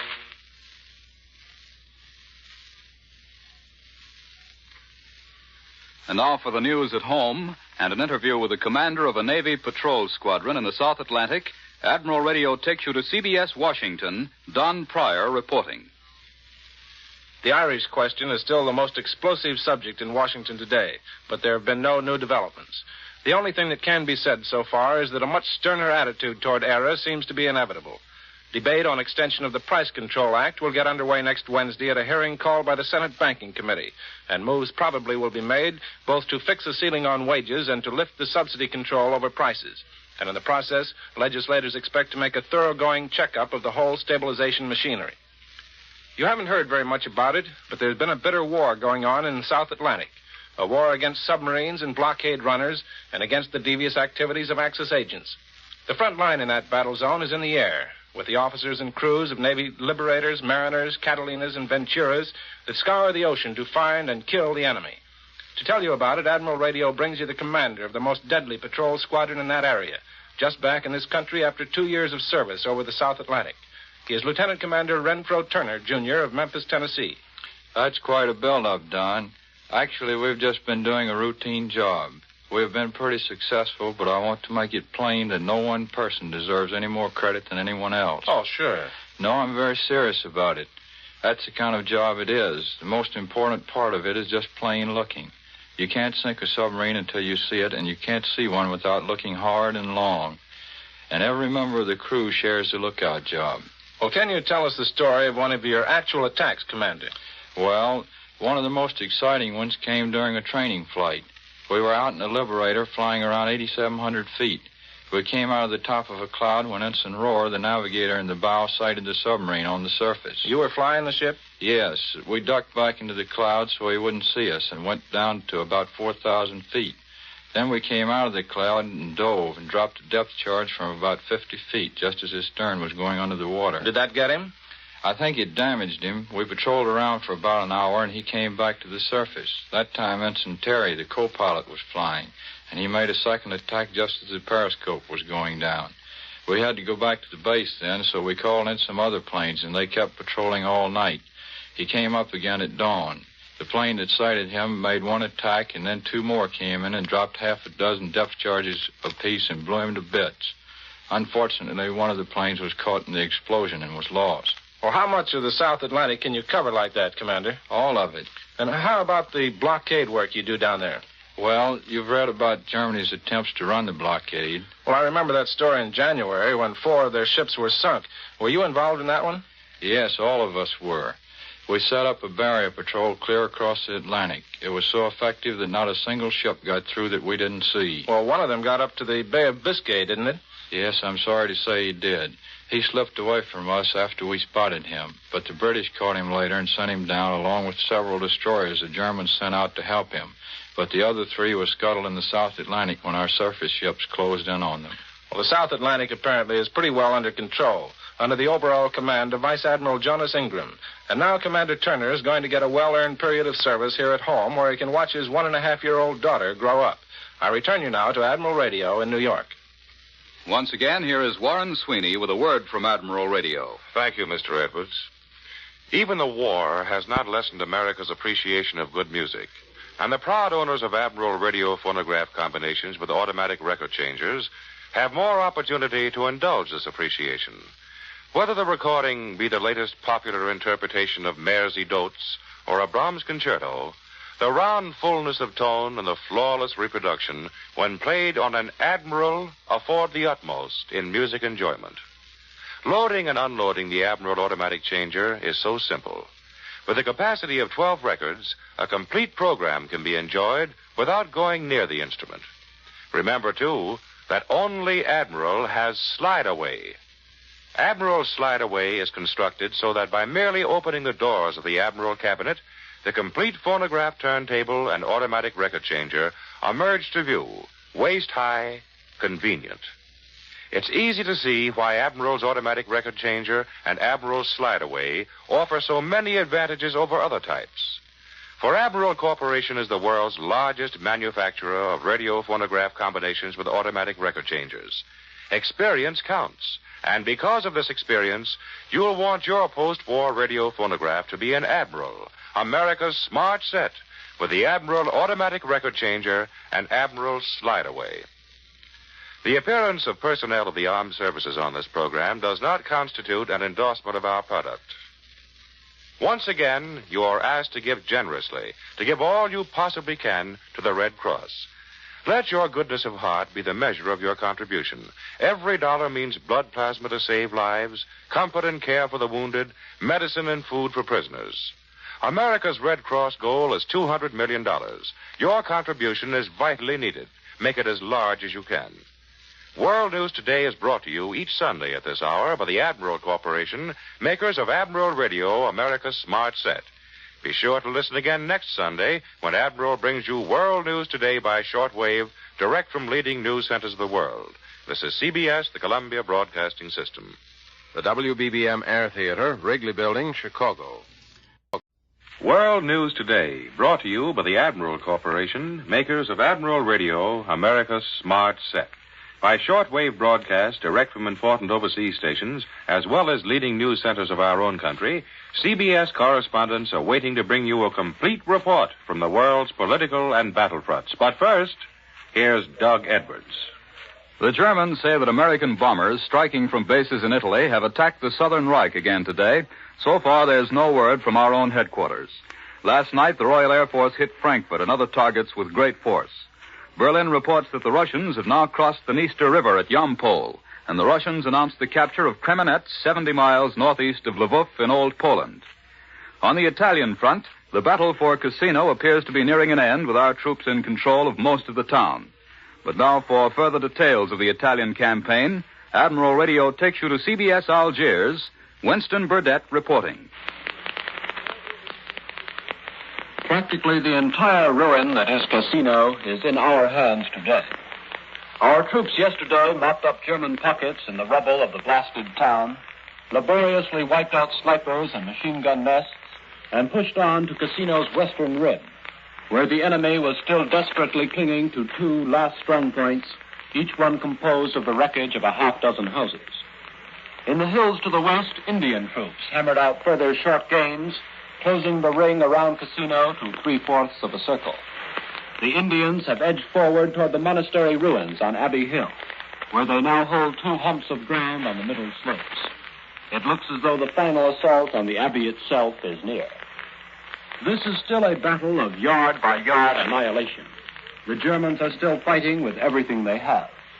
The Luftwaffe yesterday stepped up its attacks in the Cassino sector, sending over wave after wave of bomb-carrying Fokker Wolves.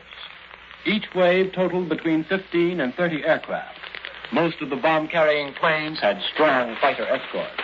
In 3 dogfights, American-flown Spitfires bagged 7 of the attacking planes. Here in Algiers, the French are still waiting for some sign from Washington as to what the American decision will be with regard to France's political future. The question is again very much to the fore, because the French here have heard various disquieting stories of White House proposals for the administration of France after the Allied landing. One proposal from Washington, which has apparently been put before the British but has not reached the French, would place the administration of France in the hands of Allied military authorities, allowing them to pick such local Vichy officials as they choose to work with until a sufficiently large section of France has been freed to bring the de Gaulle Committee in. Yesterday, the question was very bluntly referred to by General de Gaulle himself. In a speech before the French Provisional Assembly here, he spoke of the possibility of the Vichy government trying to hang on after the Allies land in France.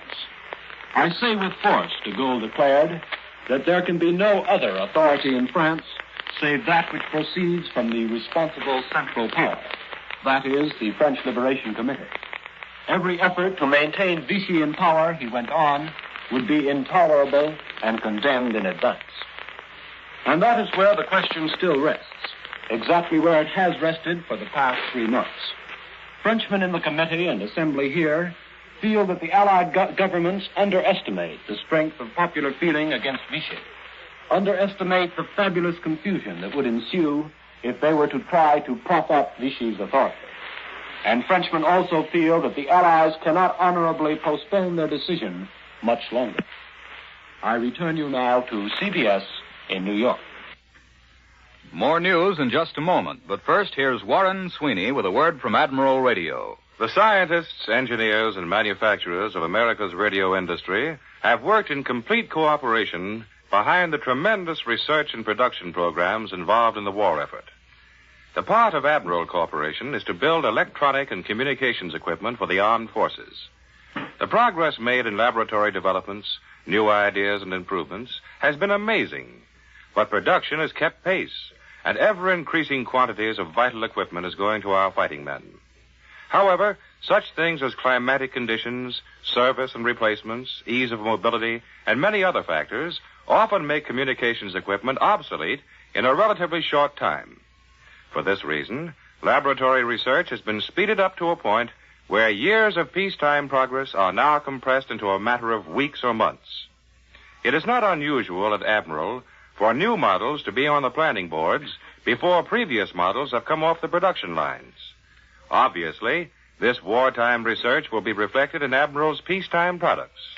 There will be more Admiral firsts, new Admiral ideas to make your post-war Admiral radio worthy of its famous name, America's Smart Set. Now here once again is Doug Edwards. And now for news from London and an interview with two soldiers, one from New Jersey, the other from Michigan, who captured a parachuted German flyer in Britain. Admiral Radio takes you to CBS London. Charles Collingwood reporting. In these little raids the Luftwaffe has been making on Britain, a good many German planes have been shot down. A certain number of these German flyers have been able to parachute safely to Earth. These German aviators meet with a varied reception. One night last week, one of them achieved the distinction of being the first German to be captured in the European theater by American soldiers. This German was seized by Privates Joe Levy and Kat Bogacki of an American armored unit, and they are both here in the studio today. Now, as I get the story, Private Levy, you were on sentry duty. Is that right? That's right, Mr. Collingswood. Bogacki was coming to relieve me. About 15 minutes late. Hey, now, I don't think you ought to say that. It puts the Army in a bad light. Well, anyway, you both saw this German. Yes, we seen this guy coming out of the woods in the dark. What did he look like, Bogacki? Well, he was sort of a figure. Wouldn't you say, Levy? Yeah, he was sort of a figure. When he got closer, we could see his headphones hanging from his head. I raised my rifle and said, halt. Then he said, comrade, comrade. Then he hollered, German. Me German from Germany. Put his hands up and turned around, did sort of a dance to show he was surrendering. Oh, did you search him? What did he have on him? Well, he pointed to his side and said, pistola, pistola, or something like that, and we took his gun away from him. He had a knife on him, too, a sort of jackknife principle, a blade, 6 or 7 inches long. Good night. Did you talk to him? Did he speak English or anything? Yes, he spoke pretty good English. His sentences sounded okay. I asked him what happened to him. I said, did Boom Boom get your plane? I don't know how to speak German. He wouldn't say whether the Yak-Yak shot him down. He just said his motor caught on fire. Well, what else did you ask him? We asked him whether Berlin had been bombed good. You did? What did he say? He threw up his hands and said, Berlin kaput, all gone. Did you ask him whether he'd ever been in Russia? Yeah, I asked him about that. He grinned and said, Russia? Oh, no. He looked kind of funny when he talked about Russia. Somebody asked him what he thought about the war, and he shrugged his shoulders and said, war's all over, all finished. Well, it's too bad more of them don't feel that way. They ought to communicate with each other. Well, what sort of a fellow was this German, Levy? What was his rank? He was a corporal. I guess he was a radio operator on the plane. Anyway, he said, telegraph. Well, maybe he was just looking for a Western Union office, huh? How old was he? He was a little fellow. I thought he was about 18, but he said he was 22. Well, he doesn't sound very formidable or very tough to me. Oh, he wasn't. He'd been wandering around for 5 hours, he said, trying to find somebody to surrender to. It's lucky we caught him before he got to the orderly room and surrendered there. That would have made us look bad. We probably would still have been doing guard duty. We probably still would have been, and that would have been too bad because then we wouldn't have been able to have you up here. Anyway, congratulations to you, Private Levy and Private Bogacki, for capturing that German, and thanks a lot for coming up here with us. This is Charles Collingwood in London, returning you to CBS in New York. For the news here at home, Admiral Radio takes you now to CBS Washington. Don Pryor reporting. Washington is waiting for decisions on 2 major issues today. One is the soldier vote bill, which has been on President Roosevelt's desk all week.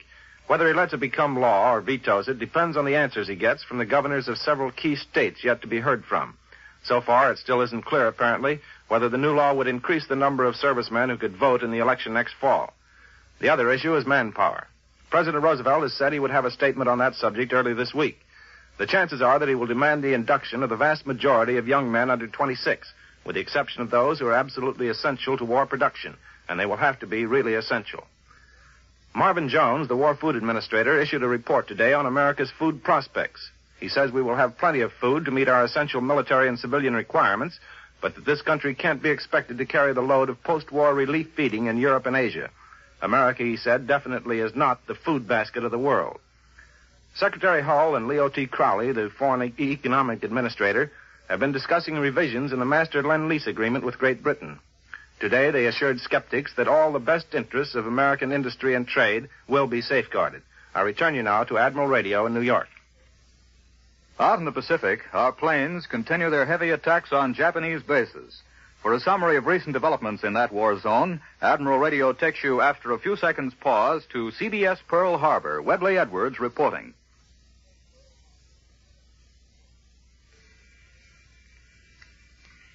There's got to be a great deal of plowing, sowing, and cultivating between harvests. In warfare, particularly the kind we have out here, there's always a great deal of getting ready before the next harvest can be reaped. At the moment, there is not much spectacular stuff about the action in the Central Pacific, but there's been a considerable amount of sleeves rolled up, spit on the hands kind of work. It's a very essential part of the advance toward the China coast and Japan. This week, while the submarine force maintains its everlasting destruction of Jap supply lines, the air forces of Admiral Nimitz' command have had a similarly non-spectacular but equally important part in the gradual grinding up of Jap facilities. Theirs has been the drudgery of day-by-day bombing of Jap bases all over this expansive and very watery portion of the globe. To many of us here, the cumulative result of these scores of attacks on Jap islands in the Carolines, the Marshalls, and the Kuriles, so casually reported in the run-of-the-mill headquarters releases, make a large and important story.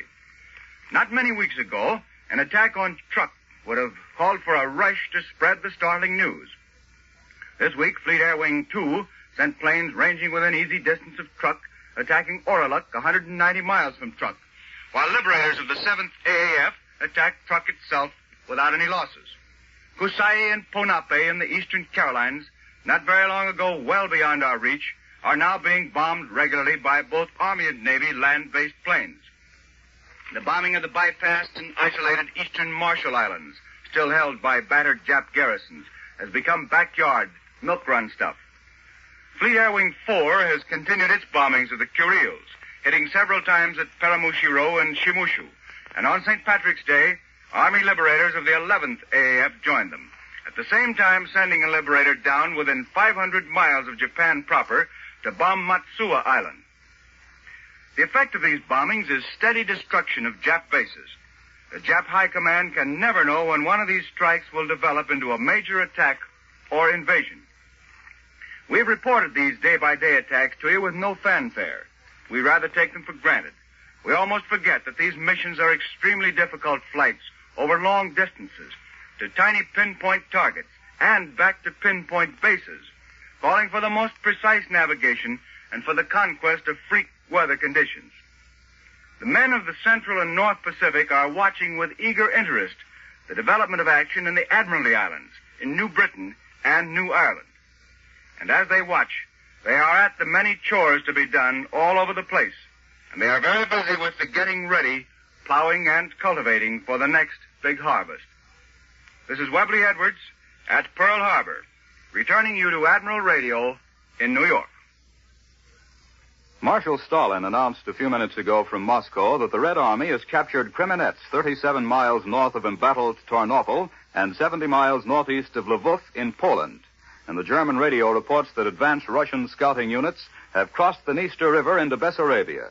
The German High Command broadcast communique claims that Russian attempts to force the Buk River, apparently at Sibino, have been beaten off. The Nazis acknowledge that Soviet reconnaissance forces already are on the west bank of the Dniester. Now Admiral Radio takes you to CBS Madrid. Glenn Stadler reporting. 3.5 million German troops are waiting behind the invasion coast for the Allied attack, a Spanish writer discloses today. He estimates General Eisenhower's forces at 500,000 more. Between Andai and Narvik, there are 1.5 million Germans, 500,000 along the Mediterranean in southern France. Another 1 million are held in reserve at strategic centers, ready to be rushed to danger points. Auxiliary services account for 500,000 more. Most of the frontline troops are veterans of one or more campaigns. Of the 300,000 soldiers in Norway, 60,000 have just arrived from the Russian front, presumably from Finland. The Germans describe their Atlantic wall as a gigantic system of defenses and depths, with not 1 foot of coast out of crossfire range of 12,000 big guns. 10 million cubic meters of cement have been poured into the wall, and construction continues, although invasion is expected hourly. The Nazis claim they've overcome French mistakes about immobile fortifications and deny again they've acquired Maginot-Linitis. Minefields are said to stretch far back from the sea and can't be detected. The Spanish commentator believes the opposing forces are well met, except for one vital factor, air power. He says the Luftwaffe won't be able to match plane for plane, even though Goering has shifted considerable strength from Russia, because Allied production is just too great. He seems to consider a successful landing a foregone conclusion, although it offers the prospect of the most terrible battle in history. Here in Madrid, the bullfight season opened today. 6 bulls met death in the red sands of the ring this sunny afternoon. Later in the season, the Brooklyn matador, Sidney Franklin, is scheduled to make his comeback. This is Glenn Sadler in Madrid, returning you to Admiral Radio in New York. For news from inside Germany by an American correspondent who this week returned to this country on the Gripsholm, here is Bill Slocum, Jr. Mel Most, a darkish, intense young Associated Press reporter, has returned home after 6 years in Europe, the last year and a month of it in a German internment camp at Baden-Baden. A trained observer, Most has returned with a couple of unique theories about the Germany of today and tomorrow. Mel, what is the day and night bombing doing to civilian morale in Germany? I don't think they cause the havoc we think, particularly the night bombings. I've seen the people a day after a terrific nighttime pastings in nearby Karlsruhe and Buell, and they seemed quite undisturbed. Day raids are something else again.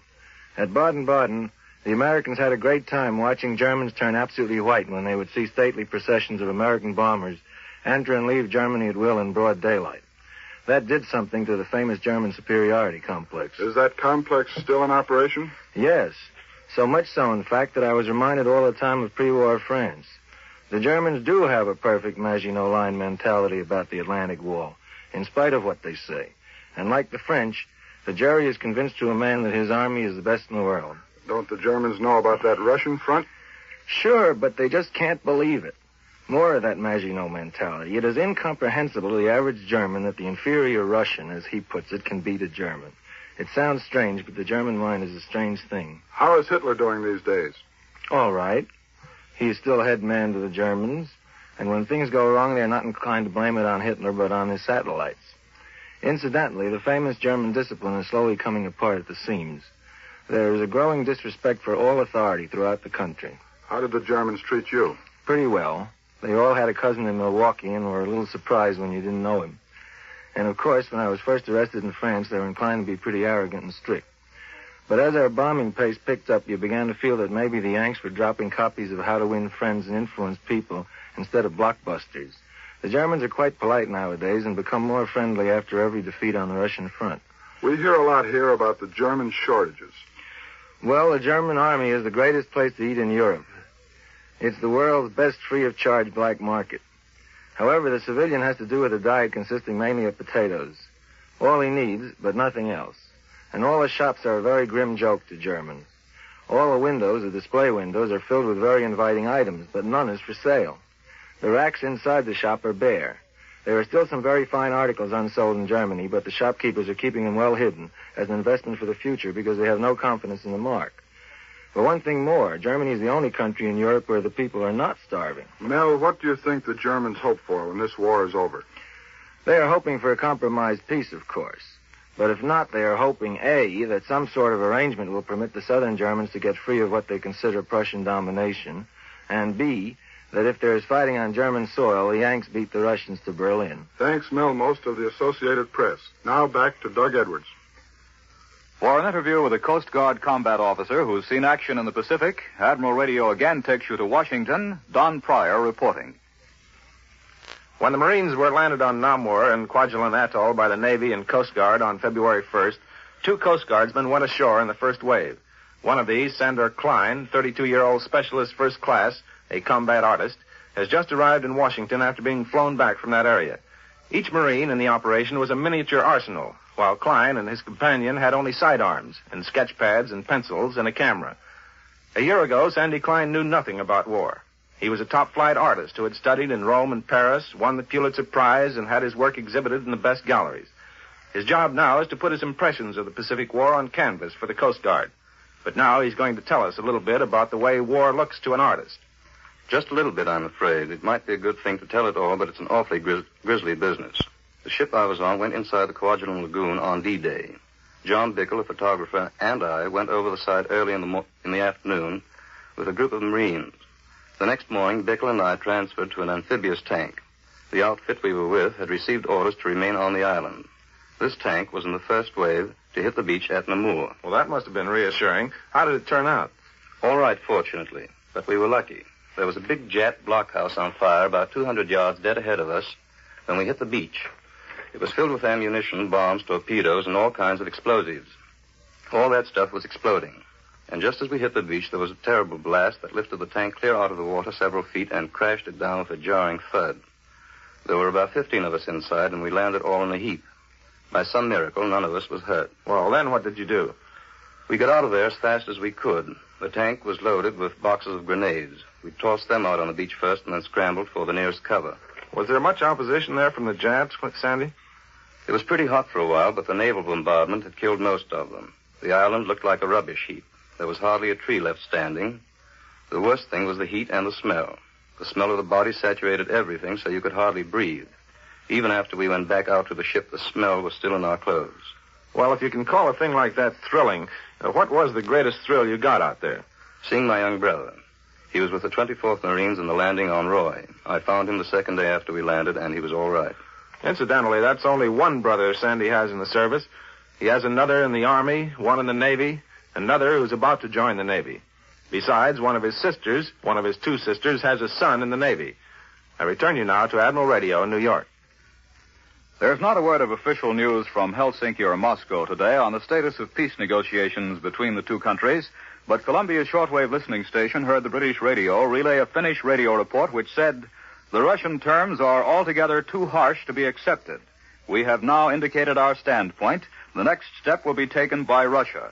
Peace cannot be. Two parties are needed to make peace. Everything now depends on Russia and what she intends to do." From New Delhi, Admiral Mountbatten reports that the Japs are mounting a major offensive in Burma on the Chinwin front. They've already crossed the river in force at several points. Meanwhile, the strong British Indian force, which was landed 150 miles behind the enemy lines in northern Burma, has driven the enemy from a strongly held position. And now, once again, here is Warren Sweeney with a word from Admiral Radio. Wartime demands for better radio equipment have produced many ideas that will be incorporated in Admiral's post-war radios. But there are also some tried-and-true features that will be musts in your peacetime Admiral. The Admiral Aeroscope is one of these musts. Built right into the radio cabinet, the antenna eliminates the fuss and bother of outside aerials and messy, unsightly ground wires. Admiral-built and Admiral-engineered, the Aeroscope tends to reduce static and assures properly amplified sound waves with full power and volume. Today, all the productive facilities of Admiral's great plants are busily engaged in building communications equipment for victory. Tomorrow, when the war is won, this same energy will be applied to building a better Admiral radio for your home. You'll want your post-war set to be an Admiral, built by the world's largest manufacturer of radio phonographs with automatic record changers. The appearance of personnel of the armed services on this program does not necessarily constitute an endorsement of our product. America faces a drastic shortage of waste paper. Your government appeals to you to save every type and kind of paper and send it off to war. The American home is the greatest source of waste paper, and your country appeals to you to help supply the paper needed in the manufacture of so many vital war supplies.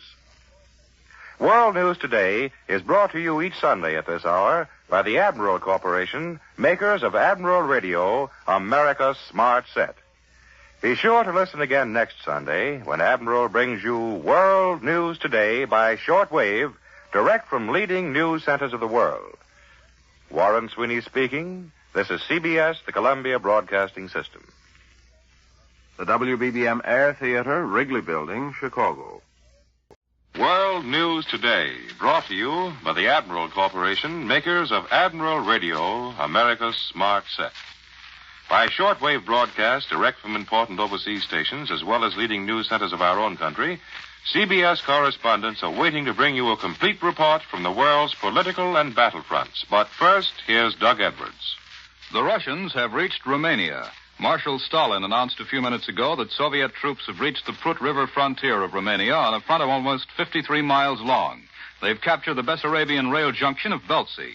Large forces of American bombers were out again today, pounding Europe into shape for invasion. In the Pacific, our planes have raided Rabaul again without meeting Jap resistance, and in India, heavy fighting is reported on the Manipur plain with the Japanese only 34 miles from Impel. And now for our first report direct from overseas and news of the fighting in Italy, Admiral takes you to Naples. Eric Severide reporting. The situation on all three Italian fronts, Cassino, Anzio, and Vesuvius, is quite static tonight. Nothing happened at Cassino save artillery fire. At the beachhead, a British destroyer shelled German positions, and Mount Vesuvius seems to be subsiding a bit after taking 26 human lives. You have heard about the daring assault of Monastery Hill at Cassino by a small number of Allied troops who found themselves pinned down there by German fire. Their communication with the rear were almost entirely cut off. First, we tried to send in runners on foot carrying packs. They didn't all come back. Then headquarters turned to the Air Force. One of the flyers of the 86th Fighter Bomber Group who came to the rescue is here now to explain a bit how this novel operation was carried out. He is Lieutenant Ed Lucas of Greensboro, North Carolina. Well, we fly A-36 Invaders. I've been out dropping bombs and strafing on nearly 50 missions over here. But this was the first time I'd ever tried dropping packages by parachute. It's a lot different and it's pretty tricky. Well, just what's the process? The first part is simple coming up to Cassino. There's seldom any opposition over that stretch. Then we swung in on Cassino. We went in 2 planes at a time. Carried the bales under the wing, one on each side. You just pull the bomb release and the parachutes open on a static line. Well, how high are you? I think I was usually around 100 feet above the ground. As a matter of fact, we were below the German gun positions on top of the hill. We had to come in at relatively slow speed, or we'd never hit the proper spot. And could you actually see those maroon men on the hillsides? I just got a glimpse of them once. 2 men were running bent over, going for a chute bundle on the ground nearby. They were keeping low to stay out of the line of German fire. Must have been in a shallow ditch. Mostly, however, the place looked like it's all dirt and rock. I don't see how they find any cover at all. And did you yourself catch much fire from the Germans? Just small arms fire and a few bursts of ack-ack, which bumped my plane a bit. As a matter of fact, I was much more scared of hitting the hill. We had to fly in through the pole from our own infantry smoke pot barrage on the ground. And did the men get all the supplies you dropped? I think most of it, certainly. We flew 183 sorties in all and delivered 324 packages of food and water, shells, grenades, and landmines and small ammunition. There were some Indian troops there who eat a lot of fish and rice, and they got that from us, too. Well, it was a dangerous and a useful piece of work. Well, you know, we didn't consider it so dangerous. In fact, it seemed so easy that we passed the job around, so as many pilots as possible could chalk up a mission to their credit. We return you now to CBS in New York. More news in just a moment, but first here's Warren Sweeney with a word from Admiral Corporation. How would you like to own a home freezer that will keep you supplied all winter long with fresh vegetables from your victory garden? Or an electric range that will automatically make the coffee while you take your morning shower? Or an electric refrigerator with equally new and exciting features? These are not idle dreams, but predictions of good things to come from Admiral. Since Pearl Harbor, yes, and even before, Admiral has cooperated aggressively with the War Production Program. To meet the ever-increasing demands for electronic equipment, manufacturing facilities have grown with jack-and-the-beanstalk rapidity, and production has kept pace. For example, in 1943, output of war material topped Admiral's biggest peacetime year by 90%, and output this year will be twice that of 1943. When Admiral's wartime obligations have been fulfilled, this tremendously increased ability to produce will present both a challenge and an opportunity. A challenge to provide jobs for our homecoming men, an opportunity to realize long-cherished plans and ambitions. When that time comes, Admiral will proudly present a line of major household appliances designed, developed, and engineered by men with years of know-how. There will be an Admiral electric refrigerator, an Admiral home freezer, an Admiral electric range, each with new and exciting features for more enjoyable living, each a worthy companion to the radio that has become America's smart set. Now, here once again is Doug Edwards. For news of the home front, Admiral Radio takes you to CBS Washington, Don Pryor reporting. Congress has only 4 more days to go before the Easter recess. In that time, it's just possible that final action will be taken on the GI Bill of Rights, providing all sorts of benefits for war veterans. But most of the big controversial issues will wait until the legislators come back on April 12th. These include extension of the Stabilization Act and related questions of subsidies and the Little Steel wage formula, the labor draft question, and possibly another effort to outlaw poll taxes. There's likely to be a little political flavor in all this. In fact, a good many congressmen and senators are up for re-election and have already left their legislative duties and gone home to mend their political fences. And political observers here, by the way, are watching next Tuesday's election in Oklahoma with more than usual interest. It may show which way the political wind is blowing along the border states. It's a special election to pick a congressman in the 2nd Oklahoma district. But even more important, probably, although the outcome is not so doubtful, will be New York State's presidential primaries also next Tuesday. Governor Dewey still gives the impression that he isn't a candidate, but his backers are confident that they will pick up at least 90% of New York's delegates to the Republican convention in Chicago. I return you to Admiral Radio in New York. American bombers were over France again today. For this news and an interview with a Flying Fortress crew chief from Liberty, Kentucky, Admiral takes you to CBS London, Larry LeSueur reporting. The coming of spring has brought payoff time to the exponents of victory through air power. The air battle must be won before the land battle can begin. And the American Air Force in Britain is in the midst of the greatest campaign it may ever fight, breaking the German Air Force. Again today, for the 20th time this month, America's fortresses and liberators have challenged the Luftwaffe. Our planes come home at dusk riddled by flak and cannon fire. But they must be fit to fly again at dawn. Behind this American record for sustained operations are the almost forgotten men, the ground crews, the mechanics who keep them flying. Tonight we have with us Master Sergeant Omer James of Liberty, Kentucky. 2 years ago, Sergeant James ran a general store on the edge of the Bluegrass. Today he's crew chief of a flying fortress. He and his crew of mechanics have been cited by Bomber Command for sending out their fortress on over 40 combat missions without a single mechanical failure. Sergeant James, what shift do you work up at the airfield? We don't work any shift, Larry. We work until the job is finished. Generally, we start at dusk when the bombers return and work through until dawn next day. Once I worked 72 hours straight. Gosh, any strikes at your field, Sergeant? No. The only time we ever complain is when a fort returns without dropping its bombs. Well, what's an average day like in the life of a fortress mechanic, Sergeant James? Well, I think you'd call it more night than day. When the forts go out, we go to bed. And when they come home, we go to work. Work all night, just using flashlights and portable lights. And, boy, it was pretty unpleasant on those English fields this winter. Yeah, I'll bet that cold went right through you. No, the cold didn't go through us. Some of it stayed inside. But now that spring is here, we can work much faster. There's more daylight now. We had so much experience in the last 9 months that we can do in 3 hours what used to take us a day. Say, what's the name of your particular fortress, Sergeant James? Well, it used to be called the Screaming Red. Luckiest ship on the field. Went out on 45 missions, and none of her combat crew ever got a scratch.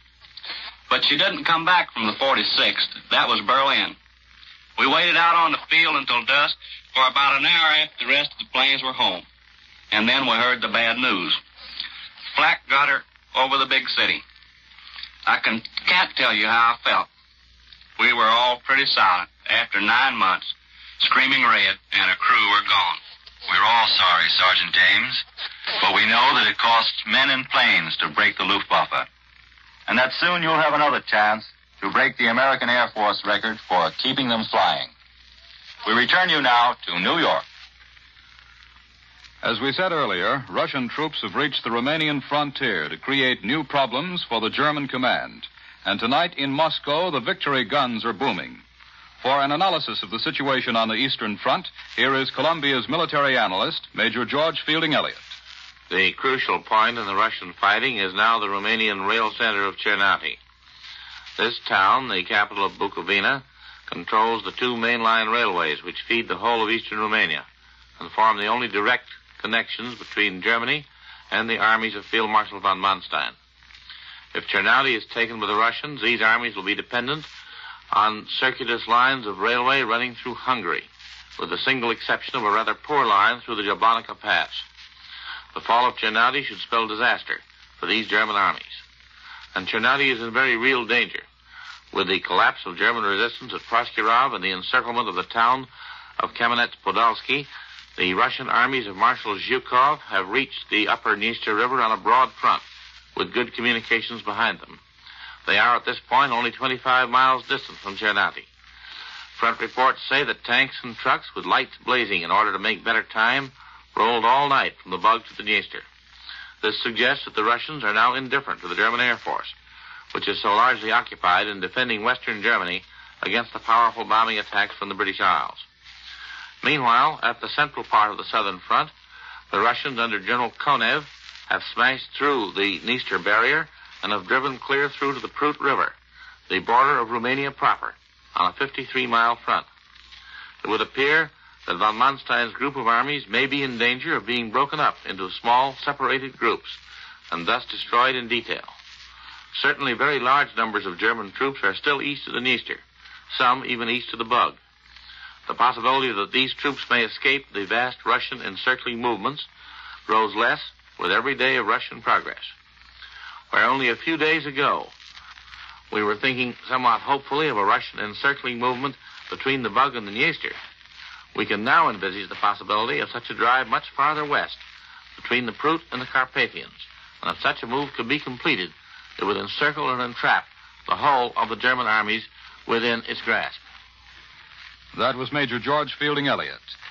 With the election on the horizon and millions of American troops scattered all over the world, there's a very big job to be done informing those men and women of the issues in the campaigns. To hear more about that, here is Bill Slocum, Jr.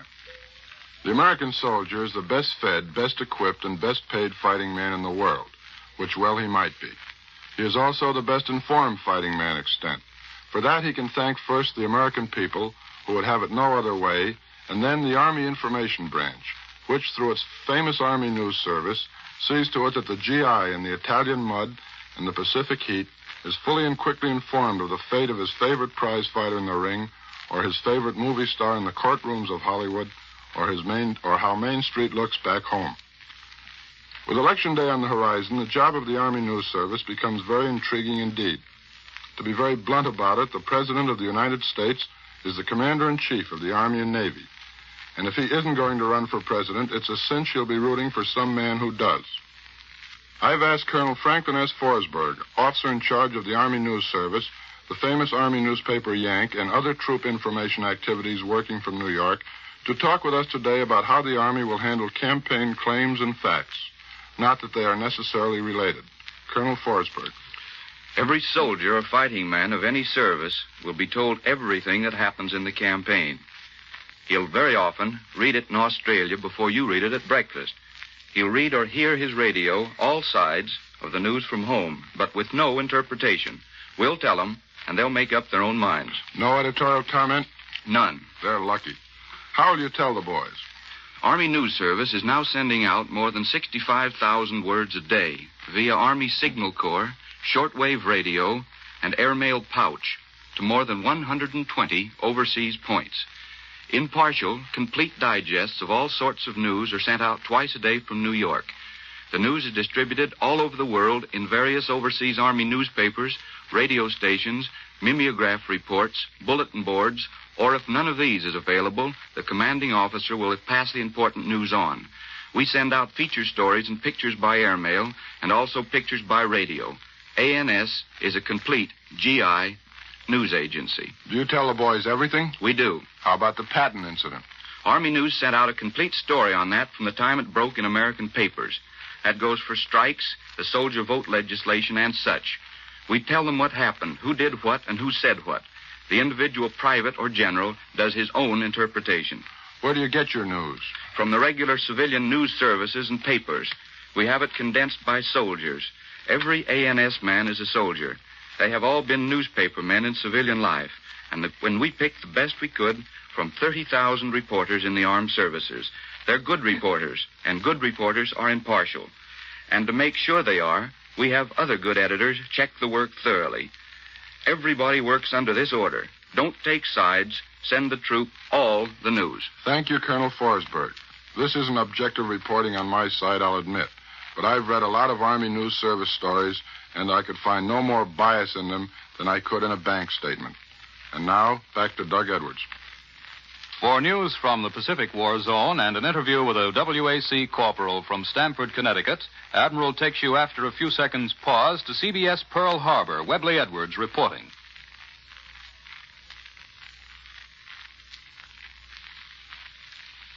The forward advances of our forces from the Southwest Pacific have given the Americans control of the Pacific Sea areas as far north as Truk. Admiral Nimitz' Pacific Fleet forces have demonstrated their control of the sea lanes from the Central Pacific as far west as Truk and as far north as the Marianas. The Japs have, in effect, been pushed back to a defense perimeter only half as large as it was 4 months ago. The Japs' inability to supply their bypassed forces in the Marshalls and in the New Britain, New Guinea, Solomons area now virtually settles the fate of a good many thousand Jap troops. The eastern Carolines islands of Ponape, Kusai, Pingalap are within distance of our heavy land-based bombers and have been bombed persistently. These bombings are a threat to the ships upon which these Caroline Islands depend for supplies, which makes it possible that even these eastern Caroline Islands may wither and die. Into the Pacific this week came the first contingent of WACs, women soldiers of the Women's Army Corps, attached to the Air Transport Command, AirWACs. And with me here at the Pacific Post is Corporal Leith Hamilton, age 28, of Stamford, Connecticut. Do I call you Miss Hamilton or Corporal? Just Corporal. Well, how does it feel to be out here in the combat zone, Corporal? This is what we've been training for. We volunteered for overseas duty. Back in the States, we knew we were doing a job, just as thousands of WACs there are doing now. But out here, we are so close to the real thing, and it gives us more of a feeling of active participation. I've never seen anything like this place in my life. There certainly is a big war going on out here. Are you married, Corporal? Yes. My husband is Lieutenant John A. Hamilton of the Air Transport Command. He's the best navigator in the North Atlantic Wing. Why, naturally. Tell me, do the other WACs have any dates with the GIs around these here parts? Yes, they're allowed to have dates, but they must go out in groups of at least 4, and they can't have dates with officers. The girls hit it off very well with their brother soldiers, and they've already met some enlisted men they used to know back home.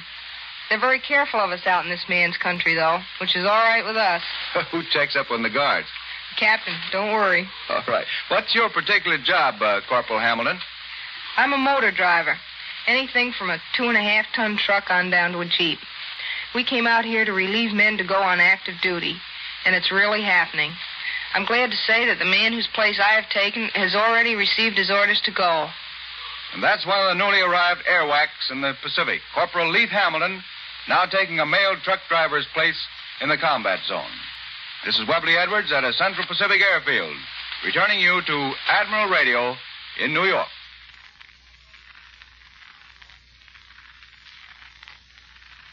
And now for an interview with a Navy lieutenant from Miami who participated in some of our biggest attacks in the Pacific.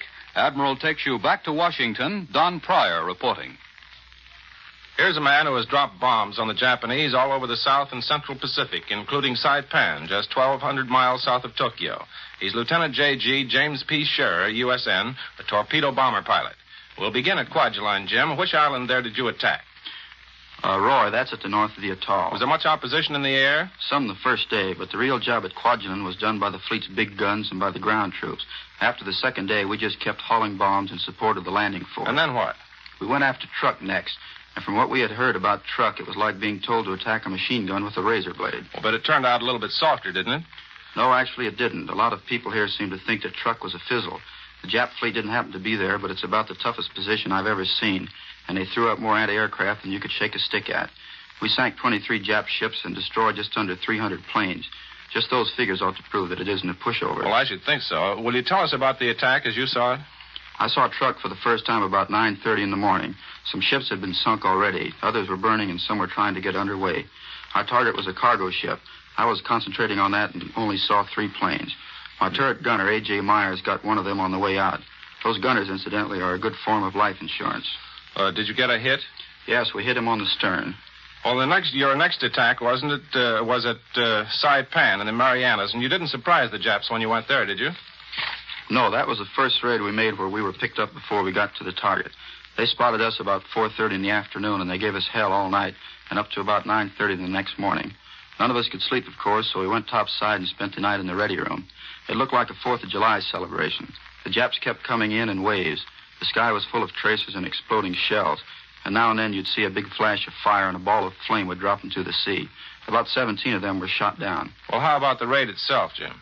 Well, the fighters went in first and shot down several Jap planes and strafed their fields. My group took off about 8 o'clock in the morning. The Jap bombers were still coming after our carriers, and while we circled, the Ack-Ack and fighters shot down several more of them. We came over Saipan about 9 o'clock. It's a beautiful little island covered with trees and cane fields, and there's a pretty fair-sized town of several thousand people. We didn't hit that. Our target was an airfield, and we got about 5 Jap planes on the ground. But we missed most of the fun because the Japs tried to dive bomb our carrier while we were gone. But they didn't get a hit. There was another round later in the day, but it didn't get in on that. They went after the only ship in the harbor and shot up a few small boats. Well, Jim, you look awfully healthy for a man who's been through all that. Have you ever been wounded? Once. I was shot down in the raid on Revolt, and a sailor's helmet fell off when he leaned over to pull me aboard a destroyer. The helmet hit me on the head. Well, in other words, a helmet can dish it out as well as take it. I return you now to Admiral Radio in New York. In closing, we'd like to remind you that Prime Minister Churchill of Great Britain will speak to the world from London this afternoon, and his address will be heard over the Columbia Network at 4 p.m. Eastern Wartime. And now, once again, here is Warren Sweeney with a word from Admiral Corporation. In the months prior to Pearl Harbor, the personal or camera-type radio was rapidly gaining favor with the American public. Small enough and lightweight enough to carry alone or packed in luggage, the Admiral Bantam was the reigning favorite among camera-type radios. For despite its small size, the Admiral Bantam produces plenty of volume and excellent tone. Operating equally well on alternating or direct house currents or self-contained batteries, there are never any power blackouts with the Admiral Bantam. The Bantam is just one member of the large family of Admiral Radio, America's smart set, and they'll all be back when war clouds lift. The Admiral radios of the post-war era will be finer because of the improvements perfected and the experience gained in building wartime communications equipment. Yes, great things are brewing in the modern plants of Admiral Corporation, world's largest manufacturer of radio phonographs with automatic record changers. The appearance of personnel of the armed services on this program does not necessarily constitute an endorsement of our product. The home front pledge is, I will pay my ration points in full, and I will pay no more than ceiling prices. As you know, there is a ceiling price for almost every food you buy. These ceiling prices don't cover just meat and canned goods. They also are in effect on staples like bread, cereals, eggs, soap. In fact, almost everything that goes into your market basket. Know your ceiling prices and pay no more. It's the fair way. World News Today is brought to you each Sunday at this hour by the Admiral Corporation, makers of Admiral Radio, Admiral Refrigerators, Admiral Home Freezer, Admiral Electric Range. Be sure to listen again next Sunday when Admiral brings you World News Today by shortwave, direct from leading news centers of the world. Warren Sweeney speaking. This is CBS, the Columbia Broadcasting System. The WBBM Air Theater, Wrigley Building, Chicago. World News Today, brought to you by the Admiral Corporation, makers of Admiral Radio, America's smart set, and post-war makers of Admiral major home appliances. By shortwave broadcast direct from important overseas stations, as well as leading news centers of our own country, CBS correspondents are waiting to bring you a complete report from the world's political and battlefronts. But first, here's Doug Edwards. These are the news highlights of the moment. American bombers based in the Mediterranean area have made their fourth attack on German industries in Steyr in Austria. Moscow dispatches say the hour of liberation is near for the Black Sea naval base of Odessa, with two powerful Russian armies closing in on the city along a 175-mile front. In the Far East, the Japanese have cut the important road leading from the Allied supply base at Impol to Koima in India's Manipur province. And now, news direct from Italy and an interview with one of our fighting men from Tennessee. Admiral takes you to CBS Naples. Eric Severide reporting. The last news bulletin from here announces a heavy raid by Mediterranean Allied air forces on the aircraft and ball-bearing factory at Steyr, 90 miles west of Vienna. That happened today. There was fierce opposition, both from flak and fighters, but we're not told how many planes we lost. The flying fortresses also bombed rail yards in Yugoslavia.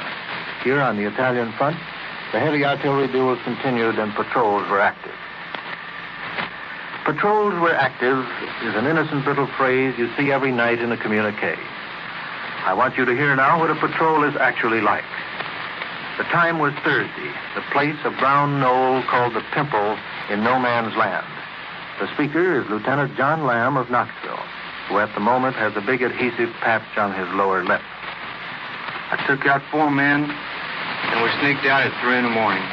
We crept along, well apart. About 5, the German yelled, halt. We were silent, and then they threw a grenade. It exploded only about 10 feet from one of my men, but he was only scratched. I felt a sting in my lower lip, and it began to bleed. A bullet had just grazed me. We backed down and called for mortar fire over our portable radio. They poured it on. Then we went ahead again. About 9, we came to the house. Well, Lieutenant, how did you know that the Jerrys were inside? Well, I could hear them snoring upstairs. I posted my men and slipped around the corner. The German stood there just buttoning his trousers. I pointed my carbine and motioned to him to surrender. He stuttered, shouted, then jumped right on me, grabbing the gun. I jerked it away. I wanted a prisoner, but he ran off, and I had to shoot him. And how about the Germans inside? They pitched out a grenade, but I ducked in the doorway. Then I jumped in again, threw in 5 grenades. Smoke poured out, and I could hear them moaning. I stepped in again with Sergeant Parr behind me. A sniper's bullet from the hill hit him in the spine. I dragged him inside. He spoke to me for a moment, then suddenly died. There was more firing. One Jerry left alive tried to man a machine gun at a window, but my men outside killed him. A couple of Germans tried to run away, but we got them too. Just how many Germans died, I don't know, but 6 for certain. Well, Lieutenant, there was still enemy on the hill, and it was broad daylight, so how did you get away? There was a kind of a ditch, a culvert.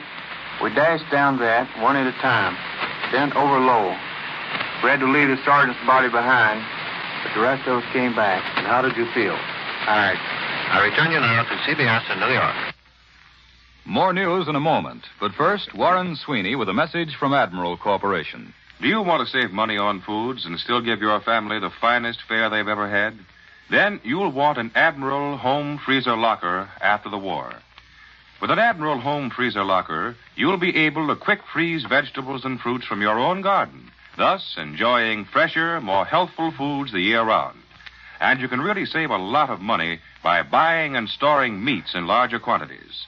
You'll spend much less time in the kitchen, too, for frozen foods need no preparation. They cook much faster, they contain no waste. Frozen foods retain more vitamins, too, and the danger of taint and spoilage is completely eliminated. Yes, the modern home freezer locker by Admiral will introduce a new, better, thrifty way of life. And it'll be backed by all the prestige and experience of Admiral Corporation, makers of Admiral Radio, America's smart set, and post-war makers of Admiral refrigerators and Admiral electric ranges. Now, here once again is Doug Edwards. Radio France at Algiers, without confirmation from Allied headquarters, reports that a force of British and American commandos have raided the German-held island of Salta in the Adriatic off the port of Split. Our men are said to have captured 111 Germans and destroyed many installations, among them a wireless station. The French broadcast gives no details on the size of the attacking force. And now for the news here at home, Admiral takes you to CBS Washington, Don Pryor reporting. Republicans and some Democrats have rallied round the proposal by Palmer Hoyt of Portland, Oregon, for a senatorial investigation of the government's handling of war news. Hoyt used to be chief of the OWI's domestic branch. In a speech at Omaha, he charged that vital news is being withheld from the public and even from Elmer Davis, director of the Office of War Information. Today, Senators Taft and Reed, both Republicans, and Senator O'Malley, a Democrat, agreed that something might be done about it when Congress reconvenes. Meanwhile, most senators and congressmen are at home and won't be back until April 12th, at the end of the Easter recess. Just now, most of them are more interested in the coming general election than anything else, because all members of the House and 34 of the 96 senators are up for re-election. When they do come back, they'll have a heavy schedule of several important bills. Lend-Lease and OPA extension, several appropriation measures, and possibly a new fight in the Senate over poll taxes. Then, most of them will want to adjourn for the summer, probably sometime before the national conventions. Senate Majority Leader Barkley endorsed the proposal yesterday on the condition that all of the important bills be cleared up first. I return you now to Admiral Radio in New York. British mosquito bombers again raided Germany last night. And now for that news and an interview with a fighting man from San Angelo, Texas, Admiral takes you to CBS London, Larry LeSueur reporting. Again today, the American flyers of our liberators and fortresses are reported blasting Germany in daylight. Day after day, these young men offer their lives in order to spare those of their fellow men who must one day crash through Hitler's Atlantic Wall. The physical strain on our airmen battling for hours over Germany is self-evident. The story of their mental strain has yet to be told. Tonight, Lieutenant Colonel Philip Audery of Paris, Kentucky, who has just completed 25 bombing missions from Ploesti to Berlin, will tell you how American pilots steel their minds for the strain of combat. You wonder about the mental processes of a combat airman. I did, too, before I began to bomb Germany. Now I know that I began to condition myself mentally long before I made my first mission. By mental conditioning, I mean reasoning with yourself to reach a state of mind where you cannot become a victim of panic. No matter how frightened you get, and I've been truly scared many times, you must not let it paralyze your powers of reasoning. If you do, it may mean your death and that of your crew members. Long before the takeoff, you must plan your actions should shells explode in the cockpit or if your plane is on fire. A pilot learns early that his greatest danger is that of panic. On every mission, he knows he may be faced by an impossible situation. But as he gets more experienced and has brought home a battle-damaged ship with wounded men, he realizes that these impossible situations are comparatively few. He knows that they are really only emergencies of different degrees of intensity. A cool, experienced crew and pilot will survive them. A crew poorly trained or panicky will not. To prepare himself for battle over Germany, a pilot must foresee every emergency he can possibly imagine and plan to face it. He trains his crew in emergency procedures. They discuss the case histories of men who came back against odds, and they conjecture why other men did not return. To be fully competent, every airman must frame his mind to accept a chance of death. Most Americans love their home more intensely the longer they are away, and most of the boys I've worked with feel that the preservation of their home is worth much more than the chance they must take. Religion is a great help for many airmen. From my experience as a liberator pilot, I can tell you that chaplains of all faiths play a vital role on the American airfields in Britain. They help the men to understand what they believe in is worth fighting and dying for. As a result, no American bomber formation has ever been turned back from its target, no matter what the Germans have done to stop it. That was Lieutenant Colonel Philip Audery, Berlin veteran. And this is Larry Lasser returning you now to New York. For a summary of the situation on the Russian front, here is Columbia's military analyst, Major George Fielding Elliott. The Russians appear to be pursuing, as their immediate major objective in the south, the encirclement of the German forces still remaining in the southwestern Ukraine. Don't overestimate the number of these troops. They've been variously stated as from 100,000 to 300,000, but undoubtedly a good many of them have been withdrawn westward across the Dniester River. The main Russian advances reported in the last 2 days have been on the semicircular front closing in around Odessa and in the direction of Tiraspol, which is the principal railway crossing of the Dniester, still in German hands. The Russians have not yet claimed any crossing of the River Prut along the frontier of Romania proper. On the western portion of the front, the Russian progress has tended to slow down. They've cut the German railway communications at Kolomer and at Delatine and at Chernobyl. And now the Russians appear to be engaged in consolidating their gains and in wiping out the German pockets of resistance at Tarnopol and in the vicinity of Kamenets-Podolsk. The determined resistance of the entirely surrounded German forces in these two areas is denying important communications lines to the Russians, and the fall of these two pockets of German resistance, when it comes, should release Russian energies for further progress. It must, however, be remembered that the Russians in this area are suffering supply difficulties of their own, quite aside from the German grip on the 2 points mentioned, and advances are likely to be followed by successive periods of delay and consolidation.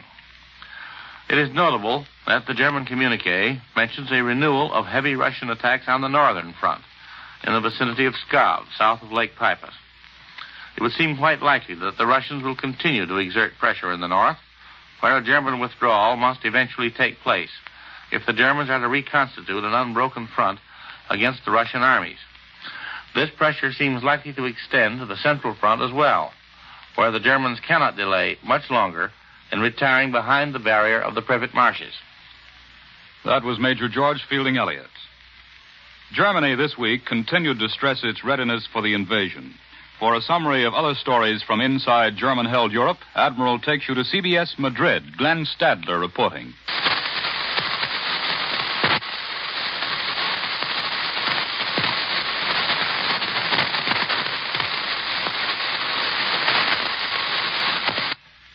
We regret that we are not able to make contact with our correspondent in Spain.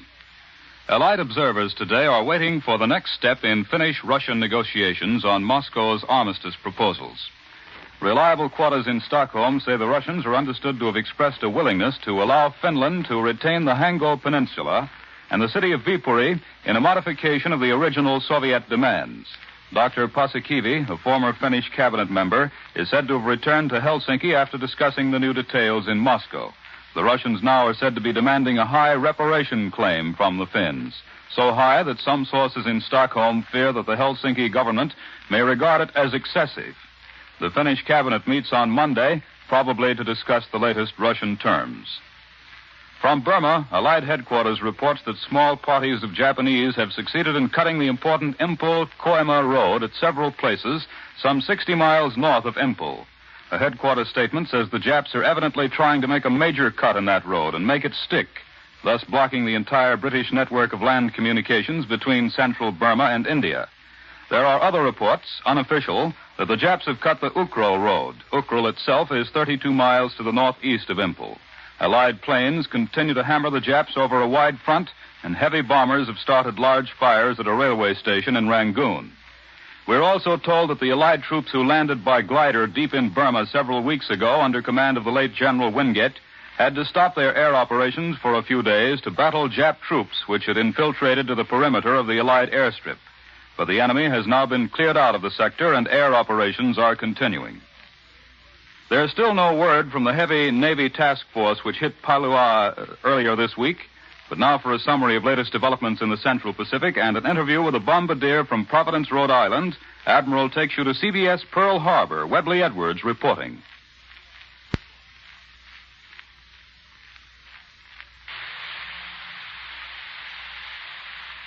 few brief months, the Central Pacific Air War has moved forward between 1,500 and 2,000 miles.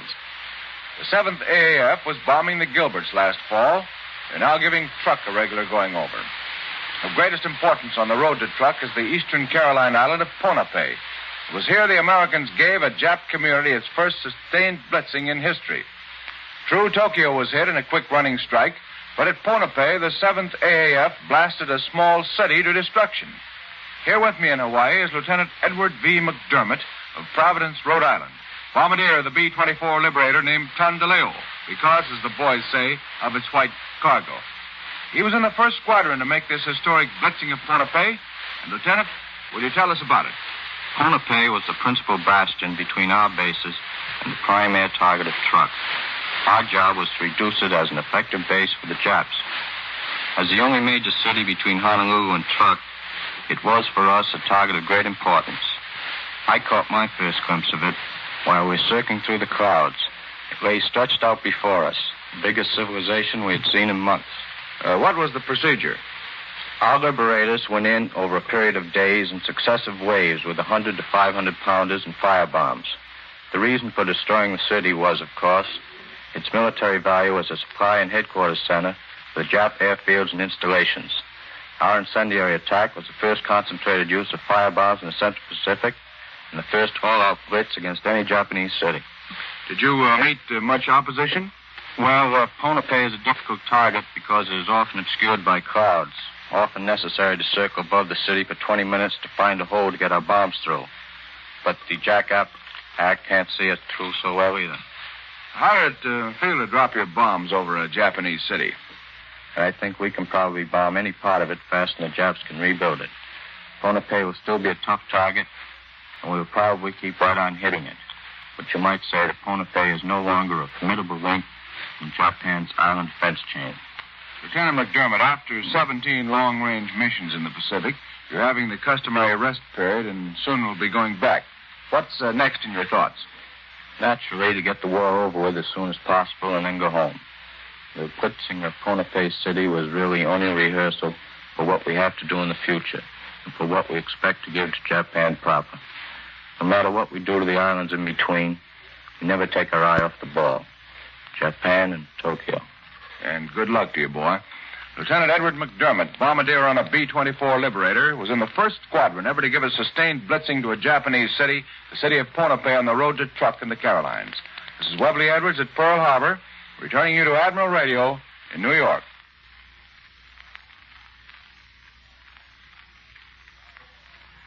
And now for an interview with a lieutenant commander in the Navy Medical Corps. Admiral again takes you to CBS Washington. Don Pryor reporting.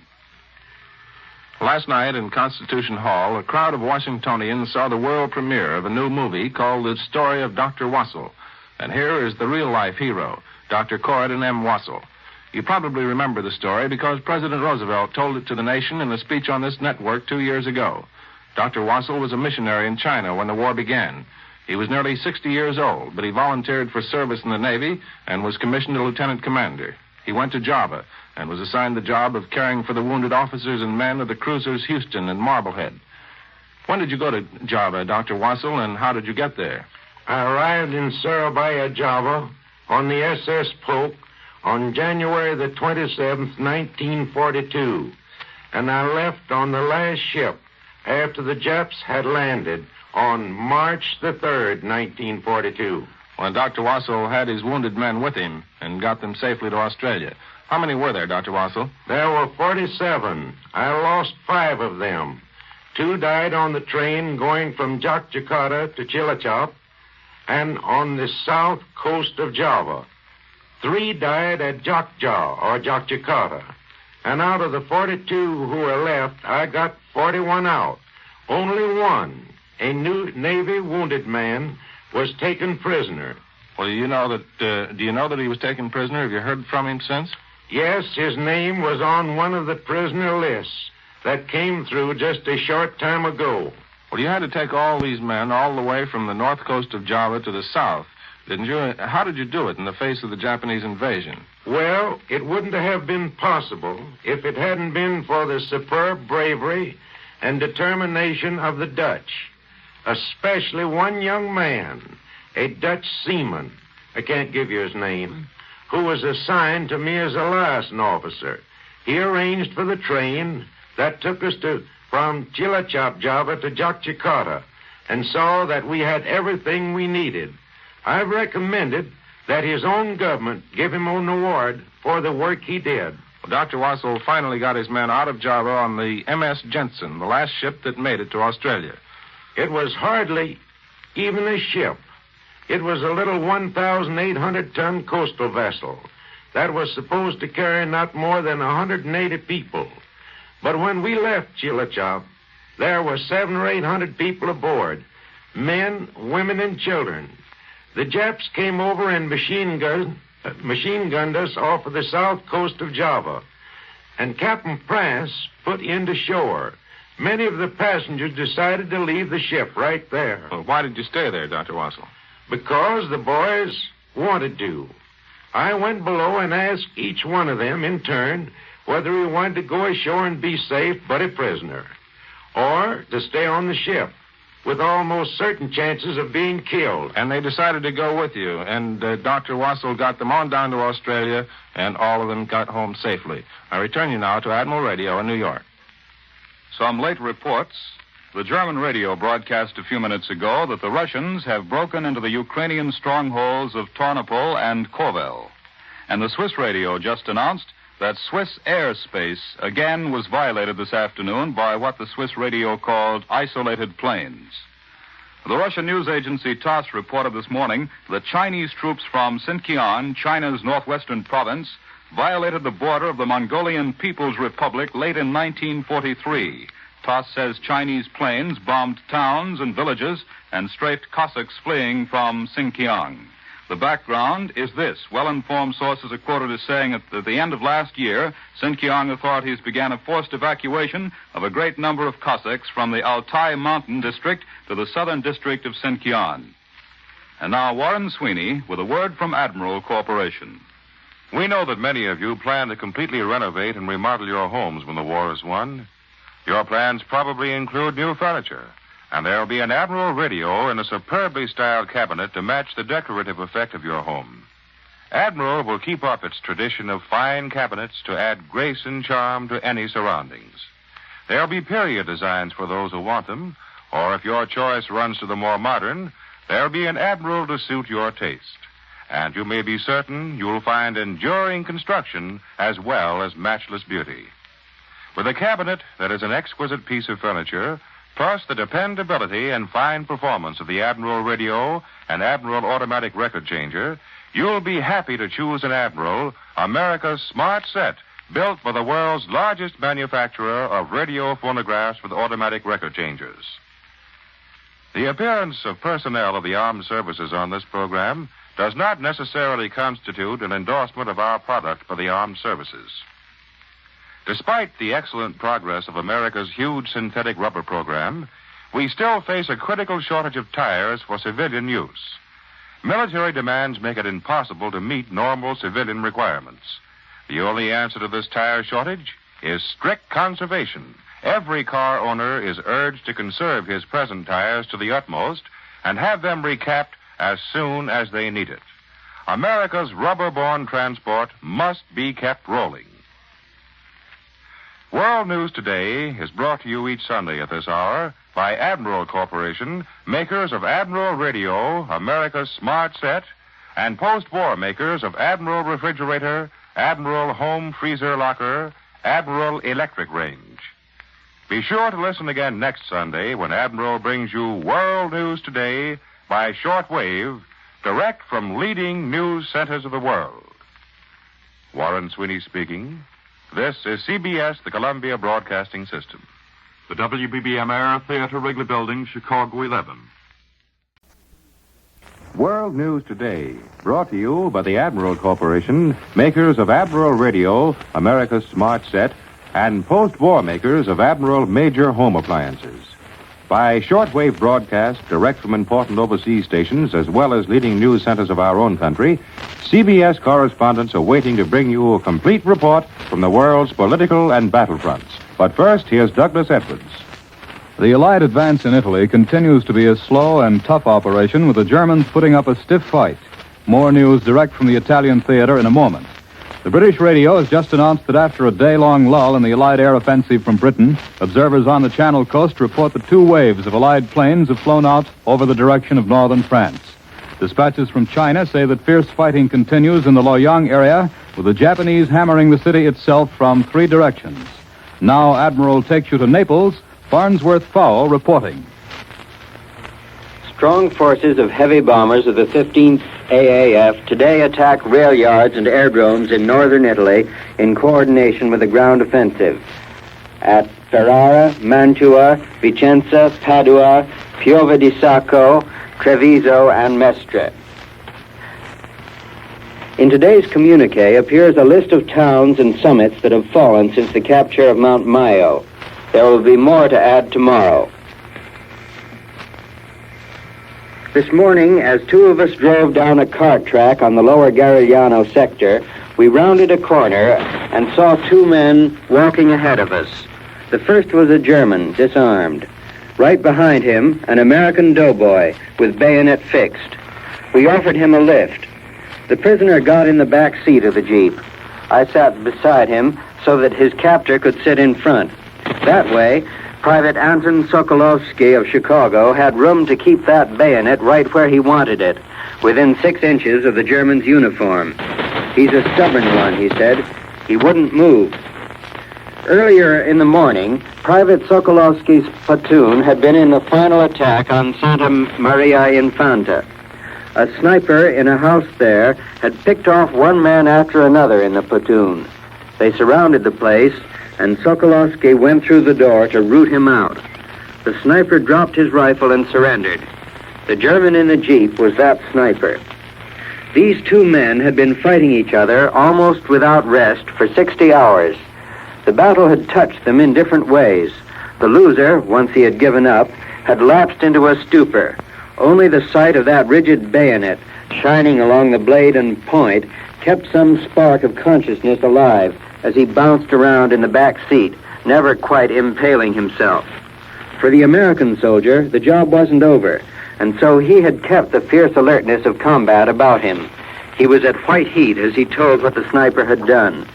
There is no bitterness among soldiers like the feeling against the sniper who from safe concealment shoots men down and then at the end raises his hands in surrender, putting himself beyond the reach of their immediate personal vengeance under the rules of war. During that brief ride, the war had seemed more real than earlier, watching the tanks, planes, and artillery hammering the German rear guard behind Santa Maria. I return you now to New York. More news in just a moment, but first, here's Warren Sweeney with a message from Admiral Corporation. Defrosting your refrigerator every week is a messy job, isn't it? How would you like to own a refrigerator that you never have to defrost? Of course you would. Then your after-the-war choice will be the Admiral refrigerator, the one that will never need defrosting. This is true because there'll be nothing to defrost. No bulky, frosty freezing unit. Therefore, no defrosting. You can readily see how much more food storage space this will provide when the cooling unit is gone. And in all this space, foods will stay fresh and crisp without covering. Admiral engineers have found that by building the cold-producing coils along an entirely new principle, it is possible to maintain a high degree of humidity, creating a condition of gently moving, moist, cold air that has the freshening effect of cool dew on foods.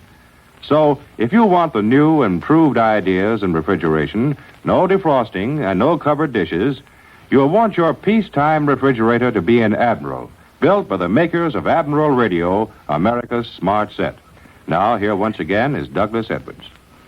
The United States recently opened its own radio station in Britain to tell the people of Europe the true news of the world and what to expect in the near future. For a description of this station, Admiral takes you to London. Charles Collingwood reporting. The American broadcasting station in Europe has its premises, appropriately enough, in a section of London that is inhabited by the peoples of many European countries. One corner of a building in this polyglot and somewhat exotic atmosphere has been taken over by ABSI, as everyone calls the American broadcasting station in Europe. There's not much room, and the 90-odd people who operate ABSI are practically in each other's laps. Most of those people, even those who broadcast in European languages, are Americans and have been sent over here from America. Because ABSI exists here in London, because it has been thought important to present a peculiarly American point of view to the people of Europe. Happily, the framework of the United Nations is not so restrictive that it precludes different emphasis by different nations on different things. ABSI exists to give the American emphasis. ABSI is on the air right now. Its call sign is recognized everywhere as unmistakably American. It goes like this.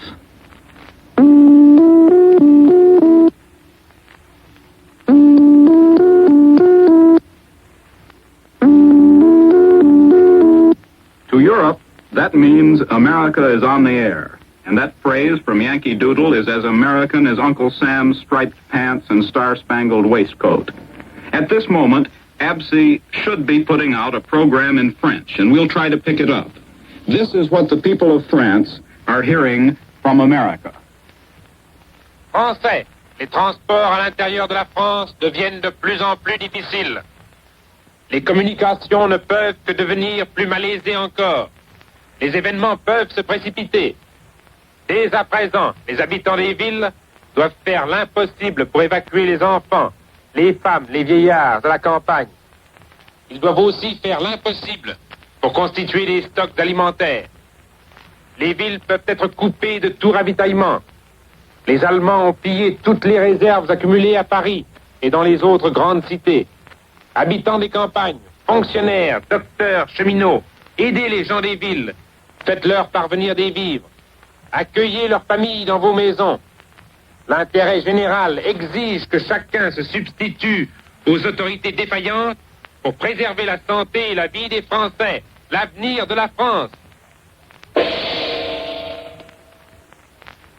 I won't try to translate that for you word by word, but this is in general what was just being said to the French people. Transport to the interior of France is getting more and more difficult.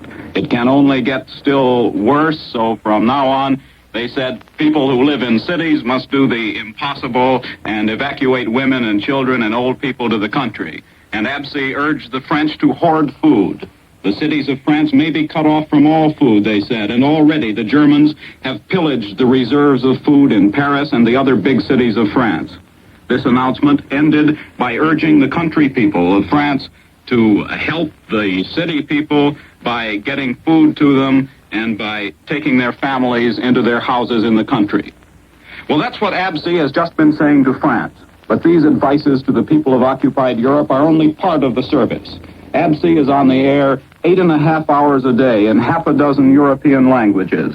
The basis of its report is news, truthful news from the American point of view. The OWI in America has a special wire to the American broadcasting station in Europe and maintains a constant service of news. Besides that, special recorded features are sent from the United States, and the whole operation is carefully attuned to American policy. It was a tremendous job getting ABSI set up. Most of the equipment had to be shipped over here from the United States. Some of it was sunk on the way. Finally, after many difficulties, the studios were run up in a record-breaking 2 months. And 2 weeks ago, today, ABSI, the American broadcasting station in Europe, made its first broadcast to Europe. Both Robert Sherwood, who is OWI's overseas director, and Brewster Morgan, who is in charge of OWI broadcasting over here and hence of ABSI itself, both of them say that they could never have done it all without the help of the BBC, which gave everything it possibly could to help put ABSI on the air. And for that matter, this program and all of our Columbia Broadcasting System programs from London could never have been made without the help of the British Broadcasting Corporation. The BBC and ABSI are doing complementary jobs. They're talking to the same people in different ways, and they are both doing their jobs well. It has been a hard job to get an American broadcasting station in Europe into operation, but it has been done because a lot of people have been willing to work hard, to work intently and earnestly for something they believed in. These people believed that the voice of America must be heard. This is Charles Collingwood in London, returning you to Admiral Radio in New York. One of the greatest jobs being done in this war is moving supplies over the hump into China by the Air Transport Command, which has conquered one of the world's most dangerous flying areas. For an interview with a veteran pilot just returned to the States, Admiral takes you to CBS Louisville, Bill Slocum Jr. reporting. Here in Louisville today are 4 rugged young men who've just finished a long and dangerous tour of duty, jockeying bulky transports from India across the jagged peaks of the hump and into China. For the time their job is done, and they are now embarked upon what they consider an even more dangerous mission. They are playing a few dates on the rubber chicken, we appreciate what you are doing for us circuit. In other words, they are building morale, civilian morale at that, by making speeches in war plants, at luncheons, and shaking a million hands. I've asked one of the boys, and that's the word because he's only 24, to submit to another verbal mauling with me this afternoon. He is Captain Bill Bevan, late of Muscoda, Kansas, and now of the Air Transport Command, China-India Wing. Captain Bevan, how do you like your current assignment? Well, they tell us this helps production of planes, and after a few months of flying supplies into China by air, I'll do anything that'll get us more planes. Tell us something about the hump, Captain. Well, at first it looks like an easy flight. It's only about 3 hours, you know. Then it suddenly dawns on you that there's not one single spot where you could land. Then you discover 2 more things, mountains and Japs. Well, why don't you get plenty of altitude and fly over the mountains? Because you just can't get that much altitude. Every plane is loaded to capacity, usually with high-octane gas or ammunition, or some other highly explosive material. You've just got to set your course, pray for good weather, although you know better, and hope your instruments are true. How about that weather, Captain? It's the only place in the world where the flying weather is always wrong. It's usually too cloudy and foggy to see much, and that means instrument flying, or you're liable to hit a cloud with a rock in it. The rock in this case meaning the top of a mountain. Isn't the weather ever good, Captain? Sure. Then you have to fly up and down mountains at treetop height, so the Japs won't shoot you out of the air. How many missions over the hump have you? 63 round trips. What cargo do you fly usually? Things designed to kill Japs, or save Americans and Chinese. Airplane engines, trucks, ammunition, 100-octane gas, everything. Even mice. Mice? Sure. I know a major who got bumped off a trip because somebody had a higher priority. He didn't mind until he found he was outranked by a flock of white mice. The docs wanted them in China. What were you flying over the hump? 2 engine jobs, mostly Curtiss Commandos. Pretty good once you learn how to handle them. What was the toughest part of flying the hump?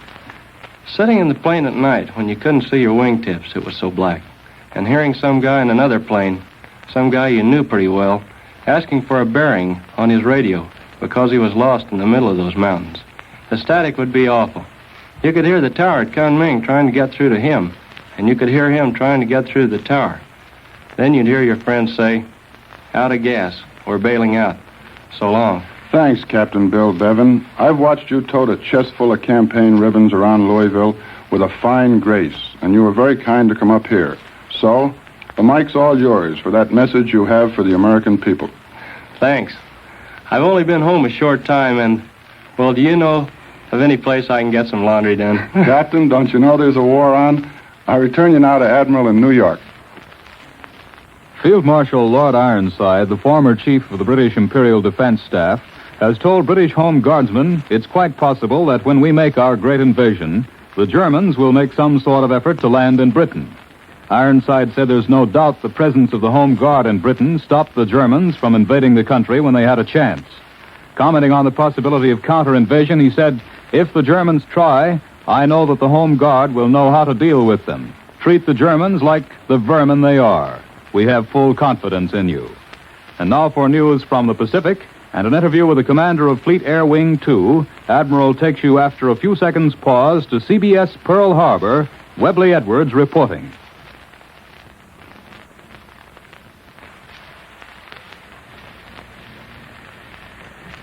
One of the most useful air units of war out here in this theater is Fleet Air Wing 2, performing a dirty, tiresome job with great courage, tenacity, and heroism.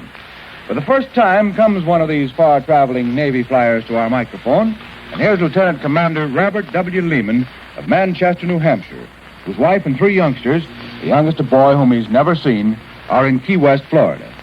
Commander Lehman commands a patrol squadron of Fleet Air Wing 2. Commander, a good many people have the idea that all Navy planes operate from carriers. No, the Fleet Air Wings, of which there are several in the Pacific, are shore-based planes. We use Liberators, Venturas, Coronados, dive bombers, Catalinas, and Mariners. Our squadron uses Mariners, the PBM. The carrier-based planes have their work, the Army planes have theirs, and we have a job that fits into the general scheme of this Pacific warfare. And what's that, Commander Lehman? Well, search, patrol, and convoy work. Also, and this is steadily growing, air-sea rescue work. The Mountain Mariner is particularly suited to landing on water and picking up flyers. Our squadron is often used to cover other bombing missions in case anyone is shot down. Then we pick them up. You also do some bombing, though. Yes. All Fleet Air Wing 2 planes are used as bombers at one time or another. For example, some of the wake bombings were done by the planes of this wing. We all carry bombs, and some of our boys have damaged or sunk Jap ships off Truk and Ponape. Most of our missions there have been over Ponape and the Carolines, hitting harbor and waterfront installations and picking off Jap ships. We also had a grandstand seat over Kwajalein and watched the whole invasion. It was beautiful to see the precision of the attack and the cooperation between the Army and the Navy and the Marine Corps. What's the average distance of your flights, Commander Lehman? Well, we fly nonstop for around 14 to 15 hours on the average. You can figure that out for yourself. It's tedious, tiresome work, and most of the time it's not very spectacular. There is, of course, the danger of enemy planes. Sometimes we run into bad weather fronts, and then the weather changes from one minute to the next. You do have your exciting moments. Oh, yes, that's bound to happen in this kind of a war. For instance, Lieutenant Harold W. Schwert of Brooklyn was on night patrol when one engine cut out. He was about 400 miles from the base. He jettisoned his bombs and all the movable weight in the plane. But one bomb bay door wouldn't close, and that put quite a drag on the plane. He had to mush along barely fast enough to keep aloft for about 4.5 hours. But he made a night single-engine landing with no damage to the plane. It was one of the best pieces of work I've ever seen.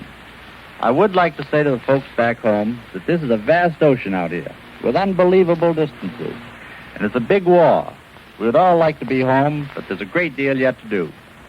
You've heard Lieutenant Commander Robert W. Lehman, Squadron Commander of Fleet Air Wing 2 in the Central Pacific. This is Webley Edwards at Pearl Harbor, returning you to Admiral in New York.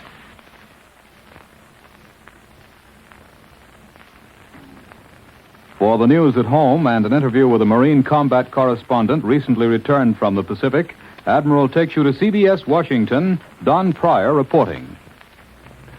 This is one of Washington's loveliest days, and the green parks are filled with people brightly dressed.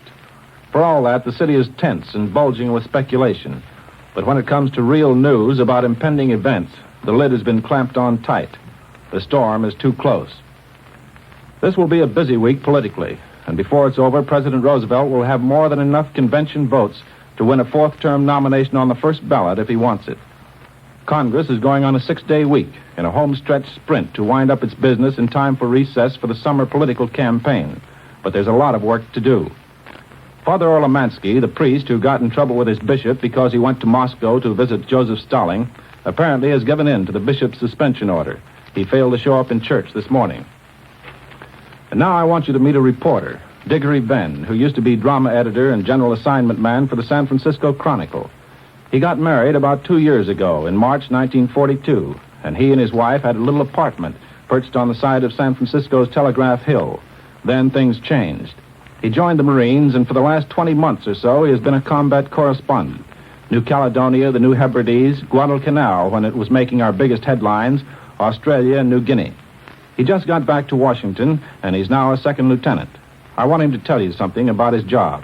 It's just like covering the police beat or a city hall assignment. Usually you attach yourself to headquarters so you know what's going on, and then you take a section of the front line and cover it, just like you would any other story. Well, do you do any fighting? Whenever they need you, and you always have to be ready. You're a Marine first and a correspondent second. In my case, I didn't do any actual fighting, but I would like to make a plug for my regiment. They fought 42 engagements on Guadalcanal, and we had the first 2 enlisted Marines to get the Congressional Medal of Honor. Well, what kind of stories did you like best? personal stories about the men. But the best play I ever got was on a story about a beautiful Red Cross hostess in Australia, a girl named Ellen Brooke. Women always get the play, don't they? Those Red Cross girls deserve it. They're wonderful to see after a year or so in the jungles.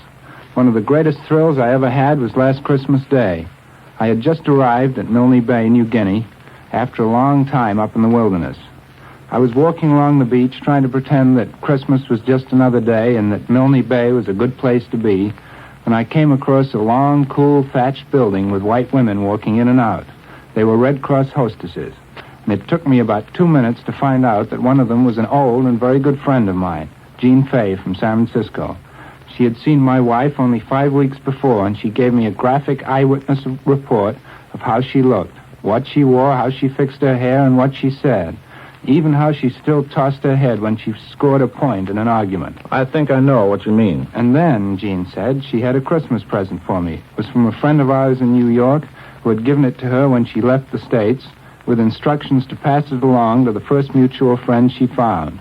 And she found me on Christmas Day. Well, I'm not going to say it's a small world, isn't it? But I guess it is. I return you to Admiral in New York. The British Ministry of Information today issued a Southeast Asia Command statement on Jap casualties. It's not a very precise statement. Here's what it says. Allied troops in Burma are now inflicting on the Japanese a number of casualties which proportionately is rapidly nearing a higher point than any reached in any other theater where the Japanese are engaged. That sounds like it means that for the number of troops engaged, the enemy is losing more men in Burma than he is on any other active front. In a review of the past week's fighting, the statement says the Jap drive into India has failed completely and that the enemy is in an increasingly precarious position as the monsoon approaches. And now, once again, here is Warren Sweeney with a word from Admiral Corporation. The strains of martial music have always played a great part in the morale of all our country's wars. This one is no exception. And on the battlefronts, in the training camps, and in the homes of America, Admiral radio phonographs with automatic record changers are playing their favorite recordings. The Admiral's fidelity of tone and flawless reproduction of any recording afford a new high in enjoyment to every listener. And the Admiral automatic record changer is so simple to load and unload. With its capacity of 12 records, a complete program can be presented without going near the instrument. And only Admiral has Slide Away.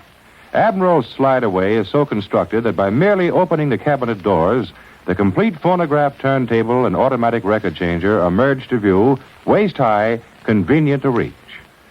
Before the war, Admiral was the world's largest manufacturer of radio phonographs with automatic record changers. And the reason America preferred Admiral was because of the many distinct advantages over other types of automatic changers. So, if your post-war plan includes the purchase of a radio phonograph combination, you'll want an Admiral with Slide Away and the Admiral automatic record changer. As more and more of our men speed across the oceans, the work women can do behind the lines becomes increasingly vital. WACs have proved so efficient and so valuable to the Army that commanding officers are requesting their services in greater numbers than ever before. 10 times as many WACs could be used for the Army as are available at the present time. Women of America, take your place in the Army of the United States. The Army needs WACs. The WAC needs you.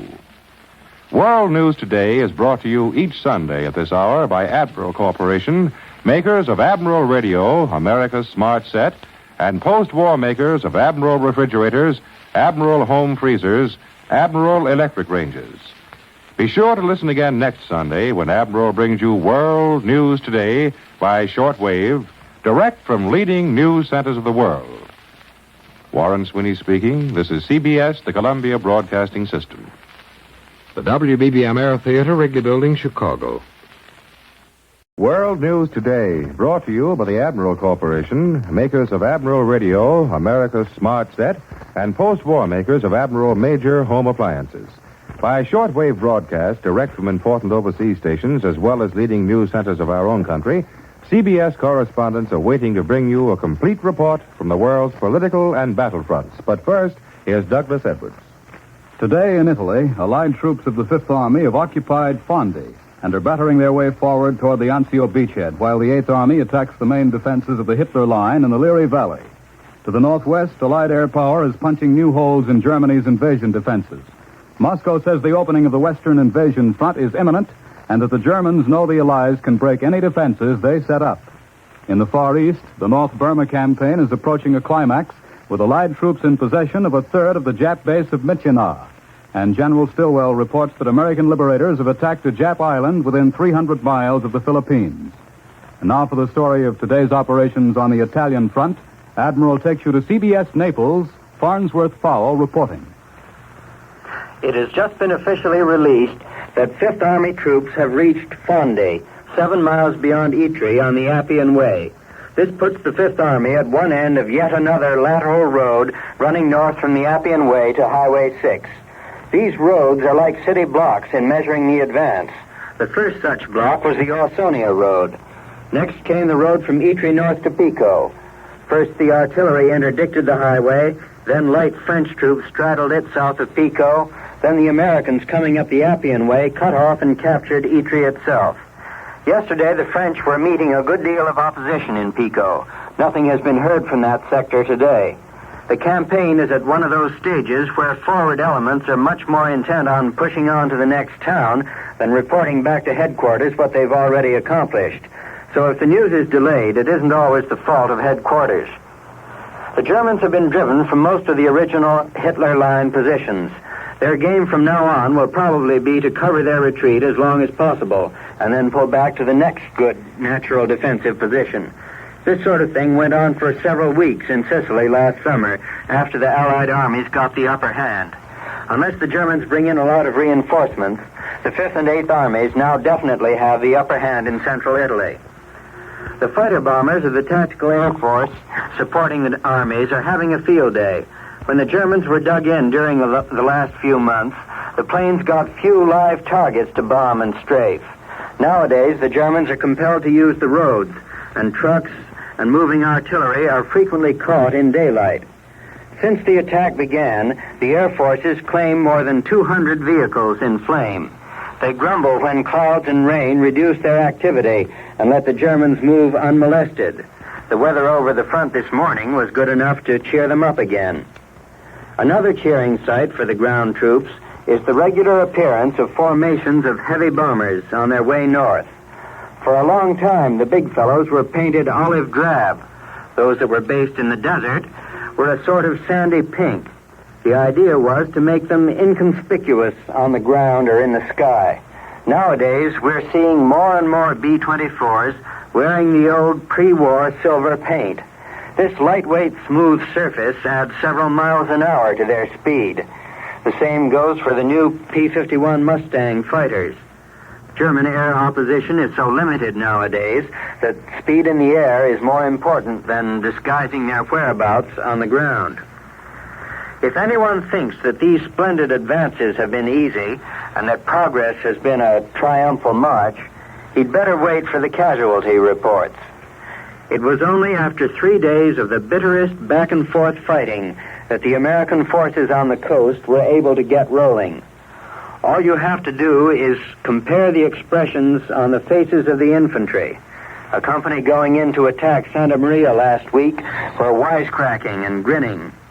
A few days later, they'd taken on the sober, preoccupied look of men who know what hard fighting is and who know that they're in for a lot more of it.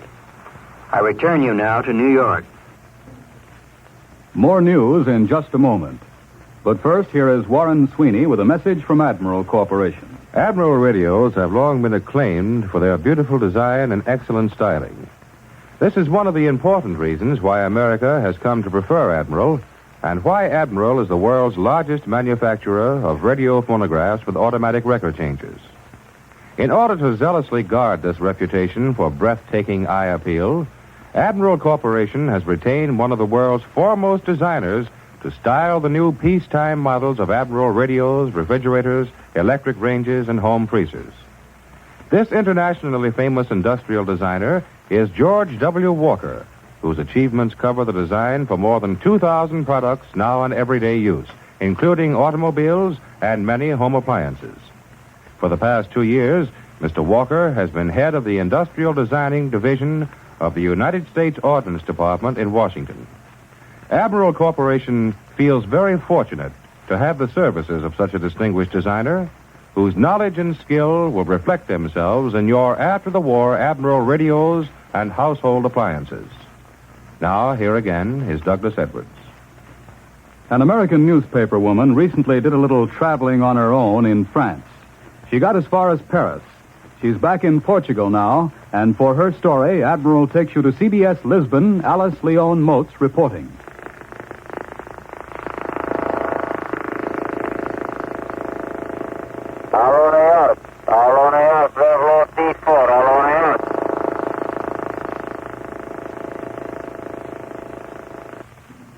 We regret that we are not able at the moment to make contact with our correspondent in Portugal. But now, for a summary of developments in the Central Pacific, Admiral takes you after a brief pause to CBS Pearl Harbor, Webley Edwards reporting.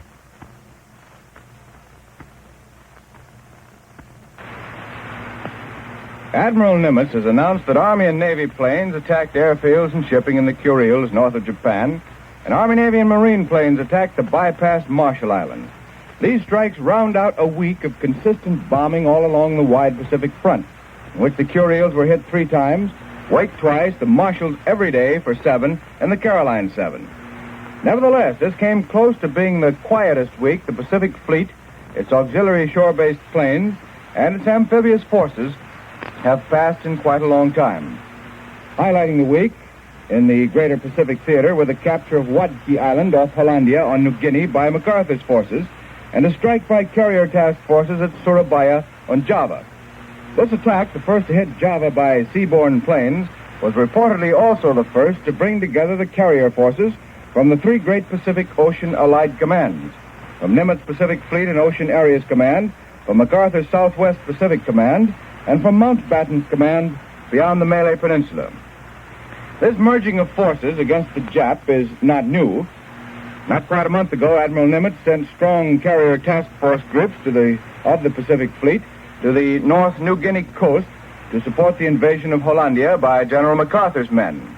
In fact, interlocking organization is now a keynote of the United States advance in the Pacific. This is not only true of the 3 great commands. Merging of Commander-in-Chief Pacific Ocean Areas, Army and Navy forces under Nimitz, an accomplished fact for some time, was formally announced at Fleet Headquarters this week. Almost a year ago, Admiral Nimitz foresaw the need for a joint staff, and this is now a fact. Visitors to his headquarters, expecting an all-Navy show out here, are surprised at the great number of Army uniforms. Army, Navy, and Marine staff officers live together in the same general quarters, eat together, and fight the war together. This week, the joint staff of the Commander-in-Chief of the Pacific Fleet and Pacific Ocean Areas was announced. In charge of J-1, or Plans, is a Rear Admiral, Forrest Sherman. In charge of J-2, Intelligence, is an Army Brigadier General, Joe Twitty. In command of J-3, Operations, is Navy Captain H.L. Collins. In commanding J-4, Supplies, an Army man, Major General E.H. Levy. Thus, 2 of the first 4 heading up the Pacific Ocean Area Joint Staff are Army men. 2 Navy officers round out the staff, Navy Captain R.C. Parker, Analysis, and Navy Captain P.V. Mercer, Administration. An example of the unity of all branches out here is the fact that all shore-based air forces in the Central Pacific area, consisting of Army, Navy, and Marine air outfits, are commanded by an Army Major General, Willis Hale. Along with the rest of America, there's a great deal of interest out here in the Italian campaign and the impending European invasion. This has been a fairly quiet week in the Pacific. Invasion or not, there's no reason to believe that the Pacific theater of war is bound to remain quiet. There's been for some months now a great deal of planning and getting ready all through the Pacific area to strike ever harder at the Jap. This is Webley Edwards at Pearl Harbor, returning you to Admiral Radio in New York.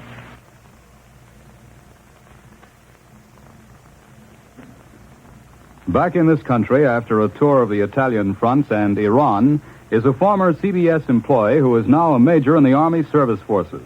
For his story, Admiral takes you to CBS Washington, Don Pryor reporting. Here's a man who has just come back from the Italian front and a visit to the Persian Gulf and Iran, where American men and machines are moving supplies to the Russians. He's Major Luther Reed of the Army Service Forces, and he has a story to tell about the supplies and care your boys are getting at the front. Let's start in Italy, Major. How about the supply job there? Well, I left there about 2 weeks ago, and the situation has changed somewhat since then. But I can tell you something about the job those boys had before they could even get ready for this offensive. And that was a supply job almost entirely. They were fighting in the mountains all through the winter in the worst kind of weather. Everything an army needs had to be taken up there every day. It started out in trucks until the going got too rough. Then it was transferred to jeeps, and then to mules, and finally to the backs of men.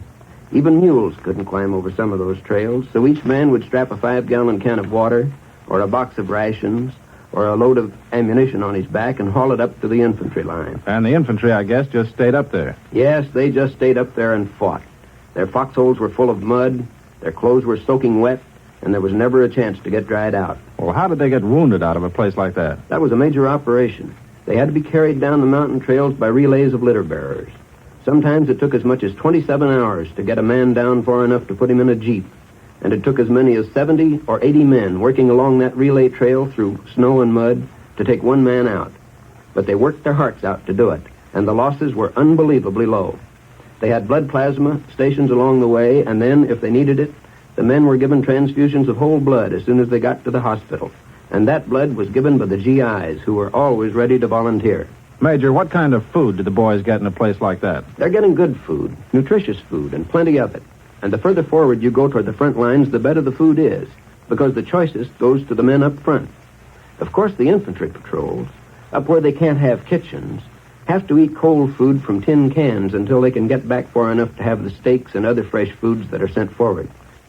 But there's nothing that anyone can do about that, of course. Well, I suppose the supply job up there will be a lot easier now that we've pushed through the mountains. Not easier, perhaps, but certainly it will be a different problem. The Germans will wreck every bridge on the road to Rome and tear up the roadbed, too. Our engineers will have to go out in front and rebuild every foot of it under fire before the troops can move ahead. Well, just briefly now, what did you find in the Near East, Major? Well, I found a bunch of American officers and men who used to work on American railroads here at home have performed a miracle. They've transformed the toy railroad of the old Shah of Persia into one of the busiest railroads in the world, and certainly one of the world's most important supply routes. Did you make a trip on that road? Yes, sir, on the cowcatcher of a diesel locomotive, hauling a whole trainload of American tanks, guns, food, and other supplies to the Russian army. Incidentally, that railroad in the desert goes through the hottest recorded spot on the face of the earth. But the Russians themselves say that the stuff we have sent to them over this railroad has been a vital factor in their offensive that is driving the Germans out of Russia. I return you now to Admiral in New York. American bombers from Britain continue to attack the French coast. For details and an interview with an RAF flyer who participated in the recent attack on Norway, Admiral takes you to CBS London. Charles Collingwood reporting. American bombers have been out today, in spite of uncertain weather in the Straits of Dover, attacking targets in France and Germany. The RAF were over northwest Germany last night, taking care of their end of the Allied air offensive. This cooperation between the RAF and the American Air Force is much more than a matter of simply picking out targets for one or the other to destroy. It's much deeper and has gone on much longer than that. There are, for instance, a surprising number of Americans who are in the United States Army and wear American uniform who are serving with the RAF. One of them is here with me tonight. He's Lieutenant Edward Ernst. On his United States Army uniform, he wears the American wings on his left breast and the RCAF wings on his right. I suppose you were in the RAF for some time before you transferred to the United States Army, weren't you, Lieutenant Ernst? That's right. I went up to Canada and joined up about 3 years ago. Well, that was before we were in the war, wasn't it? Yeah. And when did you get over here to England?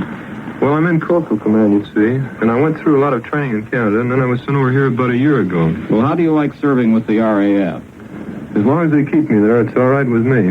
Talk about lease land. You get paid by one country and you fly for another. I guess the cooperation between the American and British Air Forces is pretty good, isn't it? As far as I can see, you might as well call it an Allied Air Force. I was with Air Sea Rescue for a while, and we never drew any distinction between the American or British flyers we got out of the sea. I think that was the best job I had. Every time you get some of those guys out, you feel as if you accomplished something. Are you still in Air Sea Rescue? No, I fly bullfighters now. By the way, Lieutenant Ernst, I haven't asked you this, but you're walking around with a cane and with one foot all bandaged up. How did that happen? Well, I got shot up. Well, how did it happen? Oh, we were escorting some torpedo bombers on a strike in the North Sea. And, well, I got hit. Well, how did it happen? Well, I don't really know. We went out there, and there were some German fighters, and they hit us. And the next thing I knew, I was in the hospital. Oh, come on now, Ernst. I know that you flew all the way back to England, and that when you landed, they found 240 bullet holes in your plane. I know, that's what they told me. But, you know, you do a lot of these things by instinct. Lieutenant Ernst, I think you must have picked up in the RAF this British habit of understatement. Anyway, how's your foot coming along? Oh, it's all right. When I get this plaster off, I think maybe I can get a shoe on it. Oh, that's fine. By the way, I didn't ask you where you came from, Lieutenant Ernst. I'm a California boy. Hands across the sea, eh? I've got all these English Kenya fellows moving out to California when the war is over. Well, that's the way it ought to be, all right. What do you think of this Anglo-American business, Lieutenant? Well, I think this Anglo-American business is really important. I'm sort of a go-between. I know both sides. When one of these American kids sounds off about the British, I climb all over him. Then I get back to the station and I have to bawl out an RAF guy because he's got us Americans wrong. Well, I think you're doing a fine job, Lieutenant Ernst, and I hope you get all those fellows to go back and live in California. I return you now to Admiral in New York. The Army needs more WACs. Needs them for the obvious reason that they release men for fighting and also because it's found they do a very good job indeed. Admiral has asked a typical WAC to talk over her job with CBS reporter Bill Slocum, Jr. There's an iron-bound tradition in this business of radio reporting. When you're interviewing a gal, you must first weep quietly because television has not yet arrived, so all you listeners could see what the interviewer is seeing. I'm going to skip that because if television was here now, you would be seeing a very pretty young lady, but I and most of my unbeautiful contemporaries would be out of work. Having thus interviewed myself briefly, let's meet our guest for today. LaVon Widness is her name. She's a sergeant in the WAC attached to Mitchell Field out on Long Island. Sarge, what's your job at Mitchell Field? I'm a radio operator, Mr. Slocum. I work in the Army Airways Communication System. That means you talk back and forth to planes in transit in this area. That's right. We give pilots weather information and instructions, and they tell us their estimated time of arrival, if any VIPs are aboard or not. VIPs? Very important people. Oh, you mean brass hats. No, you may mean brass hats, but I'm in the Army, so they're very important people. How do these gay young pilots react to hearing a feminine voice giving them their position or other information? Well, they can't vary from regular Air Corps procedure in their questions and answers, but they do sometimes sort of sweeten their voices up a bit. You really haven't heard anything yet until you hear some second lieutenant giving his estimated time of arrival like Charles Boyle. Sergeant, how long have you been a WAC? About 18 months. I know this is a fighting question to any WAC, but why did you join the WAC? I wanted to do something about this thing, this war. Yes? And I wanted to travel. And incidentally, the money isn't bad at all. I had a job out home in St. Paul, but it got a little dull. There's nothing dull about the WAC. Have you done much traveling? Let's see. I've been stationed at Des Moines, Kansas City, Fort Oglethorpe, Detroit, New York City, and now Long Island. That's pretty good traveling for a country gal. I know you monitor 3 frequencies, 2 on the Morse code, 1 in straight voice. It sounds complicated.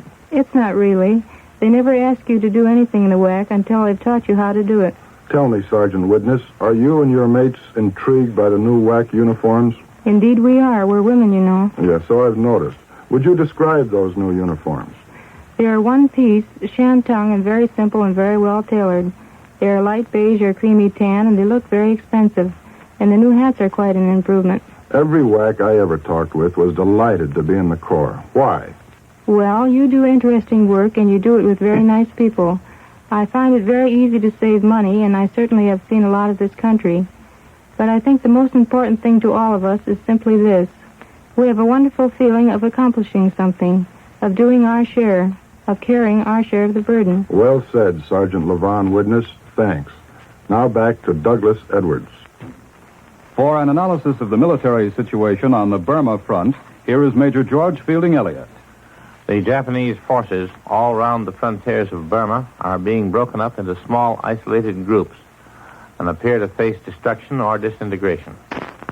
On the North Burma front, the Japanese in Mishinau, Mogong, and Kamaing are now cut off from each other and from any hope of reinforcement or retreat, except that the Mishinau force does still have open the motor road to Bammo, which is constantly being harassed by Allied patrols and aircraft.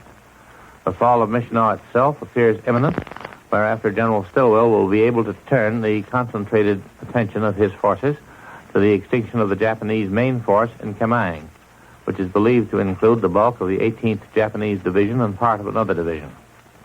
On the northwest Burma front, the British Indian troops have now succeeded in throwing a roadblock across the main supply route of the Japanese forces in the vicinity of Impal, that is, the Impal-Tidim Road. Another roadblock south of Kohima isolates the Japanese who are still in the hills east of that town. The British are still holding their roadblock on the Palel-Tamu Road farther south. Thus, the Japanese on this front, too, are broken up into groups, and though they can still retreat over the hills toward the Chinwin River, the chances of a successful withdrawal by these routes is menaced by the approaching monsoon, while the Allied forces still have the inestimable benefit of air transport and supply. Of this, the movement of the 5th Indian Division by air from the Arakan front to the Kohima area in a matter of hours is a striking example. At least 10 days, and probably more, would have been required to execute this move by road and rail by way of Chittagong. In addition to these troubles, the Japanese face the threat of the Chinese offensive drive westward across the Salween River, directed on Bamo and Lashio. It is not too much to say that chances now favor the full collapse of the Japanese power in all Upper Burma north of Mandalay within a period of days or at least weeks. That was Columbia's military analyst, Major George Fielding Elliott. And now, once again, here is Warren Sweeney with a word from Admiral Corporation. There have been many promises made when victory comes for labor-saving devices to make for easier and more abundant living. But nothing will offer more real enjoyment than the ownership of an Admiral home freezer. You'll forget about seasons. You'll be able to keep all the fresh food you wish on hand, winter or summer. You can buy several months' supply at once without the slightest danger of spoilage. You can enjoy delicacies rarely found in your part of the country and have them whenever you want them. You can order or prepare frozen desserts weeks before you need them, or prepare whole dinner parties days in advance. You'll save hours of work and miles of travel to and from market. Yes, the Admiral home freezer will indeed be the magic key to better living for you and your family, and your savings on food costs will soon pay for it. The name it will bear, Admiral, will be your assurance of its high quality, for it will be designed and built by those same fine technicians who have produced Admiral Radio, known to everyone as America's Smart Set. The farm labor shortage is even more serious than it was in 1943. Despite this, the need for American food is so great that American farmers have been asked to surpass last year's record-breaking yields. To meet this goal, farmers will need the help of 4 million extra workers at the peak of the harvest season. Most of these must come from non-farm people, men and women, boys and girls, who will volunteer for part-time work on a farm. Prevailing wages will be paid to volunteers. Plan now to help American farmers in this time of crisis. Remember, food fights for freedom. World News Today is brought to you each Sunday at this hour by Admiral Corporation, makers of Admiral Radio, America's Smart Set, and post-war makers of Admiral refrigerators, Admiral home freezer lockers, Admiral electric ranges. Be sure to listen again next Sunday when Admiral brings you World News Today by shortwave, direct from leading news centers of the world. This is CBS, the Columbia Broadcasting System. WBBM Air Theater, Wrigley Building, Chicago. World News Today, brought to you by Admiral Corporation in behalf of distributors and dealers all over America and in many foreign lands. By shortwave broadcast, direct from important overseas stations and leading news centers of our own country, CBS reporters are waiting to bring you first-hand news from the world's political and battlefronts. Now, here's Douglas Edwards. American troops have cut off the top of Cherbourg Peninsula today after smashing through to the west coast across the narrow neck of the Cape. Thousands of Germans are trapped in the area, and the great port of Cherbourg is now isolated. 1,300 American heavy bombers, a near-record force, have dropped destruction on many oil refineries and storage depots in Hamburg. German flying bombs continue to land in southern England, and Berlin is shouting fanciful accounts of their devastating effect. In the Mediterranean zone, French forces are proceeding with the occupation of Elba, and on the Italian mainland, the 8th Army has reached the outskirts of Perugia, about 72 miles southeast of Florence. The Russians have reached the old Mannerheim line across the Karelian Isthmus, and at last reports are within 22 miles of Viipuri. Finnish Prime Minister Linkomies has called on the Finns to stand firm against the Soviet attack and said his nation has no course except to fight to the end. And on the island of Saipan in the Pacific, American Marines and Army troops have expanded their beachhead. And now Admiral takes you direct to the invasion beachhead in France. Larry Lesseur reporting.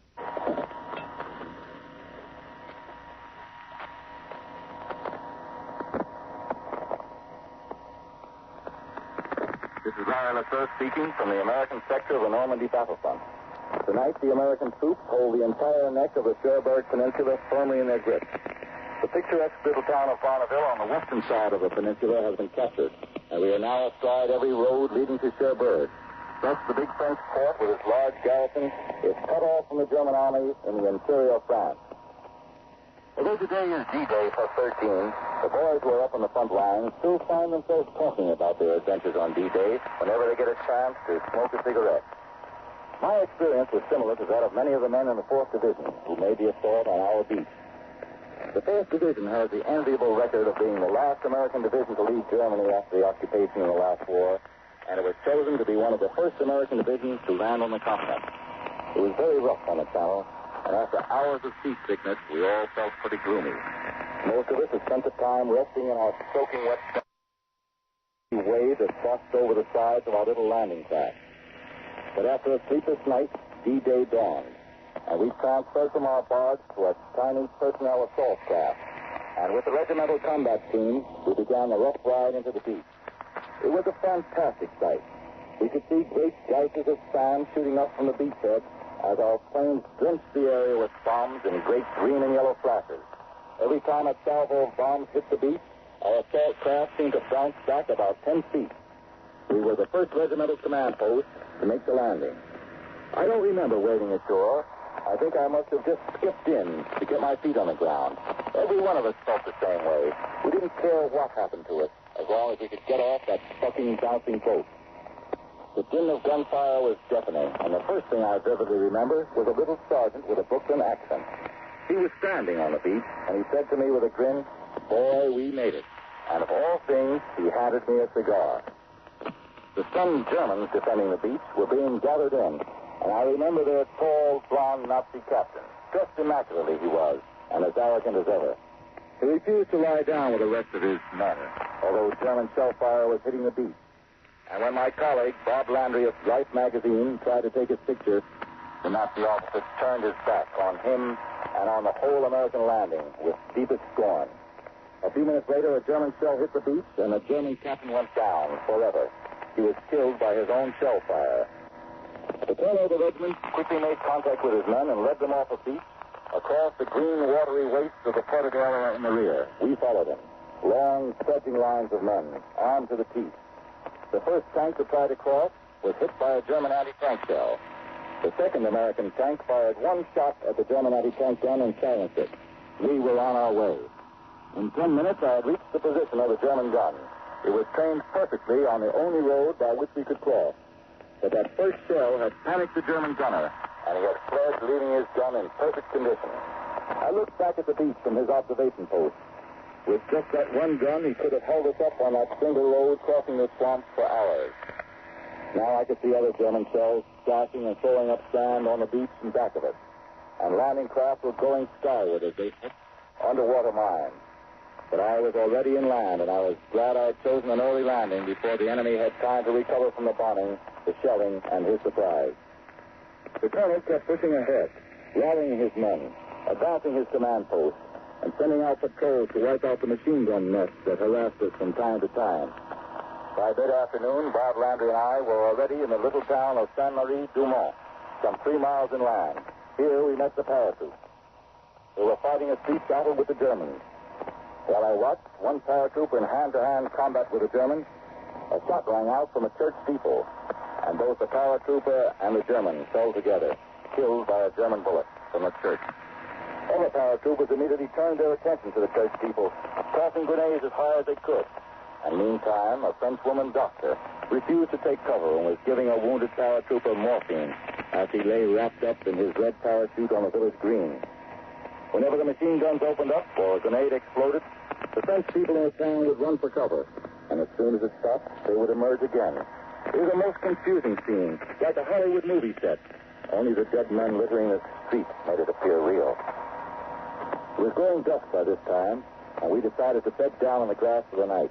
Nobody had bedrolls or blankets, but we were wildly excited over the success of the second front.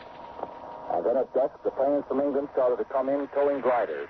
They put down in fields all around us, meeting with murderous ground fire from the Germans, who seemed to be all around us, judging by the streams of colored tracers that went up to meet the gliders. And then I talked to the soldier next to me. He was a youngster from South Carolina, and he'd been carrying a flamethrower all day long. He allowed as to how he was tired, and his leg hurt him. I rolled up his pants, and I saw a wicked shrapnel wound in his leg. He had walked all day long with it, and never complained. Those were the American soldiers on D-Day.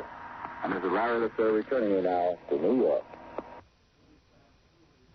You have just heard Larry LeSueur speaking to you from the Normandy beachhead, the sector held by American troops in France. We'll bring you more invasion news in just a moment, but now a look at the Southwest Pacific war zone.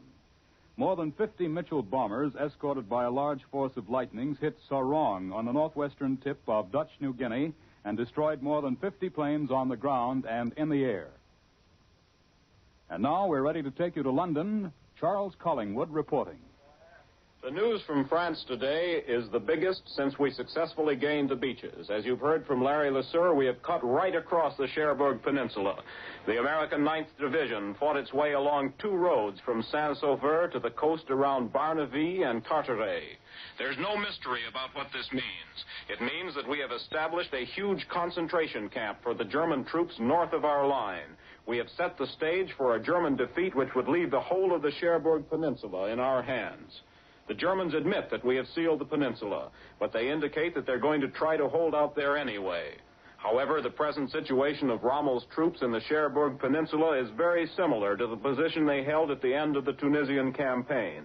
Then, as now, the Germans had their backs to the sea, with the sea as the only avenue of escape.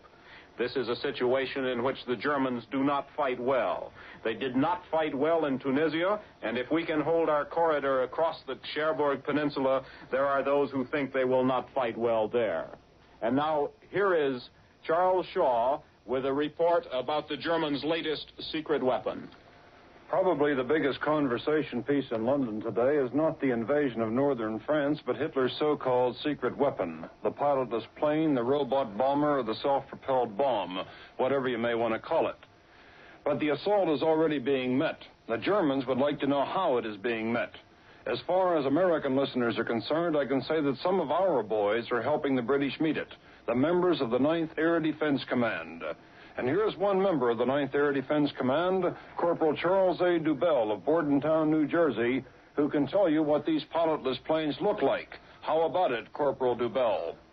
At first, I thought a regular plane was approaching, but I heard a sound like the sound of an outboard motor.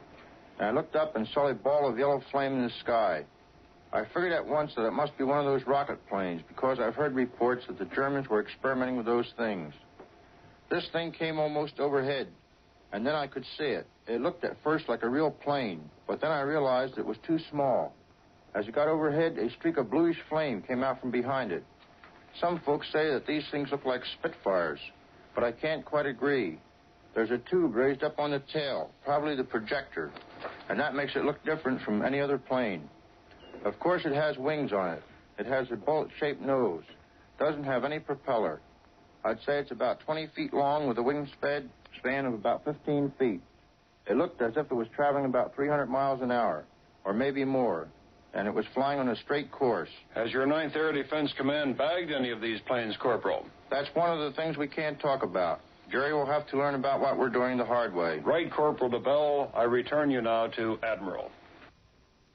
That's the latest news on the invasion. As we began to tell you a few moments ago, about 50 Mitchell bombers escorted by a large force of fighter planes hit Sarong on the northwestern tip of Dutch New Guinea. They destroyed more than 50 planes on the ground and in the air. General Douglas MacArthur terms the enemy's last effective base in New Guinea was hit Friday in a raid by which headquarters said complete tactical surprise was obtained. Most of the Jap planes were destroyed on the ground, and the lightning struck down several craft which were coming into the air. The headquarters spokesman said several enemy warships were in the harbor during the attack. Fires and explosions from burning planes and dumps covered both airdromes. Sarong is about 660 miles from Hollandia, the recently captured airdrome on Dutch New Guinea, and about 700 miles from Davao on Mindanao Island in the southern Philippines. And now for the latest news of the Allied progress in Italy and the French campaign, we take you to CBS Rome. Farnsworth Fowle reporting. The new Italian government under Bonomi has not yet received the benediction of the papal authorities. It's understood that Mr. Churchill is deeply dissatisfied because Marshal Badoglio does not have a place in the new cabinet formed by the anti-fascist party. A possible solution is that Badoglio might be given the post of foreign minister, which Bonomi is now filling in addition to his job as prime minister. Rome is full of surprises. One of them is finding an American boy, 15 years old, who's been living here right through the war. His name is Harold Pittman. His father is the American diplomatic representative to the Vatican. Under the protection of that tiny neutral state around San Pietro, no larger than a few city blocks, Harold and his mother and younger brother watched the Germans come and go from the city of Rome, and they were on hand to welcome the American army when they arrived. When I met him yesterday, he'd just come back from seeing Sergeant York, the first American movie to be shown in Rome. Tell me, Harold, how long has it been since you've been to a show? The last one was Desert Victory. We had a private showing here. It was on September 8th. I remember because right after it ended, we heard about the Italian armistice, and that made it even more exciting. After that, the Germans came into Rome and posted guards at the entrance of the Vatican. And we couldn't go out anymore. That's funny. Haven't we been at war with the Italians before that? Yes, but they want to tell us stricter on Sunday. They let us go out and around town to the dentist and so on. Last summer, they even let us go down to the shore to go swimming twice a week. They just sent a plainclothes man along to ride in the front seat of the car. Sometimes we passed a column of German trucks, and that made us rather nervous. You thought they might recognize you and make trouble? No, it wasn't that. We thought our own planes might come over and attack them, and then we'd be in for it, too. How about the big raids on Rome? Well, we didn't have any real shelters in the Vatican City anyway, so we used to go up on the roof to watch. That first raid last July, I counted 500 of our planes. Several times we saw duels between German and American fighters. We saw a pilot bail out of the P-38. It seemed to be right over the dome of St. Peter's, so then he drifted away. Another time when they were bombing the Escondia district, it was near enough for us to see the bombs falling. But they never hit the Vatican City, did they? Ours didn't. But there was one queer old plane. The Italians used to call it the Black Widow, that attacked the Vatican. Luckily, it didn't do much damage. It sounds as though you'd had a pretty exciting time of it. As a matter of fact, living in a besieged city has been varying most of the time. The Vatican authorities always did their best and were very nice to us. But there wasn't much for us to do here. My brother and I took lessons from private tutors, and we played tennis on the court that was built for Abyssinian students at the Vatican. It was fun to chat with the German sentry. Of course, he didn't know who I was. Once I stopped back to a store to buy a Christmas present. I might have tried it more often, but with the commotions going on between the Germans and the Italians and the fascists, it seemed a bit risky. I don't blame you. What are you going to do now that you can get around again? Right now, my brother and I are figuring on going home as soon as possible and entering school. We've been abroad for 5 years now, and that's plenty. It certainly is. Thanks, Harold, and a good trip to both of you. I return you now to New York.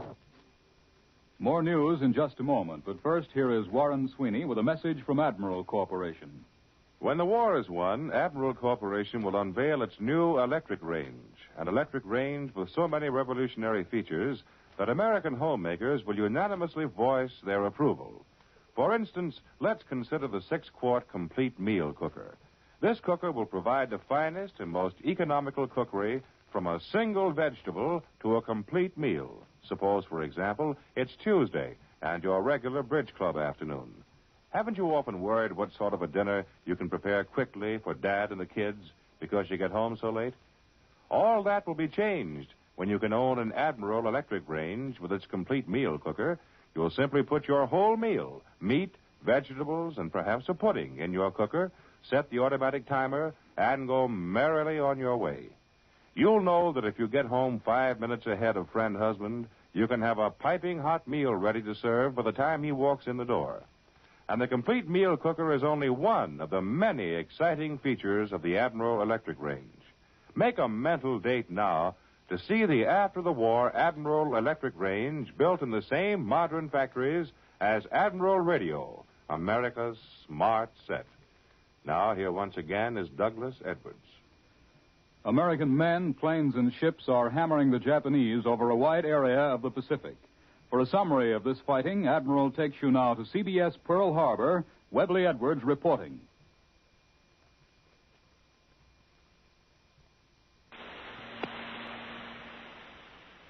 The battle for Saipan in the Marianas has progressed from the beachhead stage, and solid fighting is now going on in the interior.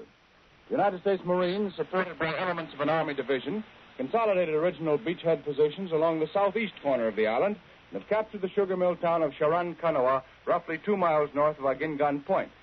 2 miles eastward of this point lies the main airfield of Saipan, Oslito. Our forces are now engaged in a drive for the airdrome. The fighting has been heavy, as was expected. As Admiral Nimitz said, our assumption that Saipan would be strongly held because of its strategic location in the Japanese defensive system has been proved correct. Our positions were under sustained enemy fire during the night of June 15 and 16, and before dawn on June 16, the enemy launched a determined counterattack. This attack, which was broken up, cost the enemy heavily in lives and destroyed more than 25 enemy tanks. There are, it is believed, 2 divisions of enemy troops defending Saipan. Using artillery and their favorite weapon, the mortar, they made the going very rough in the initial stages of the landings, and progress inward from the beaches was held up in some sectors to the point where some of our troops were withdrawn to a short distance toward the beach, while our naval forces carried out a heavy bombardment of enemy strong points. Then, with positions consolidated, our troops started driving. It was rugged going through the sugarcane fields across gullies and washes and gulches that marked the terrain, very much like those in these Hawaiian islands. This is Webley Edwards at Pearl Harbor. I return you to Admiral in New York.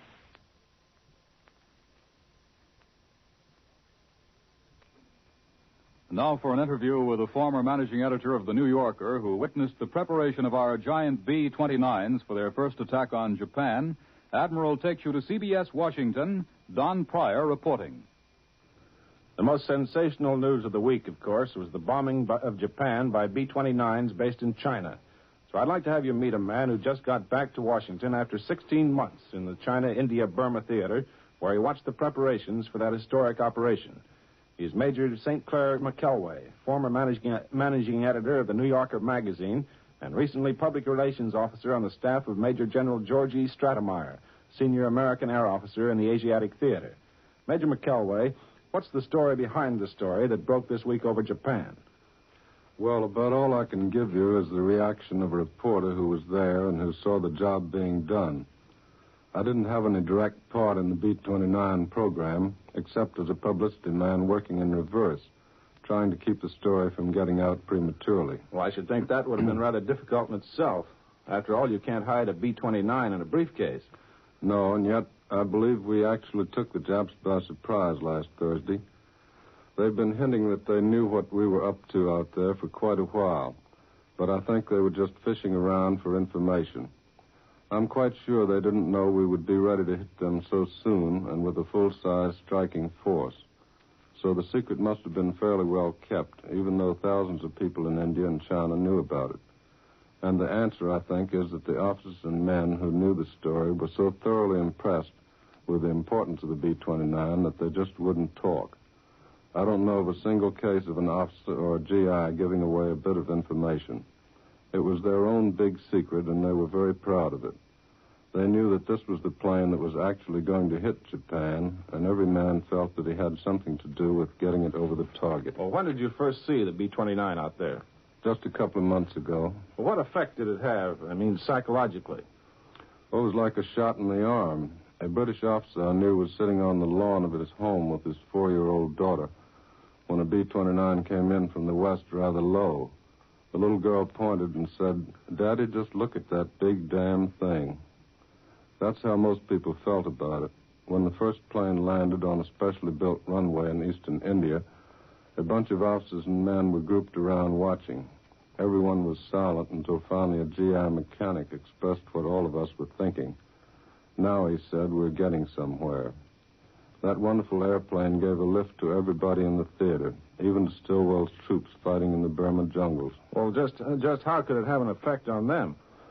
Well, because they knew that the farther south they pushed the Japs in Burma, the easier it would be for the transport planes to fly into China from India, and the more gasoline they could carry to the B-29s. That plane, with its promise of a direct and solid punch against Japan, brought a new incentive to everybody out there. Everybody, GIs and officers, worked 10 and 15 hours a day voluntarily and under the worst kind of hardships, because they knew that every minute they saved would bring the B-29 that much nearer their target. General Stratemeyer expressed the feeling very simply. "If the B-29 boys say we helped them do that job," he said, "that's all any of us can ask for." And did you find the same reaction in China at General Wolf's advanced bases? Well, I can't speak Chinese, but I watched hundreds of thousands of Chinese farmers building those fields literally by hand. And I know they did a magnificent job in an incredibly short time. Well, how about the B-29 men themselves? Well, they don't want anybody to think they're doing a stunt. Just before I left, I had a talk with General Blondie Saunders, who was the ranking officer on the raid last Thursday. This is what he told me. "With this Air Force, we're not after the man or the machine. We're after the tools and the materials the man uses to make the machine. That's real strategic bombing on the classic model, and they're completely serious about their mission and about the ability of their plane to shorten this war." Well, I think I can vouch for the fact that all the people here are behind them. Like the GI said, now we're getting someplace. I return you to Admiral in New York. Now, once again, here is Warren Sweeney with a word from Admiral. Before the war, the personal or camera-type radio was becoming very popular. The Admiral Bantam, compact and light in weight, was small enough to be packed away in luggage or could be conveniently carried without being burdensome. The Admiral Bantam's popularity was largely due to its excellent tonal quality and sufficient volume, and there were never any power blackouts with the Bantam, for it operated equally well on self-contained batteries or on alternating or direct house currents. No doubt you wanted an Admiral Bantam until Pearl Harbor made their manufacture impossible. When the war is won, the Admiral Bantam will be back in its place of leadership along with the other members of the Admiral radio family, the console types, the table models, and, of course, the Admiral radio phonograph models with automatic record changers. Admiral, you know, was the world's largest manufacturer of radio phonographs with automatic record changers. All of the research and development in connection with Admiral's 100% war production has brought many improvements and refinements. All these will be included in the grand array of Admiral radios to be offered in the immediate post-war period. All fuel for home heating will be scarce next winter. For your own protection, each of you should do everything you can to get your home ready for cold weather now. Stock up on all the fuel your dealer can let you have, and check your heating equipment to make it as efficient as possible. This is the time to prepare for winter. World News Today is brought to you each Sunday at this hour by Admiral Corporation, makers of Admiral Radio, America's smart set, and post-war makers of Admiral refrigerators, Admiral home freezers, Admiral electric ranges. Be sure to listen again next Sunday when Admiral brings you World News Today by shortwave, direct from leading news centers of the world. This is CBS World News Today, brought to you by the Admiral Corporation in behalf of distributors and dealers all over America and in many foreign lands. By shortwave broadcast, direct from important overseas stations and leading news centers of our own country, CBS reporters are waiting to bring you first-hand news from the world's political and battlefronts. Now, here's Douglas Edwards. There's a possibility that Cherbourg has fallen. Nothing official yet from Allied quarters, but Berlin concedes that the big port probably is now in our hands. The news agency DNB says the German garrison fought to the last bullet, but we repeat, that's not confirmed so far. Our invasion troops have gotten heavy support from the big bombers today, about 1,500 of them. In Russia, the Germans admit that Red Army forces have made new breaches in the Vitebsk area, and the Russian offensive has spread all the way to the gates of Mogilov on the upper Dnieper. In Italy, the Americans have taken Falonica and are now within 40 miles of Livorno. On Pacific war fronts, American carrier planes have destroyed 72 more Jap aircraft and 5 enemy ships in bold new sweeps protecting our invasion troops on Saipan Island. And MacArthur headquarters reports the destruction or damaging of another 22 Jap planes caught on the ground at Yap Island, southwest of the Marianas. Now for more news from Normandy, Admiral takes you to the invasion bridgehead in France. Bill Downs reporting. British troops are advancing southeast of the town of Tilly today and already have gained some 2.5 to 3 miles. This fighting breaks the pause which is held in the British-Canadian sector for the past 10 days. Today's advance pushes another bulge out of the big beachhead line at a point some 8 miles west of Caen. The ground gained today represents only a local advance, but any advance on this sector can only spell more trouble for the Germans. Prisoners and knocked-out enemy equipment are still being counted, but at least 9 enemy tanks are believed to have been destroyed. Today is the first real summer day that we have had here in Normandy. Down on the Tilly front where I was this morning, the men were sweating and grinning. It was the first time that the sun has warmed the beachhead, and the men liked it. Sunshine has that effect on morale. Throughout the countryside, many men took their first baths in 3 weeks. It was the first time that it's been warm enough. In the rear areas, in the villages, it was more of a day for picnics than for war. A game of scrub baseball was organized in one field, and men not on duty lolled under the trees. To further contrast the front line conditions, the village churches found occasion to ring their bells. Sunday starts very early in the Catholic Normandy province, and since dawn the countryside has been noisy with the music of the church belfry. And the whole of the civilian population of liberated France went for a walk this afternoon. Shoes were shined and clothing brushed, and little boys looked very uncomfortable in their boots. As a matter of fact, their shoes are really uncomfortable. 90% of them have wooden soles. But the brightest objects in all of free France today was not the sun or the scrubbed faces of the children. It was the best Sunday hats of the ladies. I have a narrow masculine opinion of the things that women put on their heads and call headgear. And the French women here, like the girls back home, can do some mighty strange things with a few feathers or flowers or straw. I was standing near a soldier watching this Sunday parade of women's hats on the way to a village church. Look at them, the soldier said, pointing to the latest Normandy hat fashion. Aren't they terrible? But it's sure good to see them, just like home. And this is Bill Downs in Normandy, returning you to the United States. And now for a supplementary report on the fighting in France, Admiral takes you back across the Atlantic to London. Charles Shaw reporting. The German official news agency has announced the American capture of Cherbourg, although we haven't claimed it yet. The German agency, according to a broadcast heard in London, said the German garrison was forced to yield because of the shortage of ammunition. Now, this is about some of the men whose participation in the liberation of Europe has been interrupted, about others whose resistance against our offensive is definitely at an end. It's about American wounded and enemy prisoners. And first, about the wounded. These wounded men are of all types, of all ranks, and of all outfits.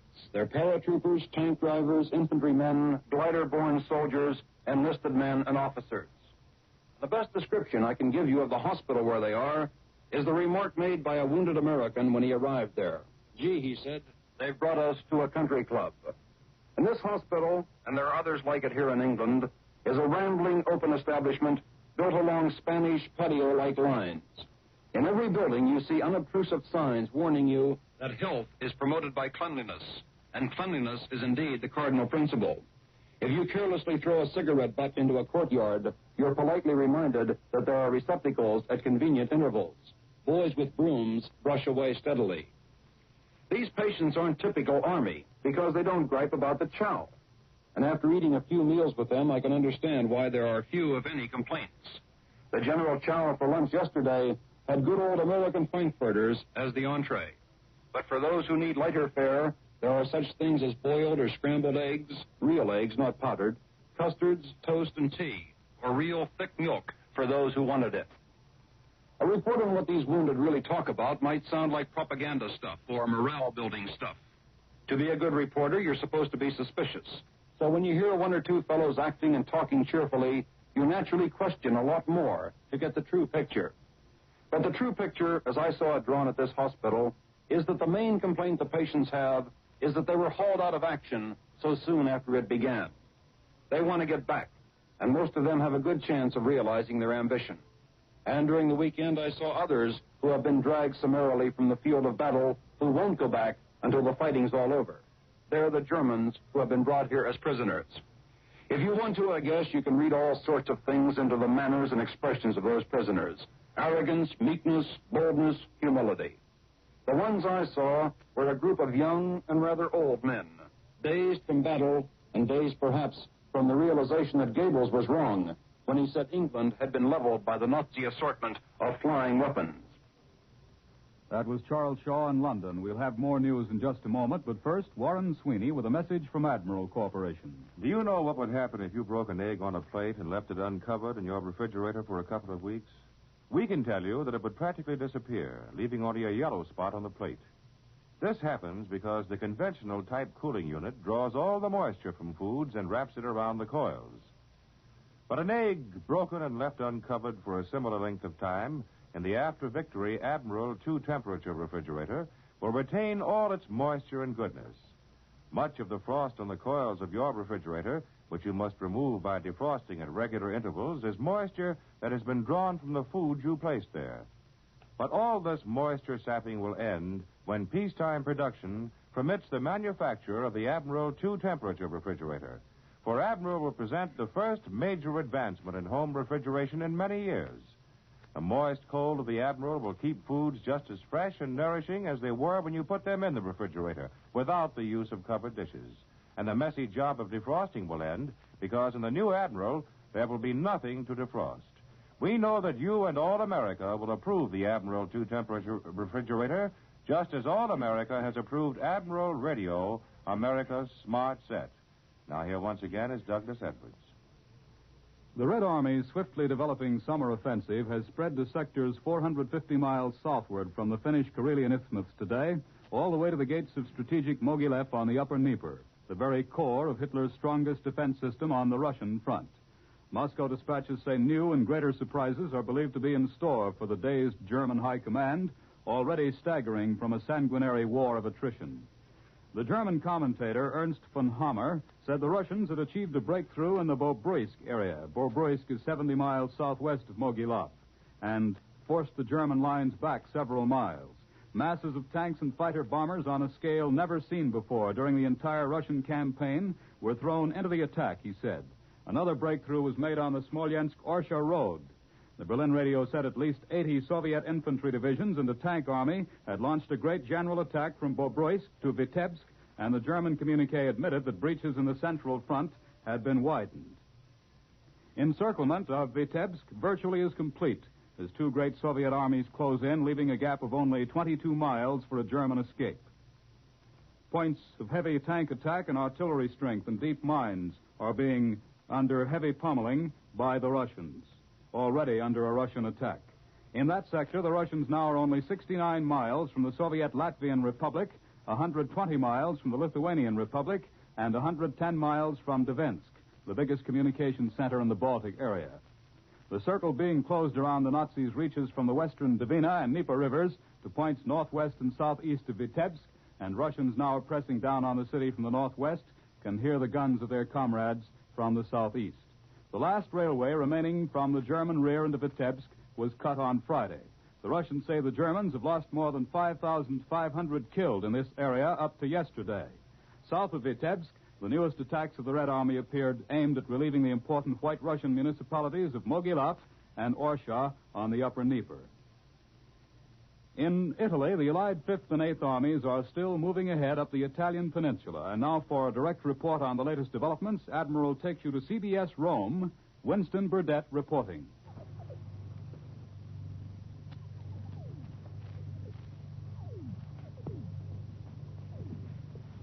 American and French troops are steadily forcing back the right wing of the German defense front in Italy. American armored units are heading up Highway 73 toward Monticello, which is only 15 miles over the hills from Siena.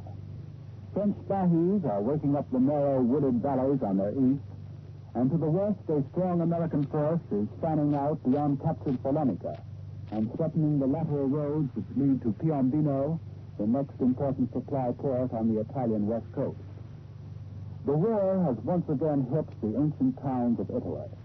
8th Army tanks are fighting within the walls of Chiusi, which already has changed hands twice in 6 days of bitter fighting. Especially in Umbria, where all the main roads north converge on Florence, the Germans are clinging to East Mountain Village, shelling and mortaring the approaches, abandoning them only when we have brought up forces strong enough to mount a many-pronged attack or artillery enough to blast them out. In the open country, they have covered their widespread demolitions of bridges, culverts, buildings, and crossroads with small arms and machine gun fire, sometimes by a platoon, sometimes by a company of infantry. With limited resources, the Germans are fighting hard. It is for them a desperate, necessary, but very costly delaying action. It's estimated that they now have available in Italy the equivalent of 12.5 divisions, which is just about half of what they had when the Allied offensive south of Rome began. Our progress has been slow during the past few days, but it's doubtful that the Germans can stop us for long south of Florence. The 15th Air Force today sent out a strong fleet of heavy bombers to blast oil installations at Sète in southern France, railway yards at Avignon, and railway bridges across the River Rhone. As the war moves away from Rome, the Allied military government here is tackling the big problems of food, transport, and the black market. During these first 3 weeks, we have not been able to bring food supplies into the city as fast as we'd expected. But some progress is being made. Under the Germans, the people of Rome could buy fresh fruits and vegetables only on the black market. We have brought in limited amounts of both during the past week, and today we distributed 100 tons of vegetables, our best day so far. The job of feeding Rome has been made immensely greater by the refugees, people who came here to escape the battle zone or to avoid Allied bombing. When we arrived, we estimated there would be 500,000 refugees in the capital. We have now been told by the Vatican, which has kept a careful check, that there are 1 million persons in Rome who do not normally belong here. So the city's population today is close to 2.25 million. This is Winston Burdett returning you now to CBS in New York. And out in Chicago, Republican leaders are gathering for the National Convention, which formally opens tomorrow. For a summary of late developments and an eyewitness picture of the convention scene, Admiral takes you to Chicago Stadium. Bill Slocum, Jr. reporting. As for convention news, there's nothing concrete to report. At this moment, the sad lights in the eyes of Bricker and Stassen backers bears eloquent testimony to the strength of Tom Dewey. It looks as though he'll get it if he will accept it. And I haven't met anybody yet who doesn't feel that Mr. Dewey can be persuaded. So that's the latest news that is seeped out of the smoke-filled rooms of this town's hotels, although it's difficult to understand how even a wisp of smoke could get into a Chicago hotel room this week. With me now is a dapper young Chicago Irishman who has turned the old rough-and-tumble job of ushering into an art and a fine, fat career for himself. His name is Andy Frayne, and of course, he'll be running things out here at the stadium. Just in case you don't think ushering can be a career, I'd like Andy to tell you just a few of his jobs. Andy? Well, Bill, we handle all the ball games, fights, and racetracks in the state of Illinois, plus everything that goes on out here at the Chicago Stadium. My ushers also work ballparks all over the country. I put in the system now used at the Ebbets Field in Brooklyn, as well as that used out in the 2 ballparks in Los Angeles. And don't forget that Kentucky Derby. I have handled the Kentucky Derby 12 times, and crowds of over 100,000 people. Supposing, Andy, I was on my way by bus to Spokane, Washington, and had a day to kill here tomorrow. I therefore try to crash your convention hall. What would my problem be, Dr. Frayne? If I was on my way by bus to Spokane, Washington, and had any thoughts about crashing the Democratic or Republican convention, I would stay right on that bus. But supposing I was an honest delegate and had lost my tickets at one of those taffy pulls Chicago runs all night, then what? If you were an honest delegate and you have a right to be in the stadium, all you have to do is come to my office, and if you're okay, I'll have you in the stadium in a couple of seconds. How large a crew will you have working starting tomorrow, Andy? I will have exactly 250 people working tomorrow. 100 girls and 150 men. That means that you'll have only 250 men and girls handling a crowd of more than 21,000. They must be pretty good ushers. They are, Bill, all top people. I know they are, Andy. I've seen them working lots of places. Now, one more thing. I don't like to go into this too deeply, but I imagine you heard what One-Eye Conley said on a local station last week. I really did. And Conley really burns me up a little bit. Conley, as all America knows, is the world's greatest gatecrasher. He's in Chicago now for the convention, and broadcasting on a local station, he told the town and Andy Frayne that neither Frayne nor his men would ever stop the great One-Eye Conley. What about that, Andy? Bill, you could write this down in your book. And I tell you and Conley and a coast-to-coast audience that One-Eye, on June 26, 27, 28, 29, will not only not get into the Chicago Stadium, he won't even get on Madison Street. And if he does, I'm going to buy you a brand new suit of clothes. Poor One-Eye. I don't expect he'll ever see this convention. Unless, of course, he's nominated vice president. And the way everybody is ducking that job, he's got a good chance. Thanks, Andy Frayne. Now back to Admiral in New York. That was Bill Slocum, Jr. reporting from Chicago Stadium on the opening of the Republican Convention. And now for an interview with the chief of the Navy's pilot training program, Admiral takes you to CBS Washington. Don Pryor reporting. The Navy has just announced a reduction in its pilot training program, which affects thousands of young men throughout the country. At the height of the war, that's a rather startling thing for the Navy to do. So Captain Stanhope Ring, USN, the Director of Naval Aviation Training, has come here today to explain it to you. First of all, we can reduce the pilot training program at this time because our losses of flight personnel to date have, fortunately, been considerably less than we dared hope. Our men and equipment have proved to be so superior to the Japanese that we simply don't need the large reserve of pilots that we thought would be necessary. Well, I suppose last week's Battle of the Eastern Philippines would be a good example of that. A perfect example. In that whole battle over the 2-day period, we lost roughly 70 planes and destroyed about 375 of theirs.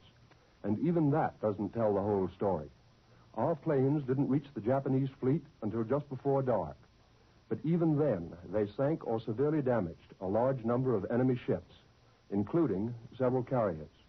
The Japs, on the other hand, were able to cause only slight damage to 3 of our ships, and they struck in daylight. Besides, a large percentage of our pilots who were shot down or forced to land on the water were rescued. Well, it seems to me, then, that your decision to reduce the number of cadets in flight training is really one of the most encouraging stories of the war. It certainly is encouraging to us. It means that we have been able to train our personnel so thoroughly and to provide them with such superior equipment that they outclass the Japanese in every respect. Naturally, we couldn't count on that when the war began.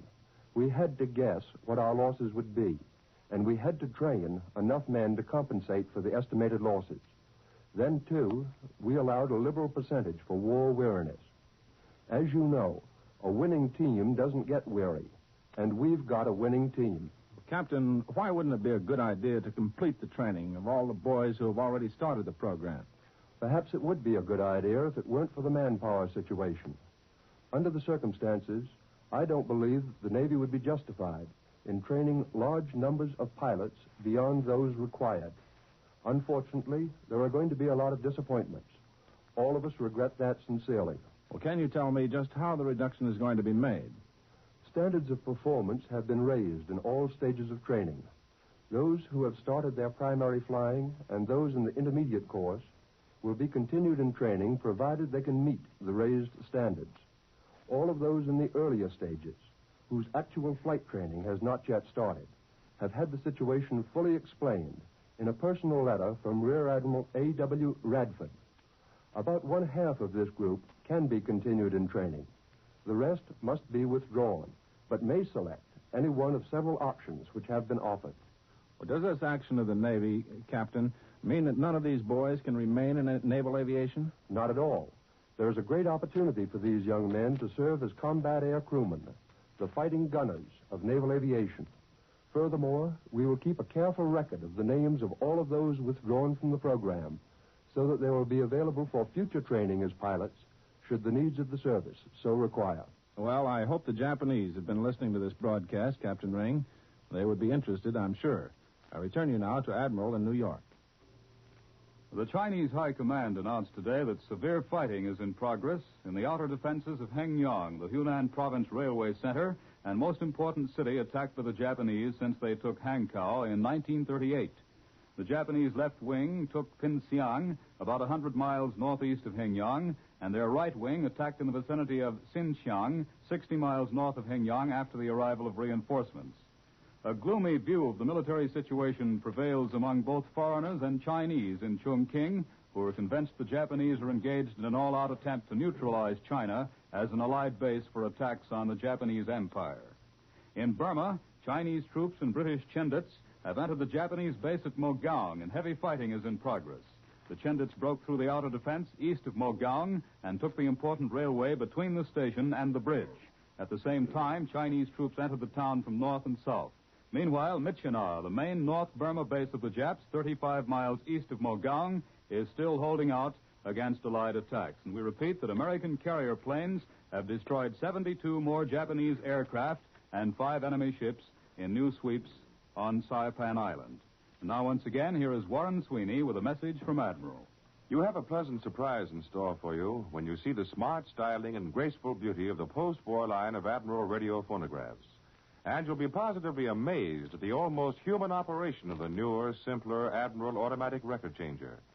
The pre-war Admiral changer was good enough, in fact, to make Admiral the world's largest manufacturer of radio phonographs with automatic record changers. But the new Admiral changer will offer so much more. The changing time between records will be shorter. Surface noises will be practically non-existent. There'll be less chance than ever for chipping or breaking your precious records. There'll be new depth and quality to the tone and reproduction of your favorite selections. And, of course, there'll be Slide Away. Slide Away is the exclusive Admiral feature by which your complete phonograph turntable and automatic record changer appear or vanish at a touch, simply by opening the cabinet doors. Yes, your new Admiral radio phonograph will live up to all your expectations in the better, brighter world of tomorrow. We all know it's vitally important that America produce the largest quantity of food this year in our history. We must provide food for ourselves, food for our fighting men and women all over the world, food for our allies, and food for the hungry populace of the liberated countries of Europe. But a portion of this great effort is lost because of the tremendous waste of food. It is estimated that 20% of all the food we raise is wasted. Let's do all we can to fight this waste of food, one of the most essential of our war weapons. World News Today is brought to you each Sunday at this hour by Admiral Corporation, makers of Admiral Radio, America's Smart Set, and post-war makers of Admiral refrigerators, Admiral home freezers, Admiral electric ranges. Be sure to listen again next Sunday when Admiral brings you World News Today by shortwave, direct from leading news centers of the world. This is CBS, the World News Today, brought to you by Admiral Corporation in behalf of distributors and dealers all over America and in many foreign lands. By shortwave broadcast, direct from important overseas stations and leading news centers of our own country, CBS reporters are waiting to bring you first-hand news from the world's political and battlefronts. Now, here's Douglas Edwards. British troops in Normandy continue to maintain their lines in the Caen sector despite a series of German counterattacks. In Russia, the Germans are falling back on Minsk, and Moscow dispatches say enemy troops are disorganized and are often losing their bearings in the retreat. In the Italian zone, American troops of the Fifth Army have captured the west coast town of Cecina. To the east, 3 French columns are converging on Siena. American heavy bombers today attacked oil refineries, rail yards, and industrial areas near Budapest and at other points in Hungary and Yugoslavia. Usually reliable Stockholm sources say that German forces have occupied the Åland Islands at the entrance to the Gulf of Bothnia between Sweden and Finland. But Swedish authorities profess to have no knowledge of such a move, and the Finns have denied it. The Free Danish Press Service reports from Stockholm that German occupation forces in Denmark have ringed Copenhagen and announced that all communication with the city has been blocked. We continue our progress on Saipan in the Pacific. Now for our first news direct from overseas, Admiral takes you to Normandy. Bill Downs reporting. There has been an ominous quiet on the British sector of the beachhead today, the kind of silence that shrieks of big events to come. It is quieter down on the front today than any time I've heard it since we invaded France. There was only an occasional shell or mortar from the enemy, and there was only spotted shelling from the British batteries. Incidentally, the Germans have an extremely difficult time in using their guns and mortars. Every time they open up, special locating devices spot them, and the British counter-battery fire is terrific. The hundreds of pounds of hot steel that answer even the fire of one mortar must have the Nazis thinking twice before they fire even a revolver in our direction. Undoubtedly, that is one of the reasons for the comparative quiet around the British wedge today. Another reason is that yesterday the Germans got such a bloody nose in their abortive threat to breach the wedge that they undoubtedly retired to rest and regroup. But let me emphasize, while things may be quiet here today on this front, behind the front, it is a different story. You will learn about that later. British engineers have been training dogs for the past several months to smell out the enemy mines. This is not as ridiculous as it might sound. Dogs have done this type of work very successfully. The German army has used them as well as the Russians. Although they have not been employed on a large scale here, the plan has been successful where the dogs have worked. However, at the training school here in just about broke up the class the other day. A British truck drove by their school, and they immediately set out after it like a lot of foxhounds. But they were only doing what they had been taught to do. The truck was loaded with British mines on the way to the front. And believe it or not, that story was told to me by a perfectly straight-faced colonel who should know. And this is Bill Downs in Normandy, returning you to the United States. And now for more details on the situation in France, Admiral takes you to CBS London. Richard C. Hottelet reporting.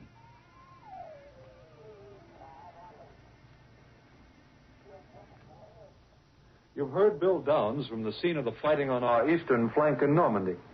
The Germans are also reporting the situation. They say that the British are supported by a steamroller of land and naval artillery fire. And they talk as if the fighting there had not slackened at all. One German correspondent says the enormous tank battle southwest of Caen, which has lasted more than 100 hours, continues with undiminished fury. This same reporter credits the British with having 14 to 16 divisions there. The idea of this propagandistic German reporting would seem to be to justify in advance a possible withdrawal and to squeeze more credit out of delaying our advance. The weather has kept our air activity down to practically nothing at all. So far, the only word is of Fortresses Liberators and RAF Lancasters bombing the Doodlebug coast. In the Caen area, though, the Navy has taken over part of the Air Force's job and done it nobly. The battleship Rodney has been throwing 16-inch shells for 18 miles into German concentrations in the Caen area. Each shell is about the equal of a 1-ton bomb. Elsewhere on the Normandy front, we have nothing to report in the way of military engagements. The Germans say that American troops were attacking repeatedly yesterday north of Saint-Lô, and say that we're regrouping our forces here as a prelude to a major combined Anglo-American effort. There was word today of the progress being made in restoring the port of Cherbourg. Major General Cecil Moore, chief engineer of the U.S. forces in this theater, reported that the Germans had done an expert job of demolition. He said that they had not been indiscriminate, but had dynamited what would do maximum damage: the longest bridges, key railroad spurs in the port, and the roads and railroads leading out of the city. They sank ships at strategic points in the harbor and left many mines and underwater obstacles. The general said it would be a tough job getting Cherbourg back in working order, a tougher job than we had at Naples. But, he said, we were prepared to tackle it, that we had been preparing as a matter of fact with maps and plans and even scale models of Cherbourg for the past 2 years. I return you now to Admiral in New York. More news in just a moment, but first here's Warren Sweeney with a message from Admiral Corporation. Haven't you heard a lot of your friends say, when the war is over, I'm certainly going to own one of these home freezers for quick frozen foods?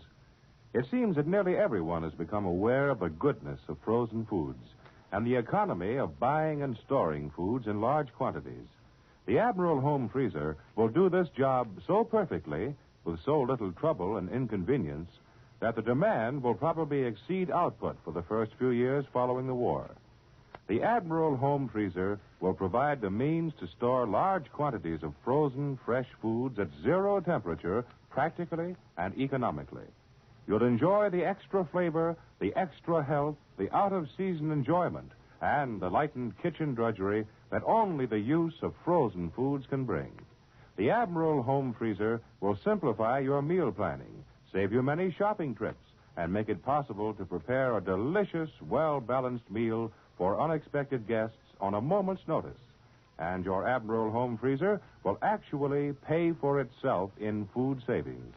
So plan now to own one of these new ways to finer living from the same great factories that will bring you Admiral Radio, America's smart set. Now, here once again is Douglas Edwards. Our news scene switches to the Pacific, where American troops are still making progress on Saipan. For an interview with a Navy lieutenant who witnessed the recent naval battle in the Marianas, Admiral takes you to CBS Pearl Harbor. Webley Edwards reporting.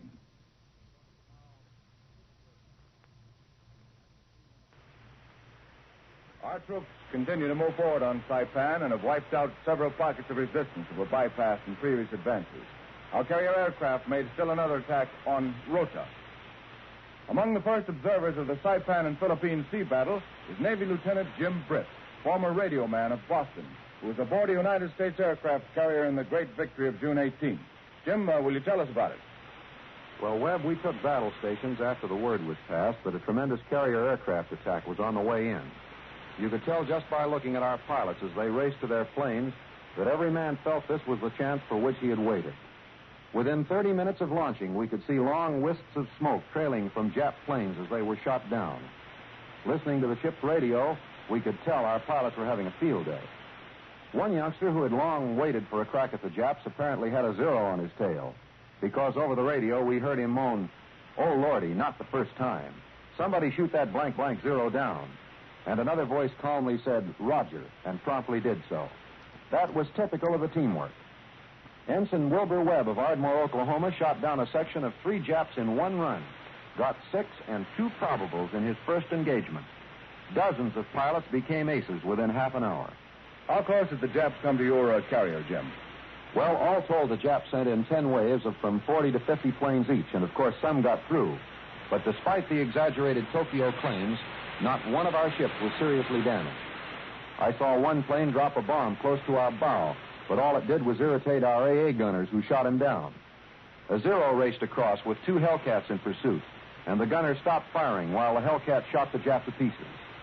3 Jap pilots bailed out off our starboard beam, but there was no time to pick them up.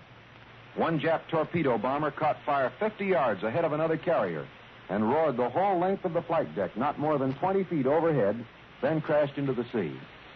In many cases, the pilots told us the Japs made no attempt to fight back.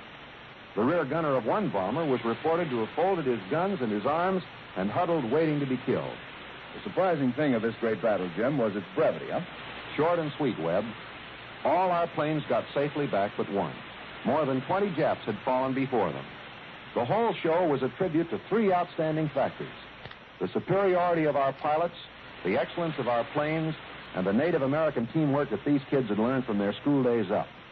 The official score, 402 planes to our 26, confirmed what we already knew, that our pilots had scored the greatest aerial victory in the history of naval warfare at a cost which was described by Admiral Mitcher as an unhoped-for minimum. It was really a knockout, then. Our planes did such a thorough job of destroying Jap carrier aircraft that we attacked their fleet the next day before replacements could be provided. Of all the actions I've seen, this was the greatest show of them all.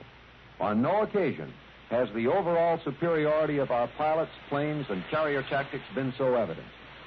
Anyone who has seen this Pacific War at first hand knows there's plenty of tough going still ahead. But I still like to remember what one flyer said after the battle. If this is the Jap Air Force, how we'd love to take a crack at Tokyo. Thank you, Navy Lieutenant Jim Britt, for a swell story of the naval air battles in the Philippine Sea. This is Webley Edwards at Pearl Harbor. I return you to Admiral in New York.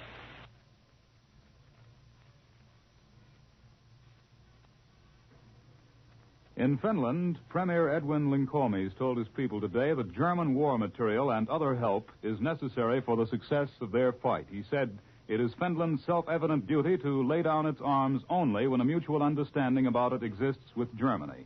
And now Admiral takes you direct to CBS Moscow. James Fleming reporting. The inhabitants of Minsk are today listening to the music of their liberation as they hear the thunder of Red Army artillery approaching the city.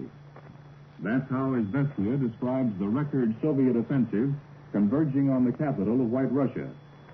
37-year-old Army General Chernyakhovsky, the youngest commander of his rank in the Red Army, is setting the pace in the race for Minsk. It was his troops who yesterday stormed the Rysov, who forced the Berezina River on a 70-mile front, and who now have moved their big guns to within earshot of their goal. From Russian civilians who have slipped through the German lines, we now have the story of life in Minsk under the German occupation. The city was a scene of uninterrupted guerrilla warfare. For 3 years, the Germans have been forced to maintain defenses in the very streets of the city. The German regional commanders traveled in armored cars, kept dogs and special SS guards around their dwellings. Despite these precautions, they were killed by the partisans one after another, including the German governor of all of White Russia. The Battle of Minsk has been going on since June 24th, 1941. The city, laid waste during the first German assault 3 years ago, is still a massive ruin. Its liberation is not many hours away. Moscow has been celebrating these White Russian victories with a record number of victory salutes, with their spectacular displays of fireworks lighting the evening sky and their artillery salvos. Here's how one of those salutes sounds as picked up from a microphone in Red Square. You'll hear the chimes of the Kremlin clock and the thunder of the big guns.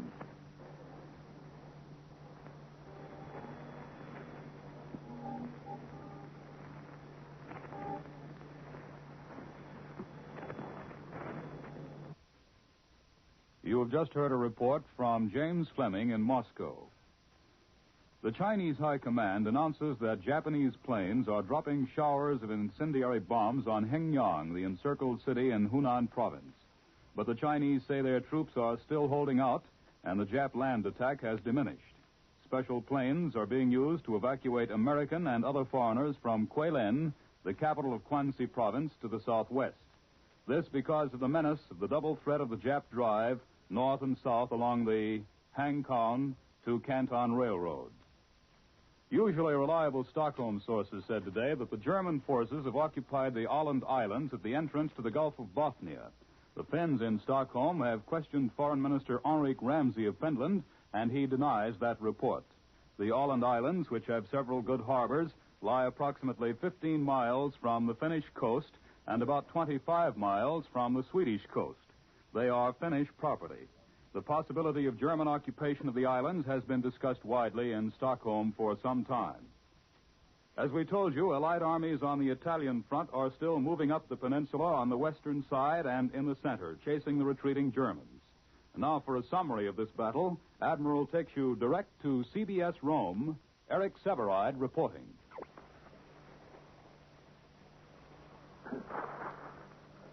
This is Eric Severide in Rome.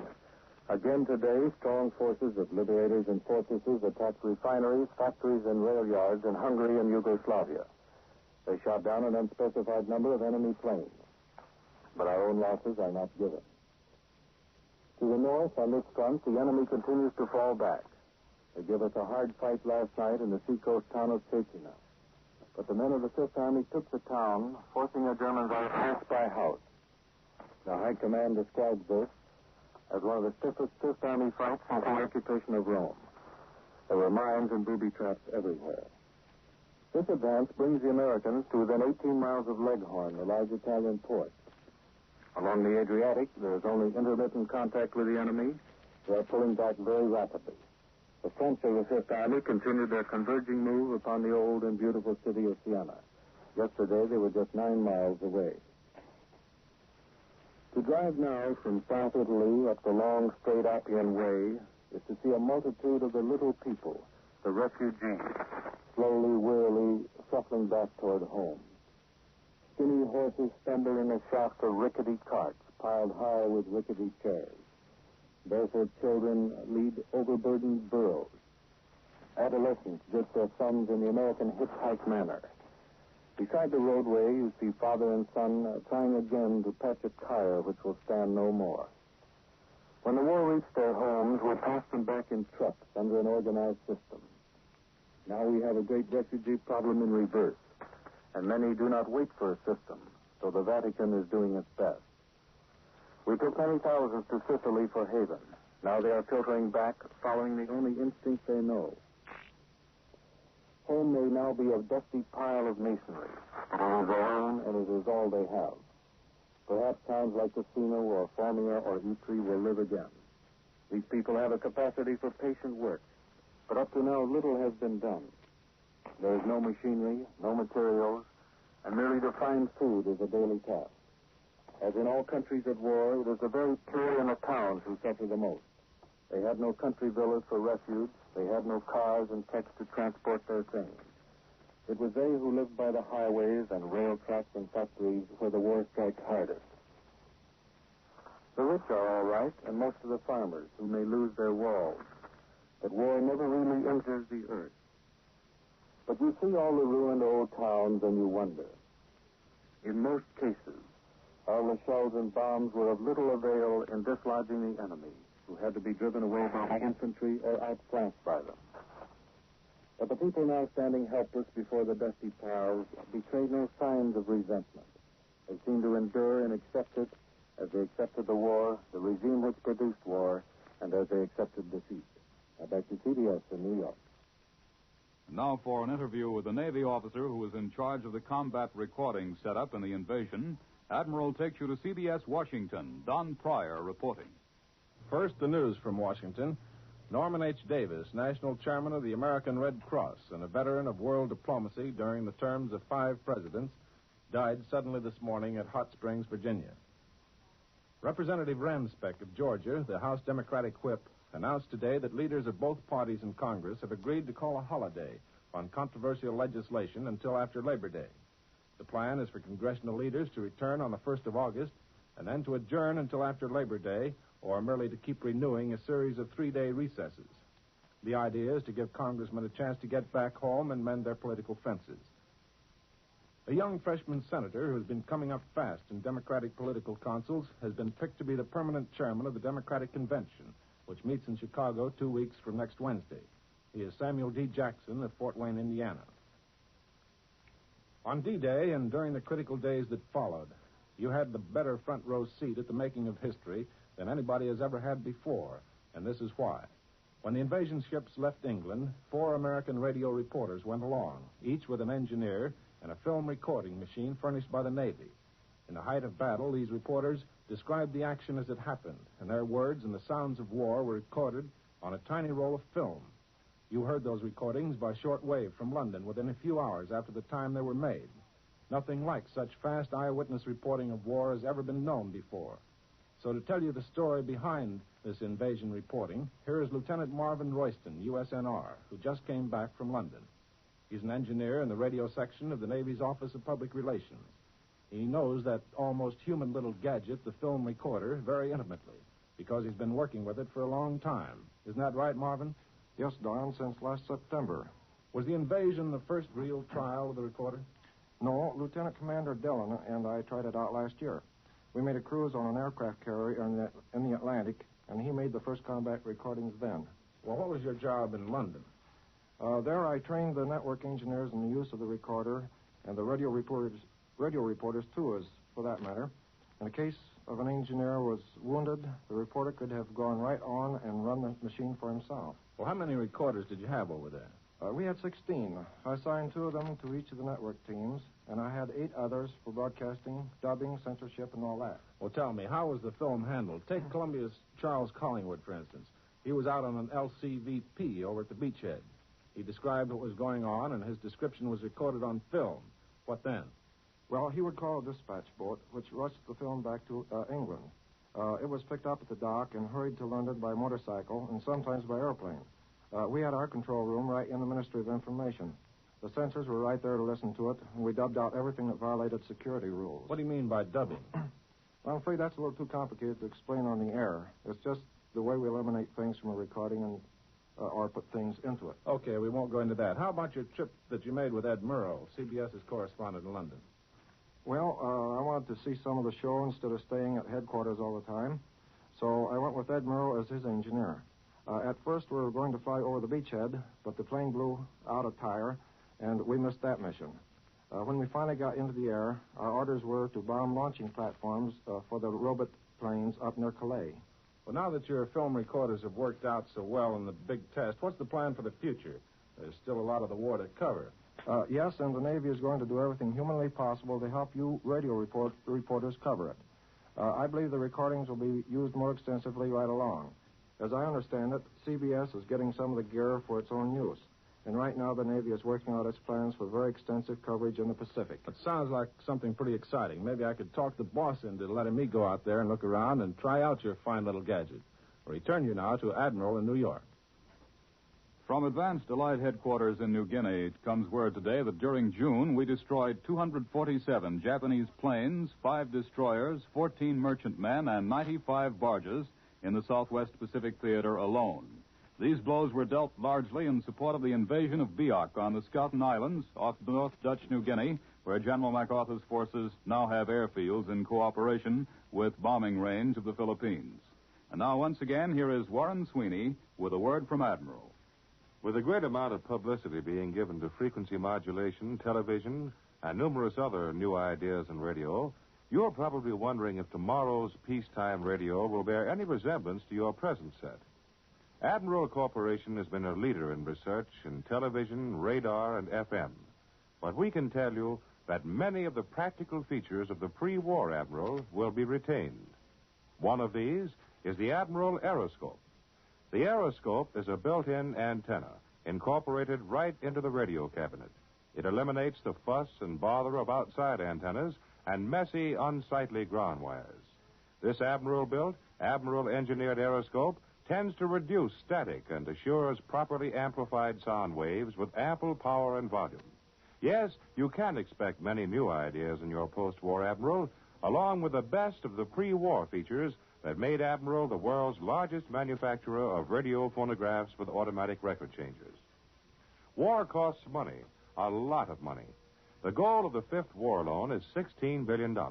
This means an average of at least an extra $100 in cash invested in war bonds for every man, woman, and child in the United States. It's your chance to invest in invasion. Our boys in Normandy and the South Seas need your help. So let's back the attack. Buy more than before. World News Today is brought to you each Sunday at this hour by Admiral Corporation, makers of Admiral Radio, America's smart set, and post-war makers of Admiral refrigerators, Admiral home freezers, Admiral electric ranges. Be sure to listen again next Sunday when Admiral brings you World News Today by shortwave, direct from leading news centers of the world.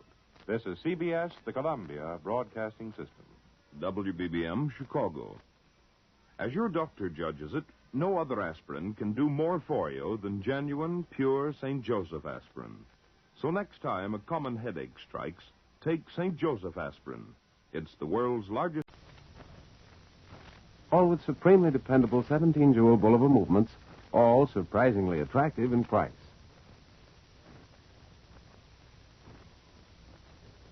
World News Today, brought to you by Admiral Corporation on behalf of distributors and dealers all over America and in many foreign lands. By shortwave broadcast, direct from important overseas stations and leading news centers of our own country, CBS reporters are waiting to bring you first-hand news from the world's political and battlefronts.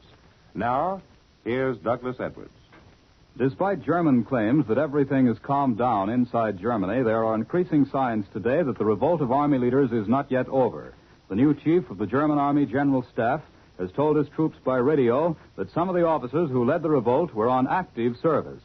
The German retreat continues along the eastern front. Berlin says Pskov, the gateway to southern Estonia, has been evacuated. And the Germans say the Russians have reached the outskirts of Lvov, the German stronghold in southern Poland. In Italy, Fifth Army troops have entered the outlying fringe of Pisa. The Eighth Army has moved within 15 miles of Florence, and the Poles are now 17 miles north of Ancona. In the Pacific, American troops have pushed back counterattacking Japanese defending Guam's port of Apra. And now for the latest military developments in France and in Europe, Admiral takes you to London, Charles Collingwood reporting. On the front, the Germans have been putting in what one correspondent describes as a surprisingly large number of very small counterattacks against our positions in Normandy.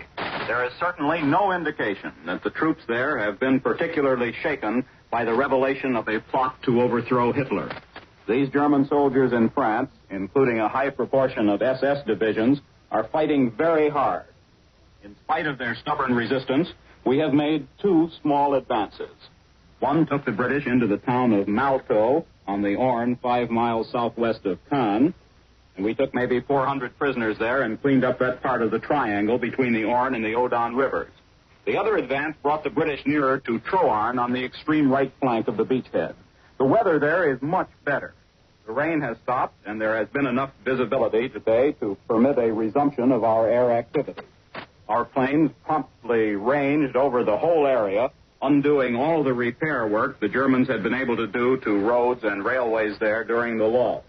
Strong forces of 9th Air Force marauders and havocs today dropped bombs on 6 railway targets. Choke points, they call them, in the enemy's transportation system to the battlefield. In spite of the bad battlefield weather, last week was a tremendous one for the Allied air forces.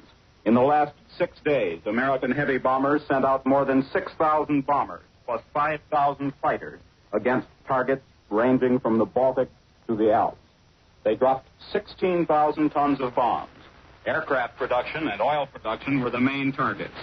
The RAF pulled or dropped its weight as well. In one 12-hour period last week, they dropped 4,500 tons. Weather doesn't hold up these big air attacks anymore, and no matter what is happening on the battlefield, the big planes go out just the same. The latest news from Berlin is that 50 German generals were implicated in the revolt against Hitler, a considerable advance on previous protestations of the insignificance of the coup. 50 is a lot of generals. Stockholm reports say that diplomats like von Neurath and bankers like Schock were also in the plot. The whole affair, which is certainly seen as in a glass darkly here in London, is still exciting the most profound interest. It is generally assumed that the rebellion is still going on, and that the Nazis have not succeeded in completely liquidating it. This is borne out by Berlin itself, where the absence of information is excused on grounds that investigations are still going on. What everyone wants to know about the German general's plot is simply, what does it mean? So far, no one has told them. The British spokesmen have pursued the sound but uninspiring line that we must wait and see. And meanwhile, people must not become optimistic and certainly must not stop working. However, this week, Winston Churchill is going to make one of his periodic surveys of the war, and everyone expects that he will put the events in Germany in their proper perspective.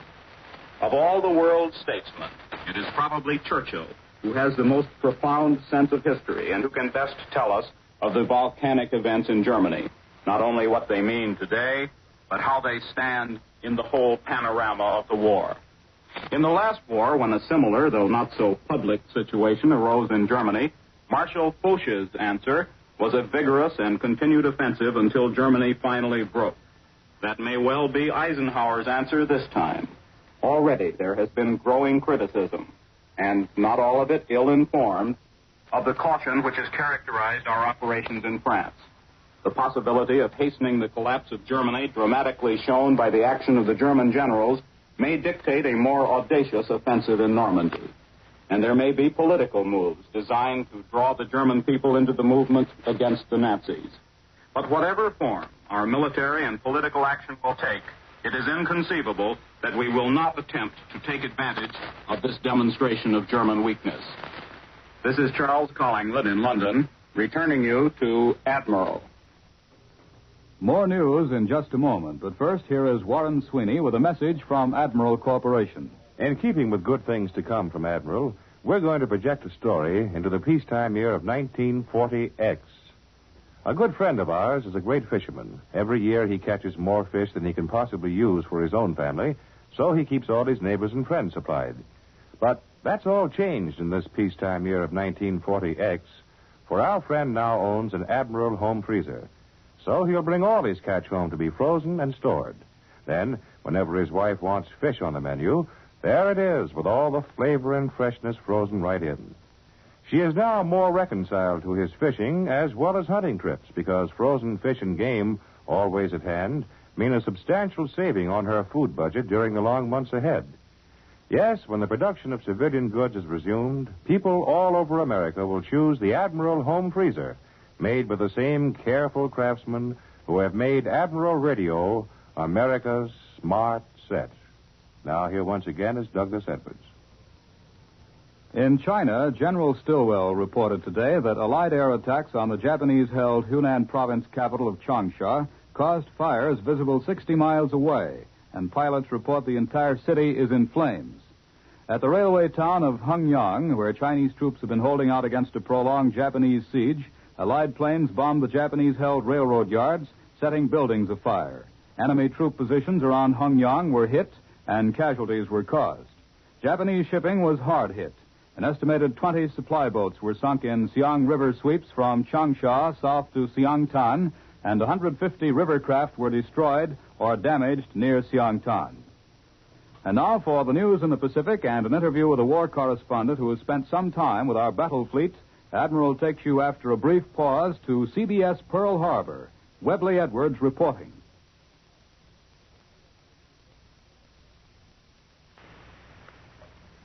The island of Guam is shaped like a sock with the toe pointing down. American forces have now pushed in 2 sizable sectors and are making further progress inland. The northern sector runs along the back of the ankle of the sock, from Adan Point to Adelup Point. Cabras Island, a splinter of land by the heel, is entirely in our hands, as are the roads along the beach from Aganya to Pitti Town. The other sector is at the sock's instep. Here our troops have captured and hold Mount Alifan, and Admiral Nimitz says that progress is satisfactory.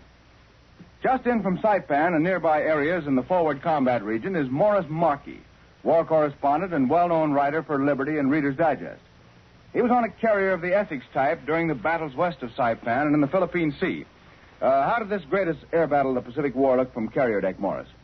Well, there's some queer contrasts going to an engagement on a big carrier. Most of the time, you and several hundred other people are just following a routine, getting the pilots and their planes off the deck, and then sweating it out while they fight somewhere beyond the horizon. You feel pretty much out of it, and get to wishing you could see a little of the shooting, too. I understand you did see a little of it at that. Yes, that would be a hard morning to forget. It was still just the usual routine until the word came very loud and clear over the speakers. A large formation of enemy aircraft approaching on the starboard quarter. The first thing that happened was the biggest, most spontaneous cheer you ever heard in your life. And then action. Plenty of action. Planes piling off that deck too fast to count them as they went. And all of a sudden, we felt very naked and defenseless, cutting through the water. Sort of a sitting duck? Well, not exactly sitting. We were steaming with everything we had, but a duck anyway. Ordinarily, nobody pays much attention to the pilots as they roared down the deck and off. But this day, we felt mighty friendly to them. We gave them the old high sign, thumbs up, and the rest of it. They were very valuable people to us just then. They had a big day? Terrific. Our flyers, that was Air Group 15, broke all records for enemy planes shot down in one day. They got 67. Any particular heroes, Morris? Everybody up there was a hero to us, the way we felt. But Wayne Morris, you remember him in the movies, got his first 0. And Dave McCamel, the squadron leader, got 7 Japs altogether. Matter of fact, 5 or 6 of the pilots got to be aces that morning. The fighting kept up all day. Our fellows would come in for deck landings and cool off for an hour in the ready rooms while the plane crews refueled and rearmed their planes, and then get going again. When the last plane came thumping on deck as darkness settled, they leaned back and opened up with a flood of wonderful talk. They were a happy bunch, I can tell you that, but not a bit happier than we were. We were still alive, weren't we? It turned out to be quite a pleasant feeling at that, being alive. How does the fighting look to you, Morris? From where I sat, it looked very rugged. Somebody or other has said that the Japanese are third-rate fighting men. I've seen them fight now on land and in the air, in the marshals and at Saipan. And no man is third-rate when you've got to kill him to beat him. These people are brave and determined. I am thankful I am able to report that we have the right sort of people out there to slug it out with them and beat them. So you've heard Morris Markey, war correspondent and writer for Liberty and Reader's Digest magazines, on his way back from the forward fighting fronts in the Marianas to New York. I hope to see you out here again before long, Morris, and good luck to you, boy. This is Webley Edwards at Pearl Harbor. I return you to Admiral in New York.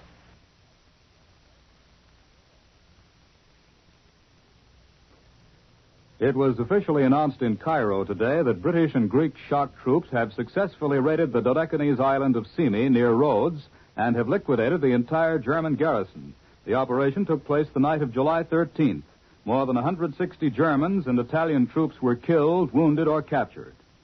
At the other end of the Mediterranean, the Fifth Army entered southern Pisa this morning. For a direct report, Admiral takes you now direct to CBS Rome. Eric Severide reporting. This is Rome. The Allies in Italy are still moving on, not rapidly, but faster apparently than they are in Normandy. American troops last night fought their way to the south banks of the Arno between Pisa and the sea. In that last report, some of them were in the southern outskirts of the city where the Germans still resisting. The Eighth Army to the right, after a week's hard fighting in the Tiber Valley, has seized Città di Castello, and over on the Adriatic, the Poles continue to push ahead. Our last reported air raid was on the Plesty oil fields once more. Last week, planes from this theater flew nearly 12,000 sorties. They destroyed 155 German planes in the air and lost 139 themselves. Our men should be in complete possession of Pisa very soon, if the usual pattern of conquest is followed. So far as we know, the town is not much damaged, despite German demolition, and the leaning tower is still leaning. When we entered Rome, one untutored GI remarked about the old ruins of the Colosseum that we had really given the place a plastering, and it's practically certain that at least one of his comrades will conclude that the Tower of Pisa was knocked off center by our explosives.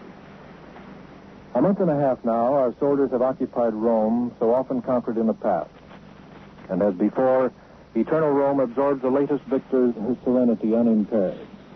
Rome is lazy and hot as another July. The people take their daily siesta as they did. And today the church bells are ringing as on other Sundays. Never before has Rome been taken by such a variety of races and peoples as this time. But the soldiers you see everywhere are mostly American. The people here, as in Naples, genuinely like us, perhaps a shade better than they like our lives. We have so many more boys with the Italian heritage and tongue than have the British. And as for the French, they cannot quite forget the 10th of June in 1940. Among the Americans, none is better liked than the Negro troop, for the Italians like men who smile and have a gentle way with children.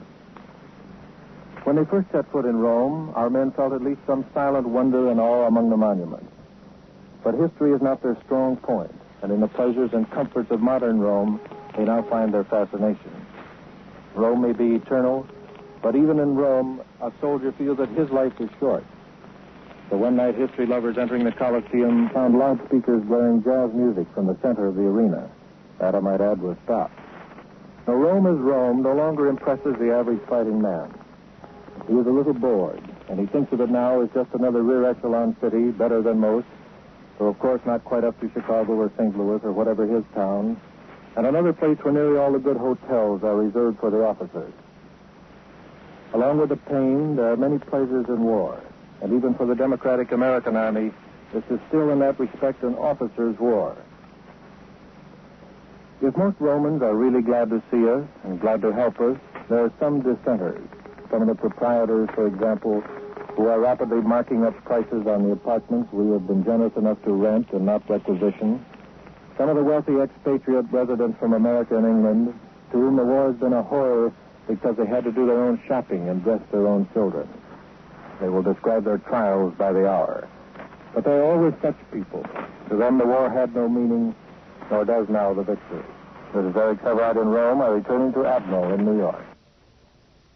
Here in Columbia's news headquarters in New York, we've just received a communique from the headquarters of the Eastern Command, the American Tactical Air Force. It says that American 15th Air Force Lightnings and Mustangs, in the first all-fighter shuttle operation between Italy and Russia, destroyed 56 enemy planes in raids today on the German aerodromes north of the Ploiești oil fields in Romania. The Germans continue to report withdrawals along the Great Eastern Front. For a summary of the Red Army's westward march, here is Columbia's military analyst, Major George Fielding Elliott. There seem distinct indications that the whole southern half of the German front in the east is crumbling. Late German reports say that the Russians have penetrated to the outskirts of the great railway center of Lvov, that the Russians have also driven a deep penetration north of Lvov, which has reached the river San in the vicinity of Yaroslav, and that still further north, another Russian penetration has reached the area of Lublin, an important railway town about 100 miles southeast of Warsaw. In this area, it now seems likely that the Germans cannot stabilize their front on any line east of the upper course of the river Vistula. Just north of this sector, the Russians have virtually surrounded the great key fortress of Brest-Litovsk and have penetrated deeply between Brest-Litovsk and the railway center of Bialystok, the next important German stronghold to the north. Brest-Litovsk is strongly fortified and may be able to hold out for some time. But here, as on the southern sector, the Russians are going ahead without much regard for leaving centers of German resistance behind them. Still farther north, however, the German Bolt position, defending the frontier of East Prussia, appears to be holding firm. Bialystok and Kaunas are still in German hands, and no Russian penetration between these points has been reported. Of great interest, however, is the situation in the Baltic states, where a German army group of from 20 to 25 divisions under the command of Colonel General Lindemann is now in danger of being cut off by Russian penetrations north of Kaunas. The Germans report the abandonment of the city of Pskov along their chief bastion just south of Lake Peipus, which may indicate that Lindemann's troops are being withdrawn by the coastal routes through Riga, which are the only land routes still connecting the Baltic states with Germany, or by sea through the ports of Tallinn, Riga, and Libau. The possibility must also be considered that Lindemann's forces may turn south and deliver a counterattack against the northern flank of the Russian armies pressing against East Prussia. This flank is now somewhat exposed to such a German move. This operation would be covered by the fortress of Dvinsk, which is still in German hands, though menaced by the troops of General Yeremenko's Second Baltic Army. The immediate course of events in the north may therefore depend on Yeremenko's ability to take Dvinsk within the next few days. Now, here again is Douglas Edwards. You have just heard Columbia's military analyst, Major George Fielding Elliott. And now for news from the home front and an interview with a naval officer just back from the Pacific. Admiral takes you to CBS Washington. Don Pryor reporting. The United Nations Monetary Conference completed its work last night, approving an $8 billion fund to stabilize world currencies and a $9 billion bank for international reconstruction and development. The International Bank Agreement will be signed today, and then both plans must be approved by the various legislatures before they can take effect. About an hour ago on this network, William A.M. Burden, an Assistant Secretary of Commerce, announced that the Civil Aeronautics Administration has a $1 billion plan for building 3,000 new airports in the United States, almost doubling the number now in use. The program will be submitted to Congress soon. And the Navy has announced that it plans to boost its manpower strength by 383,000 men above the present authorized total of 3,006,000. More than 2.5 months ago, a combined squadron of Army and Navy liberators made 2 daring long-distance flights over Guam. The Navy planes were armed with cameras as well as guns. The Army went along to help protect them during their dangerous mission. This week, when American troops stormed ashore to recover the first American outpost that fell to the Japanese, their commanders had detailed last-minute maps of the island, thanks to the pictures taken by Victor Dog 3. That's Navy for Fleet Air Photographic Squadron Number 3. Here's the executive officer of Victor Dog 3, Lieutenant Commander Edwin L. Keem, USN, of Newark, New Jersey. He made both flights over Guam and was one of the last men to see the island before the actual assault began. Tell us what it looked like, Ed. It's the biggest island in the Marianas, about 24 miles long. There are high bluffs along the eastern shore, and the south is fairly mountainous. But the northern part of the island is a fairly level plateau, about 200 feet high. There are some beaches on the west coast and a reasonably good harbor in Apra Bay. The whole island is heavily wooded. Well, how about the Japanese defenses, Ed? What are the boys running up against there now? Well, for one thing, we found 2 new airfields that we hadn't known about before. The best one was started by the Americans before the war. The Japs completed that, built another one of their own, and started work on a third. Well, we'll probably be able to make pretty good use of those, won't we? Yes, but they'll have to be patched up. Between our bombers and naval guns, they've taken quite a pounding. We kept up a steady bombardment there, you know, for 15 or 16 days before the landing. Well, when you were there, did the Japs send up much opposition? On the second trip, they did. We saw planes taking off just as we came over the island, and they reached our altitude about the time we finished our photographic run. Did they get any of your bombers? No, but we got 7 of them. Our gunners were credited with 5 certain and 1 probable, and the Army got 2. The Japs tried hard and threw everything in the book at us, but it was pretty feeble. The only real damage was a 20-millimeter hit that wounded the tail gunner in one of the Army planes. Not seriously. Well, how about their anti-aircraft fire? It was pretty piddling. Well, even at that, I bet you were pretty glad to get out of there, weren't you? I'll say we were. That was our last flight. After Guam, we had been told that we could go home. We had spent 11 months at Hawaii, at Canton Island, in the Gilberts, and in the Marshalls. And always, I might add, as the real spearhead of the fleet. Because these guys with the cameras are always way out in front of the main forces, fighting their way in and out of the lion's mouth time after time, and usually over tremendous distances. Actually, distance out there was the greatest enemy we had. Our next big problem was bases, because we always had to keep out ahead, and we had to move up before bases were really completed. For that reason, our squadron had its own maintenance crew, and every member was a picked man. Incidentally, Lieutenant Commander Keem's squadron also made the advanced reconnaissance pictures of Saipan and of Rota and Tinian Islands in the Marianas. So in 11 months, they've photographed a very sizable chunk of the Pacific. I guess that ought to give them a right to a rest back here at home. I return you to Admiral in New York. Now, once again, here is Warren Sweeney with a message from Admiral. There are great things in store for music lovers when peace comes.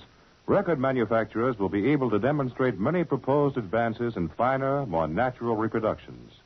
And the newer, finer Admiral radio phonographs with automatic record changers will offer the perfect means to bring out all the shadings and overtones so necessary to lifelike interpretation. In pre-war years, Admiral Corporation was the world's largest manufacturer of radio phonographs with automatic record changers. And from the vast store of knowledge and research gained by this leadership will come the new Admiral automatic record changer, revolutionary in design and operation. Not so many years ago, record changers had literally dozens of moving parts. But the new peacetime Admiral will have so few that you will hardly believe it. Being leaders in radio, radar, FM, communications equipment, and television, Admiral will offer some brand new ideas in radio, too. All of which adds up to one fact. For a radio phonograph with an automatic record changer that has the best of everything, choose Admiral. America's victory gardeners alone this year are expected to produce about 10 million tons of food. Obviously, all this food can be eaten fresh. To prevent its waste, in a year when food is one of our most important weapons of war, every homemaker is urged to do as much home canning as possible. World News Today is brought to you each Sunday at this hour by Admiral Corporation, makers of Admiral Radio, America's Smart Set, and post-war makers of Admiral refrigerators, Admiral home freezers, Admiral electric ranges. This World News Today, brought to you by Admiral Corporation in behalf of distributors and dealers all over America and in many foreign lands.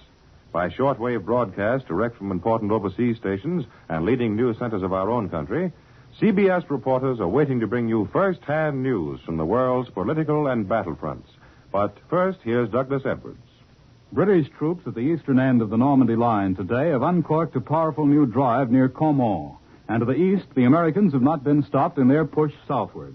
On Europe's eastern front, the Russians are closing in on Warsaw, and the city's suburbs already are under artillery fire. Hitler has ordered Warsaw's garrison to hold out at all costs.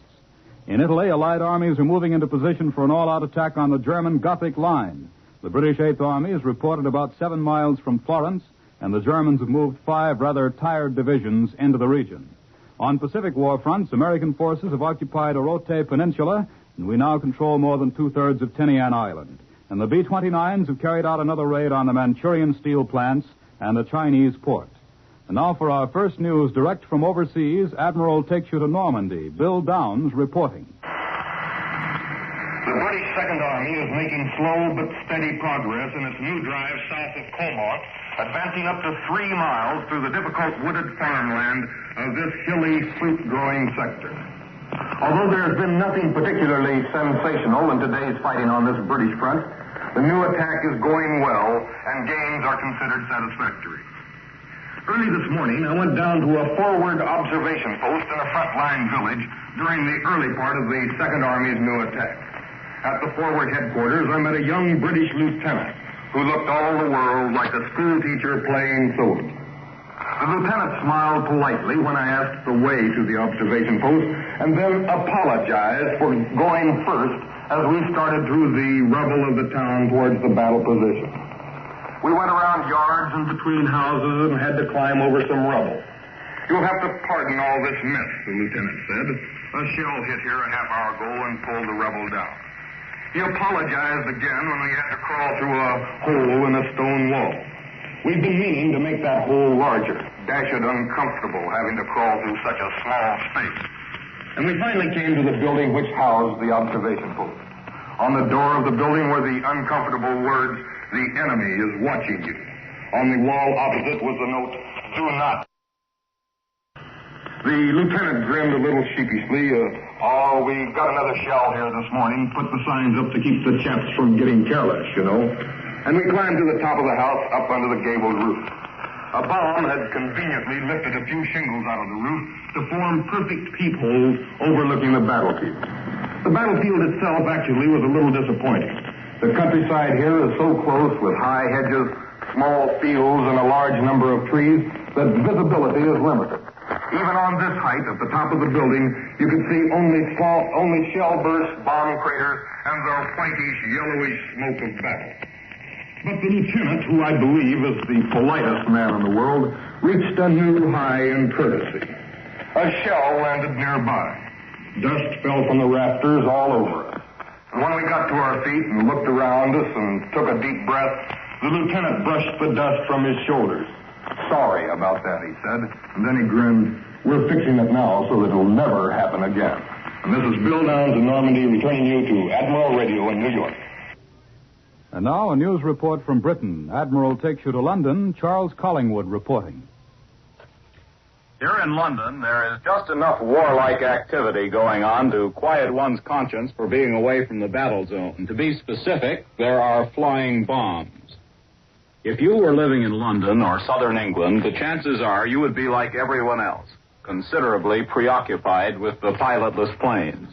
People seem under a curious compulsion to talk about every flying bomb they hear going overhead, where it might have come from, where it might have landed, whether its antics were in any way different from the run of visitations.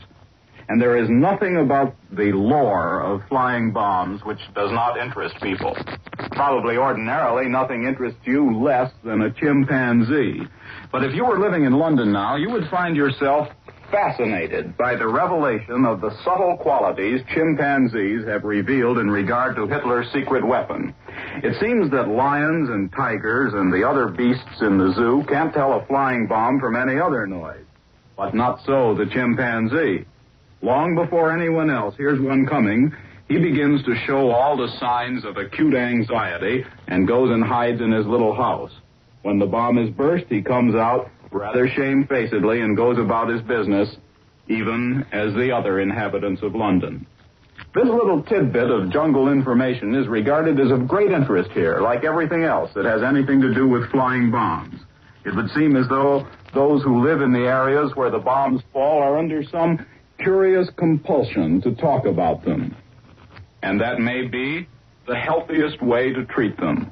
And one reason why this latest bombardment of London has failed as completely as the earlier one to prevent people from going about the work they have to do to win the war. This is Charles Collingwood in London, returning you to Admiral in New York.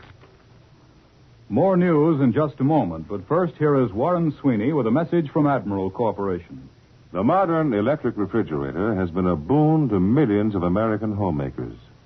But who hasn't wished that the messy, bothersome job of regular defrosting could be eliminated forever? Well, your wish has come true. It's a post-war promise from Admiral. Admiral refrigeration engineers have produced a new two-temperature refrigerator that you never need to defrost. Not only that, but the new Admiral provides generous extra food storage. The frost-collecting coils that waste space and dry out food are gone.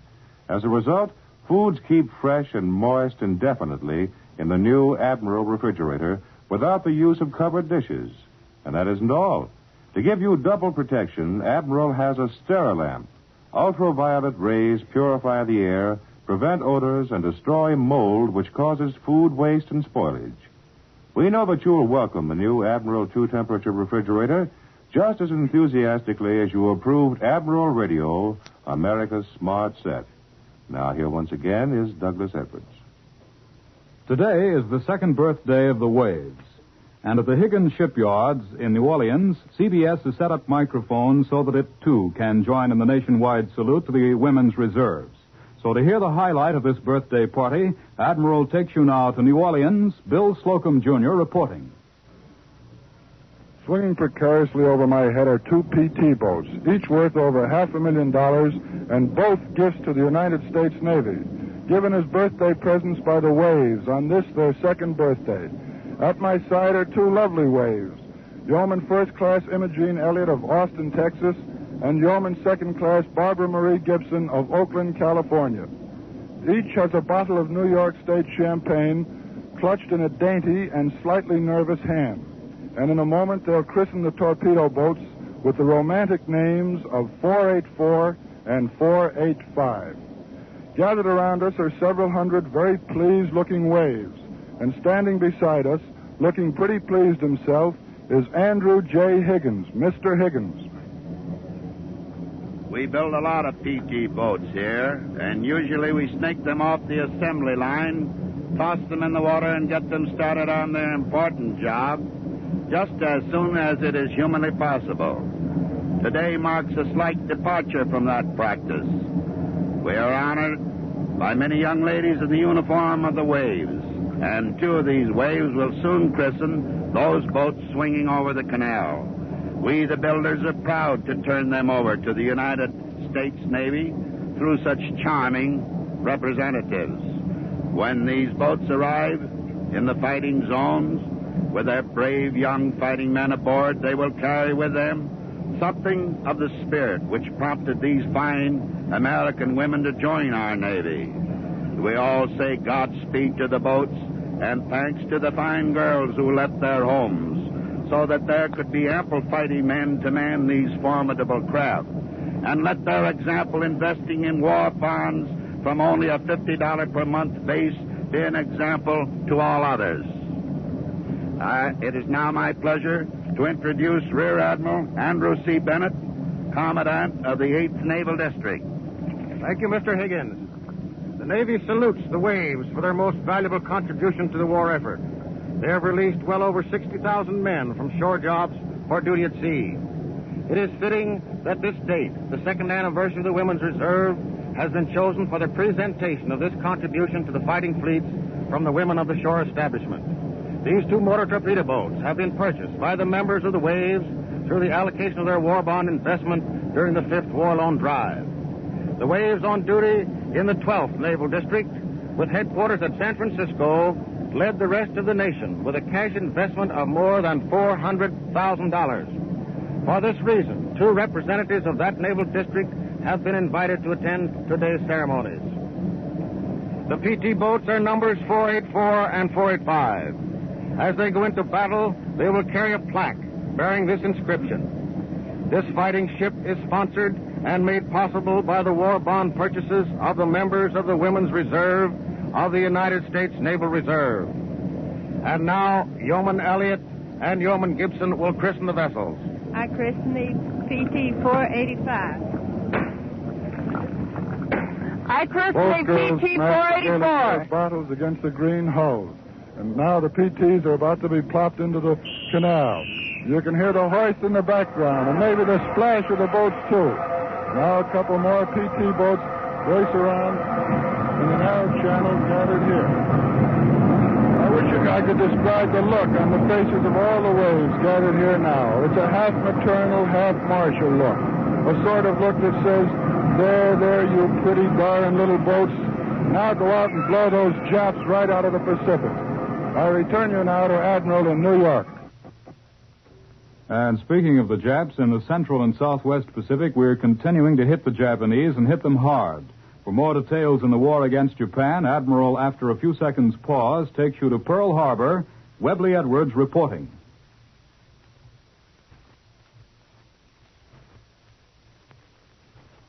The first major phase for the Battle of Guam is completed with the capture of Oroti Peninsula. During the mop-up on the peninsula, our 10-mile front remained virtually unchanged. But patrol activity gave indication of further inland progress, with Oroti and Opera Harbor as a now solidly held springboard. Marines on Tinian have pushed the enemy into the southern end of the island with strong advances, backed by 7th Air Force Thunderbolt fighter assistance.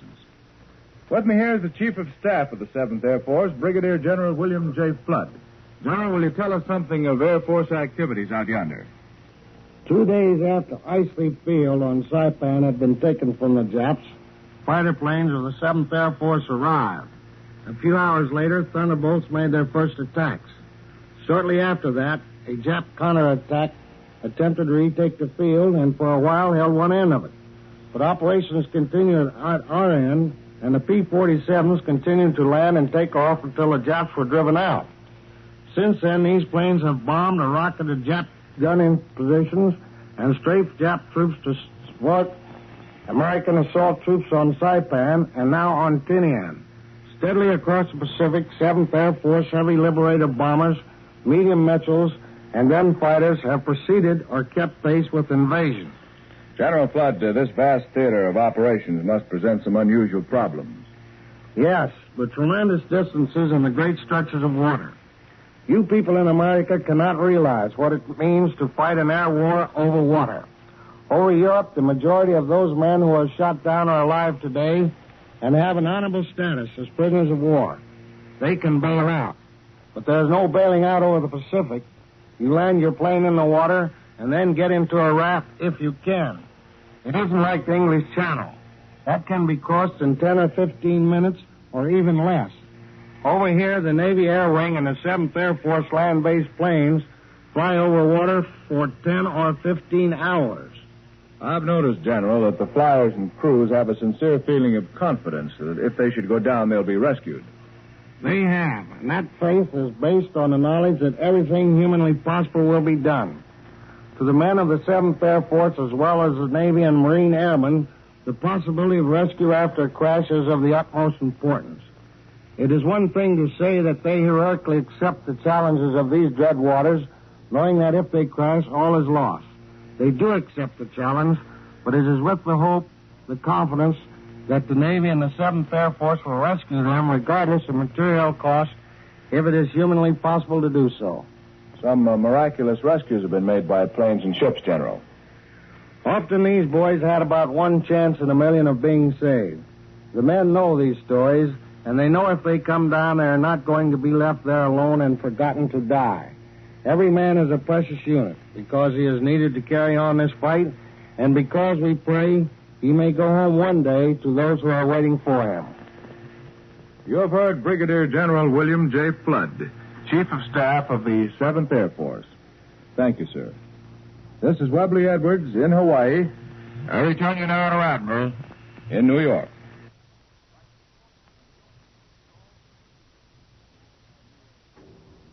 Now here in our New York studios for a summary and analysis of developments on Europe's Eastern Front is Major George Fielding Elliott, Columbia's military analyst. The Russian armies have now reached the right bank of the Vistula River for its entire course from the mouth of the River San up to the town of Deblin, about 50 miles southeast of Warsaw. And between Deblin and the vicinity of Warsaw, they are approaching the river at several points. The Germans admit that the Russian forces have crossed the Vistula, but claim to have thrown them back. It must be remembered that the Russian forces on the Vistula have advanced very rapidly during the past 10 days. Their supply system must be pretty well extended and under great strain. If the German resistance along the river is strong and well consolidated, the Germans may be able to hold for some time until the Russians can regroup their forces and bring forward a whole new series of supply depots to points much nearer the new front. Should the Russians be able to penetrate deeply and in force beyond the river within the next few days, it will then be time enough to begin to talk of the collapse of the German armies on the Eastern Front. The northern sector of that front is also at the moment of great strategic interest. Here, the greatest Russian gain has been their deep penetration between Dvinsk and Kaunas, which has resulted in the fall of Dvinsk and the partial encirclement of Kaunas. The Russians are now only 20 miles or so from the Gulf of Riga. The last main railway connecting Estonia and Latvia on the one hand with Germany on the other has been cut. Thus, the Northern Army Group of German armies under General Lindemann has been cut off from Germany by land and seems to be engaged in a fighting withdrawal to the west and northwest, with the eventual purpose of holding a beachhead in Estonia, which could be supplied or evacuated only by sea. This opens the way, as soon as Kaunas is taken, for a converging Russian drive on East Prussia from the north, east, and southeast. There is no doubt that the Germans have some time ago prepared strong defensive positions along the lines to which they are now being compelled to retire. Lines resting on the natural fortress of East Prussia, the rivers Narev and Vistula, and the Carpathian Mountains. The question which will determine their ability to defend these positions for any length of time is not the natural or artificial strength of the zones of defense, but whether the Germans have sacrificed so many men in outlying positions as to be unable to defend the shorter and better ones upon which they are now trying to stand. The loss of more than half the Central Army Group of Field Marshal von Busch in the Vitebsk-Zlobin area and the failure to pull back the Northern Army Group of General Lindemann while there was still time to do so are twin examples of a German strategy for which there is no orthodox military explanation. The total number of German divisions thus lost to the defense of the eastern frontier of Germany itself cannot be less than 35 and may be as high as 60. The Wehrmacht, lacking any central strategic reserve or even any pool of replacements, cannot afford losses such as these on the Eastern Front at the very moment when the Allies in the West are threatening to burst the bounds of the Normandy Peninsula and roll out into the wide expanse of France. Now here again is Douglas Edwards. For today's news in Washington and to hear from a torpedo bomber pilot who took part in the recent battle off the Philippines, Admiral takes you now to Washington. Don Pryor reporting. There's talk in some diplomatic quarters here of a possible big blow-up in the Balkans in the near future. If Turkey comes into the war on our side, Bulgaria might topple suddenly, and after that, the rest of the Balkans conceivably could be knocked down like a row of 10 pins. Congress comes back to work next Tuesday, but only theoretically. Some of the leaders are worried about getting caught short with no adequate reconversion legislation when Germany falls. But in spite of the danger, there's not much promise of early action. Late one afternoon, not long ago, a flock of torpedo bombers from Task Force 58 caught up with a Jap fleet somewhere east of the Philippine Islands. Here's the pilot of one of those planes with a first-hand report. He's Lieutenant Junior Grade Benjamin C. Tate of Pulaski, Virginia. Ben, can you describe the Jap fleet as you first saw it? It was a pretty thrilling sight. It seemed to be their whole fleet. I counted 8 carriers. Well, how about battleships? I don't know how many there were altogether, but there were 2 in the second group that we went after. Who's we? 3 of us from Air Group 24 picked out the biggest carrier in the second group of the Jap fleet. Well, did the Japs seem to know you were there by the time you started down? I'll say they did. The air was full of ack-ack even before we started down from 12,000 feet. It was the heaviest I've ever seen. It kept getting heavier all the way down. Well, did all three of you in that group go in together? From different directions. Lieutenant J.G. George Brown of Rochester, New York, the leader of our group, circled to the right and came in toward the bow of the carrier. I went straight down the middle, and Lieutenant J.G. Warren Omar circled to the left and came in toward the starboard amidships. The carrier was turning violently, but we had him pretty well boxed in. Well, and how did it work out? Lieutenant Brown landed the first torpedo just a few seconds before mine, and Lieutenant Omar dropped his immediately after. All three caught him squarely amidships. Well, how did you know exactly what happened? Well, when Brown went into his dive, part of his right wing was blown off by ack-ack, and his plane caught fire. It was so badly shot up and burned that Brown's gunner and radio operator jumped. They landed on the water right near the carrier and stayed there all night. They had a ringside seat. They saw the torpedoes hit and watched the carrier catch on fire, saw her shake from internal explosion, and watched her burn far into the night. The last they saw of her, she was standing bow down in the water with her screws high in the air. Well, how did they get back to tell that story? The Navy picked them up the next day. And what happened to Brown? He was lost. I picked him up later after we got away from the Japs and flew on his wing for a while to guide him in. But I finally lost him in the clouds. But in spite of being on fire with his crew gone and shot up pretty badly himself, he finished his run and torpedoed that carrier? That's right. I've never seen anything that could equal it. Well, that sounds as if it's worth the Congressional Medal of Honor at least. Well, now, how about you? How did you get that wound in your hand? My stick was shot off right above my hand just after I dropped my torpedo. It took away my trigger and my bomb release, but we got back all right, almost. We had to land in the water about 9:30 that night because we ran out of gas. They had all the fleet lit up for us, and we came down near a destroyer. We got into a rubber raft. Johnny Sawicki, radioman, flashed an SOS on his tiny waterproof flashlight, and the destroyer gave a Roger with their biggest searchlight. In a few minutes, they had us aboard in their best bunks on the ship. That's the story. Yes, that's the story of one Japanese carrier. And now I return you to Admiral in New York. Crews of American B-29 superfortresses reported today that they left a mass of flaming ruins in Anshan, Manchuria, Japan's second-largest iron and steel-producing center, in their raids against three major enemy objectives on Saturday. Two superfortresses are missing after the widespread operations, which apparently confused the Japanese Air Command. In addition to Anshan, the big bombers hit Tangku, port of Tientsin, at the mouth of the Hai River, and the railway center of Qingshan, a junction of the Peiping to Hankow Railway. Only light fighter opposition and weak and inaccurate anti-aircraft fire was encountered over Anshan. Planes in other operations reported fighter opposition, but said it generally was dispirited, and the superforts either drove it away or ran away from it easily. 2 enemy planes probably were shot down, and 5 were damaged. And now, once again, here is Warren Sweeney with a word from Admiral. If it's good reception and smart style that will influence your purchase of a new post-war radio, then your choice will be Admiral. Aeroscope, Magnaband, Slide Away, Touch-O-Matic. These famous Admiral firsts help to make Admiral the world's largest manufacturer of radio phonographs with automatic record changers. The Admiral radio of tomorrow will bring you not only the finest features of yesterday, but an impressive array of new firsts in models to meet every need and personal preference.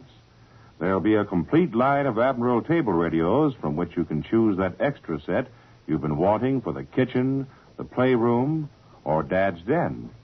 There'll be a new line of Admiral featherweight portables, including the famous 3-way AC-DC battery Bantam. You'll certainly want one as your companion during leisure hours, on the beach, at picnics, or during weekends in the country. And if you live on a farm, away from the power line, Admiral will have special models for you, packed with surprise features. Yes, Admiral promises much, but the record shows that Admiral delivers much. That is why it will pay you to wait after Victory Radio. World News Today is brought to you each Sunday at this hour by Admiral Corporation, makers of Admiral Radio, America's Smart Set, and post-war makers of Admiral refrigerators, Admiral home freezers, Admiral Electric Ranges. Be sure to listen again next Sunday when Admiral brings you World News Today by shortwave, direct from leading news centers of the world. Warren Sweeney speaking. World News Today, brought to you by Admiral Corporation in behalf of distributors and dealers all over America and in many foreign lands. By shortwave broadcast, direct from important overseas stations and leading news centers of our own country, CBS reporters are waiting to bring you first-hand news from the world's political and battlefronts. Now, here's Douglas Edwards. American tanks and men are swarming across the Brittany Peninsula today, and the cleanup campaign has begun at Brest. Other American columns are turning eastward toward Paris. More than 1,000 of our planes have bombed Berlin and the Hamburg and Kiel areas of Germany. In the east, the Red Army's campaigns against East Prussia and Warsaw are entering the last stage. Berlin says the Russians have made a breakthrough north of the Niemen River. German shells are crashing inside Florence today, but the British Eighth Army has planted itself firmly along the Arno on both sides of the city. In the Pacific, a fast American task force operating off the Bonin and Volcano Islands has wiped out a Jap convoy. And now for news on the Battle of France, Admiral takes you to Normandy. Bill Downs reporting. Senior British staff officers said tonight that the German 7th Army, assigned to hold the Allied troops within their Normandy beachhead, had suffered a major defeat, and that the events of the past 10 days had given the American, British, and Canadian forces in France their first big victory.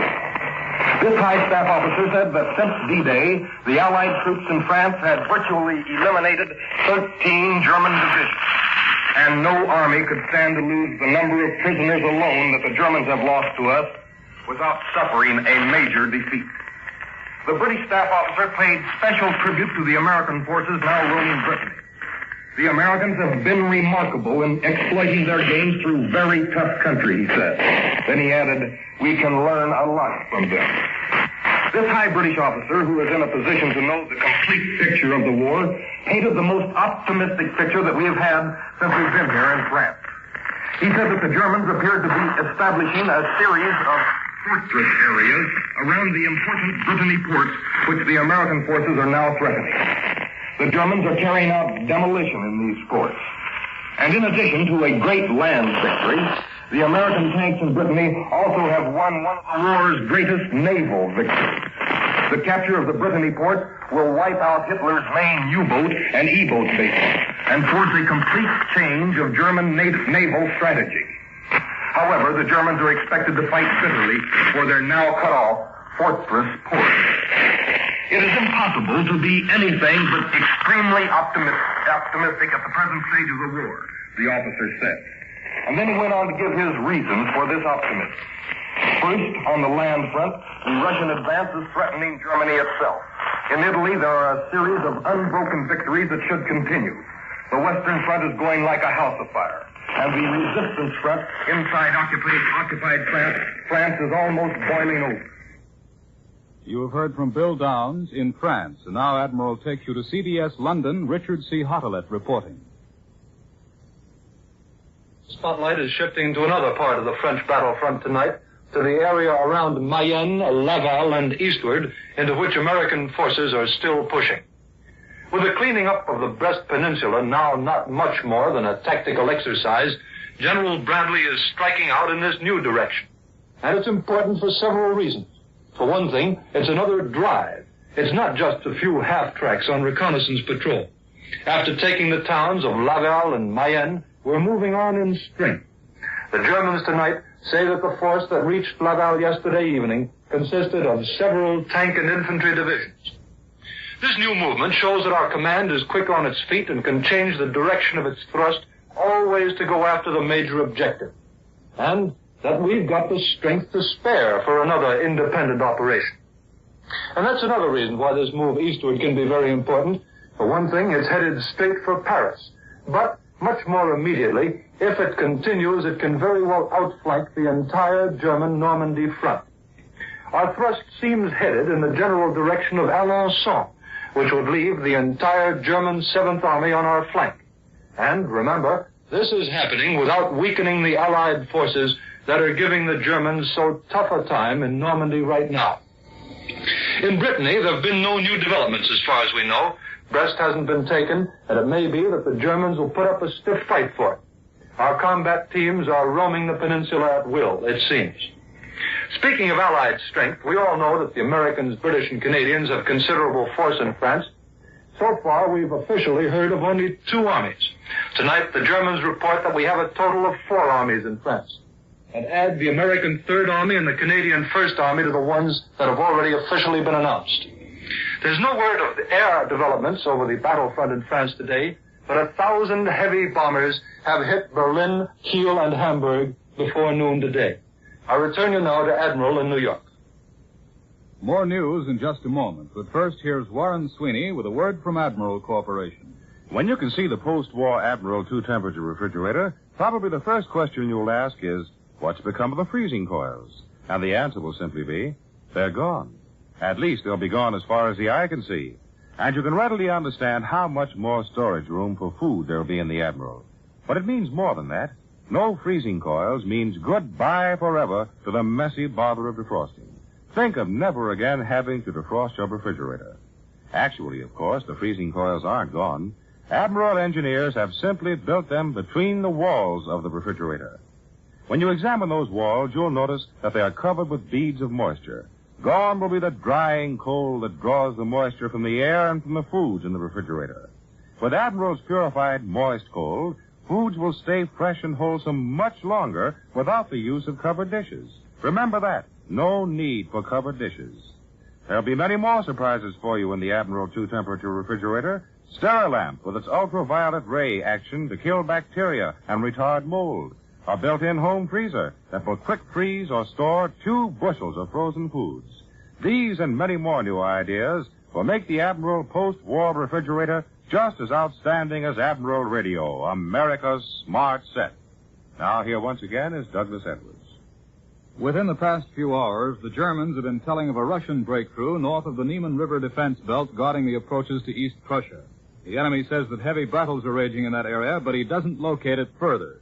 We do know, however, that the Red Army is ripped into the German flanks guarding the East Prussian coast and the vital sector between Warsaw and Lomza, and that huge enemy pockets in the direction of Krakow have been liquidated. But now to discuss with you the situation on the Eastern Front, here is Columbia's military analyst, Major George Fielding Elliott. The situation on the long Russian front has been more or less stabilized for the past 8 days, but now appears to be undergoing some change. In the Baltic states, there are signs that the supposedly trapped northern German army group under Colonel General Lindemann is now withdrawing on a broad front from the Narva Isthmus and the region of Lake Peipus. This, plus the German claim to have retaken the rail junction of Jelgava south of Riga, may indicate a forthcoming attempt on the part of the Germans to break through the narrow Russian corridor running up to the Gulf of Riga in order to permit Lindemann's 20 to 25 good divisions to withdraw southwestward and join in the defense of East Prussia. If this proves true, it will mark a sharp reversal of the Hitler hold everything strategy. On the East Prussian front, the Russians are advancing slowly against a German resistance which is termed fanatical. The Russians do not yet officially claim any crossing of the German frontier, though they are very close to it. The axis of the Russian advance seems to be directed toward the so-called Insterberg Gap between the river Niemen and the Masurian Lake. This is the traditional weak spot in the defense of East Prussia. In the Warsaw area, the Russians suffered a sharp check during the past week, their advance elements east and northeast of Warsaw running into heavy German resistance in front of the Narew River line. The Germans claimed that some Russian forces were cut off, but increased Russian pressure northwest of the town of Szadlcy seems to be restoring this situation and may soon again bring the Russian pressure directly against the east bank suburbs of the Polish capital. This is a position of considerable anxiety, for Polish underground resistance in Warsaw itself has flamed high, and we must hope that it is not premature. There has been no considerable Russian crossing of the Vistula River south of Warsaw, as far down as the confluence of the river San at the town of Sandomierz, which is still in German hands. Southwest of Sandomierz, however, the Russians have effected a crossing of the Vistula, which is, at the moment, beginning to threaten the old Polish capital of Krakow. In this region, a powerful German counterattack seems imperative if the Germans are to prevent the expansion of the Russian bridgehead and the eventual outflanking of the Warsaw area from the south. It remains to be seen whether Field Marshal von Nodel, the commander of the German forces in this area, disposes of sufficient force to deliver such a counterstroke. Still further south, the Russians have made local advances in the Carpathian region, which threaten the Galician oil fields, an important source of German petroleum supply. And now here again is Douglas Edwards. Berlin radio says that Adolf Hitler has made another speech, this one on Friday, before a gathering of high party officials. The broadcast disclosed that Hitler, in appealing again for full party loyalty to himself, admitted that anti-Nazi generals had been sabotaging his regime ever since he came to power 11 years ago. The Germans are still pouring shells into the historic city of Florence. And now for details of the fighting in Italy, Admiral takes you to Rome. George Murad reporting. It's a beautiful summer evening in Rome, just before the dinner hour. The Borghese gardens are crowded with Allied troops, flirting with pretty Roman girls. People are promenading by the old Spanish steps. There's good food, music, and fairly good wine at the big hotels. All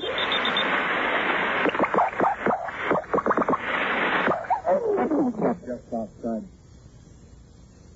We regret the interruption of our broadcast from Rome.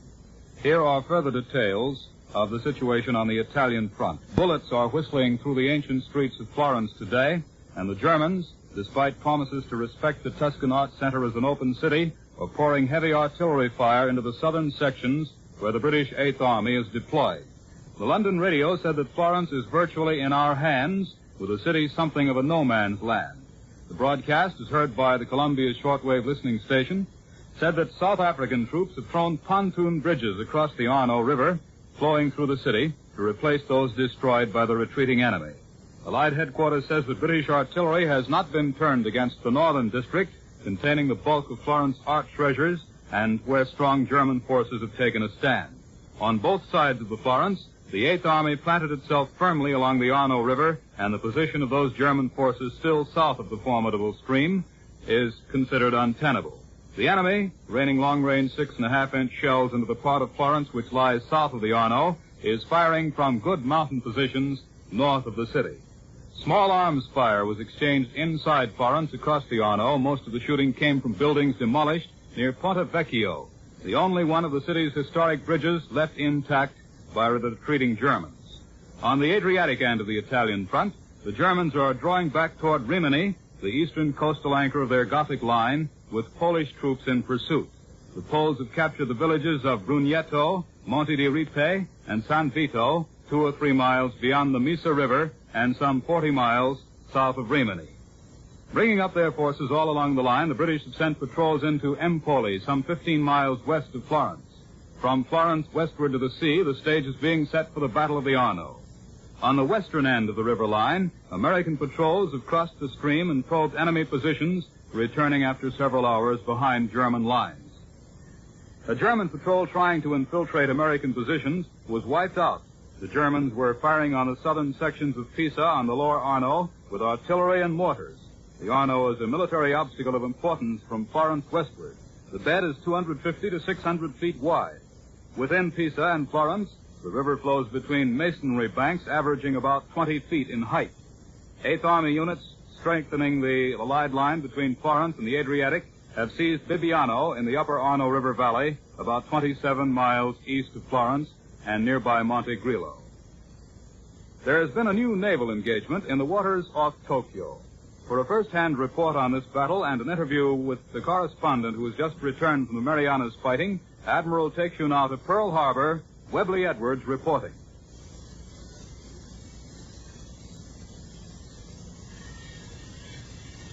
In a communique just released, Admiral Nimitz has announced that air and surface units of a fast carrier task force on the 3rd and 4th of August virtually wiped out a Japanese convoy and raided airfields, towns, and ground installations in the Bonin and Volcano Islands groups. We lost from enemy anti-aircraft fire 16 planes and 19 flight personnel. Just returned from the Marianas is John Bishop, war correspondent for the Saturday Evening Post. He arrived at Saipan on D-Day, covered that operation, went on to Tinian on D-Day, and was there during that swiftly developing operation. John, what's the word? Well, Tinian has been a bit overshadowed by Guam. But Tinian is an extremely important island. It has the most valuable airfield in the Marianas with paved runways and well-built dispersal areas. Tinian was a very necessary island for us to take. It was taken in 9 days in a smooth and beautifully coordinated operation from veteran Japanese troops who were well-equipped and smartly led.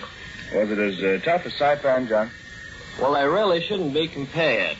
At Saipan, due to the rugged terrain, the fighting was very mean. But on the other hand, at Saipan, the landings were made over thousands of yards of beach.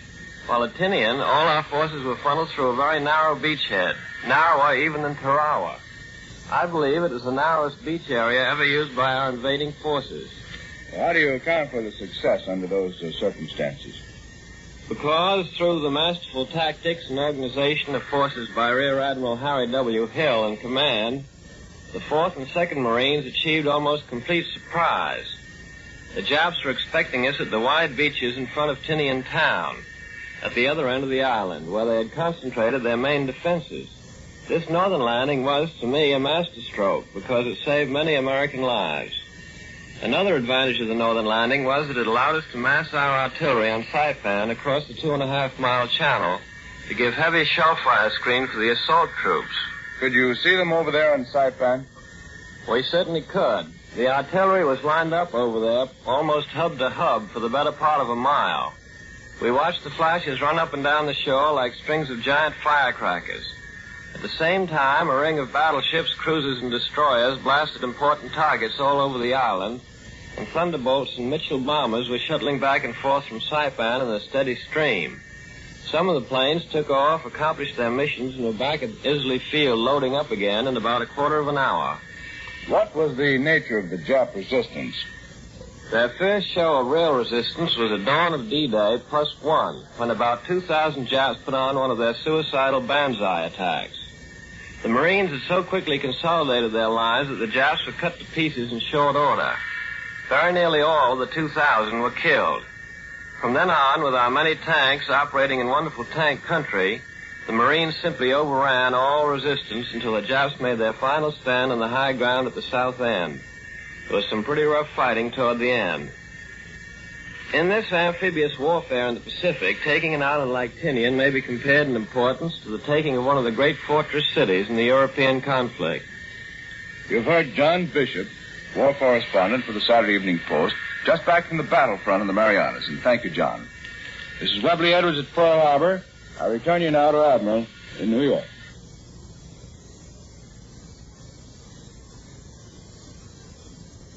There is another item from the Pacific today. From Tokyo comes this grim piece of news.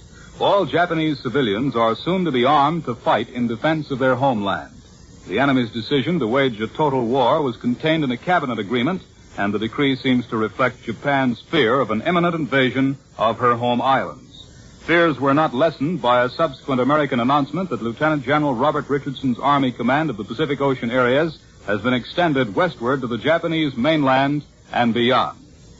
And now for a glance at the top developments here at home and an interview with an American flyer who's taken part in operations from Italian bases. Admiral takes you to CBS Washington. Don Pryor reporting. Philadelphia's strike-bound transportation system has begun operations again for the first time since last Tuesday, although it's still not on a full normal schedule. The Army has ordered all the men back to work by midnight tonight. Here in Washington, the Senate will begin debate Tuesday on unemployment compensation measures, a part of the reconversion schedule. One bill, introduced by Senators Truman, Murphy, and Kilgore, provides for payments up to $35 a week. Another, which has the approval of the Finance Committee, headed by Senator George, proposes to leave the whole matter up to the various states with federal aid. A hot fight is expected over that issue. Military officials here are alarmed about the recent lag in war production and are fighting a WPB order to authorize partial civilian production beginning August 15th. Probably the most important air power development since the war began is a long-range fighter plane, the Mustangs, Lightnings, and Thunderbolts that have been escorting big bombers everywhere in Europe. Here's a man who's been flying those long missions, Lieutenant Colonel Alvin C. Gillen, 2nd of Columbus, Georgia. What were you flying, Colonel? A Mustang, a P-51. Well, what was the longest flight you ever made? Well, I've been over the oil fields of Ploesti, Romania 4 times, and I've been to Vienna, Austria, Toulon, France, and Bucharest, Romania. Oh, where was your base? At Foggia in southeastern Italy. We moved down there after the beachhead was established at Anzio. We had to cover that first. Oh, yes. I want to ask some questions about that a little later. But first, how about these long flights? What impressed you most? By the time we got back from each flight, the thing that had impressed me the most was the seat. We were off in the air for 6 hours at a time. Otherwise, I guess the most impressive thing was the German flak. Around places like Ploesti and Vienna, it was so thick you could walk on it. Well, Colonel, just how can you stretch the range of a little fighter like the P-51 so that it will cover so much territory? Well, we use belly tanks for extra gas and drop them as soon as they're empty. And you still have enough left for a fight if necessary, huh? Oh, sure. And incidentally, the P-51's one of the sweetest fighters in the air and one of the toughest. One time over Toulon, I got a burst of flak in my motor. All the way home, I thought it would conk out any minute, but it never did. Well, Colonel, on an average long-range mission, about how many fighters would you have? Well, I could hardly tell you that, but I can say that we're flying P-51s. We always felt that we could take on just about any force that Jerry's cared to send up. We had 15 or 20.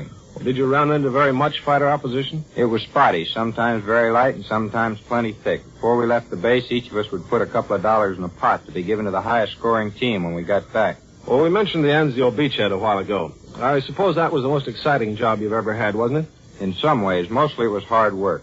Well, Colonel Gillum was in command of the only planes that operated from the beachhead when it was the most heavily bombarded spot in the world.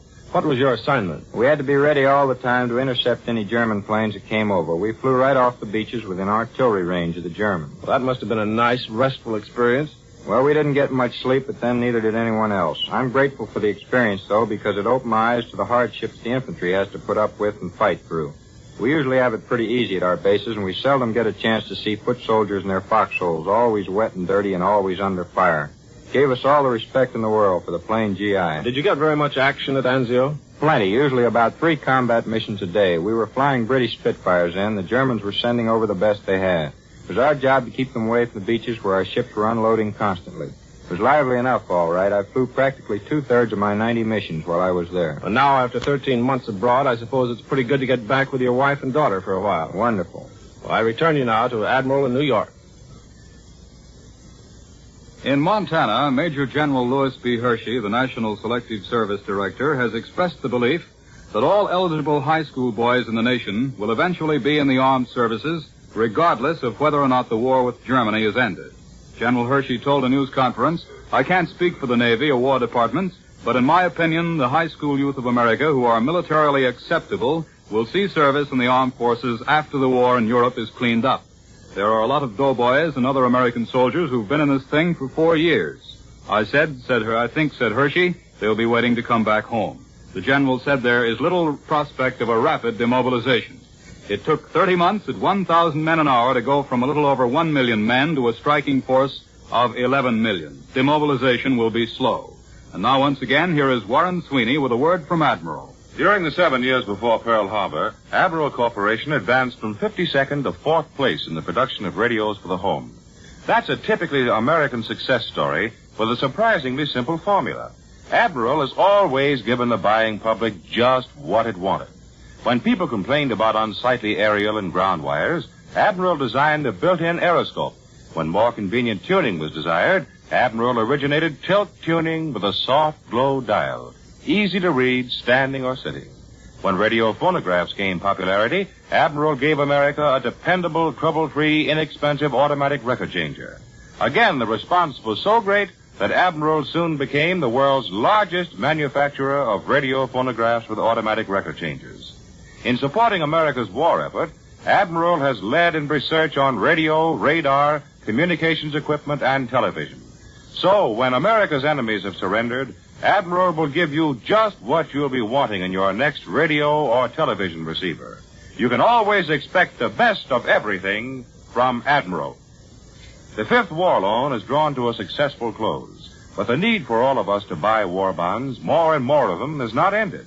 Our boys in Italy, Normandy, and the Pacific need your help today just as badly as they did last week or last month. Remember, too, the road to post-war financial security for you is paved with war bonds. So, if for no other reason than its personal advantage to you and your family, buy all the war bonds you possibly can. World News Today is brought to you each Sunday at this hour by Admiral Corporation, makers of Admiral Radio, America's Smart Set, and post-war makers of Admiral refrigerators, Admiral home freezers, Admiral Electric Ranges.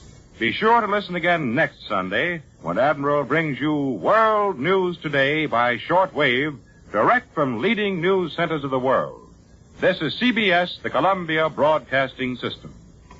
WBBM, Chicago.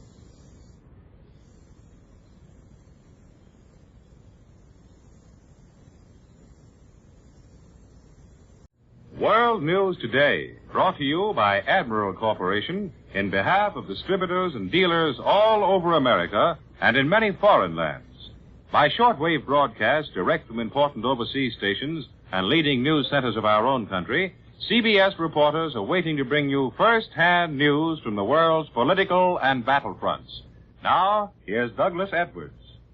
Supreme Allied Headquarters reports that the Americans have begun a general advance on a 30-mile front in France today with terrific support from the Air Command. There was also another heavy bombing of the southern French coast, the kind that in the past has preceded landing operations. On the Eastern Front, Berlin acknowledges that German troops are withdrawing at certain points from the Carpathian to the Baltic, and there are indications the Russians are about to step up the speed of their offensive once again. In Italy, the city of Empoli, west of Florence, has fallen to the Eighth Army without a fight. The Allies are rushing food and medical supplies to Florence, civilians, despite continual enemy sniping. In the Far East, Chongqing says heavy fighting is going on in the Hunan province in the southern suburbs of the rail city of Hengyang, where the Japs are trying to dislodge stubborn Chinese defenders. And now for news sent direct from overseas, Admiral takes you to London, Richard C. Hartelet reporting. The Germans are trying to pull their forces out of the Allied trap in western France today. Since yesterday afternoon, German infantry, armor, motor, transport, and horse-drawn equipment have been crowding the few remaining roads that lead out through the Falaise Gap. Something like 100,000 men and several hundred tanks are trying to get out. And all this time, during every hour of daylight, these choked roads have been bombed, machine-gunned, and hit by the rockets of all the medium and fighter bombers we could put into the air. Correspondents at the front have described the bombs cascading down from planes glistening in the sun. And the Germans' only protection has been the dust of their escape. The Germans indicate today that they not only have their 7th Army in this threatened area, but also their 5th. We don't know much about this 5th Army, except that it was raised in the West at the beginning of the war and then disbanded. Meanwhile, the gap through which the Germans are trying to escape is being narrowed down. The American column pushing north from Alençon is still operating behind a security curtain, but the Germans have made several admissions that reveal its progress. For one thing, the enemy says that it's pushed on several miles beyond Alençon toward Falaise. And another enemy report says that already Alençon is a base for strong concentrations not only of American armor and motorized equipment, but also of our infantry. There are now only about 30 miles of escape gap left for the Germans, and with this American strength in the area, we can be sure that it's in the process of being narrowed down right now. Up on the northern jaw of the trap, the Germans have been fighting desperately to prevent the British and Canadians from advancing on Falaise. So far, they've been successful, but they haven't been able to prevent our allies from cleaning out a German salient between the Orne and Blaise rivers. Here, British and Canadian and Polish forces now combined, and with German pockets cleared up, are putting on increasing pressure today. Although things are bad for the Germans, there's no sign yet that their withdrawal is a rout. Correspondents say that massed artillery and some tank formations are fighting determined rearguard actions, and that supplies for these troops continue to go in as the retreating columns seek a way out. Everywhere, the Germans seem to be fighting courageously. At the bottom of the bag, between Ville and Mortain, we have advanced on a wide front, taking the town of Saudeval. This is as much German withdrawal, though, as it is our advance. The Germans are racing against disaster. A message from von Kluge's headquarters says that the decisive battle of the entire invasion campaign may take place in the near future.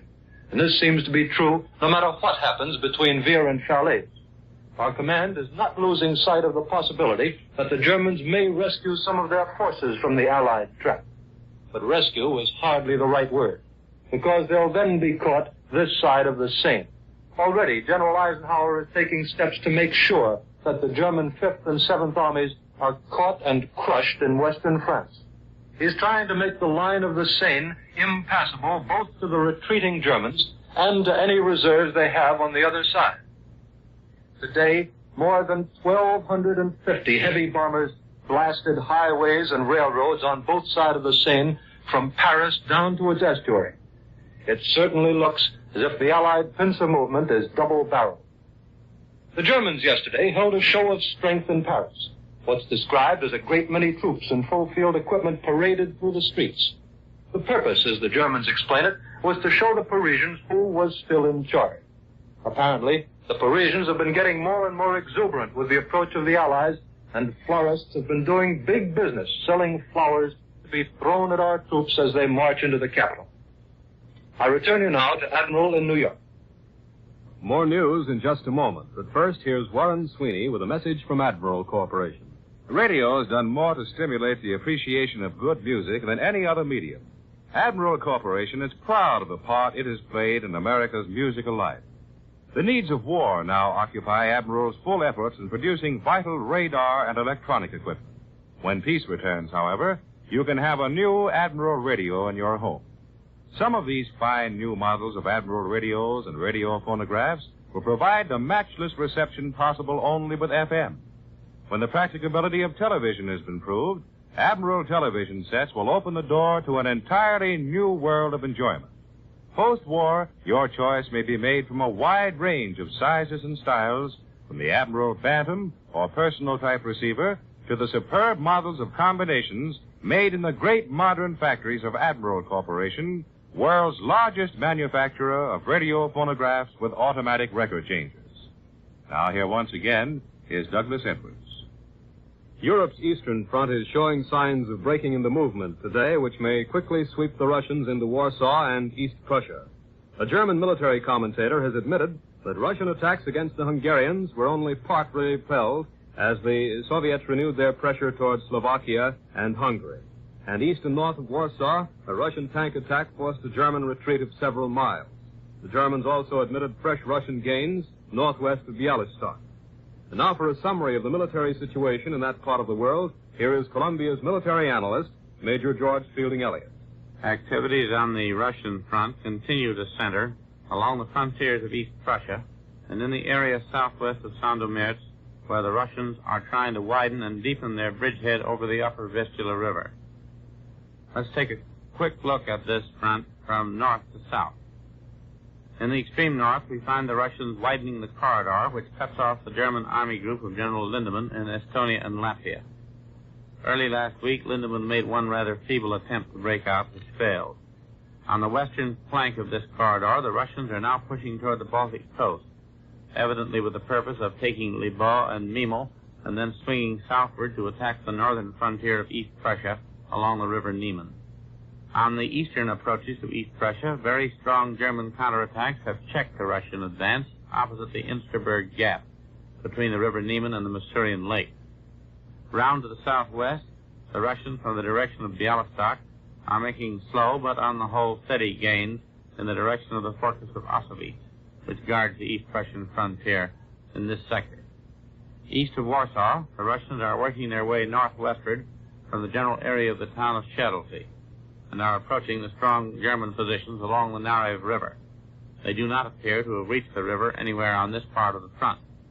The fight of the Polish underground forces in Warsaw is still going on, but no help appears to be reaching them, and it is doubtful whether they can be given effective support unless the Russians can break down the eastern defenses of the Polish capital within the next few days. Farther south along the Vistula, there is no very great activity until the area of Sandomierz is reached. Southwest of that town, the Russians are making their greatest threat at the moment. They have a deep bridgehead on the western side of the Vistula, and they are extending it toward the road junction city of Kielce and toward the old Polish capital of Krakow. The latter is probably the direction in which the Russians are chiefly interested, as the road to Krakow is also the road to the great industrial district of Silesia, now one of the major pillars of the German war effort. It is therefore not surprising to learn from yesterday's Russian communique that heavy counterattacks by German tanks and infantry are taking place against this Russian bridgehead. Still farther south, along the Carpathian foothills, the Russians have made local advances. The Germans appear to be trying to create the impression that the Russians in this area are intending to force their way across the mountain passes into Slovakia and Hungary. No doubt the Germans think this is good propaganda to make the Slovaks and Hungarians fight harder on the German side. But it seems to be scaring both the Slovaks and the Hungarians out of their senses, or perhaps it back into some approach to common sense, as there have been persistent reports all week of separate peace moves and political shake-ups in both countries. The Russians have not officially indicated any mountain crossing intentions so far in this Carpathian area. Now here again is Douglas Edwards. Major George Fielding Elliott has just given you an analysis of the military situation on the Eastern Front. German armies in Italy, their morale bolstered by a proclamation by Adolf Hitler himself telling them that the Nazis will be ready to assume the offensive in 6 weeks, sent many patrols probing into the Allied lines south of the Arno River today. And American heavy bombers from the Mediterranean again attacked the southern French coast. For details and other news from the Italian front, Admiral takes you to CBS Rome, Winston Burdett reporting. Our air attacks against the French and Italian Rivieras continue. Against gun positions from Genoa to Marseille. Against railway yards and airfields further inland. Liberators today struck at rail bridges across the lower Rhone River, while other heavy bombers went out in force to raid coastal targets. Here in Rome, there has been no official hint as to the purpose of Prime Minister Churchill's visit to Italy. But the Italian papers are full of speculation and comment. Many of them take this occasion to lay the grievances of occupied Italy before the Prime Minister. Two papers address open appeals to Mr. Churchill. One of them suggests that Mr. Churchill take a motor trip from Rome to Naples to see, it says, whether we, the Italians, have suffered enough, and to decide whether we are still to be considered a conquered people. The Party of Action paper, in an open letter to Mr. Churchill, says, I quote, we should be lying both to ourselves and to you, our allies, if we said that all has gone well on the way to reconstruction of the country. We are still technically considered enemies of the United Nations, our liberators. The Socialist paper today says that relations between the Allies and Italy are getting more and more strained. There are many signs, the paper says, that the policy of the Versailles Treaty is being applied in Italy today. In denouncing these signs, which may have fatal results, we socialists feel that we are doing our duty as Italians, as Democrats, as Europeans. As you see, political comment in the papers here is very candid, often very bitter. Nearly every day we read statements just as strong as these. The anti-fascist Italians who are thinking seriously about Italy's future are profoundly discouraged by our policy. Their leaders have a genuine desire to restore democracy in Italy. But after 20 years of fascism, they sometimes lack confidence in their ability to do the job. But this is not the only reason for their sense of frustration. The present Italian government has no real power. It must turn to the Allies for approval of every slightest thing it wants to do. It must get our permission to name a new prefect or department head or any senior civil or military officer. On the central issue of the monarchy versus the republic, we have asked the Italian government to wait until after the war. But events do not wait. Blocks form and forces begin to roll, and already Republican parties on the one hand and royalist groups on the other are beginning to close ranks and prepare for what seems today must be an inevitable conflict. This is Winston Burdett in Rome, returning you now to CBS in New York. For a summary of the situation in the Pacific and an interview with a Marine from Hoboken, New Jersey, who had quite an experience on Guam, Admiral takes you to CBS Pearl Harbor. Webley Edwards reporting.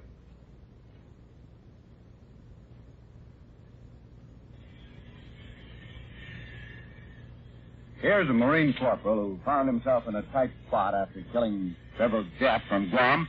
Played dead for 6 hours. He's here with me now, his arm and shoulder harnessed up, but otherwise looking like the pride of Hoboken, New Jersey, his home city. Marine Corporal Fred Hoffman, Jr. Corporal, the story starts when you were sent out on a forward post during the advance at Guam. Is that right? That's right. They told us to dig in the best we could, and in case the Nips tried to come through, we were supposed to stop them. Four of us scooped out a shell hole and found some lumber and corrugated iron from the roof, and then we crawled in and got set for the night. I had the second watch. It must have been an hour later when I looked up and saw Nip staring me right in the face. I had my .45 in my hand and I stuck it out right at him. The muzzle must have been only a foot from his face. He just kept staring at the pistol and at me. How do you figure he didn't do anything to stare at you? Crazy, I guess. Anyway, I let 5 shots go right in his kisser and he dropped. Then I turned around and yelled to the guys, but everybody was already awake. No sooner had I turned back around than there was another nip right alongside the first one. I shot him with a carbine. Then we had a little commotion out in front. We looked out and saw about 15 nips, maybe more, there in the moonlight. We didn't shoot because they'd see our fire, and anyway, we figured to wait for them to come up and we could pick them off one at a time. They start coming at you? Everything was quiet for a while, and then they tossed a grenade and it hit the front protection and didn't do any damage. Mickey Kuzniak, the section leader, handed me a grenade and says, heave it out. I heaved it, and we heard a lot of moans, so I must have got quite a few of them. Then they threw another one at us, but it hit outside again. Then they all came charging at a hole, yelling like hell. They came right up and then kept running around like a bunch of kids, yelling all the time. Then one of them rolled a grenade in, and Mickey hollered, "Grenade in the hole." What'd you do then? I rolled quick on my side to protect my face and went off onto my right shoulder. Tripped me up, and then I felt the blood oozing out. Did it surprise you that you could take a grenade without being killed? All I thought it was done. I whispered down to Mickey, and I said, I think I'll be gone in about 5 minutes. Mickey said, stay in there, Fred. Then I thought that if I lay in such a way to keep from losing blood, I might live, so I didn't move. Then Nip threw another grenade, and this one took off the corrugated iron roof. Then they came up and jumped up and down on the 2x4s and yelled, but they didn't come in. They must have thought we were all 4 dead. Anyway, I had the idea of playing dead, and when one Nip reached down and jabbed me with the butt of his rifle, I stayed with my eyes open and didn't move. He jabbed the bayonet into the legs of the runner, Ziak, and I think he was stunned from the grenade. Anyway, he didn't move either. Then the Nips took off. They take off for good? Not all of them. They tossed another grenade, but it landed outside, and 2 of them stayed. We could hear them talking, so we kept on playing dead. We could signal back and forth by squeezing. About 4:30, the Japs started retreating back through. When they glanced in, I kept staring, and they passed on by. You didn't dare use the phone, I guess. Right. We figured they'd hear us talking, and also it would be suicide for anybody to come up for us right then. About 5:30, we decided the Japs had retreated, and we phoned. In half an hour, medical corpsmen and stretcher bearers were up with plasma in a jeep. Were you glad to see them? Are you kidding? We near burst out crying. We were so glad. Well, Fred, your folks and your girl back there in Hoboken, New Jersey, will be glad to know that you're in fine condition. You've heard the story of Marine Corporal Fred Hoffman, Jr., wounded at Guam. This is Webley Edwards at Pearl Harbor. I return you to Admiral in New York.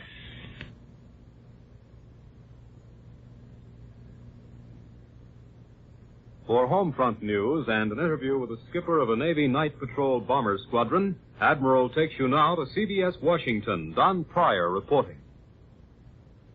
The War Production Board's 4th reconversion order is expected to be issued tomorrow, permitting limited and very limited production of civilian goods. Plans for the Russian, British, American Conference on a World Peace Organization are almost complete. The British delegation arrived here last night. The conference will open next Monday. On Capitol Hill, the House is expected to pass legislation this week to govern the disposal of surplus war property. And next week it will take up the controversial George Bill for demobilization and unemployment compensation.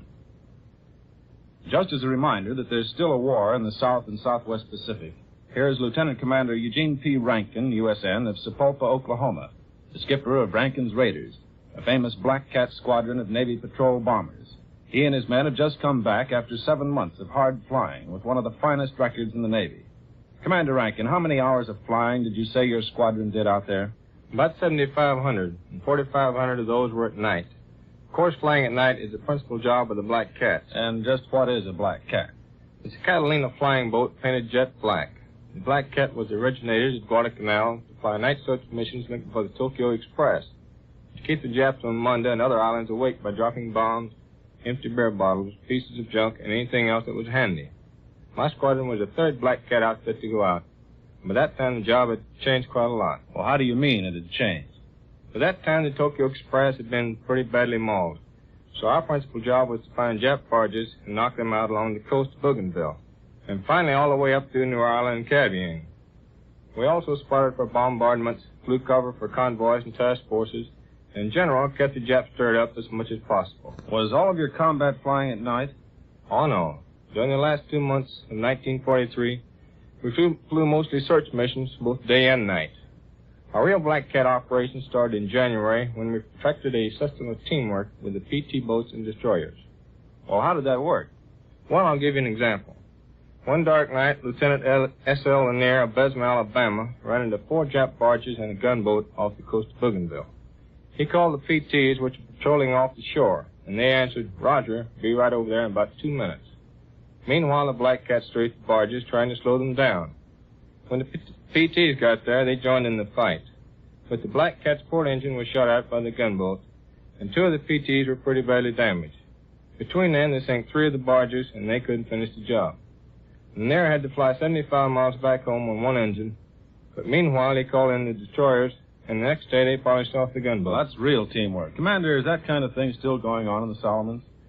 Oh, yes. There are still 30 or 35,000 Japs around there, you know. Of course, they're getting a little punch-drunk by now, I guess. Toward the end, we were flying all the way up to New Britain, New Ireland, and Caribbean. We covered the landings at Emerald. With Catalinas? Yes, all the way from Emerald. That's a long way. We kept that up for 5 weeks, covering the task forces, the landings, and the convoys.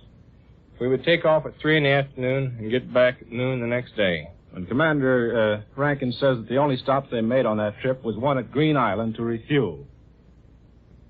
For all that, and despite 100 other close shaves and adventures that we haven't time now to tell, Lieutenant Commander Rankin and his Rankin's Raiders never lost a single plane or a single man in 7 months of flying. That's a record to be proud of. I return you to Admiral in New York. From Portland, Oregon, comes word that after escaping capture on Jap-held Guam for 31 months, Chief Radio Man George Ray Tweed was nearly killed by a Jap sniper on Saipan after his rescue by an American battleship. Tweed and a Marine captain were riding along a dusty road when machine gun bullets whizzed past Tweed's ear, so close that he had to feel to make sure it was still there. They scampered to cover by the roadside, where 2 embarrassed Marines were very happy to see them. Marines asked, "Would you mind sticking around for a while and maybe taking a crack at the bushes where the sniper is?" Tweed, a crack shot, was delighted. He hates Japs with a vehemence startling when one knows his natural modesty and quiet good humor. He said, "I got a good bead on the bushes and was just waiting for a movement when some men who had circled around behind him blew his head off. Then he was a good Jap." Tweed says if the Navy assigns him back to sea duty, he'll ask for the Central Pacific again. One more item. In China, fighting in Hunan province has raged with undiminished fury today, with the Japanese in possession of the vital rail city of Hongyang. Heavy fighting is reported in and around the perimeter of province towns on the north and south of the city, where the Chinese hope to forestall Japanese conquest of the Canton to Hankow Railway. And now, once again, here is Warren Sweeney with a word from Admiral. We've been talking for some months about the Admiral 2-temperature refrigerator to be presented to America after victory has been won. But the other day, someone asked, "What do you mean, a 2-temperature refrigerator?" Well, we thought it was self-explanatory. 2-temperature means simply that there will be 2 completely different temperatures in the 2 separate compartments of the Admiral refrigerator, a temperate, moist cold in the spacious, regular compartment, and a dry, Arctic cold in the home freezer compartment. The first compartment, with its purified, moist cold, is for the storage of foods that require above-freezing temperatures. This compartment will have no space-stealing, frost-collecting coils to rob the moisture from foods, and it will need no defrosting ever. And foods will stay fresh and appetizing without covered dishes. The second compartment is a built-in home freezer for quick freezing your own foods or for storing commercially frozen products. This is what we mean when we say the Admiral 2-temperature refrigerator is the first major advancement in home refrigeration in many years. And behind it is all the know-how, all the prestige, and the precision production methods of the makers of Admiral Radio, America's smart set. If America is to prepare enough nurses to maintain essential civilian nursing services and meet the future needs of the armed forces, the U.S. Public Health Service must enroll 60,000 cadet nurses this year. You may write to U.S. Cadet Nurse Corps, Box 88, New York City, for full information. Answer your country's call. Be a cadet nurse. World News Today is brought to you each Sunday at this hour by Admiral Corporation, makers of Admiral Radio, America's Smart Set, and post-war makers of Admiral refrigerators, Admiral home freezers, Admiral electric ranges. Be sure to listen again next Sunday when Admiral brings you World News Today by shortwave, direct from leading news centers of the world. This is CBS, the Columbia Broadcasting System. WBBM. Dr. Benjamin Ordway is the kindly but shrewd crime doctor. His methods of tracking down a criminal are almost uncanny.